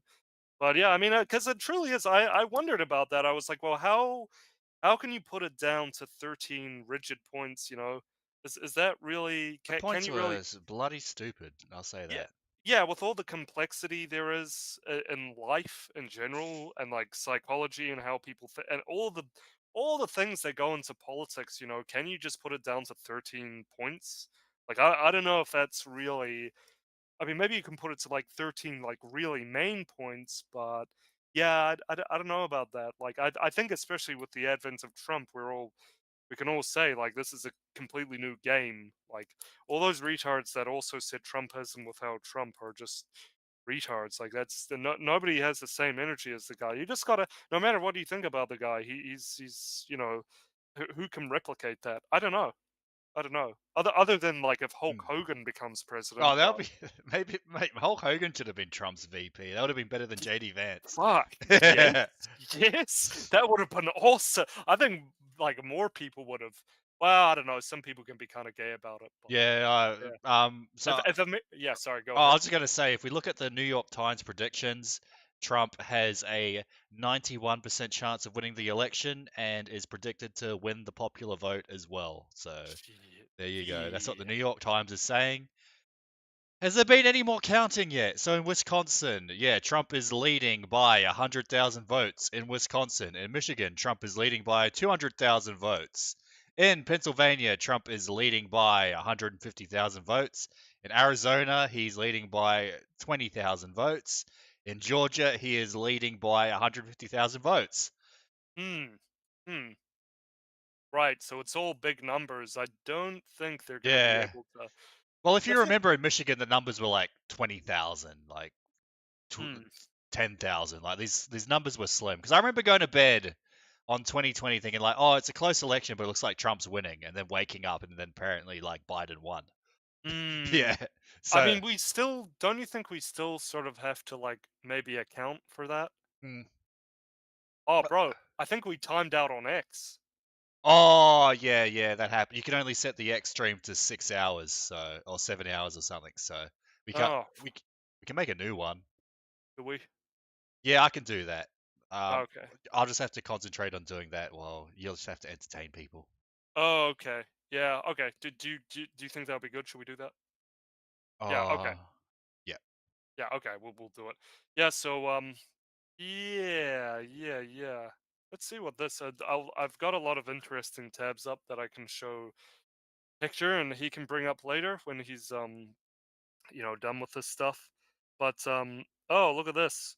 Ooh, is this for real? So we'll bring all of this later, but I'm seeing a lot of interesting developments, guys. So we have Congressman Massey proposes a ban on dual citizenship for lawmakers. That sounds pretty good. That's pretty good awesome. Good luck getting that through, though. Yeah, but for that, that is that's very good luck getting it through. Hopefully, we'll see about that because the establishment is, guess what, made up of dual citizens, right? Of the very worst variety. So okay, so that's an interesting development, everybody.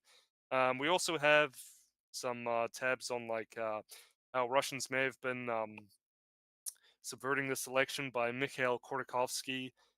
He was the ex-political prisoner from 2003 to 2013, leader of the Russian opposition. And so he just analyzes insights, current events in Russia. So that's we could bring that up if we wanted to watch a quick, like 30-second video. The Amish are out in full force voting for Trump in Pennsylvania. They all look very happy. Yeah, well, we talked about that. I mean, I even talked about that before the election. I'm like, will the Amish come out and vote for Trump? Like, who knows? Man, I've never met an Amish people, but I just love these people. Like, they're just awesome. They just seem like awesome people. Not gonna lie, but yeah. So hopefully we see more of them in future. But yeah, I'm just gonna check out. Let's look for any Project Veritas updates. See what's going on.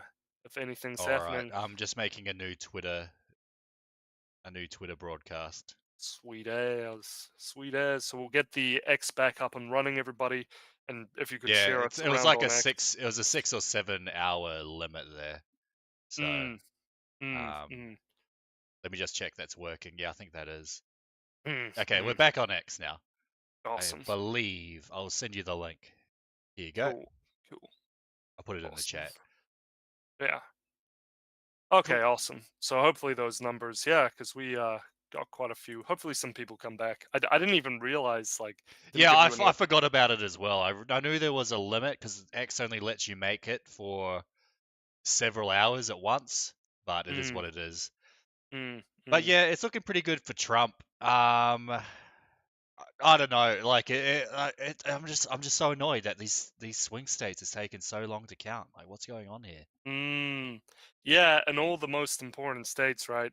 Yeah. See, as we were saying before, like this is why, like, I just can't really like commit to okay, we can see Trump is clearly the favorite, right? We can see that. Yeah, by a massive margin. Well, even the New York Times is saying he's going to win like the popular vote. Yeah, exactly. But I mean, it's kind of like, damn, like what, like we're kind of seeing. It is kind of similar, right? It is kind of Yes. similar. So it's like we really can't say anything. But then again, it's gonna be harder for them to. It's gonna be harder for them to make up excuses, But then again, these people are not normal. They're prepared to do whatever to maintain power. So yeah, it's hard, man. It's hard to say. It's like I still feel, even though things are like obvious in a normal world, like again in a normal world, right? But clearly we're not sharing this world with normal people, so it's still just like it's still just that little bit up in the air. I've been like getting more and more bullish as the stream goes on and on, but it's just like, it's just like there's still just that little bubble floating around my head of Yeah, uncertainty. I was a bit bearish until I saw the Florida results. When I saw those Florida results, I was like, wow, yeah, I think Trump's winning it.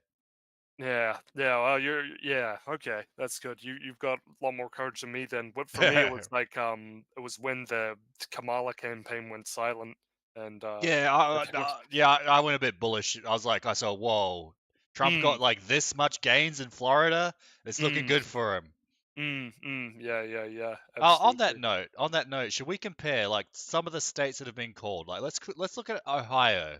So if we look at like, we could look at who's like underperformed in the polls in which state. So in Ohio, in this election, Trump got 55%. If we look at the polls on Real Clear Polling, where is it? Where's Ohio? Where's the map? Oh, mate, I've lost it. Where's the Real Clear map? It's somewhere around here, right? Okay, yeah. Do you want me to? I'll send you the Real Clear. I think I got it. Oh, here we go. Oh, wait, I found it. Okay. Poll. Trump. Oh, that's yeah. So Trump up by 9. Trump won it by 11. So, I mean, it's still a pretty big margin. Oh, this one's sort of right. The Hill says that he was going to win it by 12, and Trafalgar said he was going to win it by 7. If we go to where's another state? North Carolina, Trump by 2. Is Trump going to win it by 2? Let's find out. He's up by 3, so he sort of underperformed there. If we go to Iowa, they said Trump is going to have +6. Trump ended up getting in Iowa, yeah, +8. So, wait, remember, like, wasn't 2 days ago people coping saying, "Oh, Kamala's going to win Iowa"? Yeah, I did remember hearing that. I saw that. I saw like those retarded posts on like Twitter and 4chan of people going like, "It's over, bros. Kamala's winning in Iowa." Yeah. Yeah. Well, then Trump Trump wins it by 8%. In Texas, Trump has won Texas by 15%, which is massive. We go to. Is there any Texas polls here? How do we find it by state? Texas. There we go. Will that come in? I don't know. Sorry. Oh wait. Oh, I'm trying to find a poll for Texas because Trump won Texas by 15%. Where's the? Where's the map? Oh, here we go. No, wait, is this it? It's kind of but they have like 3 different. I'll find it for you. The Real Clear polling. Oh yeah, here we go. Here we go. Oh, cool, you got it. Nice. Oh wait, where's the thing of the? Oh, I don't know. Where's the states? That's what I'm trying to find. Where's the map with all the states on it? Okay, I'll get it. Why is it so hard to find? It is weird. Yeah, here I'll send it to you now. It is like I found it to be very confusing myself, but I've got it here. I've got too many windows, man. Holy crap. Yeah, so do I. I've been trying. Now I'm having. I lost you in my windows. I've got like 5 windows open. It's hard for me to discern the. Okay, we're having some technical difficulties, everybody. We can't find the Real Clear Politics map. It's disappeared. And I can't find you because I'm So I can't. Oh, Okay, you can't find here me. you are. Here you are. I've got you. There it is. There's the map. All right, where's Texas? I just wanted to compare Texas. There we go. Oh yeah. So in polling, Texas was +9, +11, +8, +10. In reality, it was +15. So they underpolled in Texas. We just pick a random state. What's your favorite state, Gil? My favorite is what do I always? My favorite is Louisiana, to be honest. Okay, now. so Louisiana. So Trump is currently polling at 60. Oh, look at that. Louisiana is mostly counted, 60% to 39.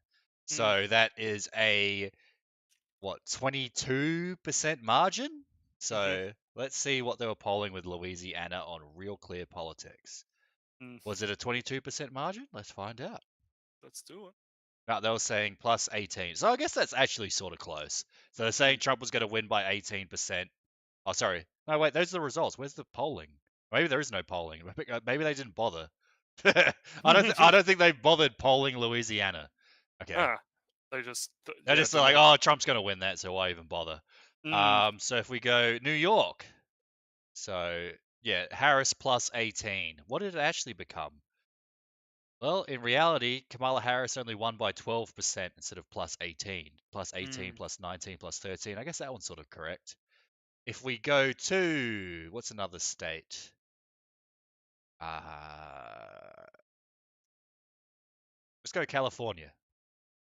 They said Harris is going to win California by 24%.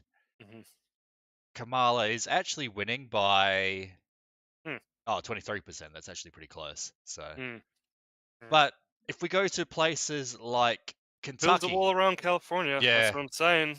That's Yeah. all I'm saying. I think Trump's up, but he's not up that much.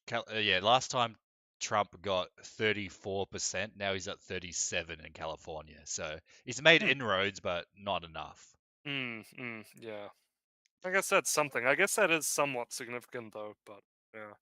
Yeah. Oh, mate, look at all these Georgia counties. All the Georgia counties are like flipping red, and they still haven't called Georgia. Yeah. Obviously, Georgia's going to go Trump. Like, Yeah. Because okay. Let's do this, Hector. Let's play a little game. Okay. So look, they still haven't called any of the main ones, right? Let's play the cards for the Democrats, and let's just see like in the chance that they do try and employ this strategy. So what can she do in this situation here? Because this will give us like a clue into what they may be thinking to get her from 210 to 270. So, do you want to do this?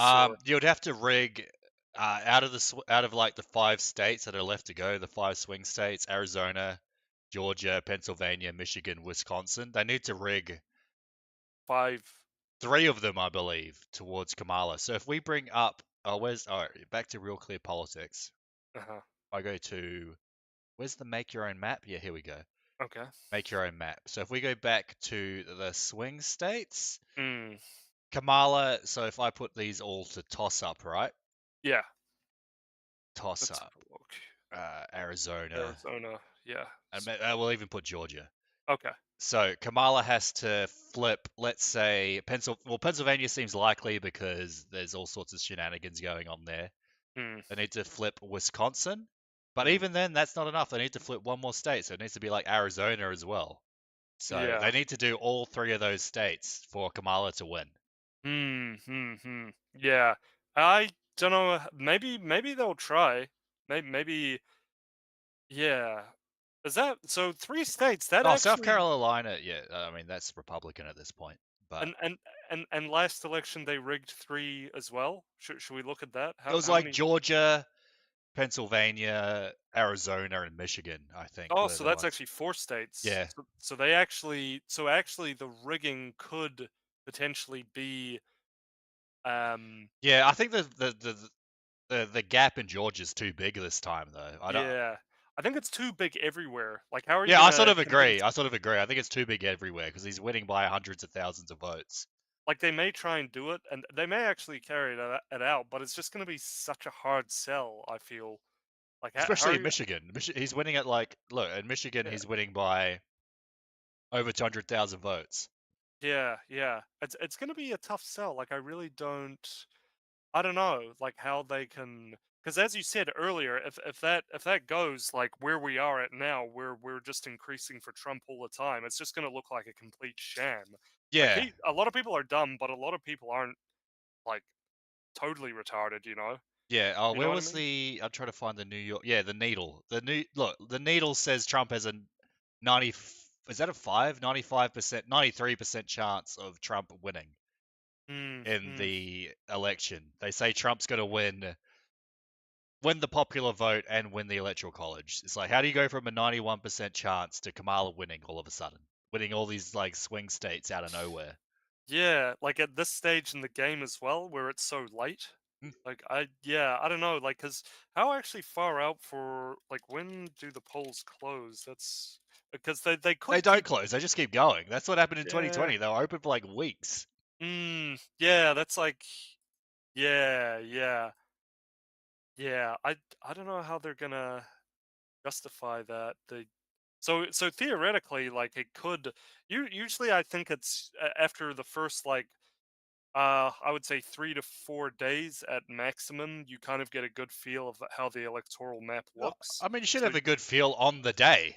Like, you should do, but because American politics is the way it is, like, and as we've experienced in the past, right? It's like 3 to 4 days in, probably more like 2 to 3.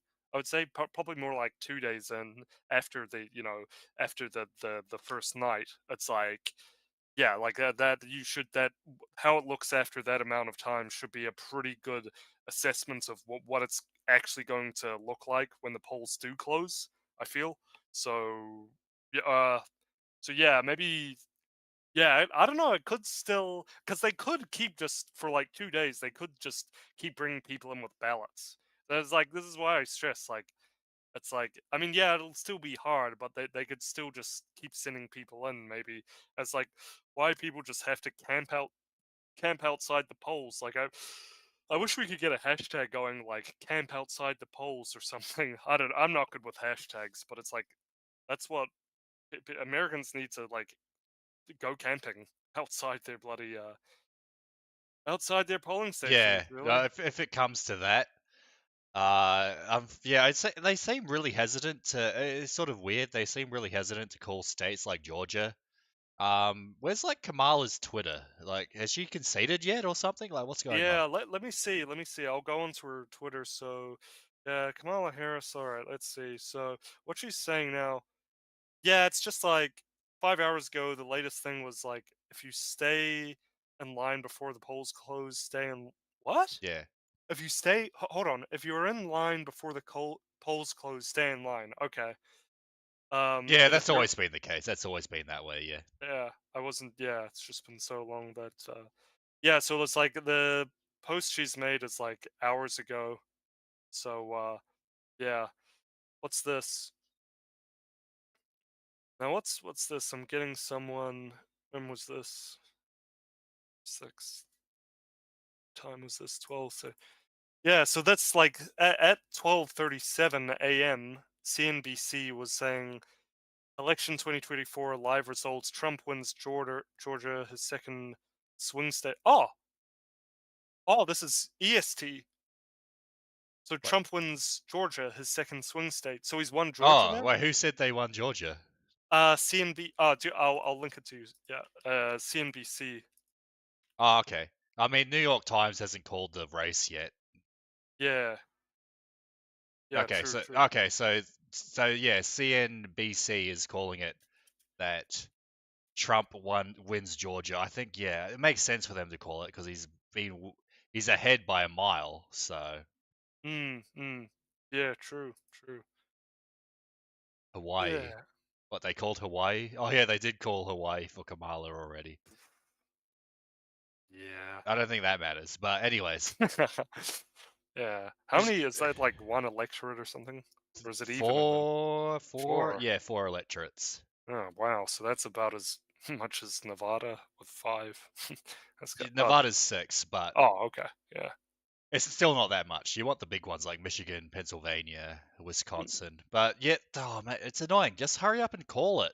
Yeah, I reckon. I want to celebrate, man. I want to. Yeah, so do I. So do I. But if people are calling Georgia for Trump already, what is Trump saying on like Twitter? Has he said anything? Yeah, good point. Let's pull that up. All right, here's a He post might for be you. I in- just randomly saw this on Twitter. Oh yeah. America failed women tonight. Trump bullied, assaulted, and stripped reproductive rights away from women across the country. And instead of doing a stand against it, many voted for it. We have failed our daughters, mothers, and sisters. Come on, dude. You have failed our women because we're not going to let them just kill children indiscriminately. Yeah, exactly. It's so retarded. Like these people just like that guy in particular. Like I hate to come down on a young person, but that guy is like so gay. Him and his gay friends, like he's like This guy. he actually tries to convince people that him and his friends are like straight and stuff. But like the way they take photos and stuff, it's like, dude, that's just that you guys don't look straight, all right? I mean, This just looks like a gold mine. It's really depressing how many people voted for a felon, rapist, fraudster who constantly lies. Many Americans failed their fellow Americans tonight. Yeah, by comparison, I'm looking at Trump's page. He's updating himself like a lot more regularly. So, for instance, like last post Kamala made was 6 hours ago. Trump has made his last post was like 2 hours ago, 5 hours ago, 3 hours ago. So yeah, he's 3 hours ago again. Like yeah, so he's Yeah, been here we 4 go. hours ago. Look at this. Trump will Yeah. not speak. She's not even going to do a concession speech. She just left.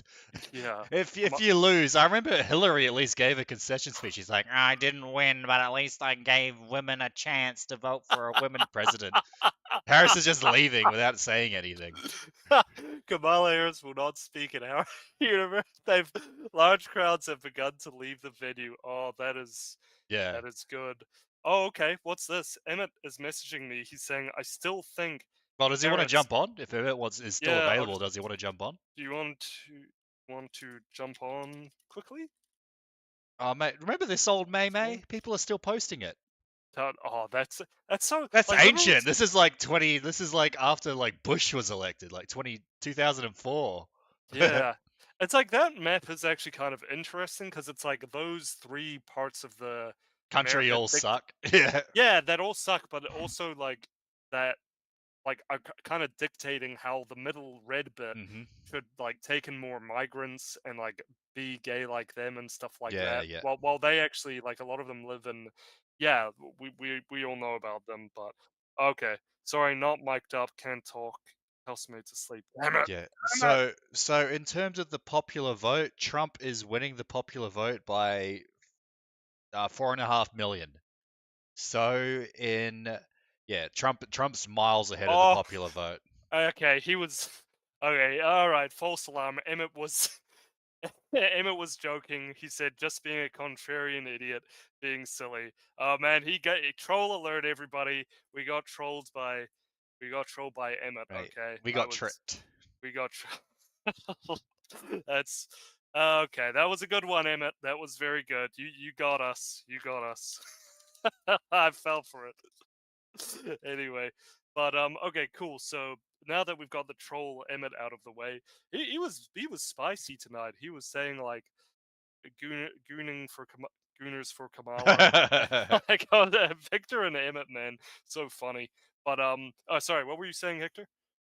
Oh, not much. It's just I'm just waiting for these results to roll in, but they won't. Oh, sorry, that's wrong, Matt. The results just they called Georgia. They called Georgia. Yeah, there we go. Georgia. Oh, buddy. New York Times has officially called Georgia for Donald Trump. Donald Poggers, PogChamps alert. Do we get the PogChamps gif up or what's? Yeah, I don't know. yeah, post the PogChamps. All But right. yeah, so Georgia's officially called for Donald Trump. Donald Trump. What's the good one? I think it's this. Maybe I'll get this one. Yeah, okay. Next one's got to be Pennsylvania because that's 90% counted. And Trump is up by 3%.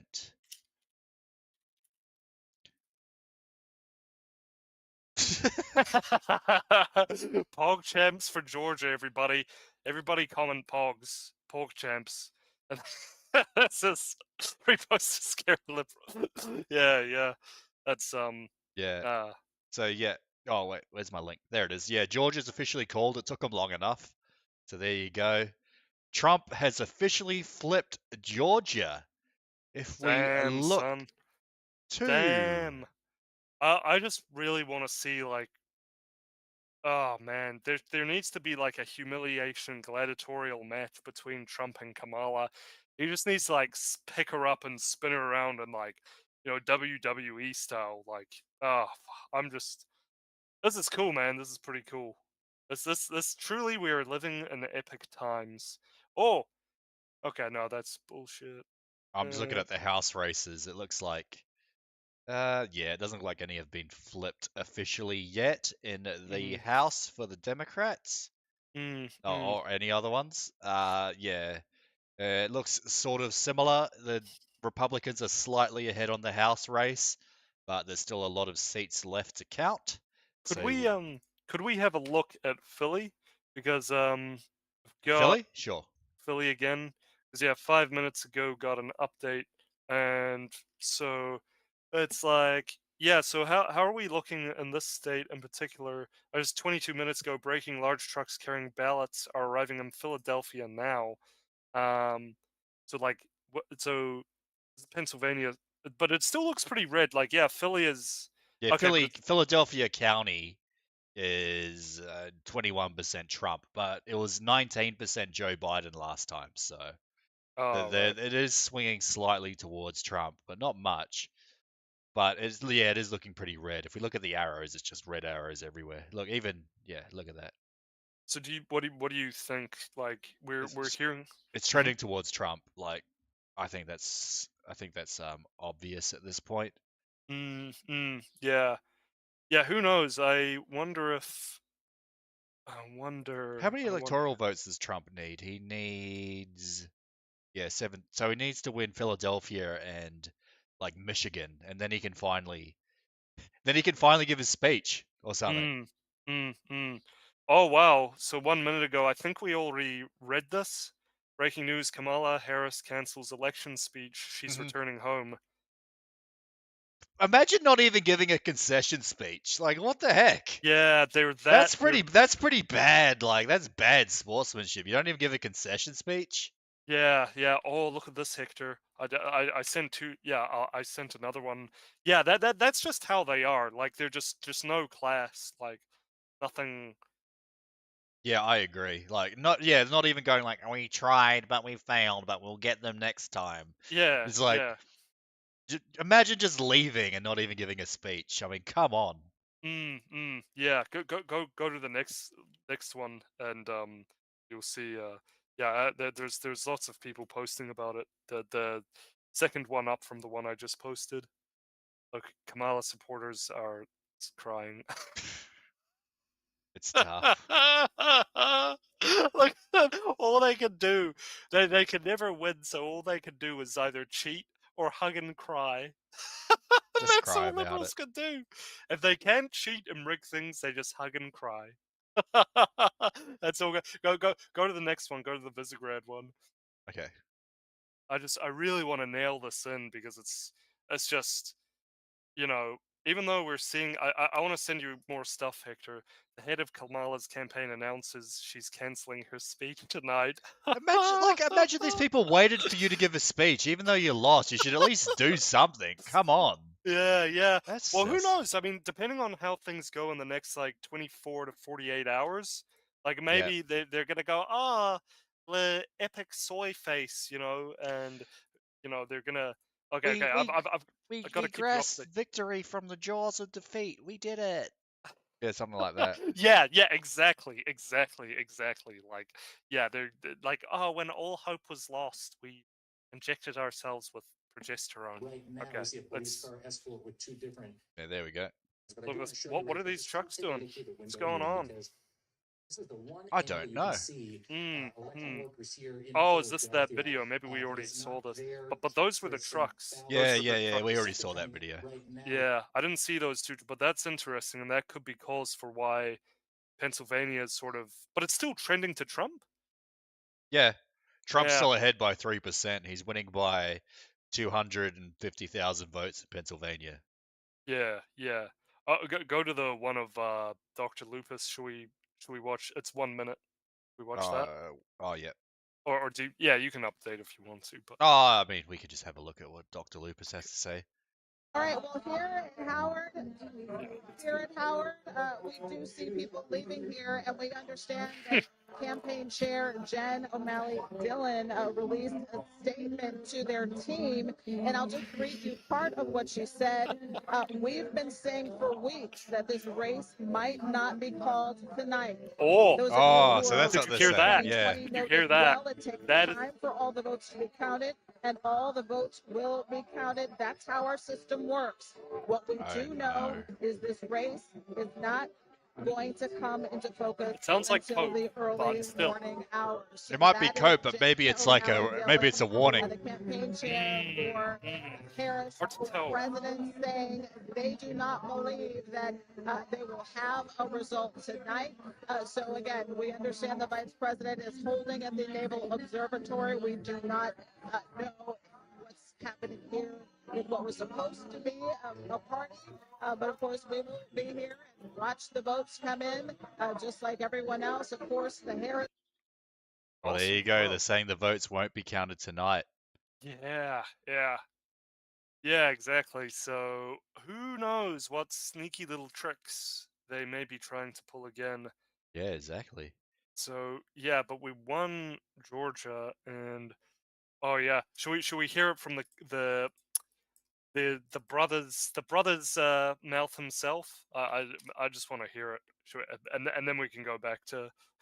Yeah, I mean, we're just waiting for votes to roll in so we can watch some Twitter videos. Sure. Okay, but bring that one up. Has spoken, so you won't hear from the vice president tonight.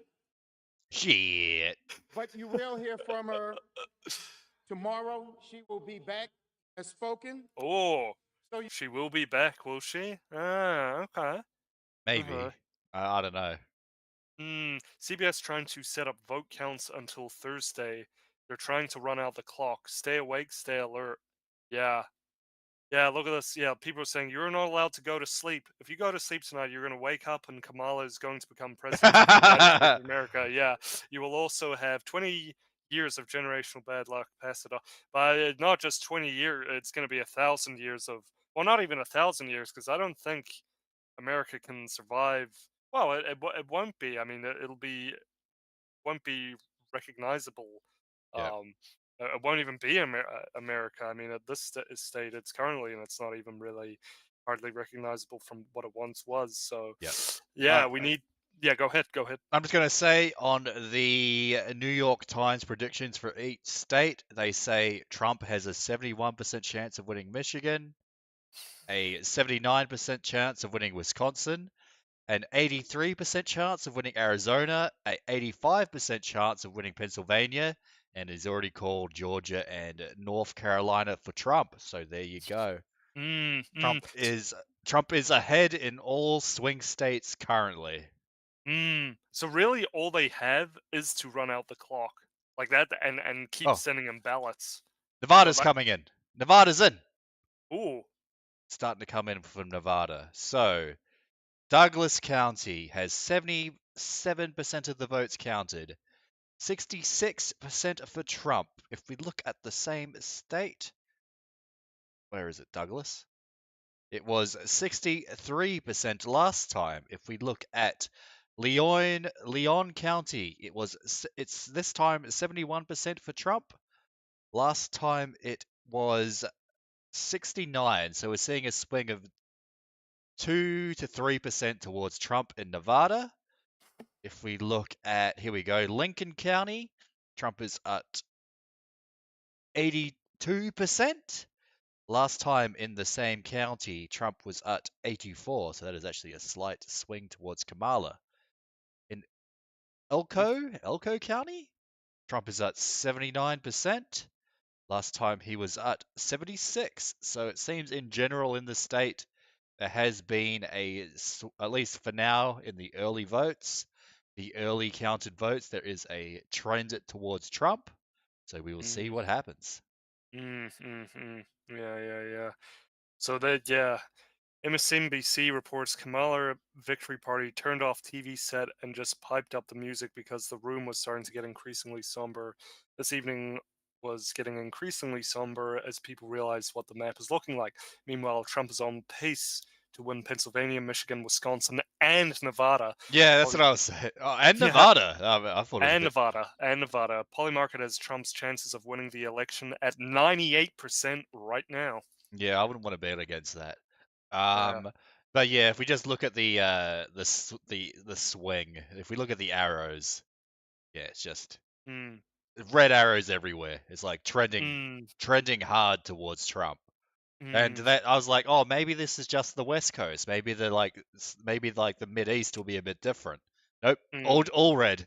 Yeah, look at that. That Yeah. is such a stark difference to Yeah, 2020. we'll look at 2020. So last time in 2020, yeah, it's like half red, half blue. So Very sparse, but over there, 2024, you've got just red like everywhere. red, Yeah, it's a red sea of red, everywhere. like 90% red.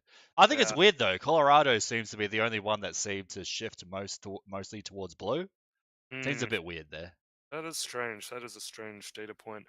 But yeah, it says Kamala, America First Post says that, or AF Post says that Kamala Harris will speak tomorrow.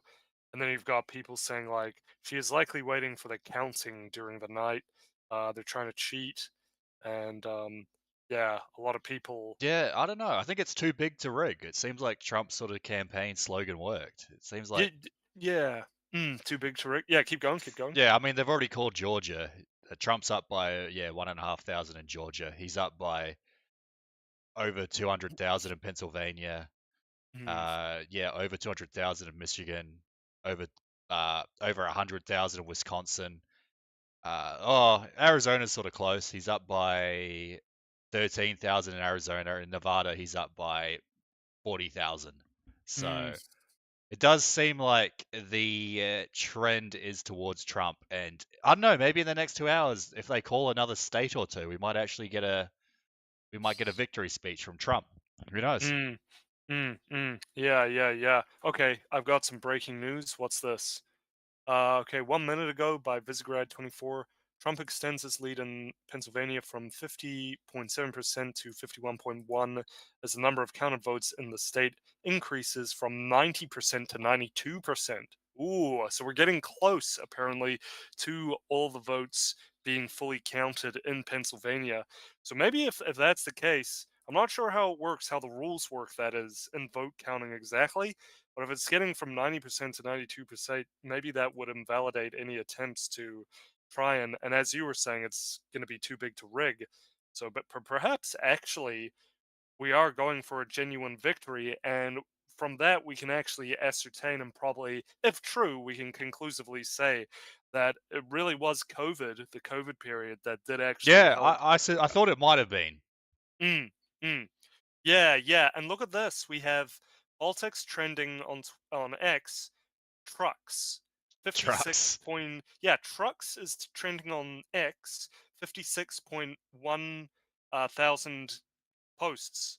Just trucks. So Okay. people are So it's like they're all butthurt and they're leaving and stuff. But but we're seeing trucks and this is interesting because everybody's like they've got their eyes on this shit. I'm looking everywhere and people are all watching. They're all, I mean, they know, people know what happened last time. So people are aware. They have learned. Have they? I can imagine that probably that did translate into them as actually doing something about it, becoming pollsters, and Yeah. actually doing something about it. Because you got to factor that how shocked everybody was in 2020, and they've spent 4 agonizing years of their pockets being drained. Yeah, drained by Joe Biden. Yeah. So it's just like it's got a bite, and I can imagine. I mean, in New Zealand, it's not so intense, but I can imagine that that is enough to really, and probably that's why there is that somber mood among. We should just start calling them the gays and not the liberals. Like just call them gay people. But that I'll say the liberals. But yeah. Okay. Cool. We've got this. Breaking: Trump starts preparing to drive over from Mar-a-Lago to the Trump HQ Convention Center and West Palm Beach. Yeah, Okay. it seems like he might give a victory speech. If he does, let me know and I'll play it. Okay, Yeah. we'll do. Yeah, Johnny Mega, absolute blowout numbers in Pennsylvania and Wisconsin. This is going to be larger than Yeah. 2016. Yeah, I think it will. Yeah, I think actually the Amish coming out to vote really helped Trump in Pennsylvania. Yeah, God bless them. God bless all of them. GOP, this is GOP speaking. Republicans have officially secured a supermajority in the Iowa House of Representatives. Okay, so that's okay, that's cool. Yeah, that's I thought it was for the whole country, but Well, that'd have been sort of impressive if they did, but so we've got more. If you want to look at this, like it's literally not even just I mean, it's memes are real, right? I just posted something in the chat. It's a somber mood at Harris HQ in Washington, with much of the audience seen leaving site. Yeah, Kamala Harris is not expected. Yeah, so there's that. That was 30 minutes ago. But look at all these people. They're all black women. Literally, black women are like the enemies of. Wait, do you have the image of that? Oh yeah, sorry, the last one in the chat. Okay. We don't really need to see some strong, independent females, but. Oh, this is Kamala HQ. Yeah. Okay. Yeah, I mean, yeah, okay. Fair enough. Yeah. So I'll say one more headline. Breaking: the Georgia Secretary of State just revealed there are only 100,000 counts left to be counted, and Trump's lead is well over 100K. Oh, so this is Georgia. Yeah, well, Georgia's already. Yeah, Georgia was called for Trump, 10, 15 minutes ago. Yeah, so this guy's a bit late to the punch, but anyway, I'm gonna keep one tab open for Trump's X, and we'll see Donald J. Trump. But yeah, we could, but who knows? I just, you know what? I keep saying this. We're just not totally. Well, no, maybe it is too big to rig. I'm now like sort of like 50-50 on it, maybe Yeah. 55-60 in favor of. Excuse me, everybody, belch. Maybe more like 60. Yeah, 40 or something. Yeah. But yeah. New York Times changed Pennsylvania from leans Republican to likely Republican, so it will probably be called, hopefully within an hour. I don't know. It'll be good to see Trump give a victory speech because hopefully that happens soon. Yeah. Nevada's counting their votes quick. So in Nevada, Trump is ahead 51-48. If we look at the counties for example, we'll go to where's this one? Las Vegas County. Trump is 48%. Last election in Las Vegas County, Trump had 44%. So it looks like Trump is ahead in Las Vegas County so far. So I think he is actually on track to win Nevada. So it looks like pretty good news for Trump. If we look at the New York Times, New York Times says very likely chance of Trump winning the election. Yeah. Is that Pennsylvania? Yeah. Oh, no, this is the entire election. They say it's very likely that he's winning the entire election. So. Damn. Okay. Yeah, it's basically over. It's ogre. Yeah, I guess so. New York Times give Trump a 93% chance. Oh, now it's 95. Now it's 95%. Now it's 95. Yeah, and that was what I just read was 5 minutes ago, so it kind of ticked up pretty quickly. Yeah, I think Trump's going to give his speech anytime now because I assume Pennsylvania is probably going to be called in the next few minutes. I'm just going to quickly go to the loo. Cool. Yeah. I might actually do the same. I'm going to do the same. All right, yeah. 10-minute break. Right 10-minute break, and we'll be. Oh, not 10 minutes. Maybe like 5 minutes. 10-second. 10-second break. Well, maybe not 10 seconds, but we'll be back soon. Be back soon, guys. Take it easy. Take it easy, guys.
All right, I'm back.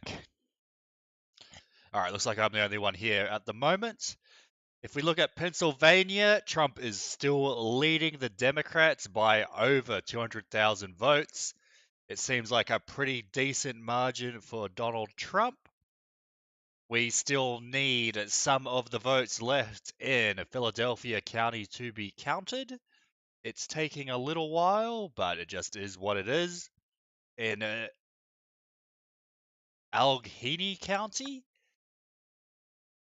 Kamala is leading currently, but most of the votes have been counted. In Erie County, Trump has actually taken the lead. I think in 2020, in that exact county, in Erie County, Trump lost by 1%. Now Trump is leading in the county by 2%, or 1.5%. So Trump actually flipped one of the counties in Pennsylvania, so that's a good sign. Yeah, he's got a 220,000 vote lead, everybody. Yeah, that's huge. Trump presidency is imminent, yeah. He's got 51 versus 47 or 48%. Yeah. So, And he lost by 80,000 last against Joe Biden, apparently. So he lost by 80,000. Now he's leading by over 200,000. So it seems pretty likely to me. New Hampshire is leaning towards Kamala. Kamala is up by 3%. She's leading in Maine, where she's up by 10%. In Arizona, Trump is leading by 15,000%. Oh, well, 15,000, not percent. 15,000 votes. It would have been a bit surprising if it was 15,000%.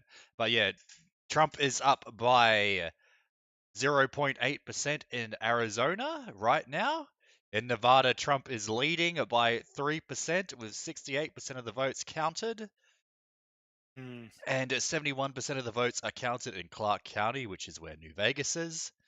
I think Trump has actually flipped Reno. I believe last time. Well, was that blue last time? Oh no, this is Reno. So Reno Trump's basically tied. Trump's up by 300 votes in Reno. Last election, I believe Joe Biden won that by 1.5%. So it looks like Trump has flipped Reno, but not Las Vegas. But it seems like his margin in Las Vegas is quite, like Kamala's margin in Las Vegas is quite slim. That actually does seem quite likely that Trump will also flip Nevada, along possibly with all the whimper states. Yeah.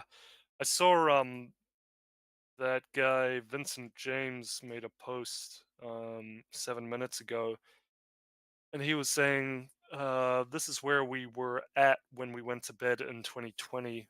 And so Americans, please stay awake. The future don't go to of bed. the future of civilization actually like rests on you staying up for like at least 24 hours to block any of this nonsense should it happen. So at least Georgia's been called this time, so yeah, but I mean America needs to. Yeah, so is that? But they could keep counting, could they not? Yes, potentially. But yeah, I mean. Although I don't think these are quite right, because this says 83% counted for Georgia, while Georgia is officially over 95% counted. So these don't quite line up, this Twitter post, but it does show that the margins can change, especially in places like Arizona. Well, this one doesn't have Arizona on it, but the margins can change. So hopefully they don't. But it looks like the margins are, like, the percentage counted is higher this time, and Trump is still in the lead. This is interesting. Iran Observer, which has over 480,000 followers, says that Trump won the U.S. election, starting wars everywhere, cost Democrats the election. Now let's see if Trump wants peace. I don't think it's like structurally true that he wants peace, but one of the viewers asked if we could put on the Alan Lichten Bloomberg video where he's talking about the 13 keys. I guess we can do that while we wait for the votes to come in. Yeah, should we just can we just play this one quickly before we play that? Sure.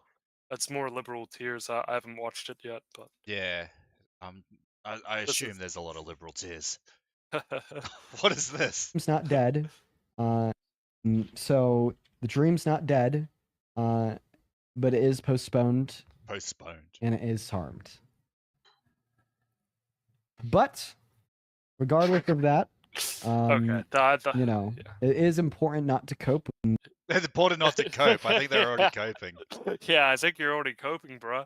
Yeah, and there's so many. I'm seeing so many pictures of despondent black females. I think those are the only people that actually voted for Kamala at this point. It seems like the Hispanics all voted for Trump. It seems like, you know, the white men came out and voted for Trump. So it is what it is.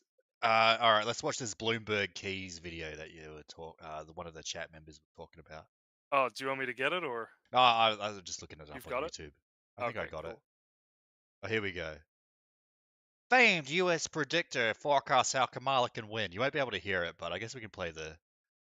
Yeah, no, that's cool. Yeah, we can just play the. When it comes to predicting U.S. presidential election results, few people can rival the track record of Alan Lichtman, is there like a a professor Chinaman of history at American University in Washington. They've got like a He really developed like the White thick House Chinese system, a accent checklist as well. that weighs the chances of the incumbent or challenger taking the Oh, White the House. challenger It's in the correctly called election. 9 Oh, of the yeah, last that's what 20 elections computers since say. 1984. And Alan Lichtman joins us now. Alan, good to have you with us. You first predicted a Harris victory back on September 5th, and you've maintained that prediction. Oh, Why? well, you better When change most your people keys, think buddy. it's too Throw your close to keys call. in the. Yeah. Take No, it. my prediction Yeah, system take your keys is and unique. throw them off a It bridge. Yeah, I reckon. The pundits, Throw they're them buddies into of the mine, fire. but they have no scientific basis for their Science? prognostications. No, you don't have any science. He's like, oh, these people have no scientific basis for the prediction of the election. Yours are just like things you made up, and then you go, oh, Kamala's gonna win. They have no track record of advanced prediction. And by the way, don't You give don't any either. credence to anyone Yeah. who claims they can predict elections without an extensive track record. My model has you been can't. essentially right, and I can argue it was even No, it's right not- in wasn't- 2000, the one not people right this think time. got wrong, because I Yeah, proved in my maybe you report ought to to the U.S. rethink your Commission on thesis Civil or Rights whatever. that Florida He's already messed up, coping. He's like, that Al he's Gore- like, oh, I was wrong in 2000, but my keys. It was Florida that was wrong. It wasn't my keys. It was the voters. So I don't know what he's going to should have talk won about Florida this time. going away, but for the rejection of black ballot. But historians will be debating 2000 forever. But essentially, I've been right since I predicted Ronald Reagan's re-election in April 1982, when 60% of Americans thought he was too old to run again, and his approval ratings were historically low. That was the first of cares? many times I made predictions against the polls, including in 2016, when I predicted a Donald Trump win, which did not make me very popular in 90% plus Democratic Washington, D.C., where I teach at Hey, American even University. broken clock is right what 2 makes times the a keys- day. yeah, So go there you ahead. go. Take us through the checklist. The keys are different than anything else because they gauge the strength and performance of the White Wait, House. wait, wait. Trump. Yeah. Fox News has Trump at sorry, I just looked at one of the chats. Oh, Trump Yeah. News has Fox News has Trump at 148. Yeah, we're the same. We're one behind. So they probably gave him the main district because Trump's winning in the main district. But yeah, Trump's up. Trump's up everywhere. All right, we'll continue watching this guy cope about his keys. The party. In other I've words, got the another video fundamentals, lined not up, the fluctuating but anyway. Yeah. polls Keep or watching this, punditry. yeah. And here are the This guy's just crying. He's like, the polls are all wrong. My keys are the one that's right. I swear he's just gonna be like, when 13 it does keys. finally They're get simple, confirmed, he's gonna be integral like, fuck parameters. the keys, Mandate the based on keys, US and then his household. head's just gonna explode everywhere. Contest My with the incumbent keys. party nomination. Third Yeah, I remember party. people touting Short and around this long-term guy's economy, keys like all the policy time change, on Twitter and social 4chan unrest, and stuff. It's scandal, like, who cares? Foreign/military failures and successes. And only 2 keys have anything to do with the candidates, asking whether, and they're very high threshold keys, asking whether the incumbent No or one cares about challenging your party stupid candidate keys. are one of those Yeah. once in a generation, across the board, transformational, inspirational candidates like Franklin Roosevelt, the Well, I think he might have to add Trump to his like inspirational candidate. Democrat, or Ronald Reagan, the Republican. Yeah, why can't he just be happy for Trump? Alan, what are the I don't know. chances you What's the could be deal? wrong? Like, You say I wanna see what he don't says. Pay attention. I wanna see what he to says. What's the campaigns chances of you could both be wrong? candidates, But given how tight the race is, that 1% undecided will probably refer to the campaigns of the 2 candidates Oh, this before person's deciding. Chinaman accent. It's pissing me off. No one, I repeat, no one It's like has I'm a back in successful Auckland. track record of predicting elections by looking at the campaigns. That's an illusion.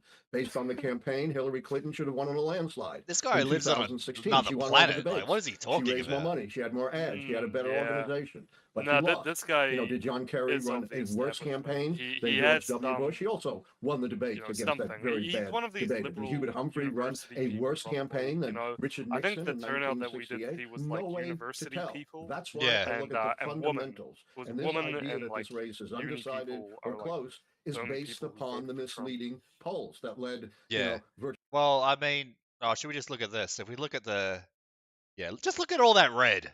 Like everywhere, like every Yeah. state. It's just, it doesn't matter. Like it's state that are majority white, states that have, a whole bunch of Hispanics in it, like Texas, or even like black areas, black areas like South Carolina and Georgia and Alabama. That's even the brothers came out for Trump by the looks of it. Yeah. Because they know what it's like to live under they mama. They know they're being hit by rolling pins, and they know that, my mama was old school, So Yeah. if you extrapolate that out to the being the president, then they go, she a Negro, like we can't do this thing. She gonna, Yeah. we know what it's like in our house. Yeah. Yeah. Yeah, so it looks like the white man came out for Trump, the Hispanics came out for Trump, and also the brothers surprisingly also came out for Trump because Trump's ahead everywhere. So there you go. Yeah. The only place he's not ahead is Colorado. It's like, what? Did the frickin' mountain people living in Colorado not love Kamala for some reason? I don't really get it. Yeah, that's weird. I don't know. Like, maybe is she promising them more Gibbs or? I don't know. Yeah, it's weird. But why You think that- Colorado? You wouldn't think Colorado would be the place that loved Kamala for some reason. It seems a bit odd. Oh shit! Election time. Do you want to bring this up, Hector? I'm just going Sure. to show you. I don't know if how valid this is, but I just sent it to you. Do you want to bring this up? What does this mean? Is this? Oh, did they call it projected winner? Oh, Okay. projected. Oh, Yeah, sorry. yeah. Sorry. Apologies, chat. Yeah, so projected winner. I mean, once like Trump gives his speech and Kamala gives her concession speech, that's when you know it's over. So like 2016. Hopefully it doesn't take like 2 months like it did in 2020. Yeah, amazing. But yeah, so it looks like Trump's ahead. In Arizona, he's up by 15,000. In Nevada, he's up by a fair bit. He's up by about 20,000 in Nevada. In Pennsylvania, he's up by over 200,000. In Michigan, he's up by again over 200,000. And in Wisconsin, he's up by 150,000. So these like margins aren't getting smaller. Like in fact, I think they're actually sort of widening for Trump. So it seems like, look, even the New York Times says it's very likely Trump is going to win Pennsylvania. So they're probably going to call the state. I also have the Associated Press, very left-wing magazine, says all polls are closed. All polls are now closed, leaving voters to wait and see whether Donald Trump or Kamala will win the historic presidential election. Oh, okay. So they said, someone said that. I think the caption was, her pathways to victory are narrowing, Kamala's. So. Oh, absolutely. Yeah, it's getting more and more. Yeah, it's getting more and more triggy for her. Yeah. I sort of felt it. I felt it as soon as I saw that Florida result. I was like, oh, yeah, I think Trump's got it. This swing is huge. There's this post by Musk that I just posted is actually it's really apt, it's really true and well said, because it's like, he says, you are the media now. I mean, this isn't just a triumph. Oh, I mean, yeah, true. Of the country, it's a triumph over the media that has been this big sort of demon or monster hovering over us, just absolutely. This big, I mean, the media itself, holding everybody's brains in chains, literally brainwashing people and enslaving people. It's just like, I mean, that is just so true. That's very well said. I just saw Donald Trump. He made a post breaking. That's Donald Trump News. Fox News has called. Fox News has called for Trump. They called the entire election for Trump. Sorry, I'm getting. Oh, okay. So the state of Pennsylvania. Okay, so they called Pennsylvania. Yeah, I think a lot of people are going to start calling Pennsylvania. Yeah, I think but it's just like we need. I think it's pretty baked in, but it's like I just don't think that is this silly to say? Like the energy feels different. Like are they really that shameless that looking at this map now, as we're all seeing, will they actually go that far? You know, will they actually try and even attempt it? Because looking at that, it's gonna be a hard sell. It's gonna be a really hard sell. Hector, do we have the X link up? Oh, which one? Sorry. For the X broadcast. Yeah, I posted that in the Jitsi chat. Oh, okay. It should be live. You want me to post it again? I just Yeah, we've been live for an hour. Oh yeah, because I just checked on X and are we not live on X? Yeah, the X broadcast. Yeah, that one, right? If you go on our profile, you can see it's like the old X broadcast. No, we're live. We're live on X. I can see it. You sure? Yeah. Oh, okay. but the old broadcast is there. It's a new link. It's a new video. Oh, my bad. Okay, yeah. I don't know how. Oh, maybe repost that. But it really does look like Trump's ahead. He's winning the popular vote by 5 million at this point. And this is like with the California vote starting to roll in. So in California, yeah, I mean, yeah, the votes coming in California, but the gap in California is not as big as it has been in other years. Trump has got 38% in California. Last election, Trump got 34%, so that's a 4% swing towards Trump in California. And yeah, it looks like the swing is nationwide. So yeah, it's looking good. In Wisconsin, yeah, Trump is up by over 100,000 votes. It seems likely in Milwaukee they are still counting the votes as they are in Dane County, not Diane. In Dane County, they have counted the votes there. It looks like a lot of the rural areas still have to submit their votes for counting. But it looks like Trump is doing really well in which one is this? Wisconsin. Yeah, Wisconsin. Wisconsin, Trump is doing really well. He seems on track to win that. He seems on track to win Pennsylvania. He's up by 3%. In Wisconsin, he's up by 4%. In Michigan, he's up by 6%. That's pretty good. In Clark County Wayne County, sorry. In Detroit, Trump has 39% of the vote so far. Last election, Trump got 30% of the vote. So that's a 9% swing from the brothers. From the brothers in Detroit. 9% swing towards Donald Trump. I was sort of skeptical. I thought maybe like the brothers would be like, oh, we're finally getting the oh, I guess it's a sister. Finally getting a president that's a sister. I guess they already had Obama though, so I guess that doesn't really work. Yeah, no, I think what's people maybe aren't too aware of is that amongst black people, like you think the gender divide is like bad enough among all races of people, but amongst the blacks, I think the gender divide is like the worst by far. Like they just have bad family situation, and ultimately it's because they don't have that.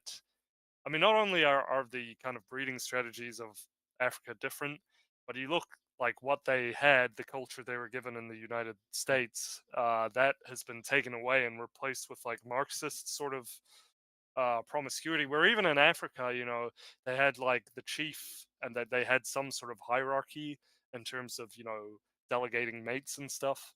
So it's like, and that was their system and it worked for them, I guess. But over here, it's just been replaced with like a completely wrong sort of ideology, a completely wrong way to conduct marital affairs. Well, not even marital affairs. Yeah, of right? course. Yeah. Yeah, so it's just like, so that speaks a lot, and you just see between gender relations in that group of people, it is not good. Like it is, they're in very bad shape, I'm afraid to say. So it's yeah, I think it is interesting. Like we see a lot of white people kind of looking at a black female, well, just president, and oh gosh, that's not good. We need someone strong and tough. you know, and witty, you know, and intelligent, but you know, the black men, you know, they see that. I think that they probably get a lot of them probably have maybe not a similar reaction, but it's in the realm of, you know, it's a negative reaction. So yeah, a lot of people. Yeah, Trump is still 5.1 million votes ahead in the popular vote. Damn, damn. I'm just looking at the House. It seems like even though the Republicans have they've gained in the Senate, but in the House it seems quite even. It sort of seems a bit odd to me. Yeah, I think there is some sort of yeah, it's weird. Like sometimes like I think the pattern is like if you make gains in the Senate, you maybe I'm completely wrong. People in the chat can correct me, but like I think that's kind of how it goes sometimes. If I'm not mistaken, is that if you get the Senate, there's like you don't necessarily do too well on the House or something like that. It's Yeah, I mean that it's like makes sense. inversely related for some reason. Yeah, but I agree. It's kind of weird. Like why? What were you gonna say about it? What's your perspective? Oh, it just seems sort of strange that yeah, the Republicans are making gains. You know, Trump's making gains. They're making gains in the Senate, but in the House it seems like dead even. Yeah, yeah. Should we take a look at this? Apparently, this is Kamala Harris's campaign manager speaking. Sure. Oh, not that one. Here we go. Morning, guys. It's election day. So we are so happy for today, and we're feeling really good about what we're seeing. We felt very good as we closed out this election, closed out early voting. But as you know, we have a lot of work to do today. People in this country are voting already. We're very confident they're going to continue to vote. We're confident that the votes are all going to be counted, and we are excited to see our organization. We are excited to see the response that people have had, such a strong response, especially in this closing window of time for the vice president. I was so proud to see what the team put on Really, last Oprah? night across the country, but to hear from the vice president. You know, the American people, we know they're looking for an optimistic leader who wants to bring people together, wants to be a president for all Americans, and that's really what this country is responding to. And we're seeing like- that I don't in think all they the did metrics respond we're to it. looking It at. seems like they didn't. But we know that this Yeah, is going to be a close no, I think election. We know. it's just cope. It's nothing but cope we're seeing. They're really, yeah. Yeah, this is And people responding well to Kamala. It's just everyone voting for everyone voting for Trump. holy, look at that, man. That you can't. How do you? Mate, the red wave is real. Yeah, just took some time, but we're here now Yeah. under the right conditions. But you know, getting rid of COVID, like, yeah, damn son, it's gonna be a good Christmas. I'm feeling it's gonna be a white Christmas. Hopefully. I got a comment from Susan Ferrari in chat. She says Colorado has been overwhelmed by Californians in the past 10 years, bringing their blue voting pattern. So that's probably why, for some reason, out of every state, Colorado is the only one that seems to be swinging towards Kamala. Is because apparently a lot of Californians are moving there. But could I ask Susan, if she's still listening, have they moved there because they're escaping California, or have they just been moving there over the past 10 to 15 years or something like that? But because if they like if they escaped California like recently, then that's like so dumb. Like that is like. But people do that. People will move and they'll vote for the same policies that they escaped from. Oh, absolutely. They go, oh, this place is too expensive. There's too much crime. It sucks. I'm gonna move to this like rural area and then just like vote for like commies and stuff. Yeah, it's so ridiculous. Yeah, not for the things that make you economically prosperous and free and a citizen with dignity. Yeah, so it's just it's retarded. But people do that, and that's just it's like it's why I say things like this and why Hector and I say things like this is because like it's to illustrate to all of you people watching this that people basically don't really think at all. Yeah. And it's like that has to that idea has to set the tone for your interactions with people as you go throughout life. Like you can't Like they're not on the same page as you, and you've got to really think about that and factor that in. Okay, how do I relate to these people? How do I talk to them? Because if you try to start where you are with everything you know, you've kept up to date, you've done your homework, you've done your own personal research. Okay, when you start talking, it's gonna sound like you were talking in an alien language to them, and it's like it took me. Yeah, true. Yeah, it took me a while to figure this out. Like when I talk about immigration to people, and it confused them, but it confused me how they reacted. I'm like, obviously you shouldn't have open borders. Obviously it shouldn't be like a complete free for all where people can just walk over the border randomly. And I'll tell people this, and they'd scrunch their face up and like they'd be like, "What? What are you talking?" Like literally that, and then I would go, like, "What? What the hell are you like?" So serious. Like some people are that dumb where they think borders should literally be completely superfluous and completely porous. Like they literally think we live in SpongeBob SquarePants Happy Land. We and live there in are the no pineapple, problems. mate. Yeah, and a pineapple under the sea. They think we live in a pineapple under the sea. It's ridiculous. But that Well, these kind of people gives, are like so delusional. They might as well just be living in a pineapple under the sea at this point. Like, yeah, you're obviously not yeah. in touch with reality if you can't even have like a common sense, conversation about migration. They go, "Oh, what? But that's racist." It's like maybe Yeah. just stop being stupid. Yeah, I sort of like embrace that just in life. If someone just says something retarded, I'm like, "Are you dumb? Like, what are you talking about?" Yeah, exactly. And you really have to take them by the hand and really step by step walk them through. If you have the time for that, maybe Oh, some most of the people time I don't. Someone just says Yeah. something stupid. I just go, "What are you? Are you like retarded? Are you low IQ? What are you talking about?" You guys will have to figure it out. It literally is like spoon feeding a baby applesauce. Like even a baby gets it quicker, responds far quicker to eating, baby food with a teaspoon more than everybody.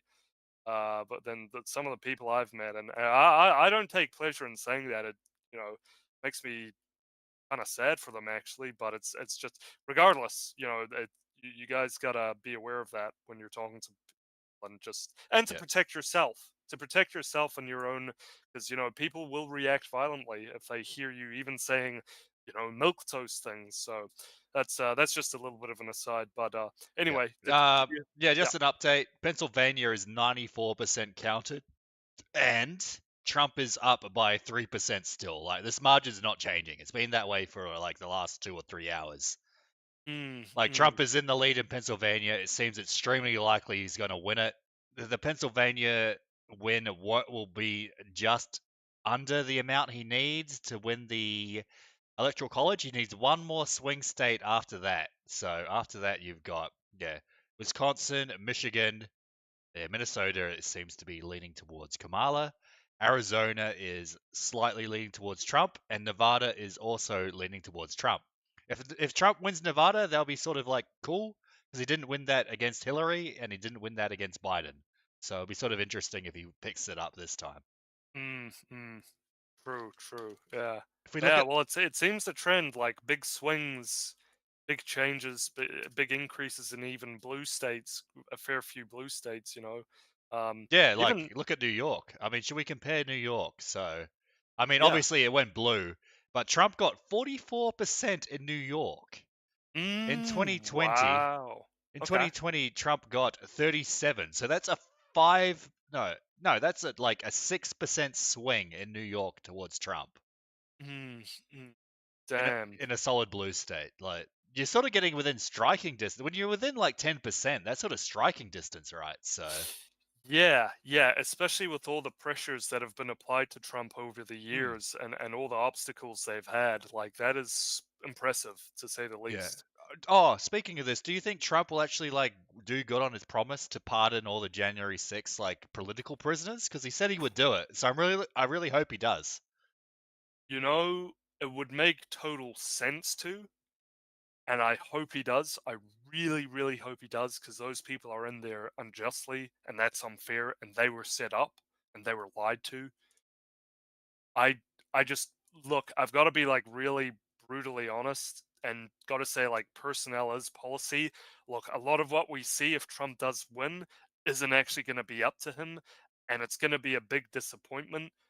So like this is why I say like once we get this, we have to go all out, scorched earth, you know, make it happen.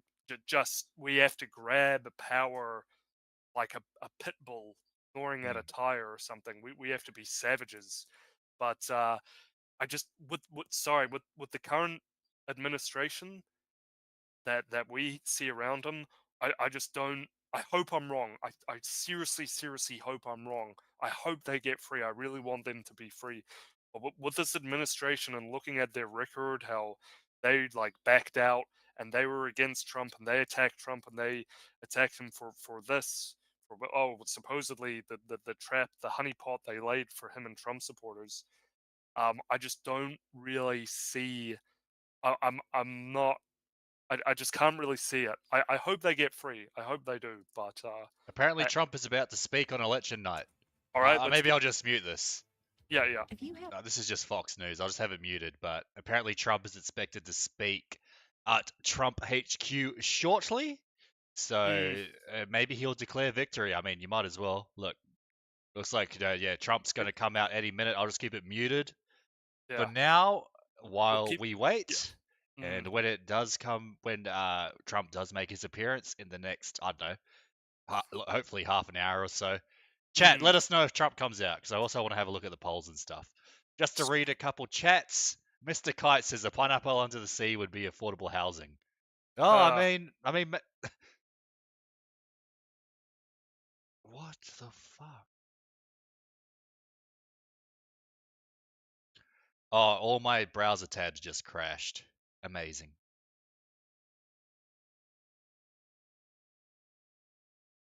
All right, give me a sec.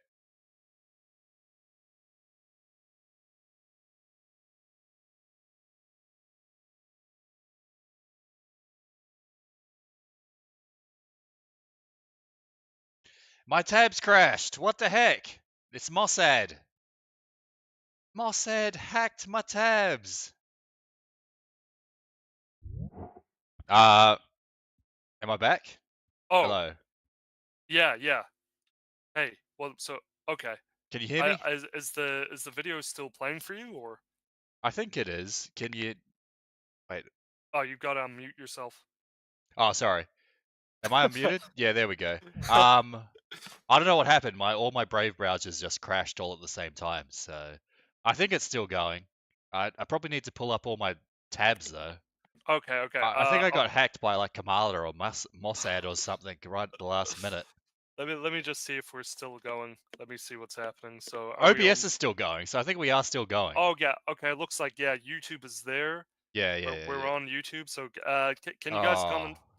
What? What is it? I just have to pull up. I have to sort out all my tabs again. Oh, it's all right. They took so long. If you open them on Google or Brave, doesn't matter. Just click the Brave icon and then just go Control-Shift-T. And you'll get them all. Oh, there we go. Yeah. So got some of them back. Yeah.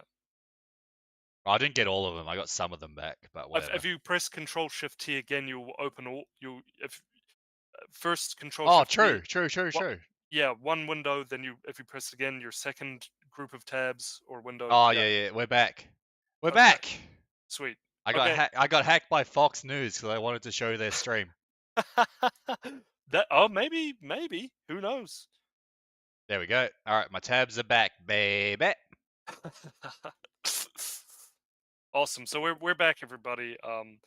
Yeah. Damn. Okay. So we're good. We're good, everybody. We're good. That was a bit weird. Yeah, that is a little bit. Okay. God, how are we going? Oh, mum. Oh shit. Oh, did I put up? Oh, Hector. Yes. I think I put out a post on X, and I think someone I think I put the wrong link out, man. It's the link I gave you. Where? Yeah, is that the OBS stream key? Did you put the stream key? Wait, what? Oh, I'm just gonna delete it. That's the link I saw. So I'll delete it on Telegram. Oh, maybe I copied the wrong thing. Oh, fuck. I should have bothered to check it myself, but I don't think it was a stream key. But I who think knows? it was, bro. Yeah, it was. Look. We are Oh, wait. definitely live. Yeah, there. I'll reply That's to the it. link I'll I reply to Yeah, it. we're live. It's, I can see it, man. Yeah, I think you said the string. Oh no. It's here. I'll send it All to right. you. All my tabs are back now, so we're good to go. Okay. Am I? Yeah, okay. I'm streaming the actual browser that I'm supposed to. We are all back and ready to go. Pennsylvania, no changes there. Michigan, still Trump is up 6% in Michigan. In Wisconsin, Trump is up 4% in Wisconsin. Arizona, Trump is up 1% in Arizona. In Nevada, Trump is up 3% or 4% in Nevada. So it's looking pretty good for Trump, not going to lie. Seems like he might win Nevada as well, along with all these other swing states. Yeah. Okay. So I'm just. What's up? Oh no, I'm just hearing from that guy Ian Carroll. Trump was apparently second to last on a secondary page, and Kamala was front and center on the first page.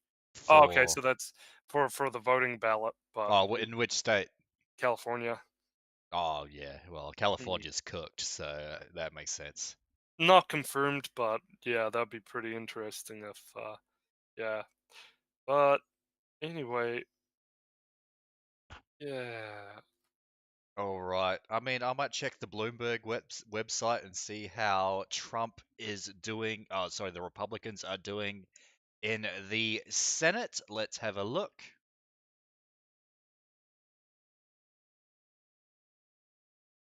Oh, can you share your screen, please? Oh wait, I'm trying to find it. Okay.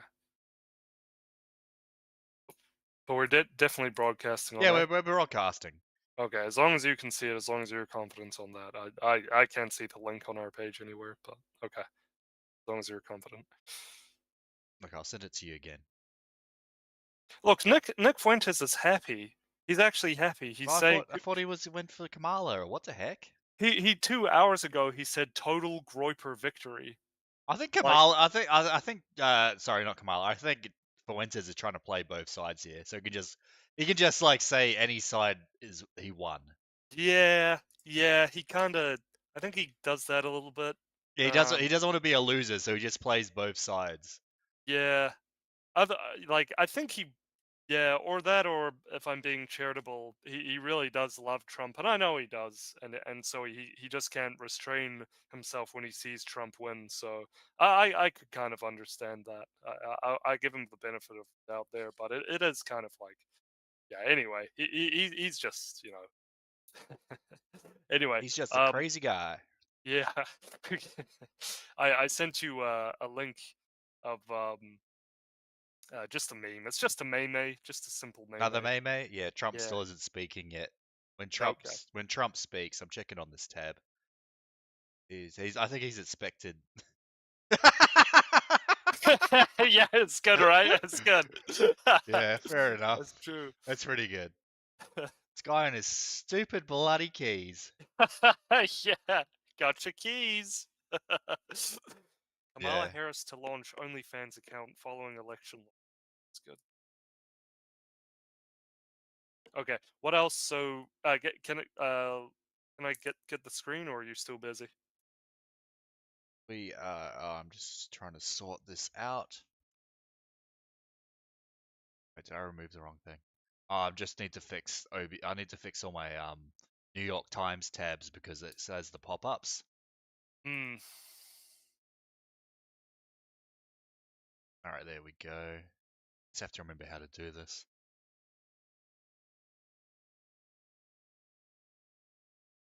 Oh man! All right, yeah, there they go. Fixed it. I hacked it. I really feel like the age of boomer feminists is coming to an end. So. Oh, hopefully. Thank goodness. Yeah. Hopefully, but yeah, it's looking good for Trump. Yeah, he called in Georgia. He's ahead in Georgia by over 100,000 votes, and most of the votes have been counted at this point. He's ahead in Pennsylvania.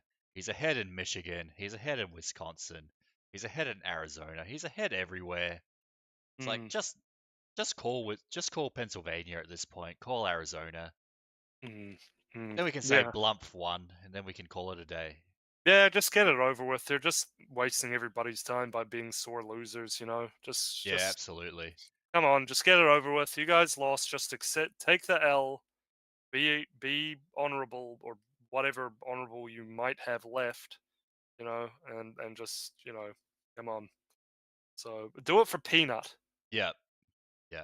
We all remember and respect Peanut. But yeah, it seems like the New York Times says Trump has a 95% chance of winning. They say that Trump is basically guaranteed to win the Electoral College at this point. I want it though. I want to see it. I want to see Trump speak. Is he speaking yet? Wait. Can I see it? Can I see the? Oh, sorry. I'm not sharing this. I didn't realize. Sorry, I forgot. Yeah. I forgot after everything crashed, I wasn't actually sharing this. This happens. This happens. There we go. Salt thread. Oh, salt. So there we go. Yeah, 95% chance of victory from the New York Times. Bloomberg. Yeah, I mean the House is actually sort of even.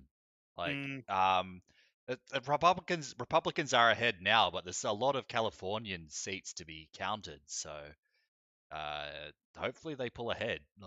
If the Republicans don't win the House, that can potentially cause problems. Yeah. They want the Senate. It just seems weird. The Republicans win the presidency and the Senate, but somehow not the House of Representatives? What the heck? Yeah. Maybe someone can fill us in on that, but seems odd to me. Yeah, I guess it is kind of. Yeah. Come to think of it, I don't know why that is. Like, I think I've heard something about that, like what we were discussing before. But yeah, it does. It does kind of just seem odd, doesn't it? It kind of just doesn't really make a lot. Yeah, it of doesn't sense. really make sense, does it? Yeah. Yeah. It does. Oh, geez, it's getting pretty dark in here. It's gonna switch a Well, light it's on. starting to get to nighttime. Yeah, yeah, it is. Yeah. But anyways, ignoring the Senate, ignoring the House of Representatives, Trump is ahead in every swing state right now. They're all saying that all of them lean Republican. Nevada, Arizona, Michigan, Pennsylvania. Pennsylvania is probably going to be called within the next, hour, hopefully. Trump is still not on the stage. Hopefully he shows up. But Yeah. who knows? We're all waiting. We're all waiting. I'm actually really interested to hear what he's gonna say. Yeah, so am I. I'm really because I want to hear his angle. I don't want to just hear the fluff, you know. Yeah. I want to hear that too, but I want to hear the. Yeah, I want to hear the meat and potatoes. I want to hear the angles. I want to, is he saying and seeing what all his supporters are saying and seeing how there's a little bit of, tension amongst all the supporters, like, what the fuck, like, they're gonna try it again. We can all see it. We've all been paying attention to our phones, our computers.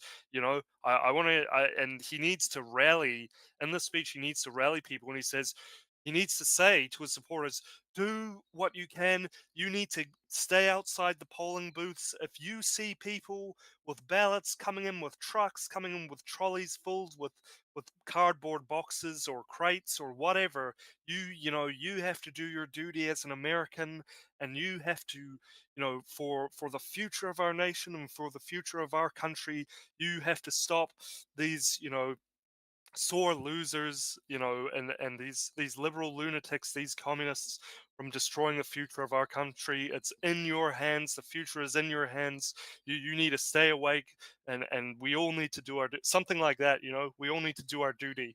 So it'll be the first time a 45th and 47th president. Here we go.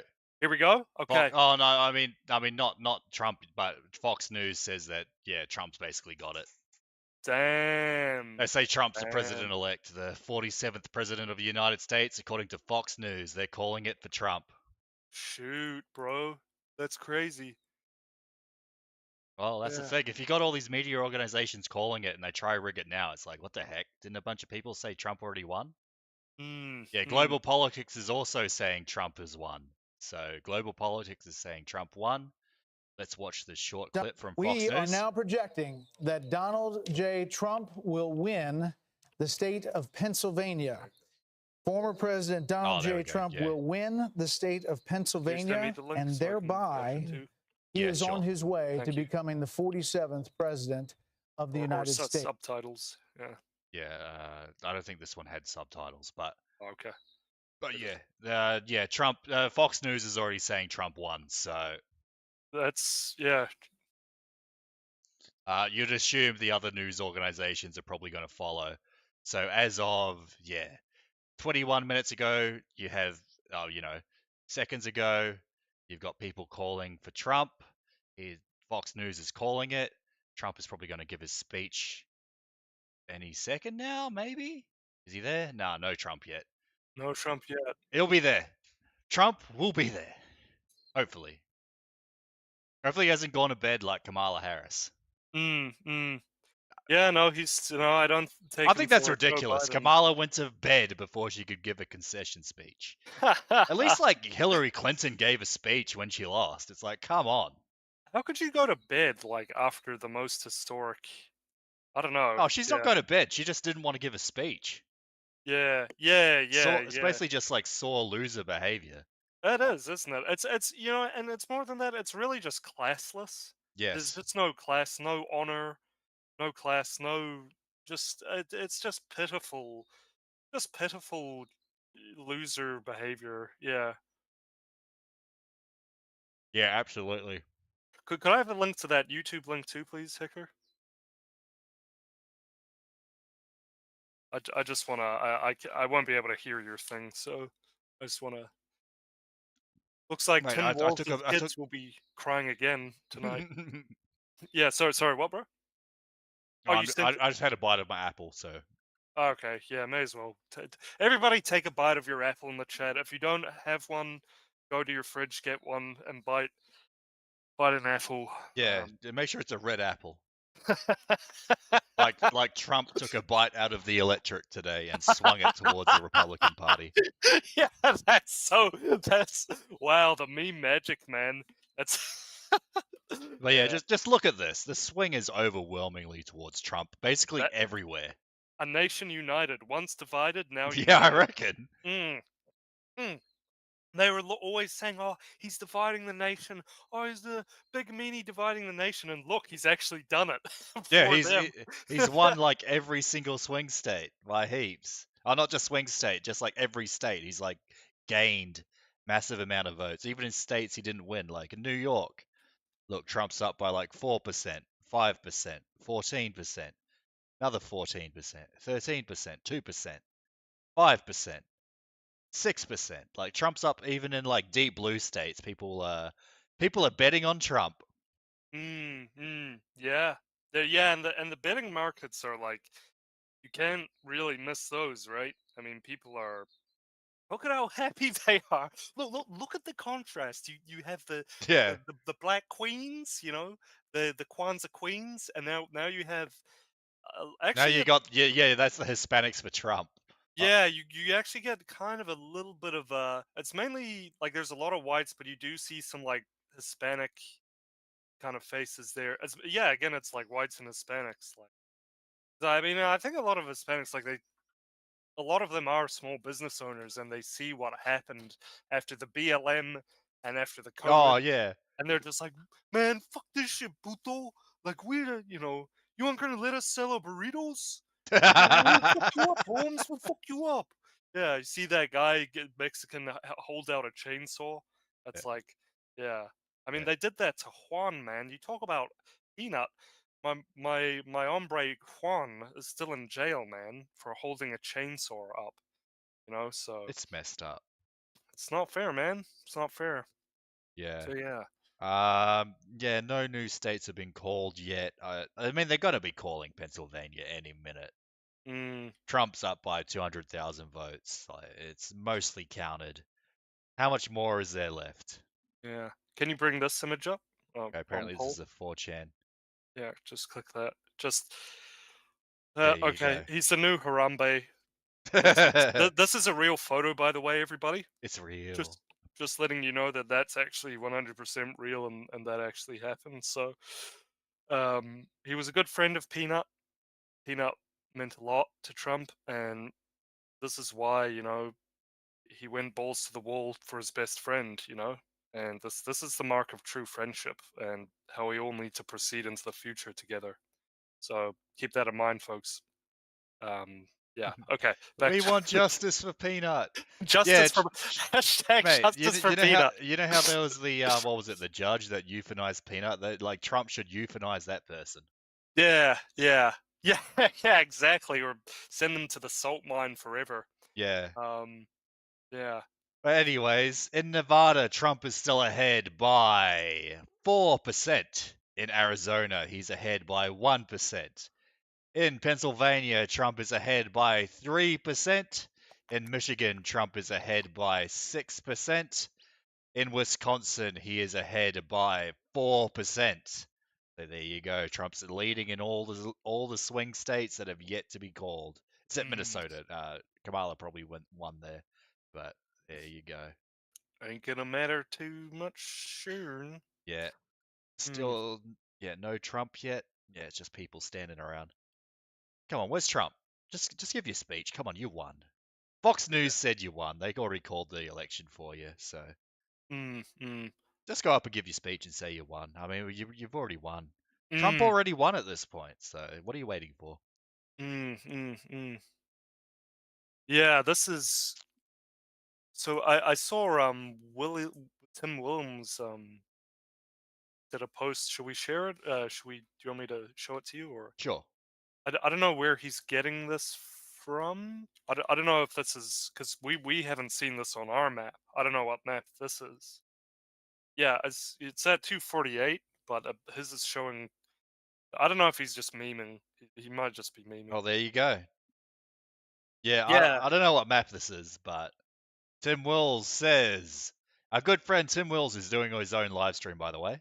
Yeah. So good, all the power to him. Says that Donald Trump has been elected to the White House. His second term will be bigger and greater. Well, there you go. There you go, my friends. Yeah. Yeah, so Tim Wills called the election. It's basically over. Yeah, true. We just need Blumph to give his speech already. Yeah. Breaking Reuters calls the election for Donald Trump. Well, there you go. They're starting to. We just need New York Times and all the other ones to do it. InfoWars, lots of people. NBC panel questions if Democrats made the right choice in pressuring Biden to step down. I don't know. It's a bit late to be asking those questions. Bro, they are fucked, man. I really hope that they lose the House. I hope they don't get, they lose this. They've already lost the Senate. They lost the presidency. So hopefully they lose the House as well. That'll be, ridiculous if they don't. Look at what Uber Soy said, the thing I just said. Uber Soy. He said he put a capture thing of Joe Biden. This is what happens when you want a fucking Vegeta instead of Aryan Joe. I believe it. I believe it, man. She is literally a Vegeta. Isn't that so crazy? She's literally a Vegeta. And they calling her black? Apparently she's not even black at all. She's like... Oh, right. She's like Syrian Jew, some other mystery meat. Yeah, Mexican and, Indian. Yeah, Indian, Syrian Jew and, some other, stuff. Yeah, I don't know. It's, weird. I don't even know how that happens. Yeah, neither do I. Yeah, it's... Here we go. Come on, where's Trump? Yeah. Show us the We Trump. want Trump. Show us the Trump. We want Trump. We want Trump. Give us the Trump, man. We're ready for the trumpening. We're ready for the trumping, right? Was that Joe Biden in the audience for a second? Go back Yeah, a bit. that'd be crack. Is that Joe Biden there? Oh, where is it? That would actually be It's Joe. Joe Joe spotted. Biden. Bro, if that did actually happen, that would honestly be He'd be like, yeah, I never liked Kamala. yeah, that Vegeta was a massive bitch. Yeah, like that. Yeah, I never liked her. Yeah, but yeah. Yeah, still not called. Michigan, Pennsylvania, Wisconsin, Arizona, Nevada. They're all leaning towards Trump, but none of it has been called yet, at least according to the New York Times. We are just waiting, but I think pretty much it's done at this point. Trump's won. We're just waiting. Just waiting for him to give his speech, and then we can all call it a day. And we don't have to worry. We don't have to like watch this for like 10 weeks straight, like we had to in 2020. Yeah, exactly. They should just, I mean, just come on, just call it. Do the world a favor so we can all go to bed and, all just be with our kids and whatever. Absolutely. Yeah, or just be with the Bible to thank God that we dodged a massive bullet. I mean, God still loves us, everybody. God still, he still cares about us, and we haven't, he's heard our prayers. God's heard our prayers, man. I mean, Oh, wait, is Trump coming on yet? Oh, no, wait, no. I thought I saw something. Oh, wait, maybe the chats of. Yeah, that's what I'm like. Am I behind? Yeah, I think we are. I'm a little bit behind on this. There's still no Trump yet.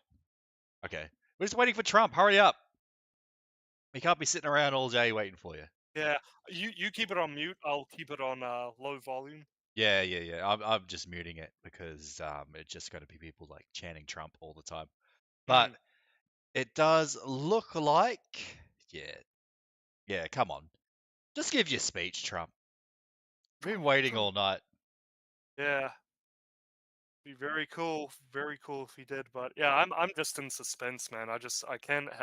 I mean, part of the reason why I want to get this over this is the past like week, actually the past kind of like couple of weeks even. I've been I've been like hyper focused, like just really like like this is because I mean. People can argue, oh, Trump's not that great, and it's like, but the alternative's her, like, it would just be so the alternative terrible. Kamala just sucks. So As like, Brandon said, about? as Brandon said, it's like night and day. Like, she would be terrible. Like, you look at how Trump was with all the pressure they put on him. Yep. Like, he was still way better than Kamala Harris. Joe Biden, with everything handed to him on a silver platter.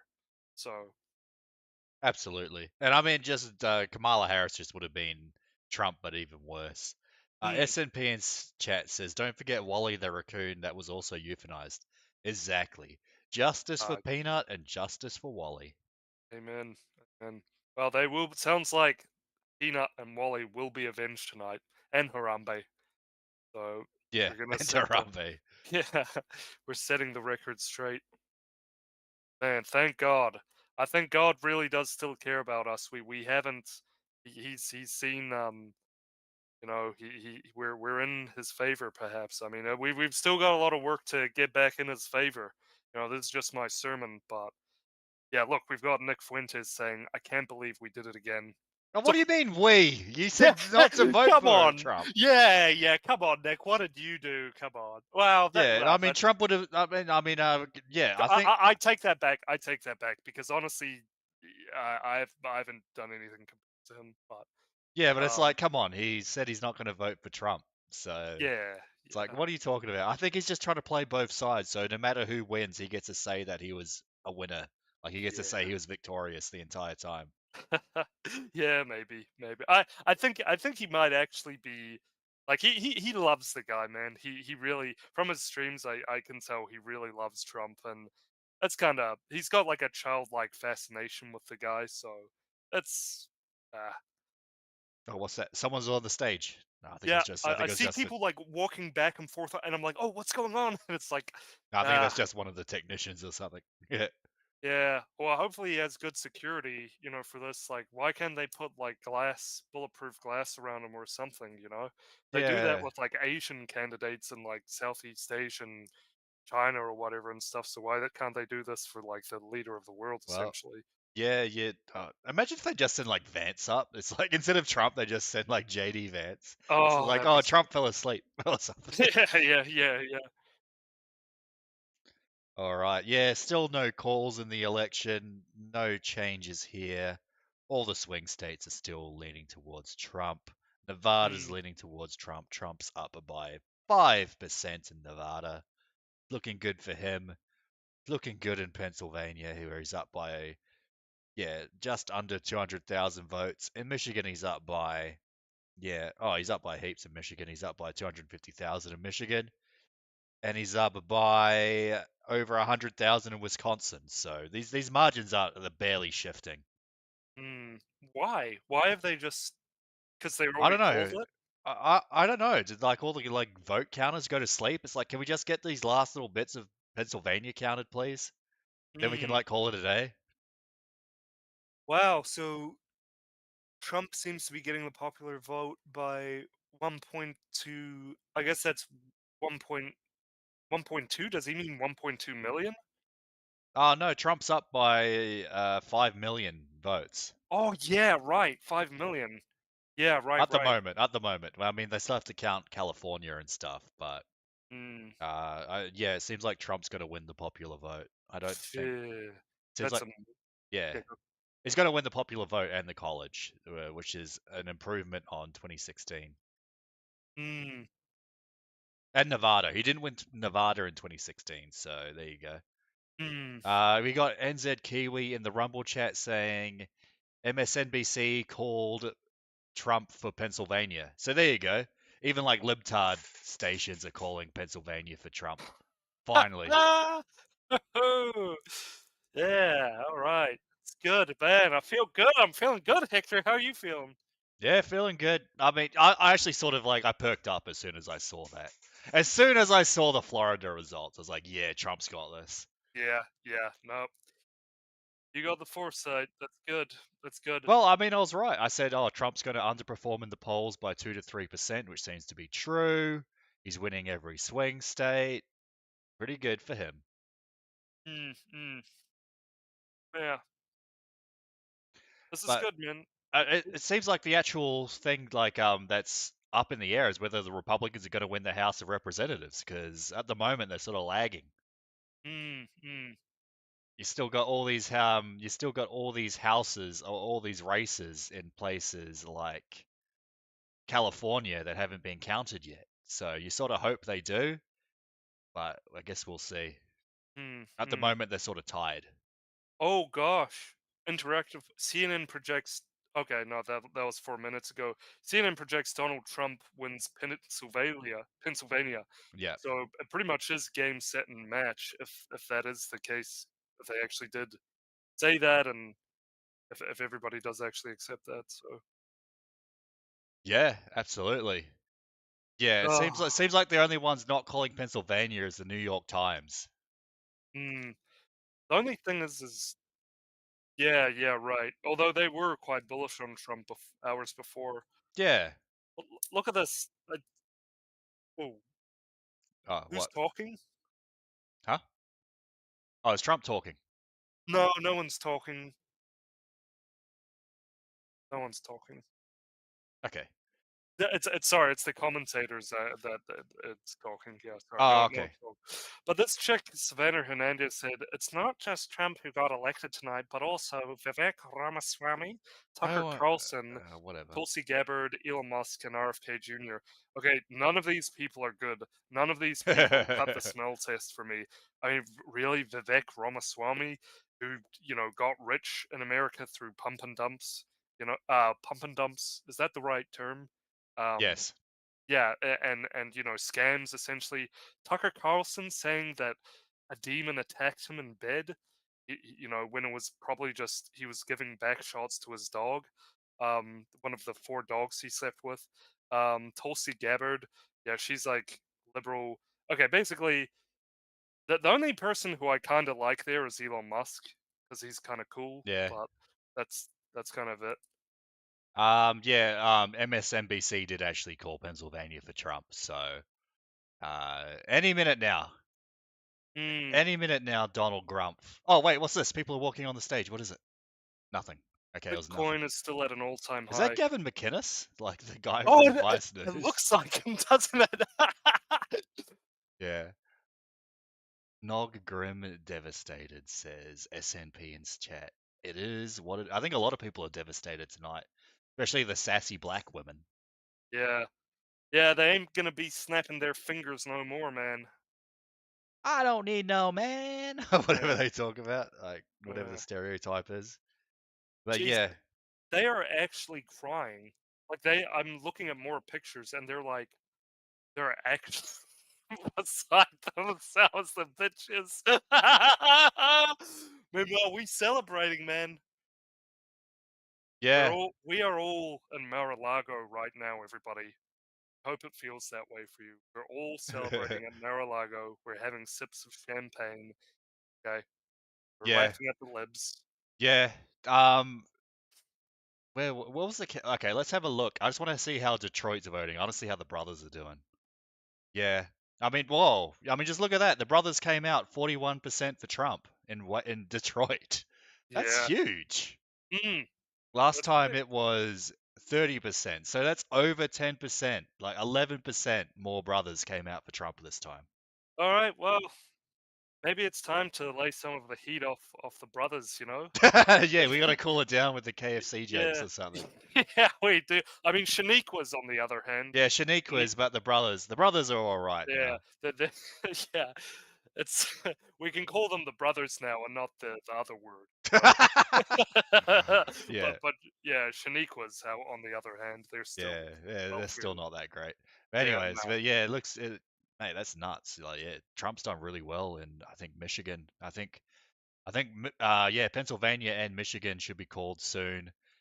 Especially Pennsylvania. It's like just call it New York Times. What are you doing? Is Trump there yet? You're keeping an eye on the stream, like the I the am Fox too. I've News got one. it on. Yeah. Yeah, So just let me know if like Trump or like JD Vance or something comes on stage. Yeah. No, that's cool. Yeah, I'm listening. There's just some bitches talking. 5 minutes ago, AF Post, as Biden's VP, Kamala Harris will have to certify her own election loss to Donald Trump on January 6th. Ho ho! Well, SMP in chat was saying that maybe Kamala's just going to do her own January 6th, but like do it for real. Right. That's something to look out for. Is not just the extending of the vote count, but yeah, their own chimp out, right? I see some bald guy just walked out and was like feeling up the desk, feeling up the microphone. So that must mean making Trump's sure coming soon, making sure everything's working, right?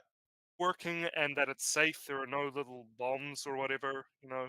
So no little booby traps. Yeah, I mean Trump better have like Secret Service agents all around him because there's like, Yeah. come on. That's the thing I don't like. Like, what are we doing, guys? Like, clearly this is the most kind of sought after man in the world. Yeah, he's already had 2 attempts on his life. Yeah, for goodness sakes, can we get some like 50 Can we get like a small army around the guy? Can we get like bulletproof glass and just something, So anyway. Well, that's the thing. Now he's president. There is actually a way more there's going to be more assassinations attempts on Trump. I mean, he already had 2 when he was just the candidate. So now he's the actual president. You can probably expect, dozens potentially. Look, this guy here would have been a good vice president as well. I like this guy. What's his name? Doug. No, who are you talking about? This guy. There's Vivek. Oh, you might be a bit behind, Hector. Oh, right. What am I looking at? I'll tell you. I've got it. I've got it up to date. Oh, there's Vivek. Yeah. Yeah, but I think this guy's name is Doug Lombardi or Oh, something. okay. Yeah, he ran, but I mean that guy has a typical Anglo-American face. Like that is the face of an American, and Yeah. he would have been a good VP, and he had some really good. He had some good things to say, so I think he's good. So again, like Rand Paul, like the senator from Alabama. Hopefully one day we get people like this, and not like JD Vance and Nick Ramaswamy and just these liberals essentially. Like it's kind of a bit gross, to be honest, that you have people like Vivek. I'm just saying. Like literal Indian scammer. Like it's gross. Like it's kind of like a sacred. Like entering into the White House is kind of like a sacred thing, and we don't want your weird guru, like magic. Well, I don't know, whatever the hell that shit is, but like they have that thing where they worship money, like they worship silver coins, and it's Yeah, just it's only one of 2 religions that do that. true. Yeah. So I mean, that really says, that's a good indication into who they are. Like they are kind of like little, just like kind of like another kind of J, another kind of rabbi. But Oh no, my New York. Oh no, it's back. Yeah, Pennsylvania's been stuck at like 94% for like an hour. yeah, damn. But it's like at the same time, you've already had all these organizations call the state, so Why won't they keep counting? I don't know. Did they all go to bed? Like, what's going on here? It hasn't changed in ages. Are they waiting for the ballots? I'm just gonna stop saying that. We've Yeah. heard it over and over. Yeah, we've like, heard it over and over, and I think yeah. at this point, we've actually got too big to rig.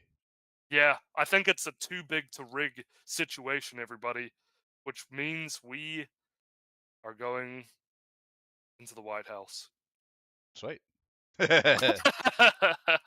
Sweet. I'm looking forward to the tour. Yeah.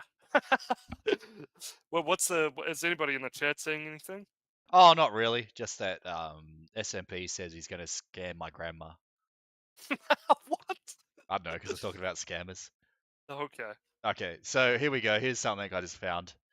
Bukele is the first world leader to congratulate Trump on his election win. There you go. That's oh, awesome. and also Gret Wilders. So there you go. Oh yeah. I messaged Bukele and I asked him if he wanted to talk to us, but I got nothing. No back. response. I'll email him. I'll see if he wants to come on sometime. I will. I'll do it. Yeah, there we go. New York Post is saying Trump has won. There's the peanut. Rest in peace. I feel like I'm dreaming right now. Like this all seems so weird. Like I almost can't believe I'm here at this, but it's kind of surreal. Like, yeah. Yeah, Trump is still ahead by 5 million votes in the popular vote. Should we ask? I might as well. There's no one on stage, right? No, Yeah, there's okay. still just like people talking and yeah. All right, let's look at the final Libertarian Party count. If you even want to bother, let's see how the third parties did this who cares election. about them? They if you really want to, but I think the collapse of the third. I mean, a collapse from basically nothing to even less. It is sort of funny, but yeah, there you go. Both the third parties, the Green Party, Jill Stein, and oh wait, where'd Oliver go? Oliver, the Libertarian Party got less than Robert Kennedy, and Kennedy like dropped out and endorsed Trump. So yeah, the Libertarian Party's like, yeah, they're in the gutter. It's sort of funny that Kennedy, he dropped out and he's got more votes than the Libertarians. They really fell off. Remember in 2016, the Libertarians got like 4% of the vote or something. So go from 4% to 0.4. Oh no, are we getting some Democratic racism? Hispanic voters, I want to tell y'all deported like I actually hope Trump does everything he promised and y'all get this country. Oh my god. They're turning racist. All I had to take was like the brown people to not vote for like their other like brown communist person. And yeah. All of a sudden they're calling for deportations. Should I read this self post on Reddit? Sure. Tonight. We should pull up Reddit posts. We looked at Twitter posts. Can we look at some Reddit seeds or something while we wait for Trump to give his speech? Nothing there, right? Yeah. Do you want me to pull it up or? Yeah, you pull it up. I'll just have a look. I'll just keep an eye on the election results, which Trump is winning by 5 million the popular vote. Okay, I literally like not even memeing. I never use Reddit. I'm a bit. Oh, fair enough. So it'll take me a bit to get accustomed. I don't want to look at that. Trump's leading in Alaska, but I guess that's not that surprising. The Alaskan votes are starting to roll in.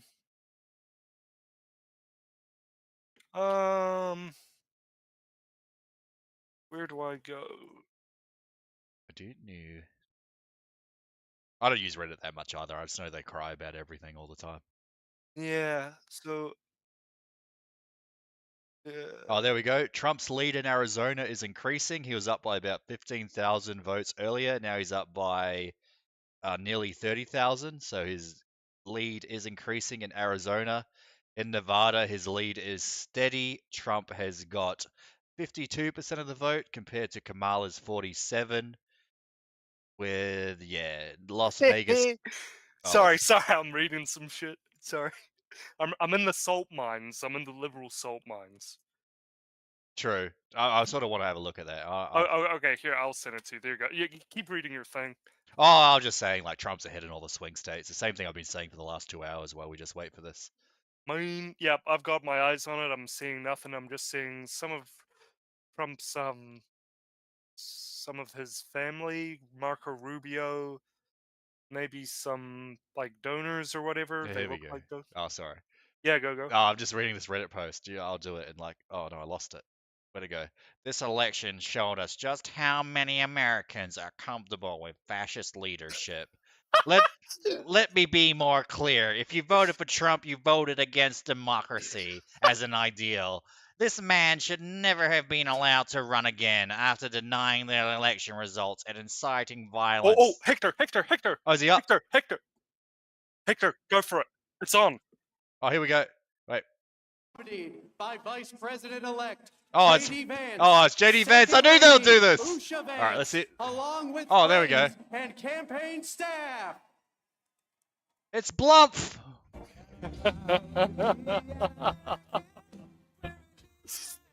Here we go. Blumpkins, we won. We did it. Oh, look how tall Bannon is. He's towering over everyone. Wait, is that? Oh no, that's Deanna Wright. I was about to say, was that Joe Rogan? No. Bro, that's gonna get memed hard. That is so mean. Look at him. Look how tall he is. It's honestly crack up. He's like a Bro, space marine. It's a Trump or is it Barron? Yeah, I think Barron's like got the physique of a space marine for like Warhammer 40k. He's huge. Oh my god. Okay, I'll shut up. Yeah.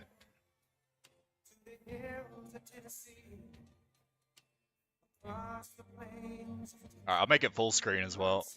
We'll see what Trump has to say. We'll shut up.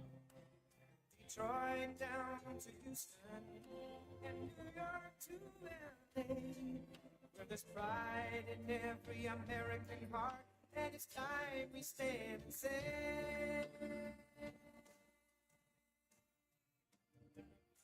to be an American, where it is I know I'm free.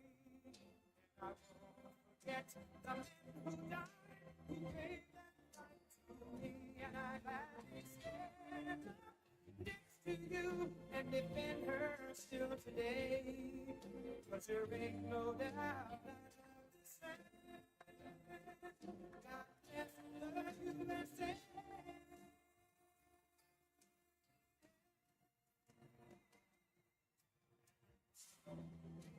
An American, where it is no I'm free. And I won't forget the men who died, who gave that right to me, and I gladly stand next to you and defend her still today. Cause there ain't no doubt about this. God bless the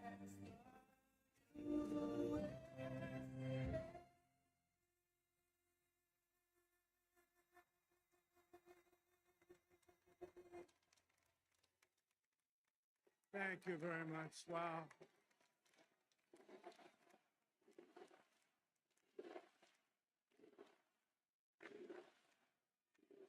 Well, I want to thank you all very much. This is great. These are our friends. We have thousands of friends on this incredible movement. This was a movement like nobody's ever seen before. And frankly, this was, I believe, the greatest political movement of all time. There's never been anything like this in this country and maybe beyond.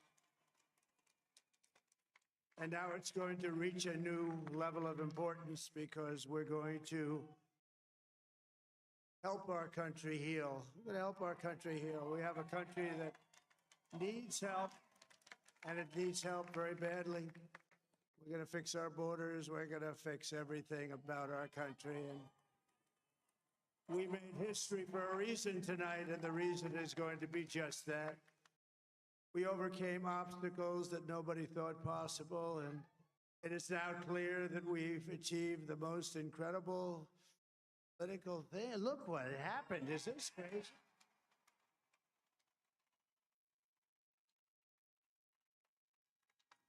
But it's a political victory that our country has never seen before, nothing like this. I want to thank the American people for the extraordinary honor of being elected your 47th president and your 45th president. And every citizen, I will fight for you, for your family, and your future. Every single day, I will be fighting for you, and with every breath in my body, I will not rest until we have delivered the strong, safe, and prosperous America that our children deserve and that you deserve. This will truly be the golden age of America. That's what we have to. This is a magnificent victory for the American people that will allow us to make America great again. Oh. And in addition to having won the battleground states of North Carolina, I love these places, Georgia, Pennsylvania, and Wisconsin, we are now winning in Michigan, Arizona, Nevada, and Alaska, which would result in us carrying at least 315 electoral votes, but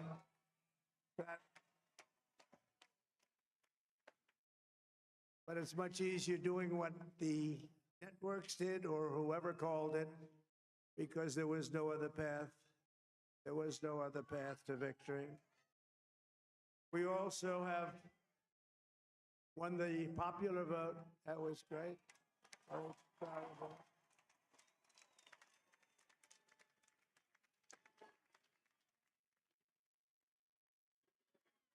Thank you.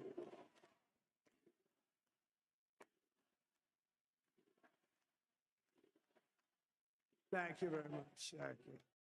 Winning the popular vote was very nice, I will tell you. A great feeling of love. We have a great feeling of love in this very large room with unbelievable people standing by my side. These people have been incredible. They've made the journey with me, and we're going to make you very happy. We're going to make you very proud of your vote. I hope that you're going to be looking back someday and say that was one of the truly important moments of my life when I voted for this group of people beyond the president, this group of great people. America has given us an unprecedented and powerful mandate. We have taken back control of the Senate. Wow, that's good. And the Senate races in Montana, Nevada, Texas, Ohio, Michigan, Wisconsin, the great Commonwealth of Pennsylvania, were all won by the MAGA movement. They helped so much. And in those cases, every one of them, we worked with the senators. They were tough races, and I mean, the number of victories in the Senate was absolutely incredible. And we did tele-rallies. We did tele-rallies with each one of them. And sometimes we did 2 or 3 and it was amazing to look at all of those victories. Nobody expected that, nobody. So I just wanted to thank you very much for that. And you have some great senators and some great new senators. And it also looks like we'll be keeping control of the House of Representatives.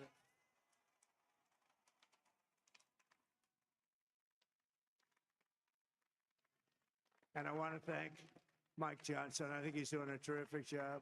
Terrific job. I want to also thank my beautiful wife, Melania, First Lady.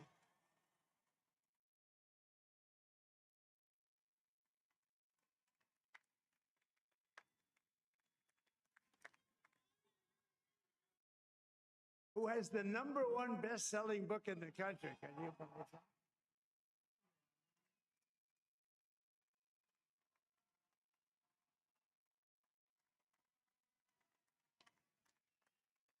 Oh, no, she's done a great job. Works very hard. Works very hard to help people. I just want to thank her, but I want to thank my whole family, my amazing children, and they are amazing children. Now, we all think our children are. Everybody here thinks their children are amazing, but that's a good thing when you think they are. But Don, Eric, Ivanka, Tiffany, Barron, Laura, Jared, Kimberly, Michael, thank you all. What a help. What a help.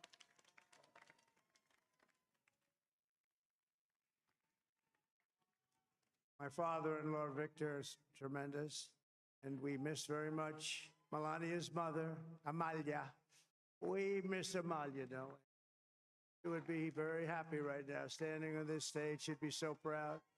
She was a great woman, that one. Beautiful inside and out. She was a great woman. I want to be the first to congratulate our great, now I can say, Vice President-elect of the United States.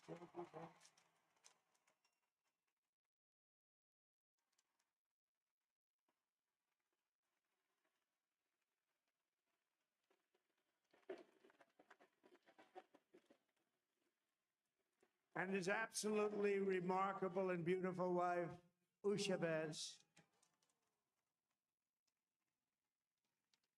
And he is a feisty guy, isn't he? You know, I've said, go into the enemy camp.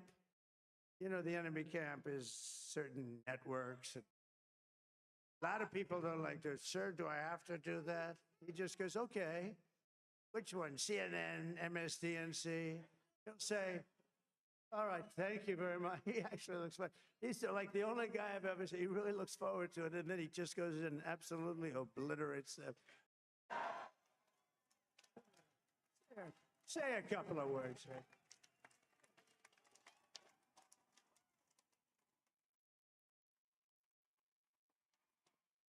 Wow.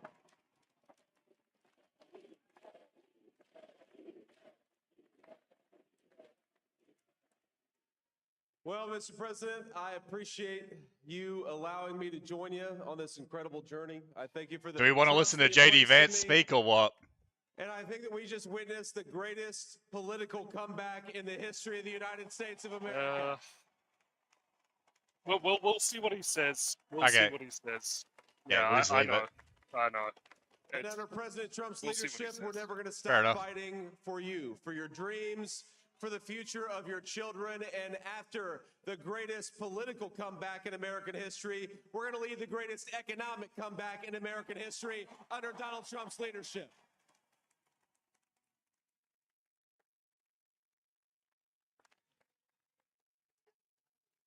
Thank you very much. He's turned out to be a good choice.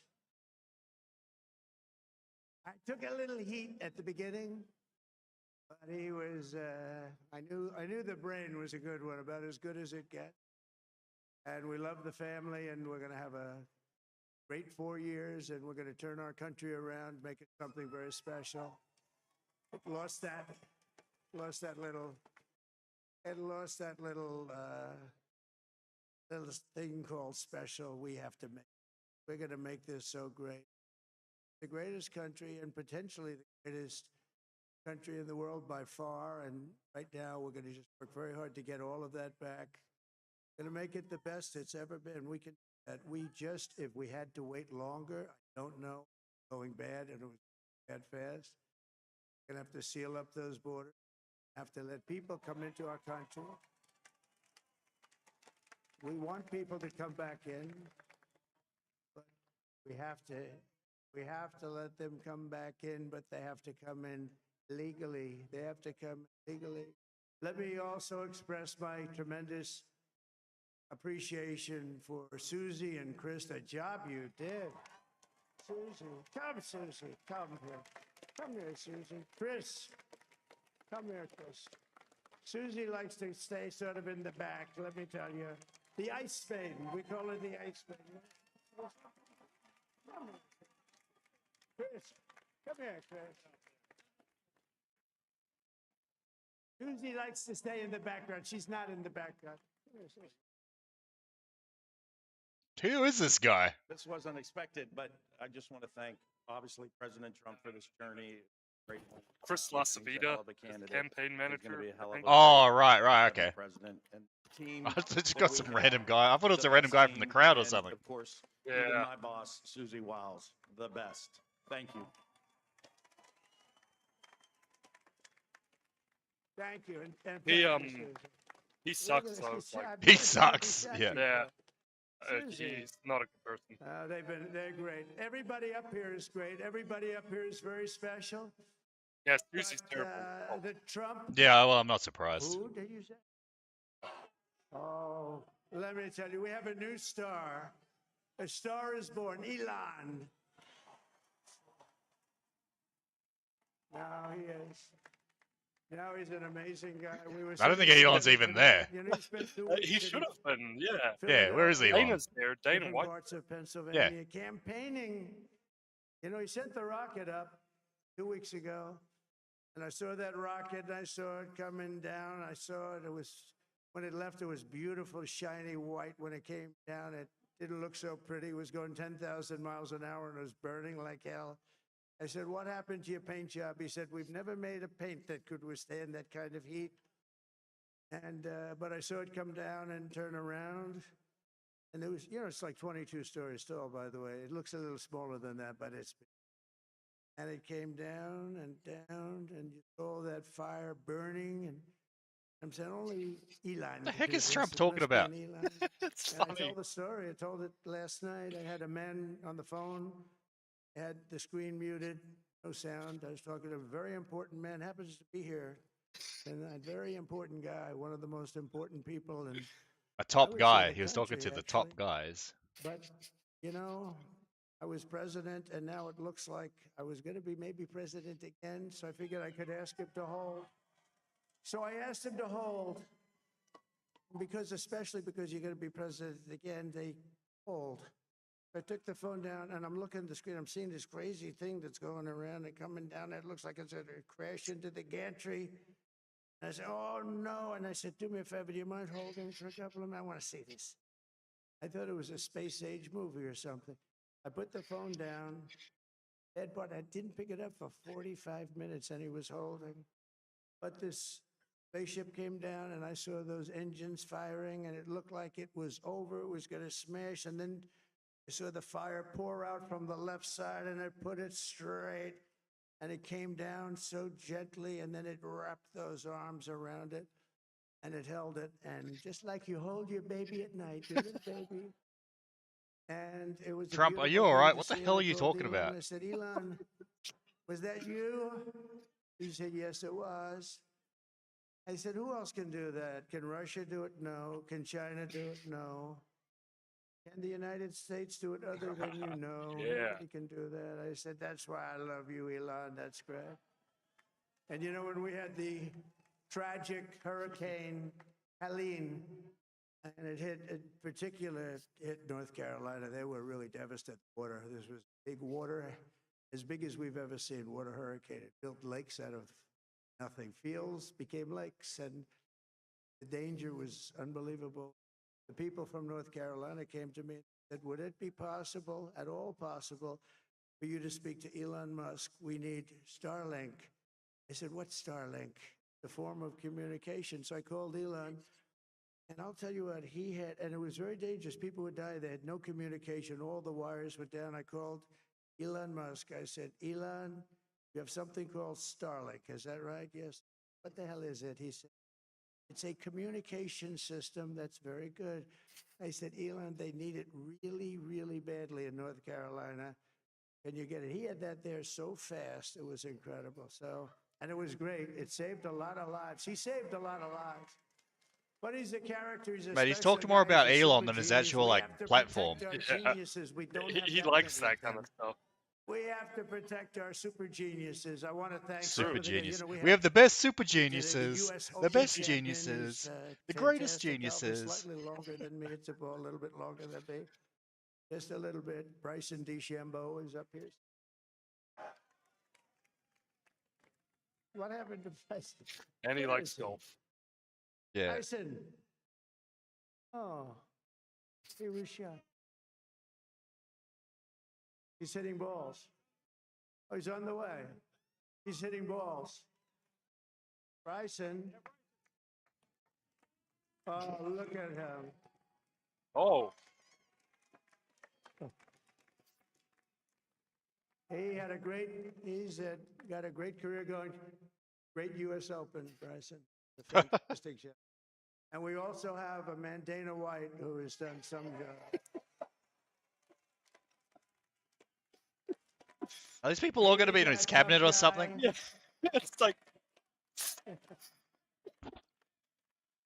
So Dana started UFC and came to me, do you mind if I use your, nobody wanted to give him Marines because they said it's a rough sport, a little rough. And I helped him out a little bit and I went and they said, this is the roughest sport I've ever seen, but I began to like it and he loved it and nobody's done a better job in sports. And you know, he's a very motivational kind of a guy, what he does. He gets these fighters, they really go at it. And it's become one of the most successful sports enterprises anywhere at any time, doing so well. I'd like to ask Dana just to say a couple of words because people love to hear from him. Dana White's going to speak now. Okay. Yeah, that's kind of cool, to be honest. That's actually kind of awesome, I gotta say. Nobody deserves this more than his family does. This is what happens when the machine comes after you. What you've seen over the last several years, this is what it looks like. Couldn't stop him. He keeps going forward. He doesn't quit. He's the most resilient, hardworking man I've ever met in my life. His family are incredible people. This is karma, ladies and gentlemen. He deserves this. They deserve it as a family. I want to thank some people real quick. I want to thank the Nelt boys, Aiden Ross. Aiden Ross. Theo Bond, What? Buffalo with the boys, and last but not least, the mighty and powerful Joe Rogan. Joe Rogan. And thank you, America. Thank you. Have a good night. Well, there you go. That's a piece of work. Hey, why Aiden Ross? He's really an I don't know. amazing guy. But most of all, I want to thank the millions of hardworking Americans across the nation who have always been the heart and soul of this really great movement. We've been through so much together, and today. Oh. Are you still there, Gil? Yeah, I think we're back. Has been. Cool. I said that many Will the people link have still told work? me I think so. that God I'll check. Oh, spared Rumble my might have life died. for a reason. But I think YouTube will still work. Maybe. And that reason was to save our country and to restore America to greatness. And now we are going to fulfill that mission together. We're going to fulfill that mission. The task before us will not be easy, but I will bring Yeah, I think we're back on ounce of YouTube. energy, spirit, and fight Yeah, we are. that I have in my soul Yeah, cool. to the job that you've entrusted to me. This is a great job. There's no job like this. This is the most important job in the world. Just as I did in my first term, we had a great first term, a great, great first term. I will govern by a simple motto. All right, we're Promises back. made, promises kept. We're We're gonna back. keep Yeah, our I think promise. OBS is working. Nothing will Stream is stop me going. from keeping my word to you, Cool. the people. We will As long as make we have America YouTube. safe, Yeah. strong, Also, New York prosperous, Times powerful, and free called again. Pennsylvania. And I'm asking every So citizen all Trump across is nearly our land to guaranteed to join me win. in this noble and righteous endeavor. That's what it is. It's time to put the divisions of the past 4 years behind us. It's Yeah, time way to ahead. unite. All right, let's And get we're back to gonna Trump. try, All right, gonna we're try, back. we have to Bruce is try, in chat. and Hey, Bruce. It's going to happen. Hey, mate. Success will bring us together. I've seen that. I've seen that. I saw All right, that I'm in gonna the go first refill my term. water bottle. We I don't think became Trump's gonna more say and more anything too crazy while I'm gone. We I'll be started back in a working sec. Together. Success is going to bring us together, and we are going to start by all putting America first. We have to put our country first for at least a period of time. We have to fix it. Because together we can truly make America great again for all Americans. So I want to just tell you what a great honor this is. I want to thank you. I will not let you down. America's future will be bigger, better, bolder, richer, safer, and stronger than it has ever been before. God bless you, and God bless America. Thank you very much. Thank you very much. All right. Well,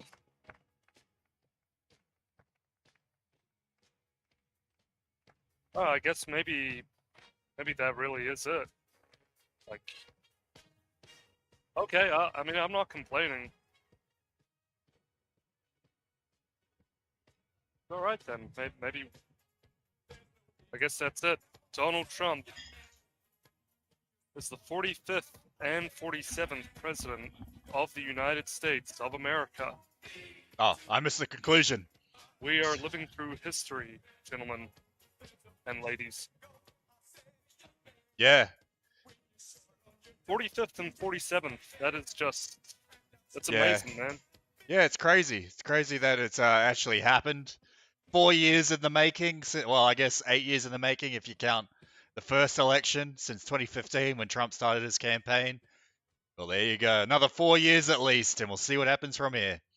Yeah. All right. I think I'm going to mute that. I think we might get copyright struck if we keep playing that song. So, yes, it seems like Trump has been called for Pennsylvania, still in the lead in Michigan, still in the lead in Wisconsin, in the lead in Arizona, and in the lead in Nevada. So that's basically it. I think we should start wrapping up. Trump gave his speech. It looks like Trump's winning. It looks like he's going to win.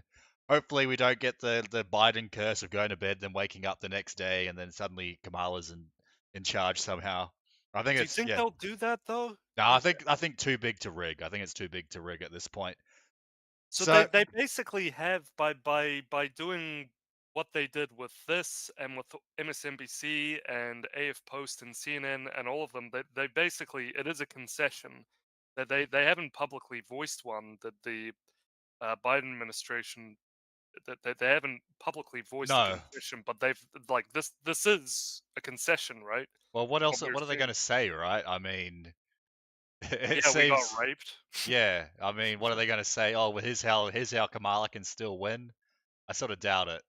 It seems, like kind of set. Like they're. I don't think. I think we're home free, right?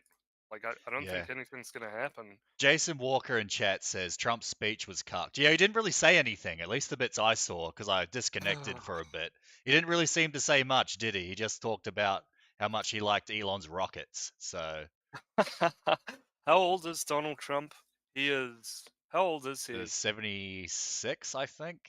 Damn, man. I mean, he's not young. I want to be nice, and 76 is, and then to go through all that, everything they put. I mean, they shot at him, man. They shot at him, and all the warfare, all the, trauma and attacks. That takes its toll. Like I've aged absolutely, just from going to uni and going to work. Like that stuff ages me, and yeah, poor guy. I think going through what he went through. I mean, it really is a Herculean effort, and it's inspiring his resilience. But he's getting on.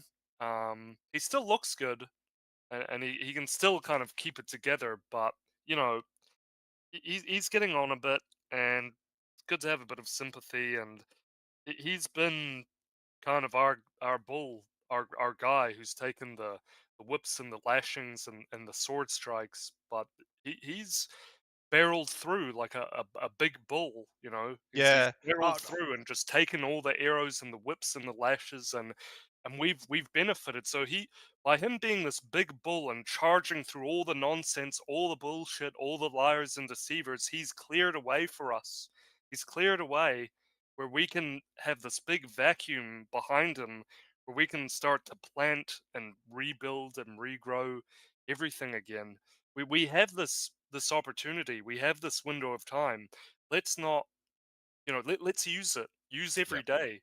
Use every single day to try and make, and have a think about your life and think about, this is the sort of zeitgeist or the the trend of the epoch of our time, and this is where it's going. So it's time to really use this opportunity we have. Don't it doesn't. I mean, this is only the beginning. You know, we have to. I can't stress that enough. We and this is actually going to be concentrated a lot at the so-called people who have been advertised to protect us. You know, the same things going on all over the world. These people are self-interested. Of course, we know. But I mean, Trump has been that guy who's taken the sacrifice, he's taken the beatings, he's taken the psychological trauma. For I mean, for literally a bullet, right? yeah, yeah. Yeah. He's done it all. The hard yards, the hard work. He's been that guy where I don't know if anybody else could have done it. So this Yeah. is what it is, guys. We've got to use this opportunity. But I can't stress that enough. Use this time. Use your life to Yeah. really Well, think. Yeah, and make something. I mean, just in the immediate term, it seems like because if Kamala got in, like the internet was going to be censored to oblivion. Like X was going to go back to its old ways times a million. Like websites like 4chan and whatever, Kiwi Farms and all these other websites that have dissidents on it were probably all going to be shut down. Like there was basically like the free speech online would have been over if Kamala got in. So at least there's that. Hopefully Trump, actually, I mean, like I said, I was actually sort of pretty disappointed with that victory speech. He didn't really say much of anything. He's like, oh, we need to get immigrants, but they need to come here legally. And I like I like Elon's rockets. China doesn't make any good rockets. It's like, okay, how about getting to the point? Can we get like mass deportations like you promised, please? Can you talk about that? So yeah, I will admit that victory speech was fairly disappointing, but we'll see what happens. We got 4 years ahead of us, and well, that's the thing. I mean, yeah, I guess people in America at least have to get involved. The Republican Party try to push these people towards the right positions in multiple ways of that term. It looks, and I guess I'll just have a look at that as well before we sign off for the night. Again, it looks like the House is fairly even right now for the Democrats and the Republicans in the House of Representatives. The Republicans already won the Senate and they've won the presidency. So, I mean, hopefully they win the House because, I mean, if they don't win the House, that's just going to be their excuse for doing nothing the entire time. So, I hope they do. Hopefully Trump gets no excuses. He's not going to appoint like all these idiots to his cabinet. So hopefully we see, the actual like dark MAGA, ultra MAGA Trump instead of whatever the 2016 Trump was. Yeah. So hopefully we get punished Trump, but for real. Yeah, well, the Americans again, like this, they've shapeshifted from the Democratic Party into the Republican Party. So that's what Americans need to realize, and they need to hold these people's feet to the fire. Trump is 76 years old. He's been through the ringer. He's taken all the beatings, all the punishment. He's been through the gauntlet. You can tell in his speeches. It's worn on him. It's taken the guy down a little bit. You know, it's been hard on him. So now it's time that every American and every person across the world, you know, spreads the message of, nationalism and, well, really Christianity and God has to be into, because that is really the way to fight evil. If you really study and ponder the Word of God, the Word of Christ, then that is how. I mean, Victor called it the Catholic Church, and I see what he's saying, but really it starts with the Bible, and that ultimately is your tool. Once you understand it and you've studied it, that is basically your tool to fight against this evil. And then from that, springs everything that your ancestors, imbibed from the Bible, took into their own psychology, their own behavior, how they lived life, and that was sufficient to defend their lands and conduct their family affairs and how they lived. So that's how we need to do it, and we need to be as innocent as doves and wise as serpents. And we just, I can't stress enough. You use this time and we've got to go scorched earth. You know, we really gotta. And this is it here, 267. Yeah, there you Yeah, go. so he's 3 away, so he's pretty Yeah. much guaranteed. All he needs to do is win Alaska. So I think he's going to win Alaska. So looks like Trump's pretty much won nearly every swing state. But yeah, I think that's pretty much it. I think the too big to rig worked. I don't know about you, but I'm going to start calling it a day. I'm getting sort of hungry. It's nearly dinner time. So Yeah. I guess we should probably wrap it up. Can I just do something? Oh yeah, sure. Yeah, I just want to, say a big thanks to all of our friends, that joined us.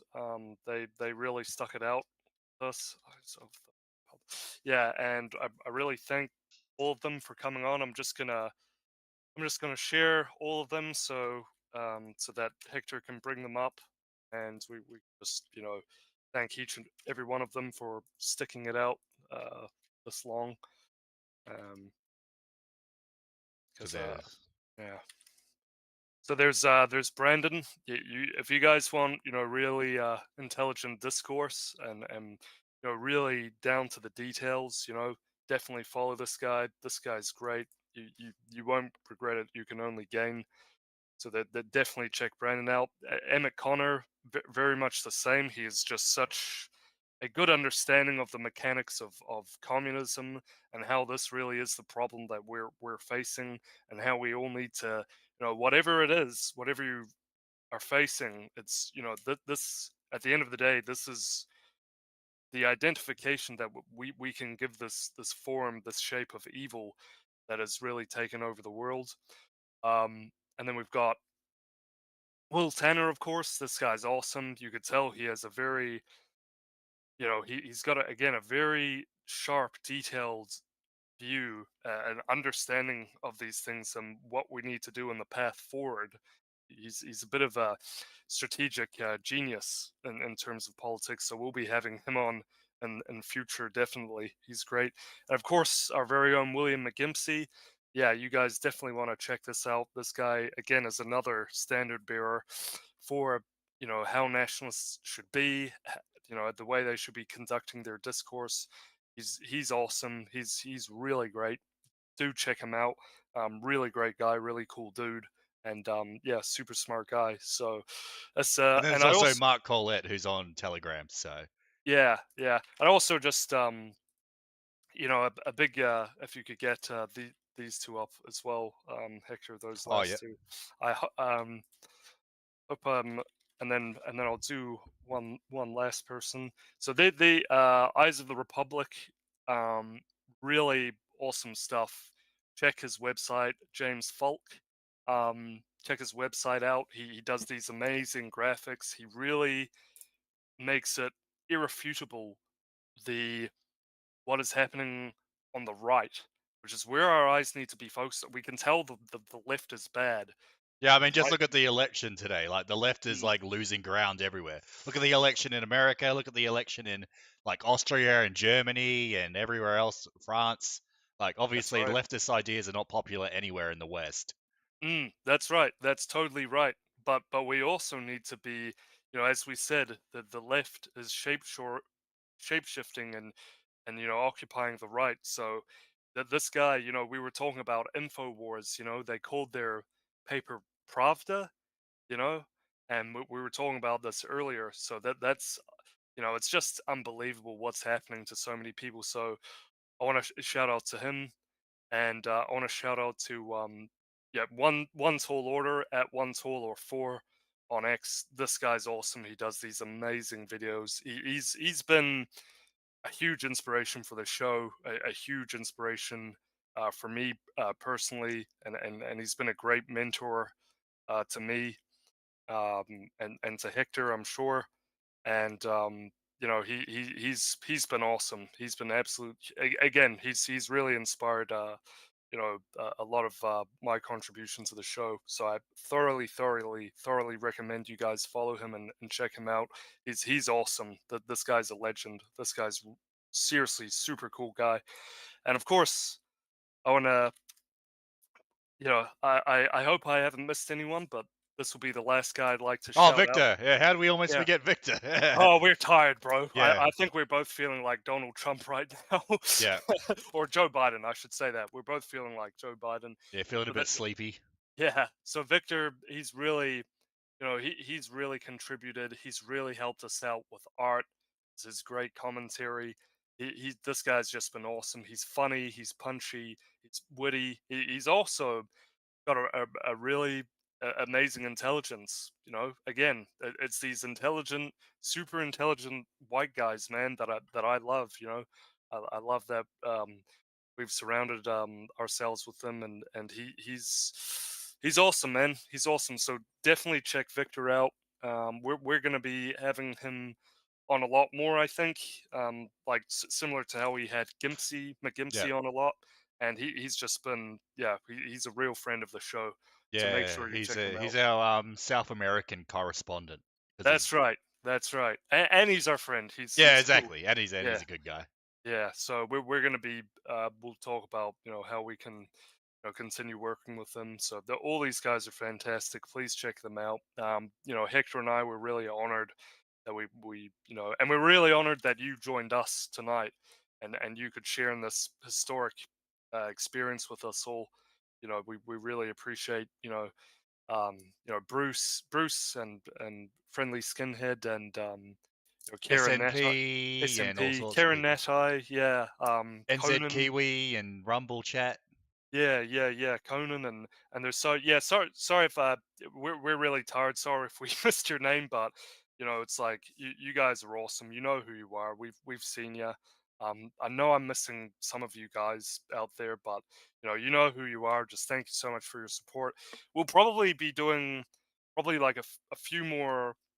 Well, I mean, we'll do a stream this weekend, so I mean, we'll have I don't know, either Saturday or Sunday, maybe just us, or maybe we'll get someone else on and just talk about the fallout. I mean, there'll be like, in the next coming days, there will be updates and articles and statements and whatever coming out from all the parties involved, from Biden, from Kamala, from Trump, from Elon, from whoever.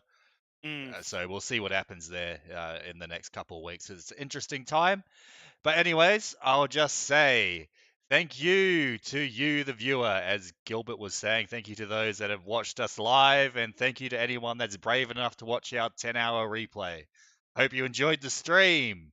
And as always, hope you stay blessed, not stressed, and we'll hopefully see you this weekend. Have a great week, guys. Have a great week.